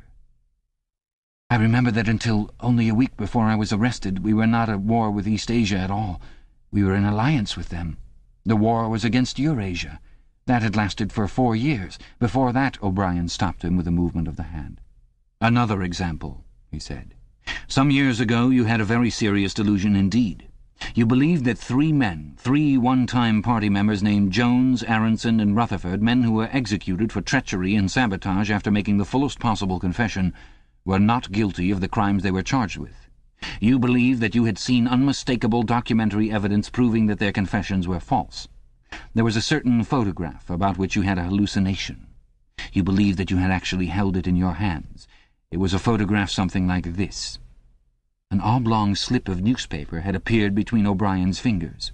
For perhaps 5 seconds it was within the angle of Winston's vision. It was a photograph, and there was no question of its identity. It was the photograph. It was another copy of the photograph of Jones, Aronson, and Rutherford at the party function in New York, which he had chanced upon 11 years ago and promptly destroyed. For only an instant it was before his eyes, then it was out of sight again. But he had seen it. Unquestionably he had seen it. He made a desperate, agonizing effort to wrench the top half of his body free. It was impossible to move so much as a centimetre in any direction. For the moment he had even forgotten the dial. All he wanted was to hold the photograph in his fingers again, or at least to see it. "It exists!" he cried. "No," said O'Brien. He stepped across the room. There was a memory hole in the opposite wall. O'Brien lifted the grating. Unseen, the frail slip of paper was whirling away on the current of warm air. It was vanishing in a flash of flame. O'Brien turned away from the wall. "Ashes," he said. "Not even identifiable ashes. Dust. It does not exist. It never existed." "But it did exist. It does exist. It exists in memory. I remember it. You remember it." "I do not remember it," said O'Brien. Winston's heart sank. That was doublethink. He had a feeling of deadly helplessness. If he could have been certain that O'Brien was lying, it would not have seemed to matter. But it was perfectly possible that O'Brien had really forgotten the photograph. And if so, then already he would have forgotten his denial of remembering it, and forgotten the act of forgetting. How could one be sure that it was simply trickery? Perhaps that lunatic dislocation in the mind could really happen. That was the thought that defeated him. O'Brien was looking down at him speculatively. More than ever he had the air of a teacher taking pains with a wayward but promising child. "There is a party slogan dealing with control of the past," he said. "Repeat it, if you please." "Who controls the past controls the future. Who controls the present controls the past," repeated Winston obediently. "Who controls the present controls the past," said O'Brien, nodding his head with slow approval. "Is it your opinion, Winston, that the past has real existence?" Again the feeling of helplessness descended upon Winston. His eyes flitted toward the dial. He not only did not know whether yes or no was the answer that would save him from pain, he did not even know which answer he believed to be the true one. O'Brien smiled faintly. "You are no metaphysician, Winston," he said. "Until this moment you never had considered what is meant by existence. I will put it more precisely. Does the past exist concretely in space? Is there somewhere or other a place, a world of solid objects where the past is still happening?" "No."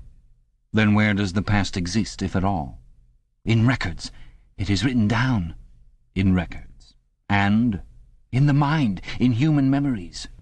In memory. Very well, then. We, the party, control all records, and we control all memories. Then we control the past, do we not? "But how can you stop people remembering things?" cried Winston, again momentarily forgetting the dial. "It is involuntary. It is outside oneself. How can you control memory? You have not controlled mine." O'Brien's manner grew stern again. He laid his hand on the dial. "On the contrary," he said, "you have not controlled it. That is what has brought you here. You are here because you have failed in humility and self-discipline. You would not make the act of submission which is the price of sanity. You preferred to be a lunatic, a minority of one. Only the disciplined mind can see reality, Winston. You believe that reality is something objective, external, existing in its own right. You also believe that the nature of reality is self-evident. When you delude yourself into thinking that you see something, you assume that everyone else sees the same thing as you. But I tell you, Winston, that reality is not external. Reality exists in the human mind and nowhere else. Not in the individual mind, which can make mistakes, and in any case soon perishes. Only in the mind of the party, which is collective and immortal. Whatever the party holds to be truth is truth. It is impossible to see reality except by looking through the eyes of the party. That is the fact that you have got to relearn, Winston. It needs an act of self-destruction, an effort of the will. You must humble yourself before you can become sane." He paused for a few moments, as though to allow what he had been saying to sink in. "Do you remember," he went on, "writing in your diary, 'Freedom is the freedom to say that 2 + 2 make 4'? "Yes," said Winston.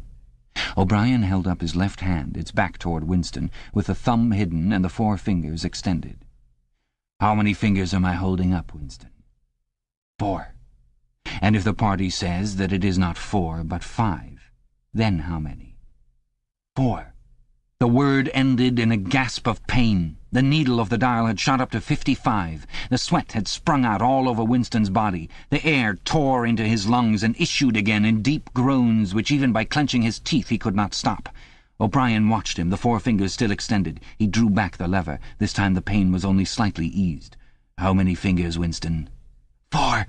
The needle went up to 60. "How many fingers, Winston?" 4! 4! What else can I say? 4! The needle must have risen again, but he did not look at it. The heavy, stern face and the 4 fingers filled his vision. The fingers stood up before his eyes like pillars, enormous, blurry, and seeming to vibrate, but unmistakably 4. "How many fingers, Winston?" 4! Stop it! Stop it! How can you go on? 4! 4! How many fingers, Winston? 5! 5! 5! No, Winston, that is no use. You are lying. You still think there are 4. How many fingers, please? 4! 5! 4! Anything you like, only stop it! Stop the pain! Abruptly he was sitting up, with O'Brien's arm round his shoulders. He had perhaps lost consciousness for a few seconds. The bonds that had held his body down were loosened. He felt very cold. He was shaking uncontrollably. His teeth were chattering. The tears were rolling down his cheeks. For a moment he clung to O'Brien like a baby, curiously comforted by the heavy arm round his shoulders. He had the feeling that O'Brien was his protector, that the pain was something that came from outside, from some other source, and that it was O'Brien who could save him from it. "You are a slow learner, Winston," said O'Brien gently. "How can I help it?" he blubbered. "How can I help seeing what is in front of my eyes? 2 and 2 are 4. Sometimes, Winston. Sometimes they are 5. Sometimes they are 3. Sometimes they are all of them at once. You must try harder. It is not easy to become sane." He laid Winston down on the bed. The grip on his limbs tightened again, but the pain had ebbed away and the trembling had stopped, leaving him merely weak and cold. O'Brien motioned with his head to the man in the white coat who had stood immobile throughout the proceedings. The man in the white coat bent down and looked closely into Winston's eyes, felt his pulse, laid an ear against his chest, tapped here and there, then he nodded to O'Brien. "Again," said O'Brien, The pain flowed into Winston's body. The needle must be at 70, 75. He had shut his eyes this time. He knew that the fingers were still there, and still 4. All that mattered was somehow to stay alive until the spasm was over. He had ceased to notice whether he was crying out or not. The pain lessened again. He opened his eyes. O'Brien had drawn back the lever. "How many fingers, Winston?" "4. I suppose there are 4. I would see 5 if I could. I am trying to see 5. "Which do you wish? To persuade me that you see 5, or really to see them?" "Really to see them." "Again," said O'Brien. Perhaps the needle was at 80, 90. Winston could only intermittently remember why the pain was happening. Behind his screwed-up eyelids a forest of fingers seemed to be moving in a sort of dance, weaving in and out, disappearing behind one another and reappearing again. He was trying to count them. He could not remember why. He knew only that it was impossible to count them, and that this was somehow due to the mysterious identity between 5 and 4. The pain died down again. When he opened his eyes, it was to find that he was still seeing the same thing. Innumerable fingers, like moving trees, were still streaming past in either direction, crossing and recrossing. He shut his eyes again. "How many fingers am I holding up, Winston?" "I don't know. I don't know." "You will kill me if you do that again." 4, 5, 6, in all honesty, I don't know." "Better," said O'Brien. A needle slid into Winston's arm. Almost in the same instant a blissful, healing warmth spread all through his body. The pain was already half forgotten. He opened his eyes and looked up gratefully at O'Brien. At sight of the heavy, lined face, so ugly and so intelligent, his heart seemed to turn over. If he could have moved, he would have stretched out a hand and laid it on O'Brien's arm. He had never loved him so deeply as at this moment, and not merely because he had stopped the pain. The old feeling that at bottom it did not matter whether O'Brien was a friend or an enemy had come back. O'Brien was a person who could be talked to. Perhaps one did not want to be loved so much as to be understood. O'Brien had tortured him to the edge of lunacy, and in a little while it was certain he would send him to his death. It made no difference. In some sense that went deeper than friendship. They were intimates. Somewhere or other, although the actual words might never be spoken, there was a place where they could meet and talk. O'Brien was looking down at him with an expression which suggested that the same thought might be in his own mind. When he spoke, it was in an easy, conversational tone. "Do you know where you are, Winston?" he said. "I don't know. I can guess. In the Ministry of Love." "Do you know how long you have been here?" "I don't know. Days, weeks, months? I think it is months." "And why do you imagine that we bring people to this place?" "To make them confess." "No, that is not the reason. Try again." "To punish them." "No!" exclaimed O'Brien. His voice had changed extraordinarily, and his face had suddenly become both stern and animated. "No! Not merely to extract your confession, nor to punish you. Shall I tell you why we have brought you here? To cure you, to make you sane. Will you understand, Winston, that no one whom we bring to this place ever leaves our hands uncured? We are not interested in those stupid crimes that you have committed. The party is not interested in the overt act. The thought is all we care about. We do not merely destroy our enemies, we change them. Do you understand what I mean by that?" He was bending over Winston. His face looked enormous because of its nearness and hideously ugly because it was seen from below. Moreover, it was filled with a sort of exaltation, a lunatic intensity. Again Winston's heart shrank. If it had been possible, he would have cowered deeper into the bed. He felt certain that O'Brien was about to twist the dial out of sheer wantonness. At this moment, however, O'Brien turned away. He took a pace or two up and down. Then he continued, less vehemently. "The first thing for you to understand is that in this place there are no martyrdoms. You have read of the religious persecutions of the past. In the Middle Ages there was the Inquisition. It was a failure. It set out to eradicate heresy and ended by perpetuating it. For every heretic it burned at the stake, thousands of others rose up. Why was that? Because the Inquisition killed its enemies in the open and killed them while they were still unrepentant. In fact, it killed them because they were unrepentant. Men were dying because they would not abandon their true beliefs. Naturally, all the glory belonged to the victim, and all the shame to the inquisitor who burned him. Later, in the 20th century, there were the totalitarians, as they were called. There were the German Nazis and the Russian communists. The Russians persecuted heresy more cruelly than the Inquisition had done, and they imagined that they had learned from the mistakes of the past. They knew, at any rate, that one must not make martyrs. Before they exposed their victims to public trial, they deliberately set themselves to destroy their dignity.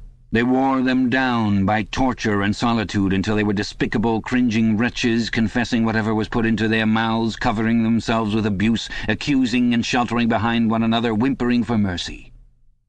And yet, after only a few years, the same thing had happened over again. The dead men had become martyrs, and their degradation was forgotten. Once again, why was it? In the first place, because the confessions that they had made were obviously extorted and untrue. We do not make mistakes of that kind. All the confessions that are uttered here are true. We make them true. And above all, we do not allow the dead to rise up against us. You must stop imagining that posterity will vindicate you, Winston. Posterity will never hear of you. You will be lifted clean out from the stream of history. We shall turn you into gas and pour you into the stratosphere. Nothing will remain of you, not a name in a register, not a memory in a living brain. You will be annihilated in the past as well as in the future. You will never have existed. Then why bother to torture me, thought Winston with a momentary bitterness. O'Brien checked his step as though Winston had uttered the thought aloud. His large, ugly face came nearer, with the eyes a little narrowed. "You are thinking," he said, "that since we intend to destroy you utterly so that nothing that you say or do can make the smallest difference, in that case why do we go to the trouble of interrogating you first? That is what you were thinking, was it not?" "Yes," said Winston. O'Brien smiled slightly. "You are a flaw in the pattern, Winston. You are a stain that must be wiped out. Did I not tell you just now that we are different from the persecutors of the past? We are not content with negative obedience, nor even with the most abject submission. When finally you surrender to us, it must be of your own free will. We do not destroy the heretic because he resists us. So long as he resists us, we never destroy him. We convert him. We capture his inner mind. We reshape him. We burn all evil and all illusion out of him. We bring him over to our side, not in appearance, but genuinely, heart and soul. We make him one of ourselves before we kill him. It is intolerable to us that an erroneous thought should exist anywhere in the world, however secret and powerless it may be. Even in the instant of death we cannot permit any deviation. In the old days the heretic walked to the stake, still a heretic, proclaiming his heresy, exulting in it. Even the victim of the Russian purges could carry rebellion locked up in his skull as he walked down the passage waiting for the bullet. But we make the brain perfect before we blow it out. The command of the old despotisms was, "Thou shalt not." The command of the totalitarians was, "Thou shalt." Our command is "Thou art." No one whom we bring to this place ever stands out against us. Everyone is washed clean. Even those 3 miserable traitors in whose innocence you once believed, Jones, Aronson, and Rutherford, in the end we broke them down. I took part in their interrogation myself. I saw them gradually worn down, whimpering, grovelling, weeping. And in the end it was not with pain or fear, only with penitence. By the time we had finished with them, they were only the shells of men. There was nothing left in them except sorrow for what they had done and love of Big Brother. It was touching to see how they loved him. They begged to be shot quickly so that they could die while their minds were still clean. His voice had grown almost dreamy. The exaltation, the lunatic enthusiasm was still in his face. He is not pretending, thought Winston. He is not a hypocrite. He believes every word he says. What most oppressed him was the consciousness of his own intellectual inferiority.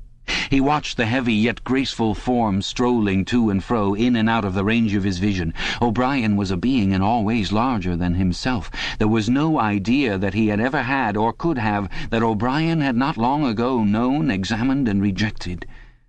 His mind contained Winston's mind. But in that case, how could it be true that O'Brien was mad? It must be he, Winston, who was mad. O'Brien halted and looked down at him. His voice had grown stern again. "Do not imagine that you will save yourself, Winston, however completely you surrender to us. No one who has once gone astray is ever spared, and even if we choose to let you live out the natural term of your life, still you would never escape from us. What happens to you here is forever. Understand that in advance. We shall crush you down to the point from which there is no coming back. Things will happen to you from which you could not recover if you lived 1,000 years. Never again will you be capable of ordinary human feeling. Everything will be dead inside you. Never again will you be capable of love or friendship or joy of living or laughter or curiosity or courage or integrity. You will be hollow. We shall squeeze you empty, and then we shall fill you in with ourselves." He paused and signed to the man in the white coat. Winston was aware of some heavy piece of apparatus being pushed into place behind his head. O'Brien had sat down beside the bed so that his face was almost on a level with Winston's. 3,000, he said, speaking over Winston's head to the man in the white coat. Two soft pads, which felt slightly moist, clamped themselves against Winston's temples. He quailed. There was a pain coming, a new kind of pain. O'Brien laid a hand reassuringly, almost kindly, on his. "This time it will not hurt," he said. "Keep your eyes fixed on mine." At this moment there was a devastating explosion, or what seemed like an explosion, though it was not certain whether there was any noise. There was undoubtedly a blinding flash of light. Winston was not hurt, only prostrated. Although he had already been lying on his back when the thing happened, he had a curious feeling that he had been knocked into that position. A terrific, painless blow had flattened him out. Also, something had happened inside his head. As his eyes regained their focus, he remembered who he was and where he was, and recognized the face that was gazing into his own. But somewhere or other there was a large patch of emptiness, as though a piece had been taken out of his brain. "It will not last," said O'Brien. "Look me in the eyes. What country is Oceania at war with?" Winston thought. He knew what was meant by Oceania, and that he himself was a citizen of Oceania. He also remembered Eurasia and Eastasia, but who was at war with whom he did not know. In fact, he had not been aware that there was any war.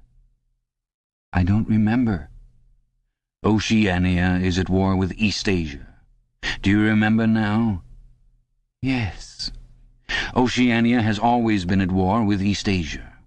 Since the beginning of your life, since the beginning of the party, since the beginning of history, the war has continued without a break, always the same war. Do you remember that?"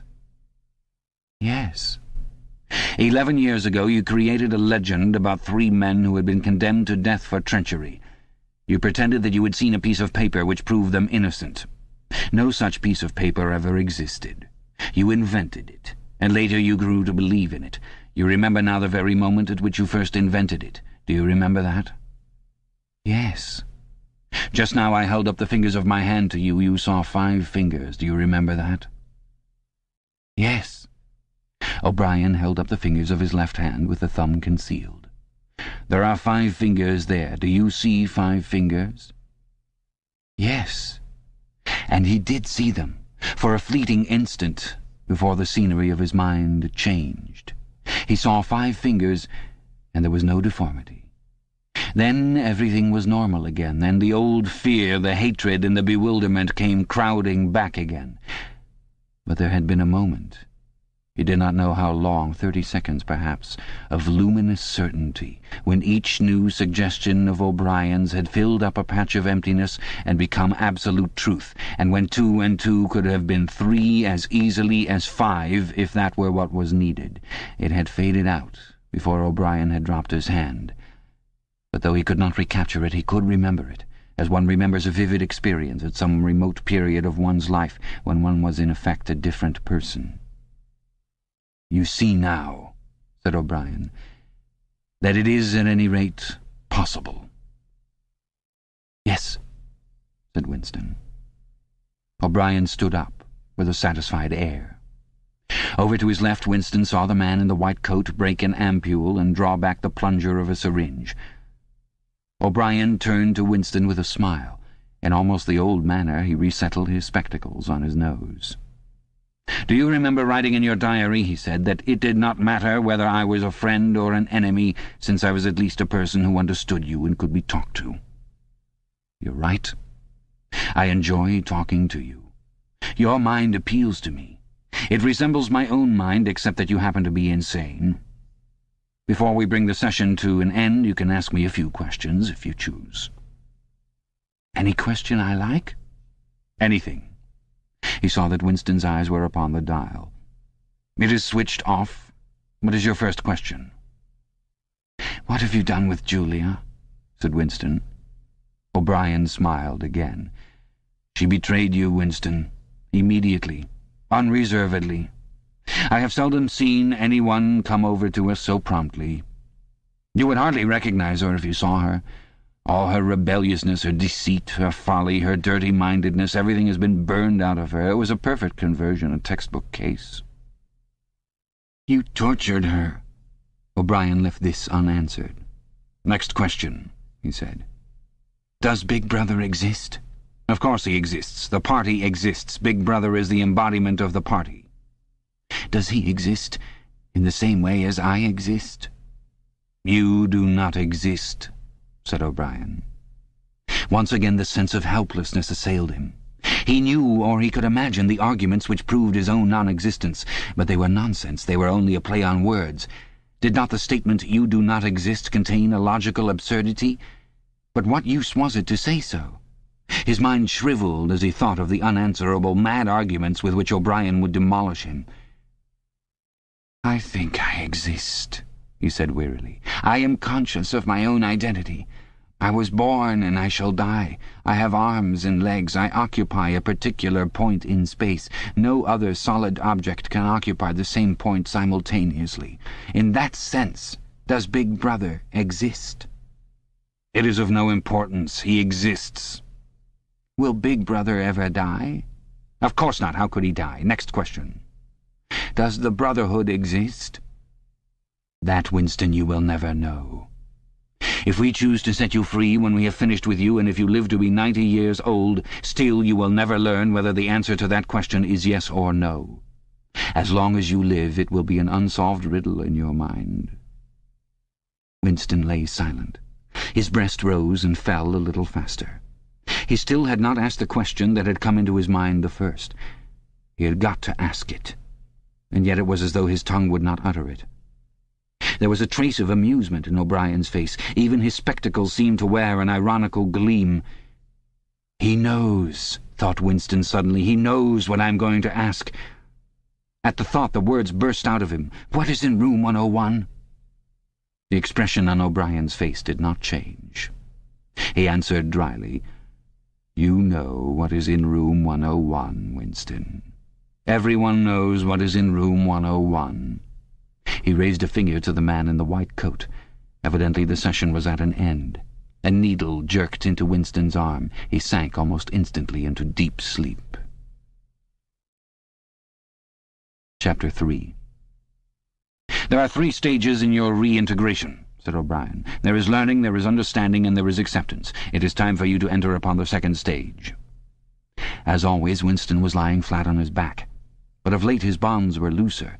They still held him to the bed, but he could move his knees a little and could turn his head from side to side and raise his arms from the elbow. The dial also had grown to be less of a terror. He could evade its pangs if he was quick-witted enough. It was chiefly when he showed stupidity that O'Brien pulled the lever. Sometimes they got through a whole session without use of the dial. He could not remember how many sessions there had been. The whole process seemed to stretch out over a long, indefinite time, weeks, possibly. And the intervals between the sessions might sometimes have been days, sometimes only an hour or 2. "As you lie there," said O'Brien, "you have often wondered, you have even asked me, Why the Ministry of Love should expend so much time and trouble on you. And when you were free, you were puzzled by what was essentially the same question. You could grasp the mechanics of the society you lived in, but not its underlying motives. Do you remember writing in your diary, "I understand how, I do not understand why"? It was when you thought about why that you doubted your own sanity. You have read the book, Goldstein's book, or parts of it at least. Did it tell you anything that you did not know already? "You have read it?" said Winston. "I wrote it. That is to say, I collaborated in writing it. No book is produced individually, as you know." "Is it true what it says?" "As description, yes. The program it sets forth is nonsense. The secret accumulation of knowledge, a gradual spread of enlightenment, ultimately a proletarian rebellion, the overthrow of the party. You foresaw yourself that was what it would say. It is all nonsense. The proletarians will never revolt, not in 1,000 years or 1,000,000. They cannot. I do not have to tell you the reason. You know it already. If you have ever cherished any dreams of violent insurrection, you must abandon them. There is no way in which the party can be overthrown. The rule of the party is forever. Make that the starting point of your thoughts." He came closer to the bed. "Forever," he repeated. "And now let us get back to the question of how and why. You understand well enough how the party maintains itself in power. Now tell me why we cling to power. What is our motive? Why should we want power? Go on, speak," he added as Winston remained silent. Nevertheless, Winston did not speak for another moment or two. A feeling of weariness had overwhelmed him. The faint, mad gleam of enthusiasm had come back into O'Brien's face. He knew in advance what O'Brien would say, that the party did not seek power for its own ends, but only for the good of the majority, that it sought power because men in the mass were frail, cowardly creatures who could not endure liberty or face the truth, and must be ruled over and systematically deceived by others who were stronger than themselves, that the choice for mankind lay between freedom and happiness, and that for the great bulk of mankind happiness was better, that the party was the eternal guardian of the weak, a dedicated sect doing evil that good might come, sacrificing its own happiness to that of others. The terrible thing, thought Winston, the terrible thing was that when O'Brien said this he would believe it.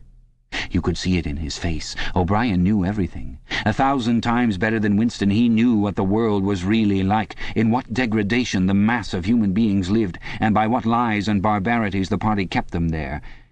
He had understood it all, weighed it all, and it made no difference. All was justified by the ultimate purpose. What can you do, thought Winston, against the lunatic who is more intelligent than yourself, who gives your arguments a fair hearing, and then simply persists in his lunacy? "You are ruling over us for our own good," he said feebly. "You believe that human beings are not fit to govern themselves, and therefore—" He started and almost cried out. A pang of pain had shot through his body. O'Brien had pushed the lever of the dial up to 35. "That was stupid, Winston, stupid," he said. "You should know better than to say a thing like that." He pulled the lever back and continued. "Now I will tell you the answer to my question. It is this. The party seeks power entirely for its own sake. We are not interested in the good of others. We are interested solely in power. Not wealth, or luxury, or long life, or happiness, only power. Pure power. What pure power means you will understand presently. We are different from all the oligarchies of the past in that we know what we are doing. All the others, even those who resembled ourselves, were cowards and hypocrites. The German Nazis and the Russian communists came very close to us in their methods, but they never had the courage to recognize their own motives. They pretended, perhaps they even believed, that they had seized power unwillingly and for a limited time, and that just round the corner there lay a paradise where human beings would be free and equal. We are not like that. We know that no one ever seizes power with the intention of relinquishing it. Power is not a means, it is an end. One does not establish a dictatorship in order to safeguard a revolution. One makes the revolution in order to establish the dictatorship. The object of persecution is persecution. The object of torture is torture. The object of power is power. Now do you begin to understand me?" Winston was struck as he had been struck before by the tiredness of O'Brien's face. It was strong and fleshy and brutal. It was full of intelligence and a sort of controlled passion before which he himself felt helpless. But it was tired. There were pouches under the eyes, the skin sagged from the cheekbones. O'Brien leaned over him, deliberately bringing the worn face nearer. "You are thinking," he said, "that my face is old and tired. You are thinking that I talk of power, and yet I am not even able to prevent the decay of my own body. Can you not understand, Winston, that the individual is only a cell? The weariness of the cell is the vigor of the organism. Do you die when you cut your fingernails?" He turned away from the bed and began strolling up and down again, one hand in his pocket. "We are the priests of power," he said. "God is power. But at present power is only a word so far as you are concerned. It is time for you to gather some idea of what power means. The first thing you must realize is that power is collective. The individual only has power insofar as he ceases to be an individual. You know the party slogan, 'Freedom is slavery.' Has it ever occurred to you that it is reversible? Slavery is freedom. Alone, free, the human being is always defeated. It must be so because every human being is doomed to die, which is the greatest of all failures.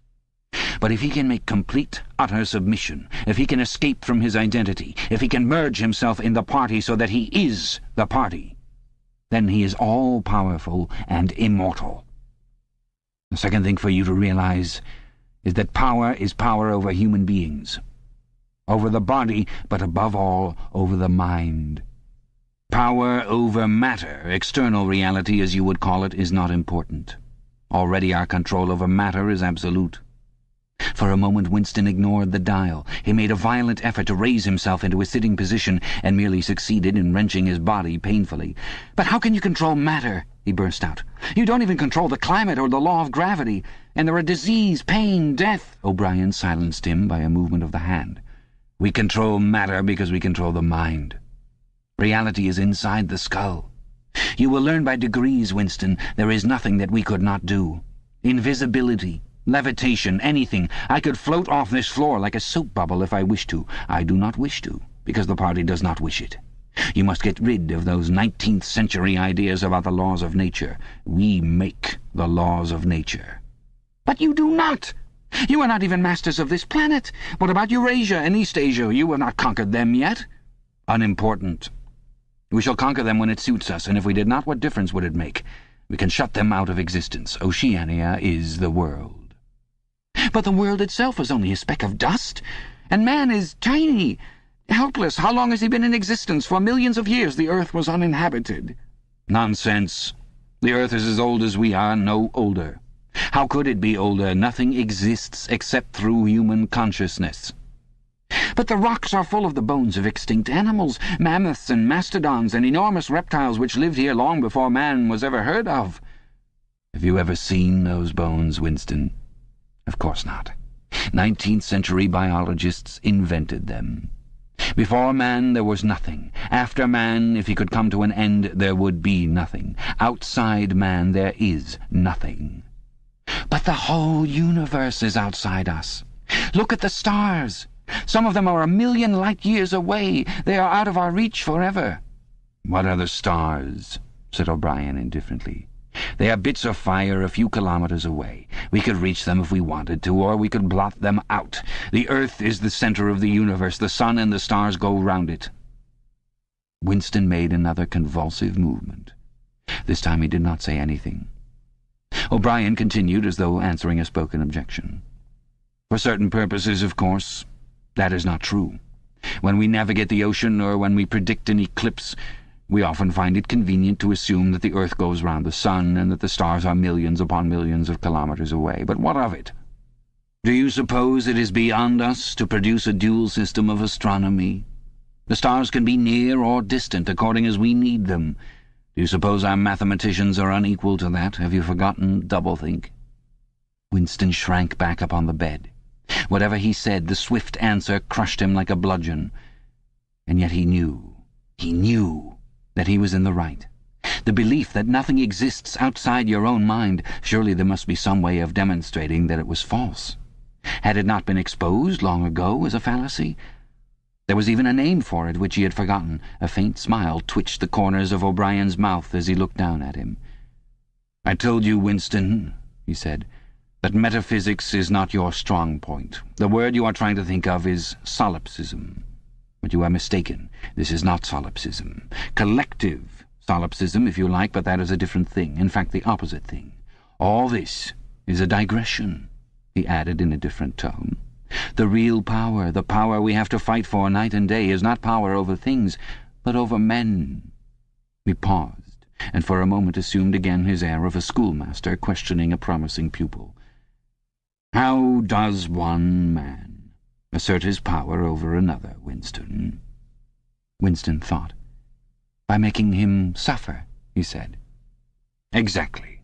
By making him suffer. Obedience is not enough. Unless he is suffering, how can you be sure that he is obeying your will and not his own?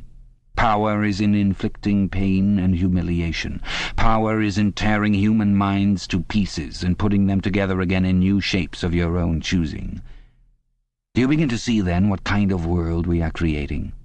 It is the exact opposite of the stupid, hedonistic utopias that the old reformers imagined.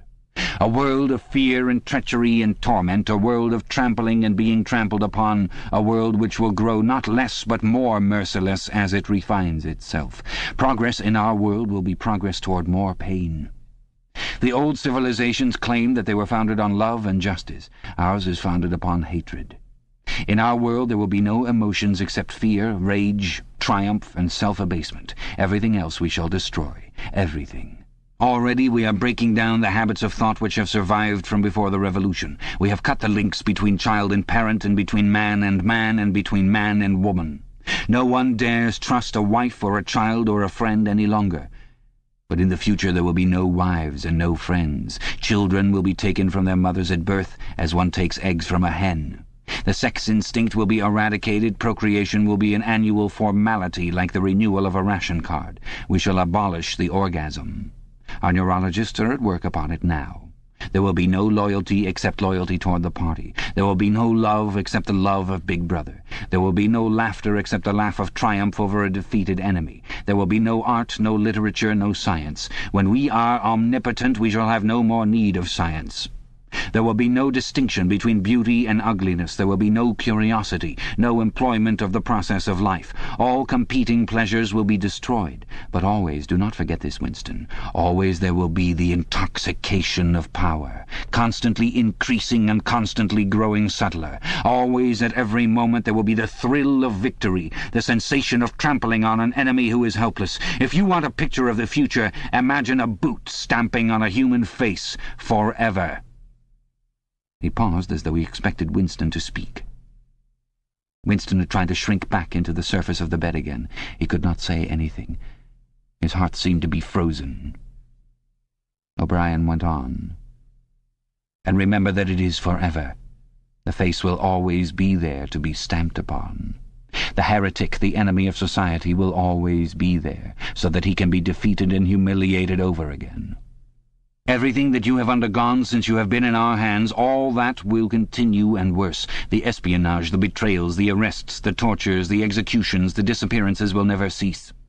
It will be a world of terror as much as a world of triumph. The more the party is powerful, the less it will be tolerant. The weaker the opposition, the tighter the despotism. Goldstein and his heresies will live forever. Every day, at every moment, they will be defeated, discredited, ridiculed, spat upon, and yet they will always survive. This drama that I have played out with you during 7 years will be played out over and over again, generation after generation, always in subtler forms. Always we shall have the heretic here at our mercy, screaming with pain, broken up, contemptible, and in the end utterly penitent, saved from himself, crawling to our feet of his own accord. That is the world that we are preparing, Winston.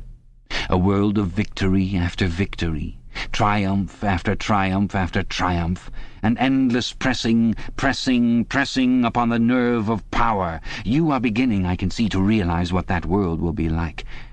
But in the end you will do more than understand it. You will accept it, welcome it, become part of it." Winston had recovered himself sufficiently to speak. "You can't," he said weakly. What do you mean by that remark, Winston? You could not create such a world as you have just described. It is a dream. It is impossible. Why? It is impossible to found a civilization on fear and hatred and cruelty. It would never endure. Why not? It would have no vitality. It would disintegrate. It would commit suicide. Nonsense. You are under the impression that hatred is more exhausting than love. Why should it be?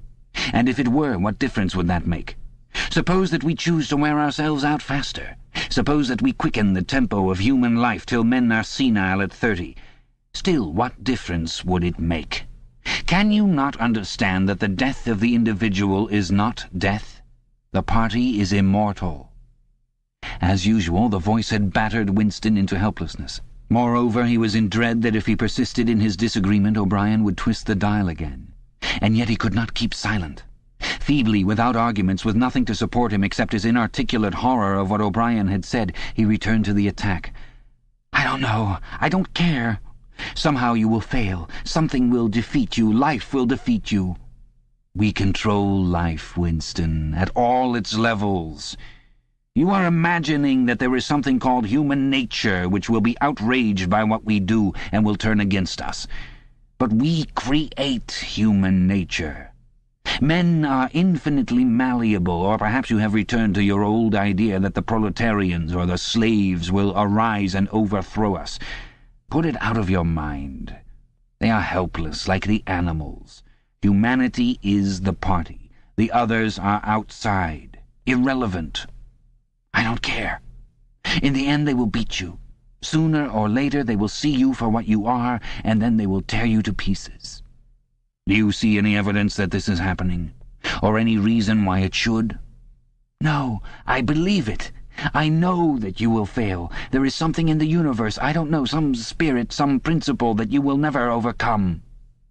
Do you believe in God, Winston? "No." Then what is it, this principle, that will defeat us? "I don't know. The spirit of man." And do you consider yourself a man? "Yes."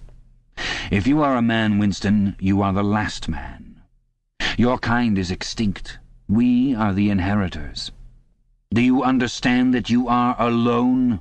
You are outside history. You are non-existent.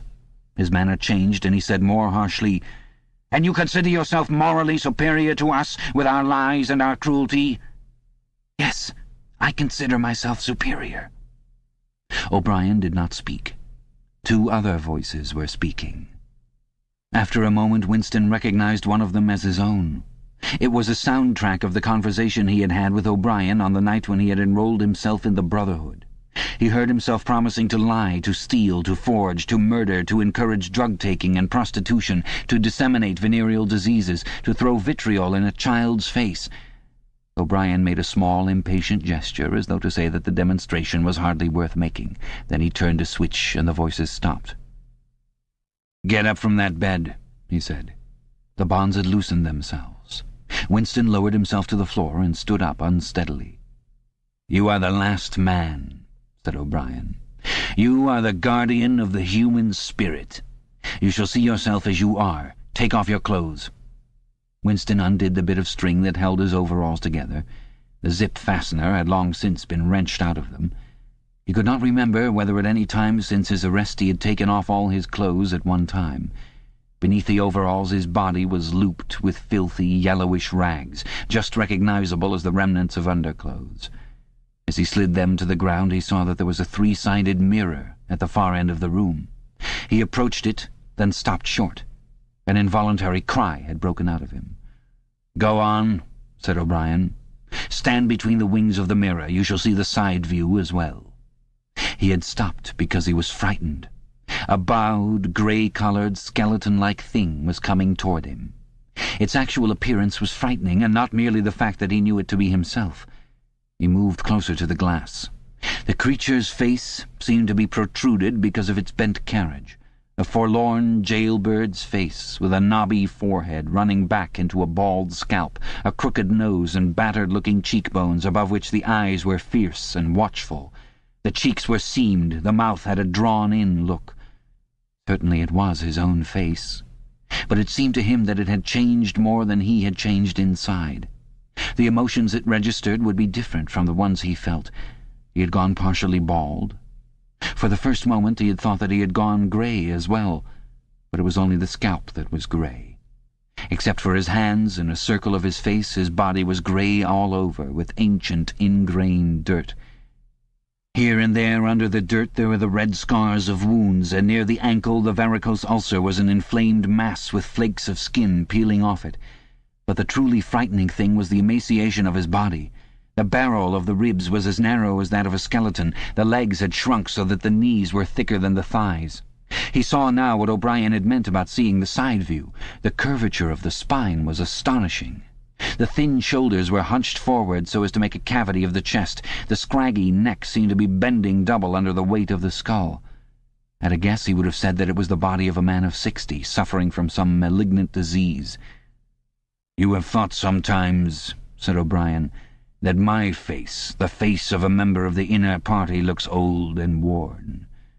What do you think of your own face?" He seized Winston's shoulder and spun him round so that he was facing him. "Look at the condition you're in," he said. "Look at this filthy grime all over your body. Look at the dirt between your toes. Look at that disgusting running sore on your leg. Do you know that you stink like a goat? Probably you have ceased to notice it. Look at your emaciation. Do you see? I can make my thumb and forefinger meet around your bicep. I could snap your neck like a carrot. Do you know that you have lost 25 kilograms since you have been in our hands? Even your hair is coming out in handfuls. Look!" He plucked at Winston's head and brought away a tuft of hair. "Open your mouth. 9, 10, 11 teeth left. How many had you when you came to us? And the few you have left are dropping out of your head. Look here!" He seized one of Winston's remaining front teeth between his powerful thumb and forefinger. A twinge of pain shot through Winston's jaw. O'Brien had wrenched the loose tooth out by the roots. He tossed it across the cell. "You are rotting away," he said. "You are falling to pieces. What are you, a bag of filth? Now turn round and look into that mirror again. Do you see that thing facing you? That is the last man. If you are human, that is humanity. Now put your clothes on again." Winston began to dress himself, with slow, stiff movements. Until now he had not seemed to notice how thin and weak he was. Only one thought stirred in his mind, that he must have been in this place longer than he had imagined. Then suddenly, as he fixed the miserable rags round himself, a feeling of pity for his ruined body overcame him. Before he knew what he was doing, he had collapsed onto a small stool that stood beside the bed and burst into tears. He was aware of his ugliness, his gracelessness, a bundle of bones in filthy underclothes sitting weeping in the harsh white light, but he could not stop himself. O'Brien laid a hand on his shoulder, almost kindly. "It will not last forever," he said.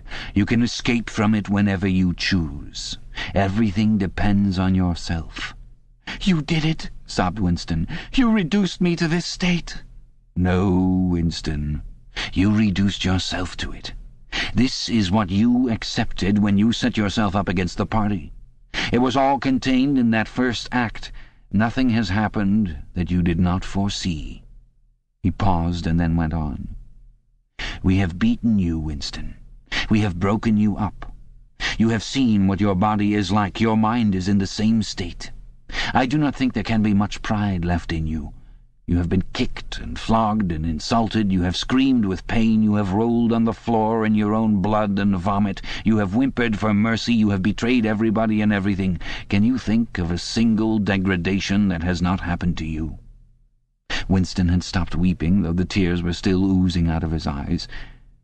He looked up at O'Brien. "I have not betrayed Julia," he said. O'Brien looked down at him thoughtfully. "No," he said. "No, that is perfectly true. You have not betrayed Julia." The peculiar reverence for O'Brien, which nothing seemed able to destroy, flooded Winston's heart again. How intelligent, he thought, how intelligent. Never did O'Brien fail to understand what was said to him. Anyone else on earth would have answered promptly that he had betrayed Julia. For what was there that they had not screwed out of him under the torture? He had told them everything he knew about her habits, her character, her past life. He had confessed in the most trivial detail everything that had happened at their meetings, all that he had said to her and she to him, their black market meals, their adulteries, their vague plottings against the party, everything. And yet, in the sense in which he intended the word, he had not betrayed her. He had not stopped loving her. His feeling toward her had remained the same. O'Brien had seen what he meant without the need for explanation. "Tell me," he said, "how soon will they shoot me?"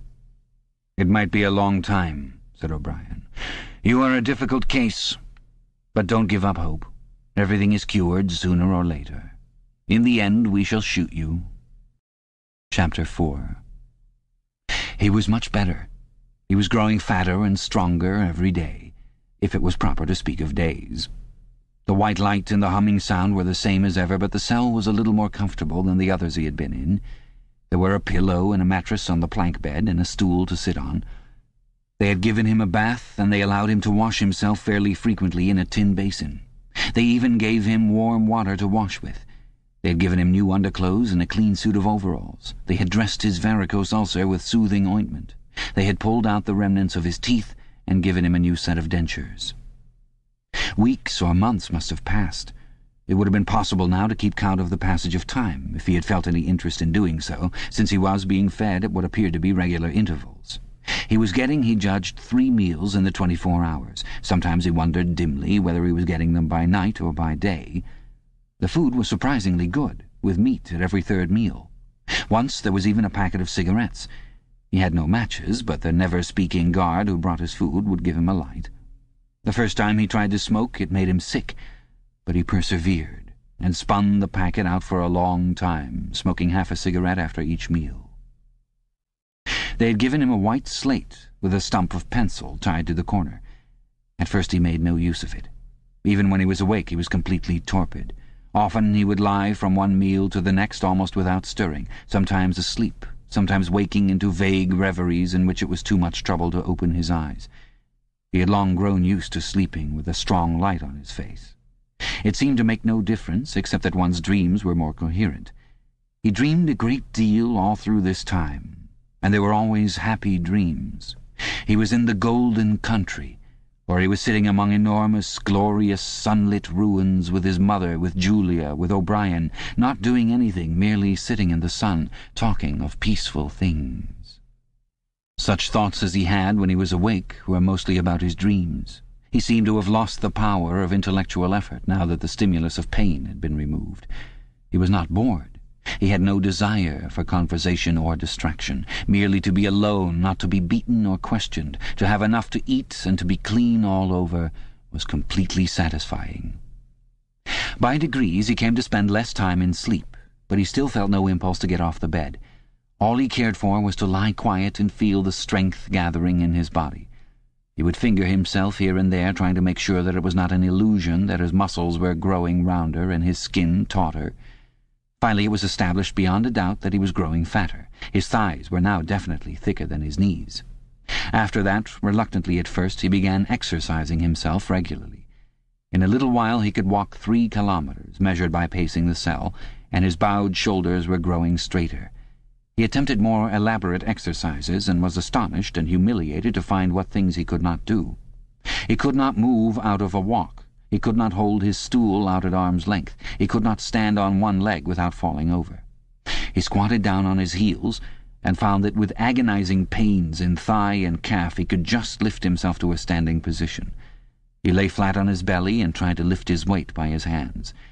It was hopeless. He could not raise himself a centimeter. But after a few more days, a few more meal times, even that feat was accomplished. A time came when he could do it 6 times running. He began to grow actually proud of his body and to cherish an intermittent belief that his face also was growing back to normal.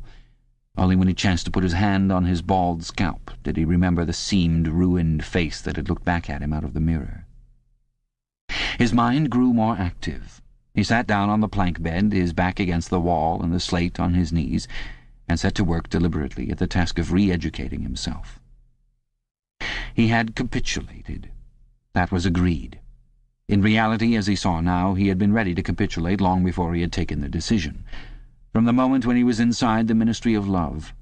And yes, even during those minutes when he and Julia had stood helpless while the iron voice from the telescreen told them what to do, he had grasped the frivolity, the shallowness of his attempt to set himself up against the power of the party.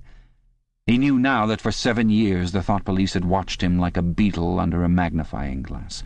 There was no physical act, no word spoken aloud that they had not noticed, no train of thought that they had not been able to infer. Even the speck of whitish dust on the cover of his diary they had carefully replaced.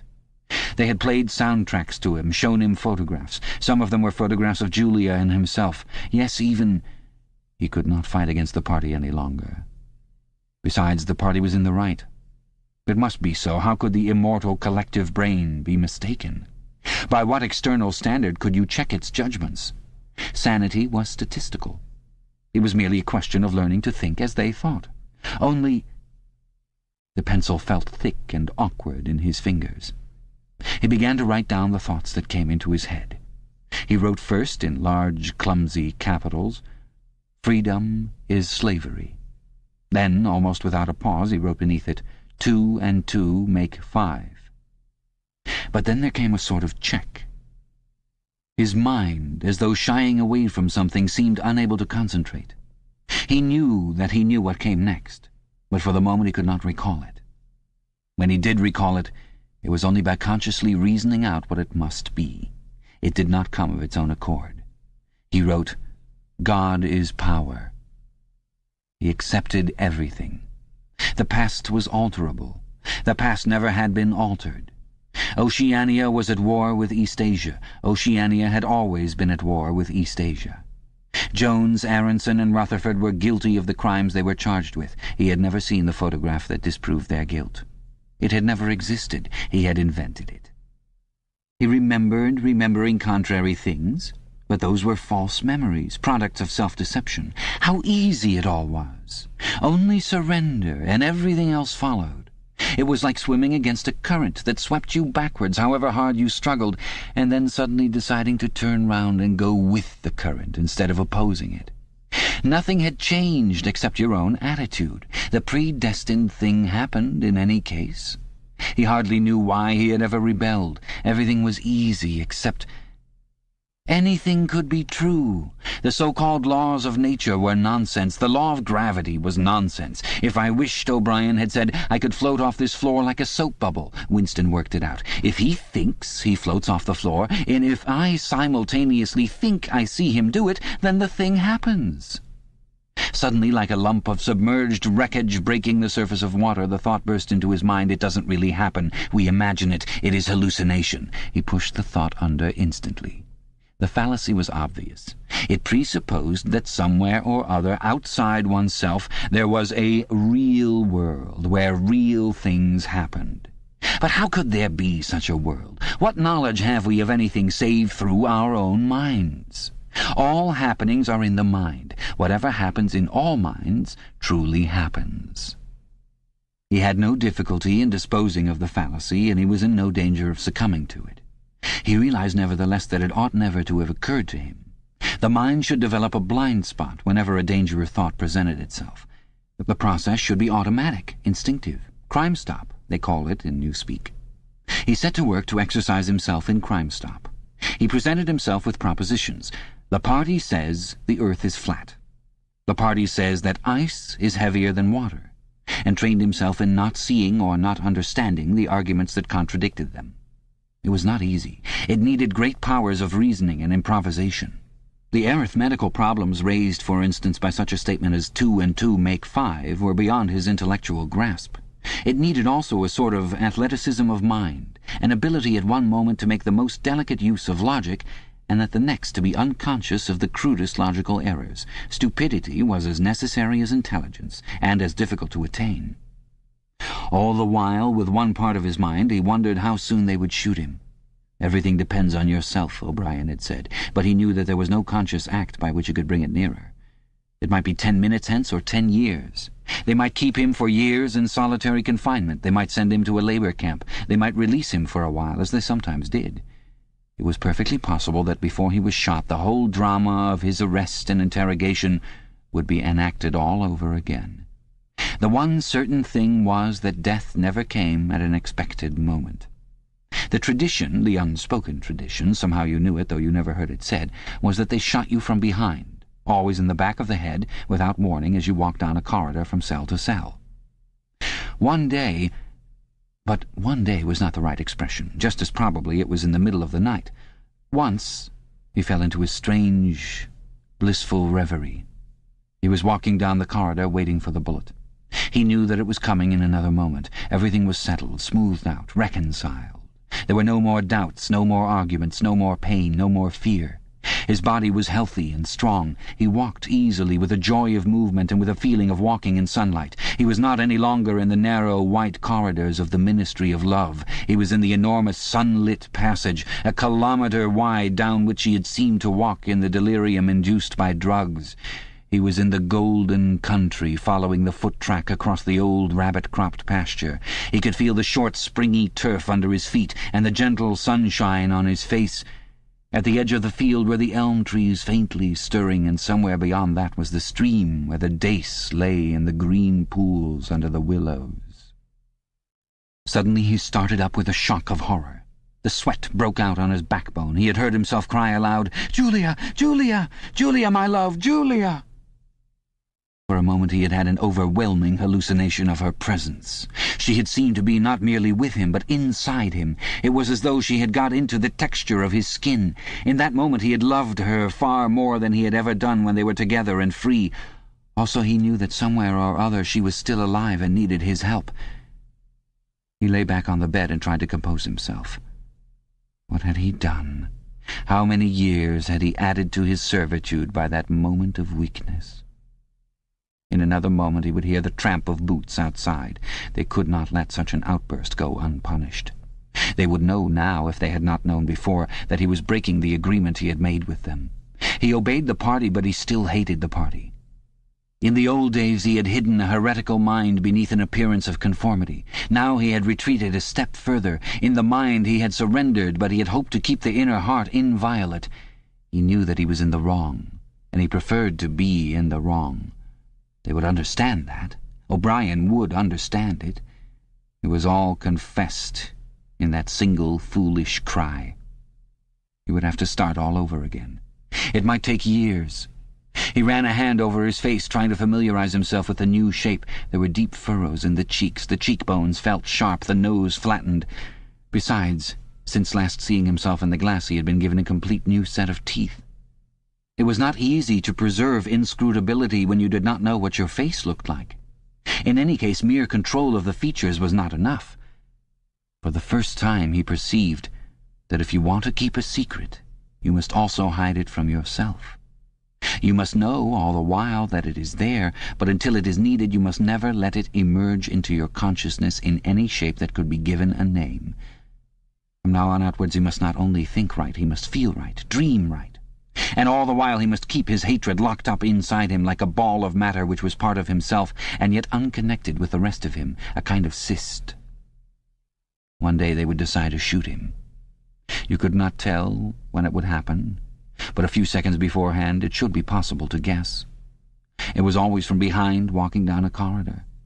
10 seconds would be enough. In that time the world inside him could turn over, and then suddenly, without a word uttered, without a check in his step, without the changing of a line in his face, suddenly the camouflage would be down, and bang would go the batteries of his hatred. Hatred would fill him like an enormous roaring flame, and almost in the same instant, bang would go the bullet, too late or too early. It would have blown his brain to pieces before they could reclaim it. The heretical thought would be unpunished, unrepented, out of their reach forever. They would have blown a hole in their own perfection. To die hating them, that was freedom. He shut his eyes. It was more difficult than accepting an intellectual discipline. It was a question of degrading himself, mutilating himself.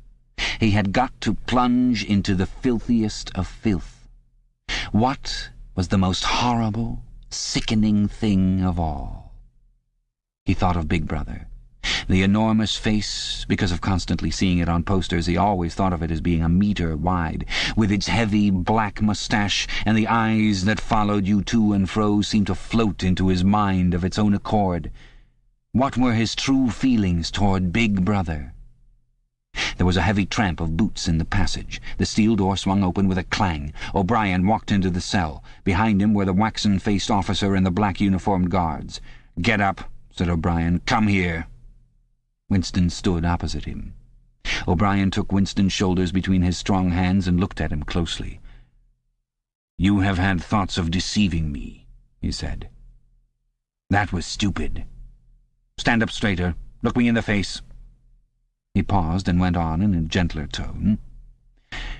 "You are improving. Intellectually, there is very little wrong with you. It is only emotionally that you have failed to make progress. Tell me, Winston. And remember no lies. You know that I am always able to detect a lie. Tell me, what are your true feelings toward Big Brother?" "I hate him." "You hate him. Good. Then the time has come for you to take the last step. You must love Big Brother. It is not enough to obey him. You must love him." He released Winston with a little push toward the guards. "Room 101, he said. Chapter 5. At each stage of his imprisonment he had known, or seemed to know, whereabouts he was in the windowless building. Possibly there were slight differences in the air pressure. The cells where the guards had beaten him were below ground level. The room where he had been interrogated by O'Brien was high up near the roof.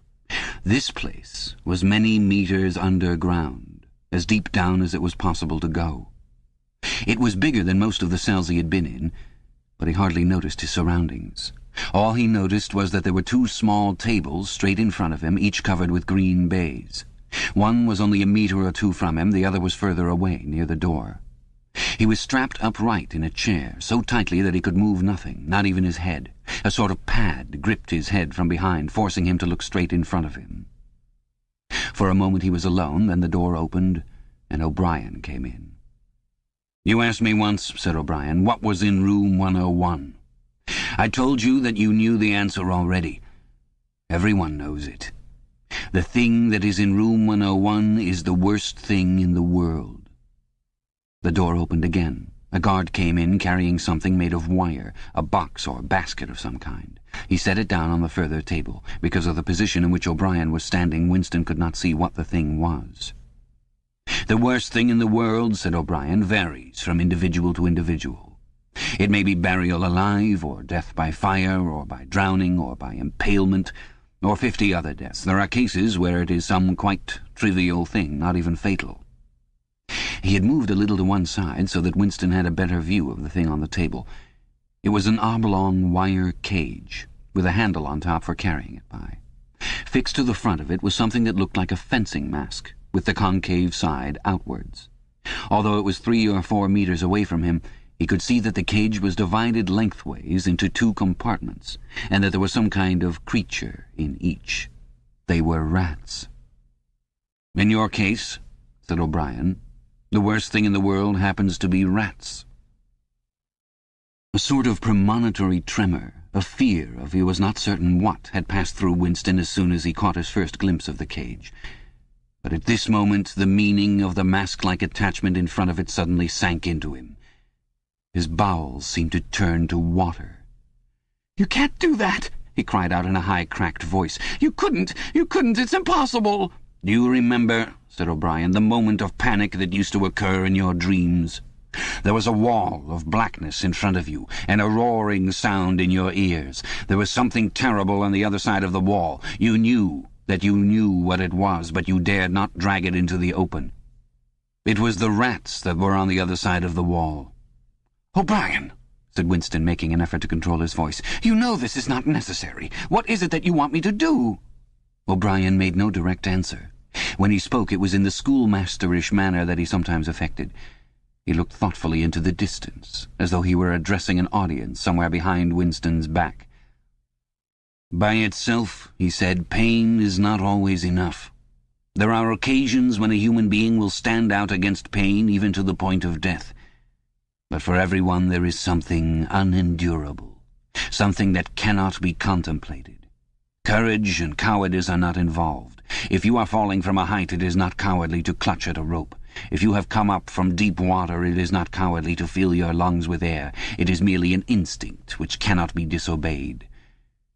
It is the same with the rats. For you, they are unendurable. They are a form of pressure that you cannot withstand even if you wish to. You will do what is required of you.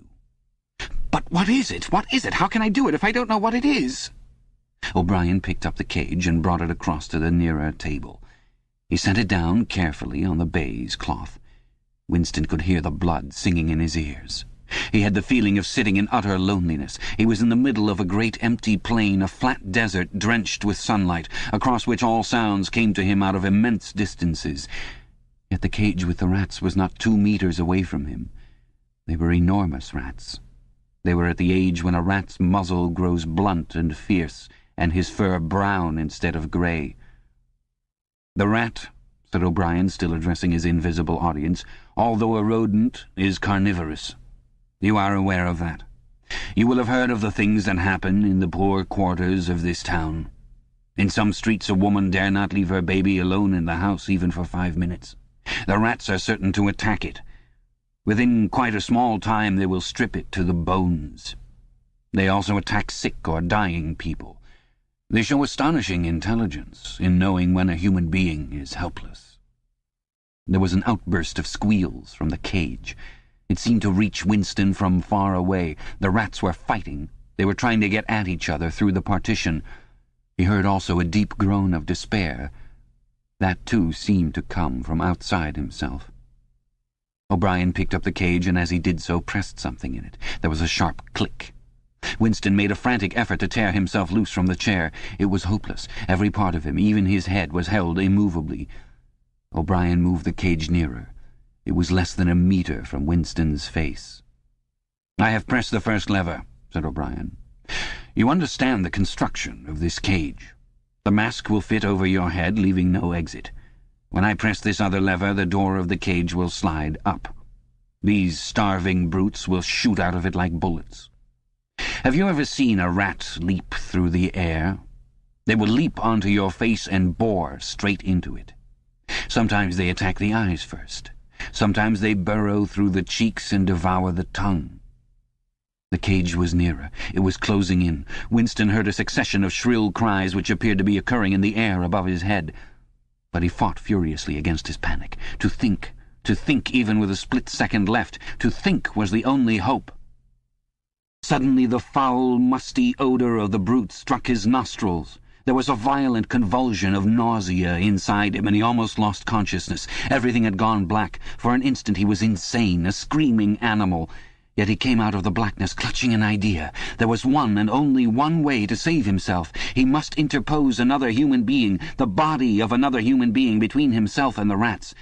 The circle of the mask was large enough now to shut out the vision of anything else. The wire door was a couple of handspans from his face. The rats knew what was coming now. One of them was leaping up and down. The other, an old scaly grandfather of the sewers, stood up with his pink hands against the bars and fiercely snuffed the air. Winston could see the whiskers and the yellow teeth. Again the black panic took hold of him. He was blind, helpless, mindless. "It was a common punishment in Imperial China," said O'Brien, as didactically as ever. The mask was closing on his face. The wire brushed his cheek. And then, no, it was not relief, only hope, a tiny fragment of hope. Too late, perhaps too late, but he had suddenly understood that in the whole world there was just one person to whom he could transfer his punishment, one body that he could thrust between himself and the rats, and he was shouting frantically over and over, "Do it to Julia! Do it to Julia! Not me! Julia! I don't care what you do to her! Tear her face off! Strip her to the bones! Not me! Julia! Not me!"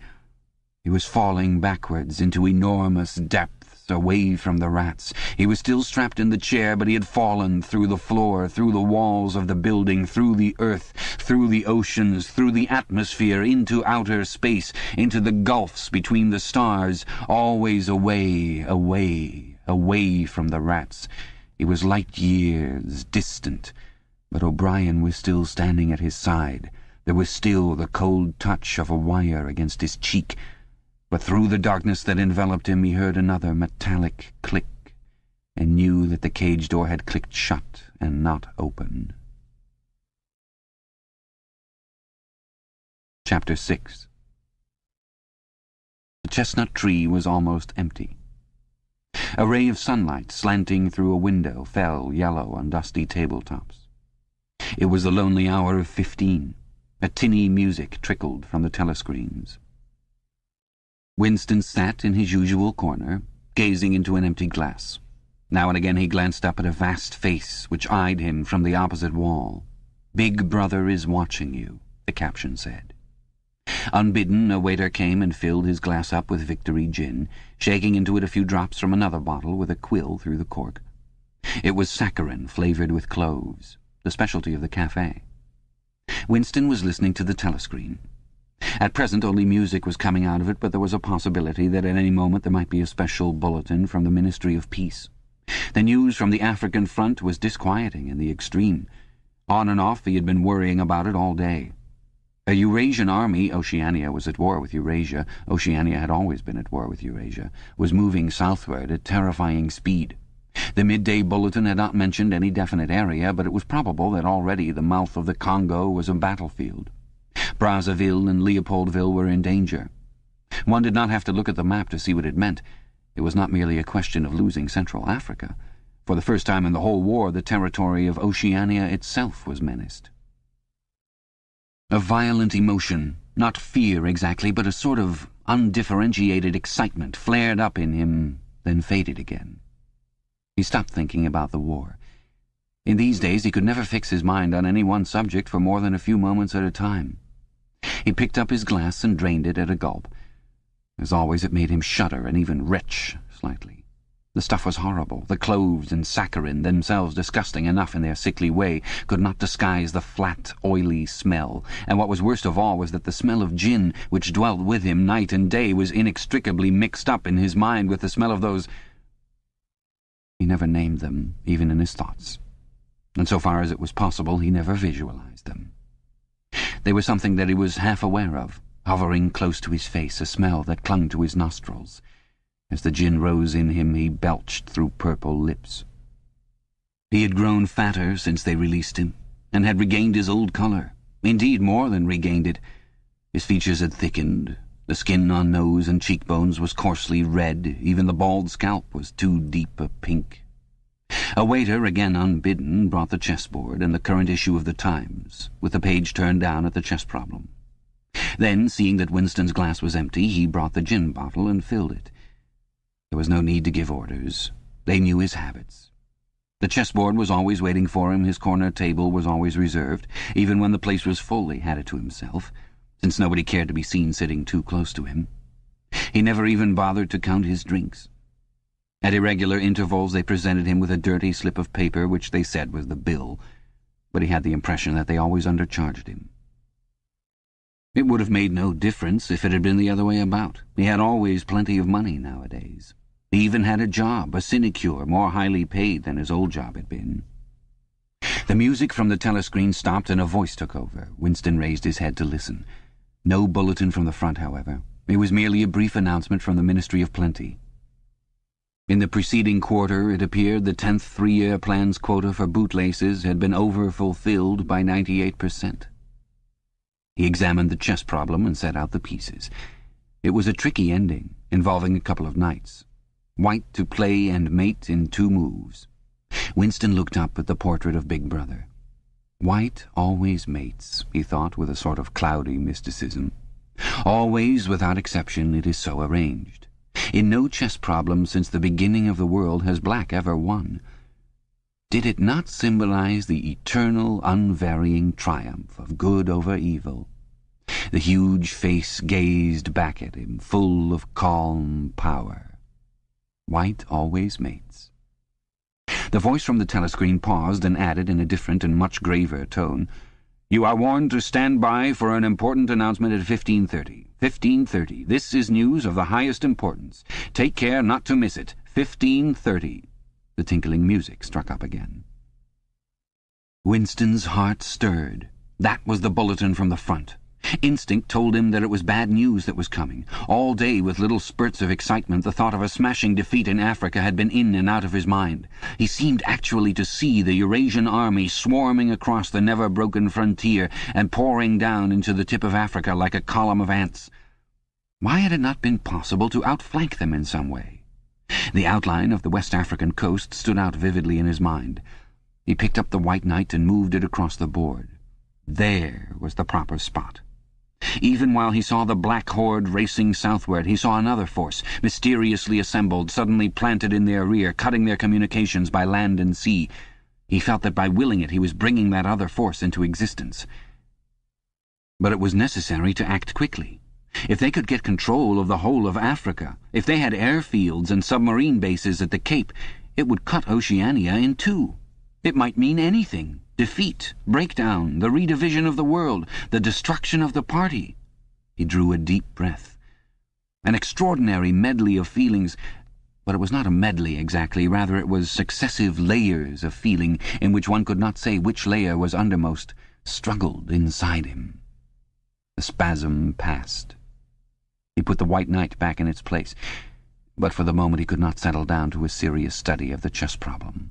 His thoughts wandered again. Almost unconsciously he traced with his finger in the dust on the table 2 + 2 = 5. "They can't get inside you," she had said. But they could get inside you. "What happens to you here is forever," O'Brien had said. That was a true word. There were things, your own acts, from which you could not recover. Something was killed in your breast, burnt out, cauterized out. He had seen her. He had even spoken to her. There was no danger in it. He knew it as though instinctively that they now took almost no interest in his doings. He could have arranged to meet her a second time if either of them had wanted to. Actually, it was by chance that they had met. It was in the park, on a vile, biting day in March, when the earth was like iron and all the grass seemed dead, and there was not a bud anywhere except a few crocuses which had pushed themselves up to be dismembered by the wind. He was hurrying along with frozen hands and watering eyes when he saw her not 10 meters away from him. It struck him at once that she had changed in some ill-defined way. They almost passed one another without a sign. Then he turned and followed her, not very eagerly. He knew that there was no danger, nobody would take any interest in them. She did not speak. She walked obliquely away across the grass as though trying to get rid of him, then seemed to resign herself to having him at her side. Presently they were in among a clump of ragged, leafless shrubs, useless either for concealment or as protection from the wind. They halted. It was vilely cold. The wind whistled through the twigs and fretted the occasional dirty-looking crocuses. He put his arm round her waist. There was no telescreen, but there must be hidden microphones. Besides, they could be seen. It did not matter. Nothing mattered. They could have lain down on the ground and done that, if they had wanted to. His flesh froze with horror at the thought of it. She made no response whatever to the clasp of his arm. She did not even try to disengage herself. He knew now what had changed in her. Her face was sallower, and there was a long scar, partly hidden by the hair across her forehead and temple. But that was not the change. It was that her waist had grown thicker and in a surprising way had stiffened. He remembered how, once, after the explosion of a rocket bomb, he had helped to drag a corpse out of some ruins, and had been astonished not only by the incredible weight of the thing, but by its rigidity and awkwardness to handle, which made it seem more like stone than flesh. Her body felt like that. It occurred to him that the texture of her skin would be quite different from what it had once been. He did not attempt to kiss her, nor did they speak. As they walked back across the gate, she looked directly at him for the first time. It was only a momentary glance full of contempt and dislike. He wondered whether it was a dislike that came purely out of the past, or whether it was inspired also by his bloated face and the water that the wind kept squeezing from his eyes. They sat down on 2 iron chairs, side by side, but not too close together. He saw that she was about to speak. She moved her clumsy shoe a few centimeters and deliberately crushed a twig. Her feet seemed to have grown broader, he noticed. "I betrayed you," she said baldly. "I betrayed you," he said. She gave him another quick look of dislike.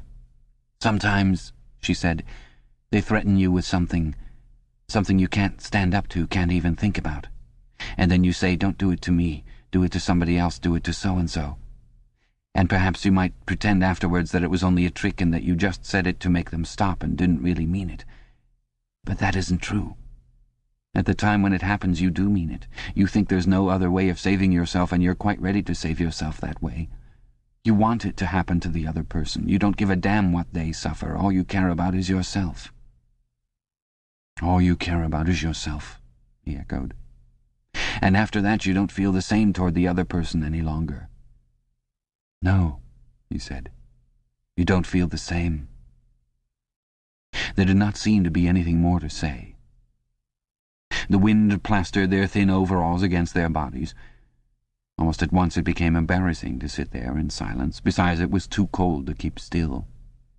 She said something about catching her tube and stood up to go. "We must meet again," he said. "Yes," she said. "We must meet again." He followed irresolutely for a little distance, half a pace behind her. They did not speak again. She did not actually try to shake him off, but walked at just such a speed as to prevent his keeping abreast of her. He had made up his mind that he would accompany her as far as the tube station, but suddenly this process of trailing along in the cold seemed pointless and unbearable. He was overwhelmed by a desire not so much to get away from Julia as to get back to the Chestnut Tree Cafe, which had never seemed so attractive as at this moment. He had a nostalgic vision of his corner table with the newspaper and the chessboard and the ever-flowing gin. Above all, it would be warm in there. The next moment, not altogether by accident, he allowed himself to become separated from her by a small knot of people. He made a half-hearted attempt to catch up, then slowed down, turned, and made off in the opposite direction. When he had gone 50 meters, he looked back. The street was not crowded, but already he could not distinguish her. Any one of a dozen hurrying figures might have been hers. Perhaps her thickened, stiffened body was no longer recognizable from behind. "At the time when it happens," she had said, "you do mean it." He had meant it. He had not merely said it, he had wished it. He had wished that she, and not he, should be delivered over to the... Something changed in the music that trickled from the telescreen. A cracked and jeering note, a yellow note, came into it. And then, perhaps it was not happening, perhaps it was only a memory taking on the semblance of sound, a voice was singing, "Under the spreading chestnut tree I sold you and you sold me." The tears welled up in his eyes. A passing waiter noticed that his glass was empty and came back with a gin bottle. He took up his glass and sniffed at it. The stuff grew not less but more horrible with every mouthful he drank. But it had become the element he swam in. It was his life, his death, and his resurrection. It was gin that sank him into a stupor every night, and gin that revived him every morning. When he woke, seldom before 1100, with gummed-up eyelids and fiery mouth and a back that seemed to be broken, it would have been impossible even to rise from the horizontal if it had not been for the bottle and teacup placed beside the bed overnight. Through the midday hours he sat with glazed face, the bottle handy, listening to the telescreen. From 15 to closing time he was a fixture in the chestnut tree. No one cared what he did any longer. No whistle woke him, no telescreen admonished him. Occasionally, perhaps twice a week, he went to a dusty, forgotten-looking office in the Ministry of Truth and did little work, or what was called work. He had been appointed to a subcommittee of a subcommittee which had sprouted from one of the innumerable committees dealing with minor difficulties that arose in the compilation of the 11th edition of the Newspeak Dictionary. They were engaged in producing something called an interim report, but what it was that they were reporting on he had never definitely found out. It was something to do with the question of whether commas should be placed inside brackets or outside. There were 4 others on the committee, all of them persons similar to himself. There were days when they assembled and then promptly dispersed again, frankly admitting to one another that there was not really anything to be done. But there were other days when they settled down to their work almost eagerly, making a tremendous show of entering up their minutes and drafting long memoranda which were never finished, when the argument as to what they were supposedly arguing about grew extraordinarily involved and abstruse, with subtle hagglings over definitions, enormous digressions, quarrels, threats even to appeal to higher authority. And then suddenly the life would go out of them, and they would sit around the table looking at one another with extinct eyes, like ghosts fading at cockcrow. The telescreen was silent for a moment. Winston raised his head again. The bulletin. But no, they were merely changing the music. He had the map of Africa behind his eyelids. The movement of the armies was a diagram. A black arrow tearing vertically southward and a white arrow tearing horizontally eastward across the tail of the first. As though for reassurance, he looked up at the imperturbable face in the portrait. Was it conceivable that the second arrow did not even exist? His interest flagged again. He drank another mouthful of gin, picked up the White Knight, and made a tentative move. Check. But it was evidently not the right move, because, uncalled, a memory floated into his mind. He saw a candle-lit room with a vast white counterpaned bed, and himself, a boy of 9 or 10, sitting on the floor, shaking a dice-box and laughing excitedly. His mother was sitting opposite him, and also laughing. It must have been about a month before she disappeared. It was a moment of reconciliation, when the nagging hunger in his belly was forgotten and his earlier affection for her had temporarily revived. He remembered the day well, a pelting, drenching day when the water streamed down the window pane and the light indoors was too dull to read by. The boredom of the 2 children in the dark, cramped bedroom became unbearable. Winston whined and grizzled, made futile demands for food, fretted about the room, pulling everything out of place and kicking the wainscoting until the neighbours banged on the wall, while the younger child wailed intermittently. In the end his mother had said, "Now be good and I'll buy you a toy, a lovely toy, you'll love it." And then she had gone out in the rain to a little general shop which was still sporadically open nearby, and come back with a cardboard box containing an outfit of snakes and ladders. He could still remember the smell of the damp cardboard. It was a miserable outfit. The board was cracked, and the tiny wooden dice were so ill-cut that they would hardly lie on their sides. Winston looked at the thing sulkily and without interest. But then his mother lit a piece of candle, and they sat down on the floor to play. Soon he was wildly excited and shouting with laughter as the tiddlywinks climbed hopefully up the ladders and then came slithering down the snakes again, almost back to the starting point. They played 8 games, winning 4 each. His tiny sister, too young to understand what the game was about, had sat propped up against a bolster, laughing because the others were laughing. For a whole afternoon they had all been happy together, as in his earlier childhood. He pushed the picture out of his mind. It was a false memory. He was troubled by false memories occasionally. They did not matter so long as one knew them for what they were. Some things had happened, others had not happened. He turned back to the chessboard and picked up the White Knight again. Almost in the same instant it dropped onto the board with a clatter. He had started as though a pin had run into him. A shrill trumpet call had pierced the air. It was the bulletin. Victory! It always meant victory when a trumpet call preceded the news. A sort of electric thrill ran through the cafe. Even the waiters had started and pricked up their ears. The trumpet call had let loose an enormous volume of noise. Already an excited voice was gabbling from the telescreen, but even as it started it was almost drowned by a roar of cheering from outside. The news had run round the streets like magic. He could hear just enough of what was issuing from the telescreen to realize that it had all happened as he had foreseen. A vast seaborne armada secretly assembled, a sudden blow in the enemy's rear, the white arrow tearing across the tail of the black. Fragments of triumphant phrases pushed themselves through the din. Vast strategic maneuver, perfect coordination, utter rout, 500,000 prisoners, complete demoralization, control of the whole of Africa, bring the war within measurable distance of its end. Victory, greatest victory in human history. Victory, victory, victory. Under the table, Winston's feet made convulsive movements. He had not stirred from his seat, but in his mind he was running, swiftly running. He was with the crowds outside, cheering himself deaf. He looked up again at the portrait of Big Brother, the colossus that bestrode the world, the rock against which the hordes of Asia dashed themselves in vain. He thought how 10 minutes ago, yes, only 10 minutes, there had still been equivocation in his heart as he wondered whether the news from the front would be of victory or defeat. Ah, it was much more than a Eurasian army that had perished. Much had changed in him since the first day in the Ministry of Love, but the final, indispensable, healing change had never happened until this moment. The voice from the telescreen was still pouring forth its tale of prisoners and booty and slaughter, but the shouting outside had died down a little. The waiters were turning back to their work. One of them approached with the gin bottle. Winston, sitting in a blissful dream, paid no attention as his glass was filled up. He was not running or cheering any longer. He was back in the ministry of love, with everything forgiven, his soul white as snow. He was in the public dock, confessing everything, implicating everybody. He was walking down the white-tiled corridor with the feeling of walking in sunlight and an armed guard at his back. The long-hoped-for bullet was entering his brain. He gazed up at the enormous face. 40 years it had taken him to learn what kind of smile was hidden beneath the dark moustache. Oh, cruel, needless misunderstanding.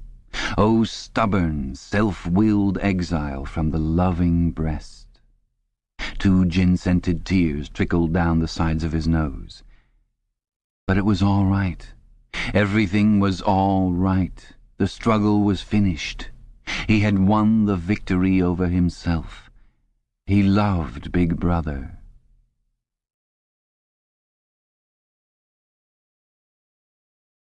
The End.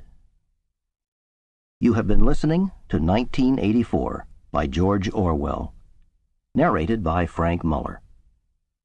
Orwell includes an appendix explaining the principles of Newspeak, and which we present here. Newspeak was the official language of Oceania and had been devised to meet the ideological needs of INGSOC, or English Socialism.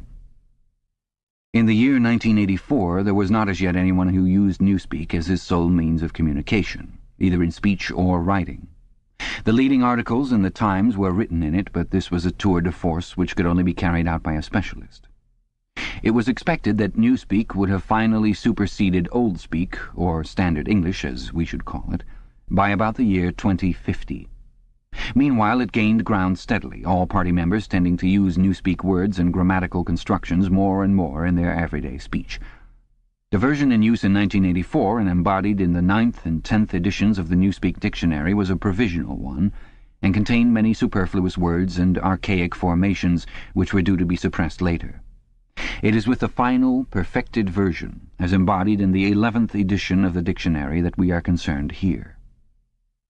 The purpose of Newspeak was not only to provide a medium of expression for the world view and mental habits proper to the devotees of INGSOC, but to make all other modes of thought impossible.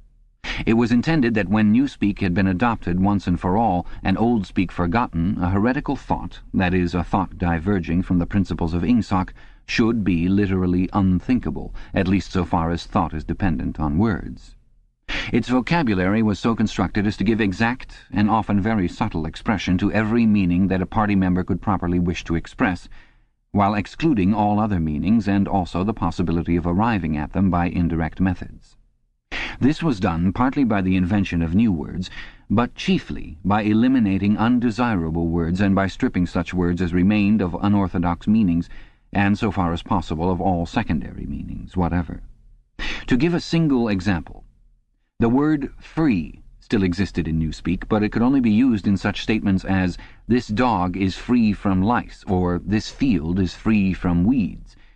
It could not be used in its old sense of politically free or intellectually free, since political and intellectual freedom no longer existed even as concepts, and were therefore of necessity nameless.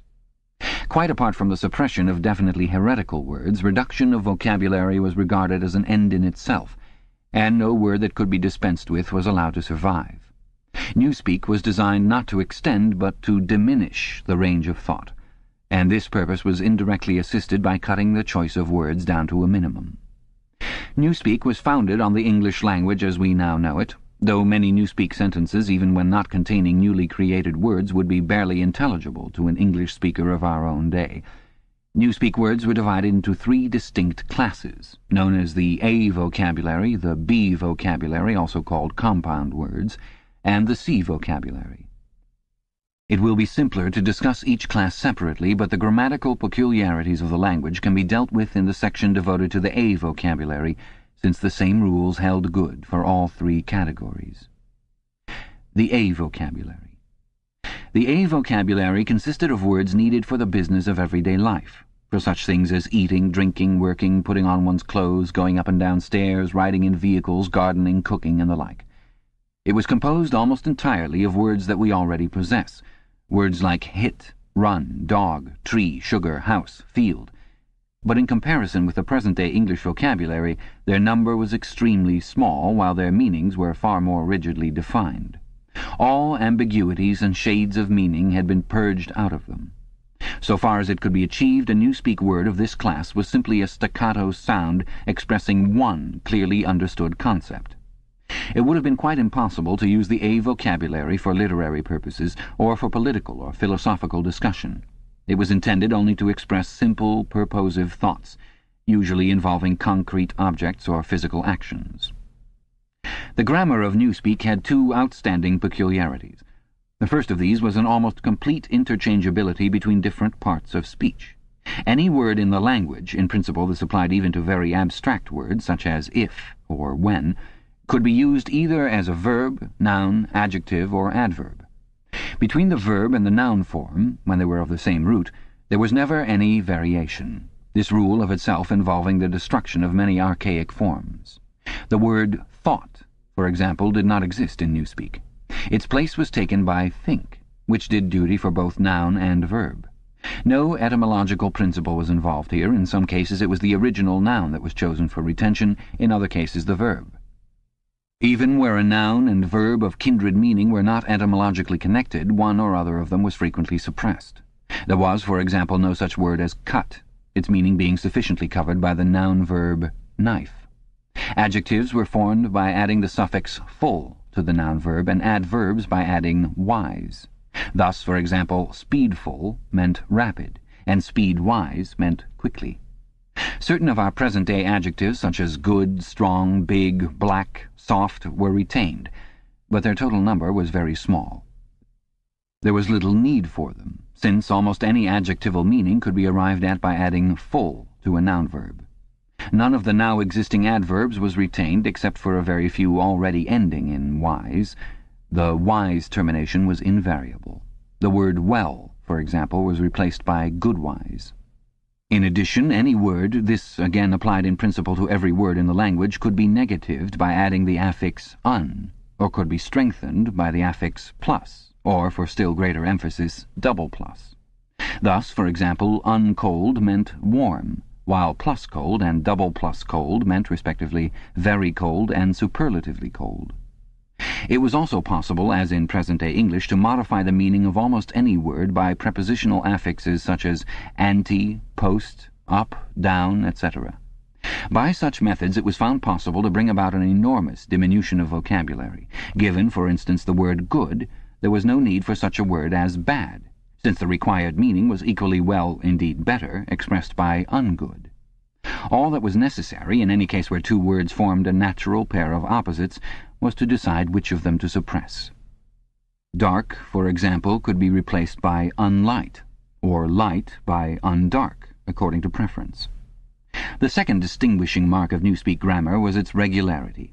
Subject to a few exceptions, which are mentioned below, all inflections followed the same rules.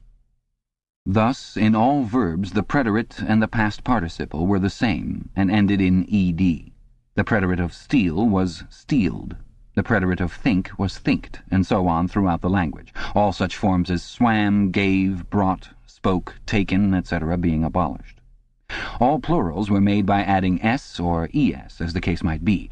The plurals of man, ox, life were mans, oxes, lifes. Comparison of adjectives was invariably made by adding er, est, good, gooder, goodest, irregular forms and the more, most formation being suppressed.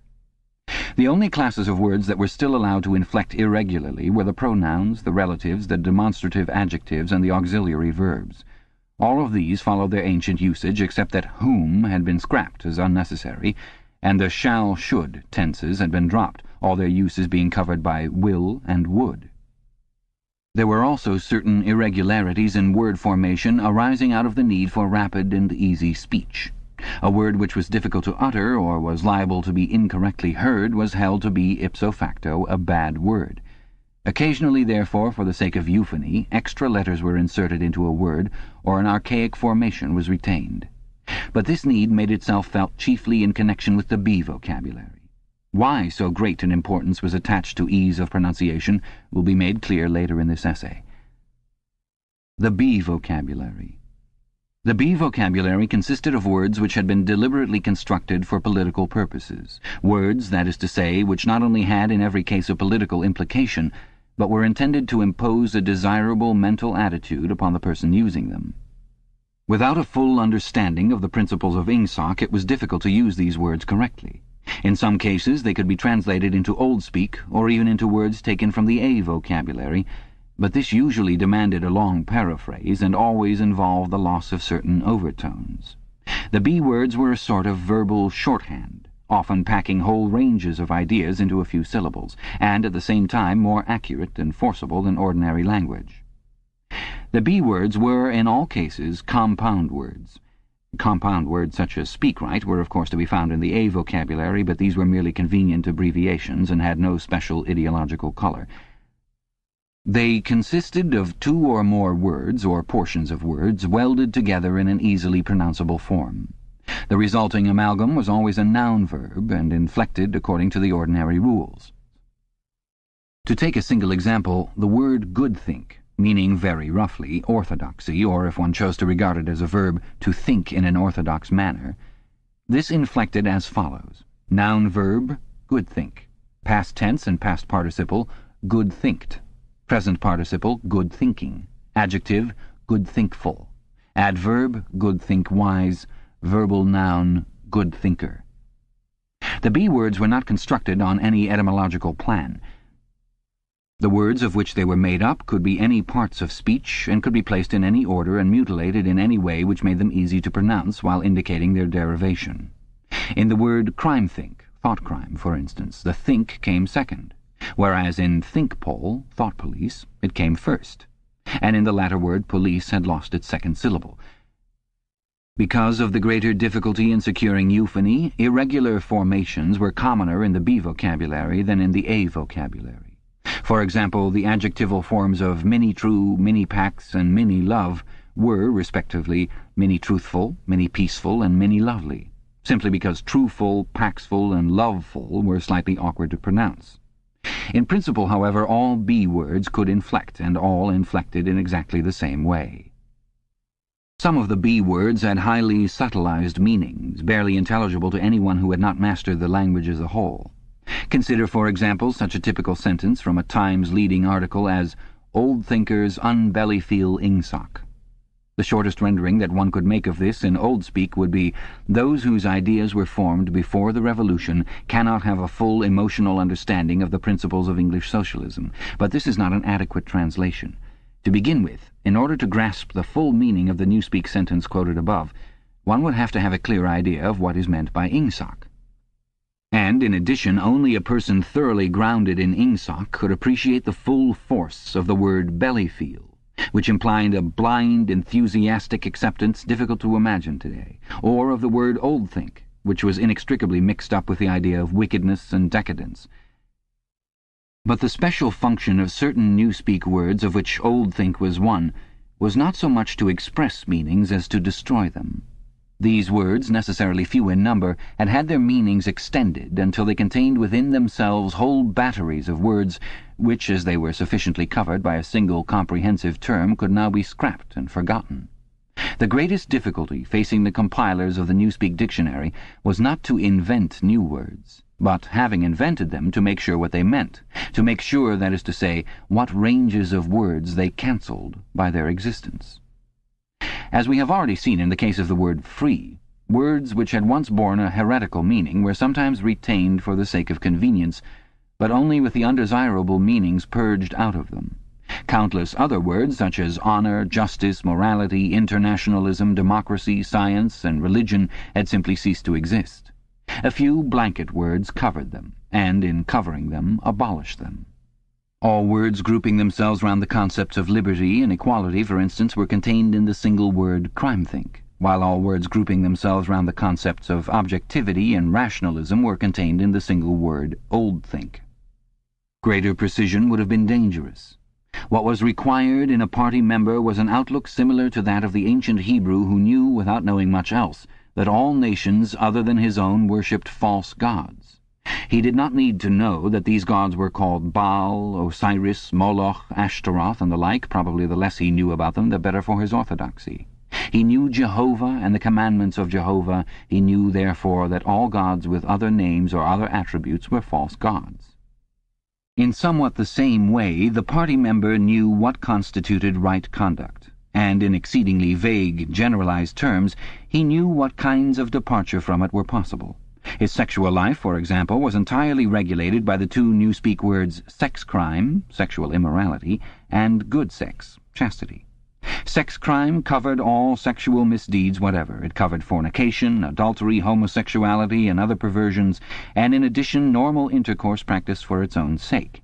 There was no need to enumerate them separately, since they were all equally culpable and, in principle, all punishable by death. In the C vocabulary, which consisted of scientific and technical words, it might be necessary to give specialized names to certain sexual aberrations, but the ordinary citizen had no need of them. He knew what was meant by good sex, that is to say, normal intercourse between man and wife for the sole purpose of begetting children and without physical pleasure on the part of the woman. All else was sex crime. In newspeak, it was seldom possible to follow a heretical thought further than the perception that it was heretical. Beyond that point, the necessary words were non-existent. No word in the B vocabulary was ideologically neutral. A great many were euphemisms. Such words, for instance, as joy camp, forced labor camp, or mini-pax, ministry of peace, i.e. ministry of war, meant almost the exact opposite of what they appeared to mean. Some words, on the other hand, displayed a frank and contemptuous understanding of the real nature of oceanic society. An example was prole feed, meaning the rubbishy entertainment and spurious news which the party handed out to the masses. Other words, again, were ambivalent, having the connotation good when applied to the party and bad when applied to its enemies.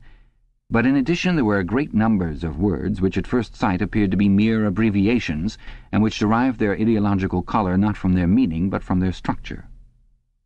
So far as it could be contrived, everything that had or might have political significance of any kind was fitted into the B vocabulary.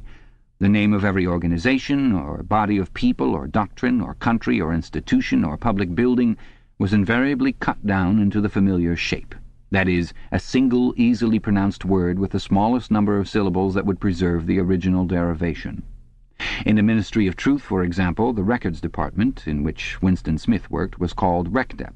The Fiction Department was called FicDep. The Teleprograms Department was called Teledep, and so on. This was not done solely with the object of saving time. Even in the early decades of the 20th century, telescoped words and phrases had been one of the characteristic features of political language, and it had been noticed that the tendency to use abbreviations of this kind was most marked in totalitarian countries and totalitarian organizations. Examples were such words as Nazi, Gestapo, Comintern, Inprecore, Agitprop.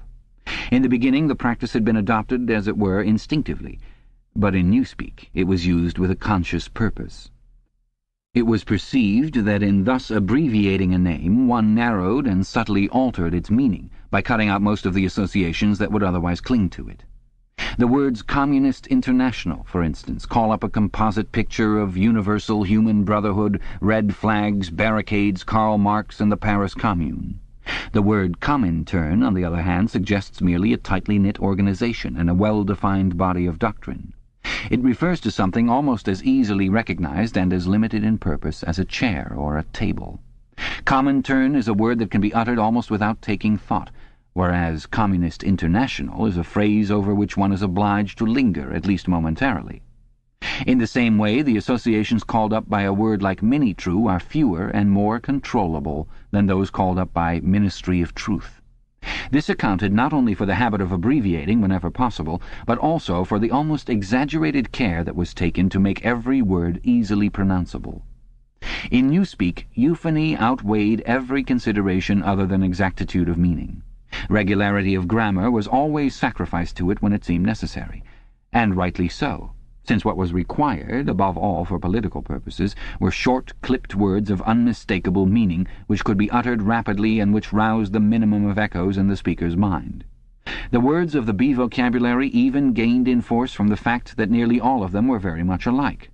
Almost invariably these words, good think, mini-packs, prole feed, sex crime, joy camp, ing-sock, belly feel, think pole, and countless others, were words of 2 or 3 syllables, with the stress distributed equally between the first syllable and the last. The use of them encouraged a gabbling style of speech, at once staccato and monotonous, and this was exactly what was aimed at.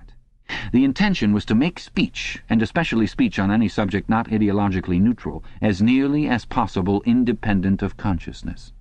For the purposes of everyday life it was no doubt necessary, or sometimes necessary, to reflect before speaking, but a party member called upon to make a political or ethical judgment should be able to spray forth the correct opinions as automatically as a machine gun spraying forth bullets. His training fitted him to do this, the language gave him an almost foolproof instrument, and the texture of the words, with their harsh sound and a certain willful ugliness which was in accord with the spirit of ing-sock, assisted the process still further. So did the fact of having very few words to choose from. Relative to our own, the Newspeak vocabulary was tiny, and new ways of reducing it were constantly being devised. Newspeak indeed differed from almost all other languages in that its vocabulary grew smaller instead of larger every year. Each reduction was a gain, since the smaller the area of choice, the smaller the temptation to take thought. Ultimately it was hoped to make articulate speech issue from the larynx without involving the higher brain centers at all. This aim was frankly admitted in the Newspeak word duck-speak, meaning to quack like a duck. Like various other words in the B vocabulary, duck-speak was ambivalent in meaning. Provided that the opinions which were quacked out were orthodox ones, it implied nothing but praise. And when the Times referred to one of the orators of the party as a double plus good duck speaker, it was paying a warm and valued compliment. The C vocabulary. The C vocabulary was supplementary to the others and consisted entirely of scientific and technical terms. These resembled the scientific terms in use today and were constructed from the same roots, but the usual care was taken to define them rigidly and strip them of undesirable meanings. They followed the same grammatical rules as the words in the other 2 vocabularies. Very few of the C words had any currency either in everyday speech or in political speech. Any scientific worker or technician could find all the words he needed in the list devoted to his own specialty, but he seldom had more than a smattering of the words occurring in the other lists. Only a very few words were common to all lists, and there was no vocabulary expressing the function of science as a habit of mind or a method of thought, irrespective of its particular branches. There was, indeed, no word for science, any meaning that it could possibly bear being already sufficiently covered by the word ing-sock. From the foregoing account, it will be seen that in Newspeak the expression of unorthodox opinions above a very low level was well nigh impossible. It was, of course, possible to utter heresies of a very crude kind, a species of blasphemy. It would have been possible, for example, to say, Big Brother is ungood. But this statement, which to an orthodox ear merely conveyed a self-evident absurdity, could not have been sustained by reasoned argument because the necessary words were not available. Ideas inimical to ing-sock could only be entertained in a vague, wordless form, and could only be named in very broad terms which lumped together and condemned whole groups of heresies without defining them in doing so. One could, in fact, only use Newspeak for unorthodox purposes by illegitimately translating some of the words back into Old Speak. For example, all mans are equal was a possible Newspeak sentence, but only in the same sense in which all men are red-haired is a possible Old Speak sentence. It did not contain a grammatical error, but it expressed a palpable untruth, i.e. that all men are of equal size, weight, or strength. The concept of political equality no longer existed, and this secondary meaning had accordingly been purged out of the word equal. In 1984, when Old Speak was still the normal means of communication, the danger theoretically existed that in using Newspeak words one might remember their original meanings. In practice, it was not difficult for any person well grounded in doublethink to avoid doing this, but within a couple of generations even the possibility of such a lapse would have vanished. A person growing up with Newspeak as his sole language would no more know that equal had once had the secondary meaning of politically equal, or that free had once meant intellectually free, than, for instance, a person who had never heard of chess would be aware of the secondary meanings attaching to queen and rook. There would be many crimes and errors which it would be beyond his power to commit, simply because they were nameless and therefore unimaginable. And it was to be foreseen that with the passage of time the distinguishing characteristics of newspeak would become more and more pronounced, its words growing fewer and fewer, their meanings more and more rigid, and the chance of putting them to improper uses always diminishing. When old speak had been once and for all superseded, the last link with the past would have been severed. History had already been rewritten, but fragments of the literature of the past survived here and there, imperfectly censored, and so long as one retained one's knowledge of old speak it was possible to read them. In the future, such fragments, even if they chanced to survive, would be unintelligible and untranslatable. It was impossible to translate any passage of old speak into new speak unless it either referred to some technical process or some simple everyday action, or was already orthodox. Good thinkful would be the newspeak expression in tendency. In practice, this meant that no book written before approximately 1960 could be translated as a whole. Pre-revolutionary literature could only be subjected to ideological translation, that is, alteration in sense as well as language. Take, for example, the well-known passage from the Declaration of Independence. "We hold these truths to be self-evident, that all men are created equal, that they are endowed by their Creator with certain inalienable rights, that among these are life, liberty, and the pursuit of happiness, that to secure these rights governments are instituted among men deriving their powers from the consent of the governed, that whenever any form of government becomes destructive of those ends, it is the right of the people to alter or abolish it, and to institute new government." It would have been quite impossible to render this into newspeak while keeping to the sense of the original. The nearest one could come to doing so would be to swallow the whole passage up in the single word, crime-think. A full translation could only be an ideological translation, whereby Jefferson's words would be changed into a panegyric on absolute government. A good deal of the literature of the past was, indeed, already being transformed in this way. Considerations of prestige made it desirable to preserve the memory of certain historical figures, while at the same time bringing their achievements into line with the philosophy of Ingsoc. Various writers, such as Shakespeare, Milton, Swift, Byron, Dickens, and some others, were therefore in process of translation. When the task had been completed, their original writings, with all else that survived of the literature of the past, would be destroyed. These translations were a slow and difficult business, and it was not expected that they would be finished before the first or second decade of the 21st century. There were also large quantities of merely utilitarian literature, indispensable technical manuals and the like, that had to be treated in the same way. It was chiefly in order to allow time for the preliminary work of translation that the final adoption of newspeak had been fixed for so late a date as 2050. This concludes the appendix. George Orwell died in 1950 at the age of 47 of a neglected lung ailment, leaving behind a large body of work. Available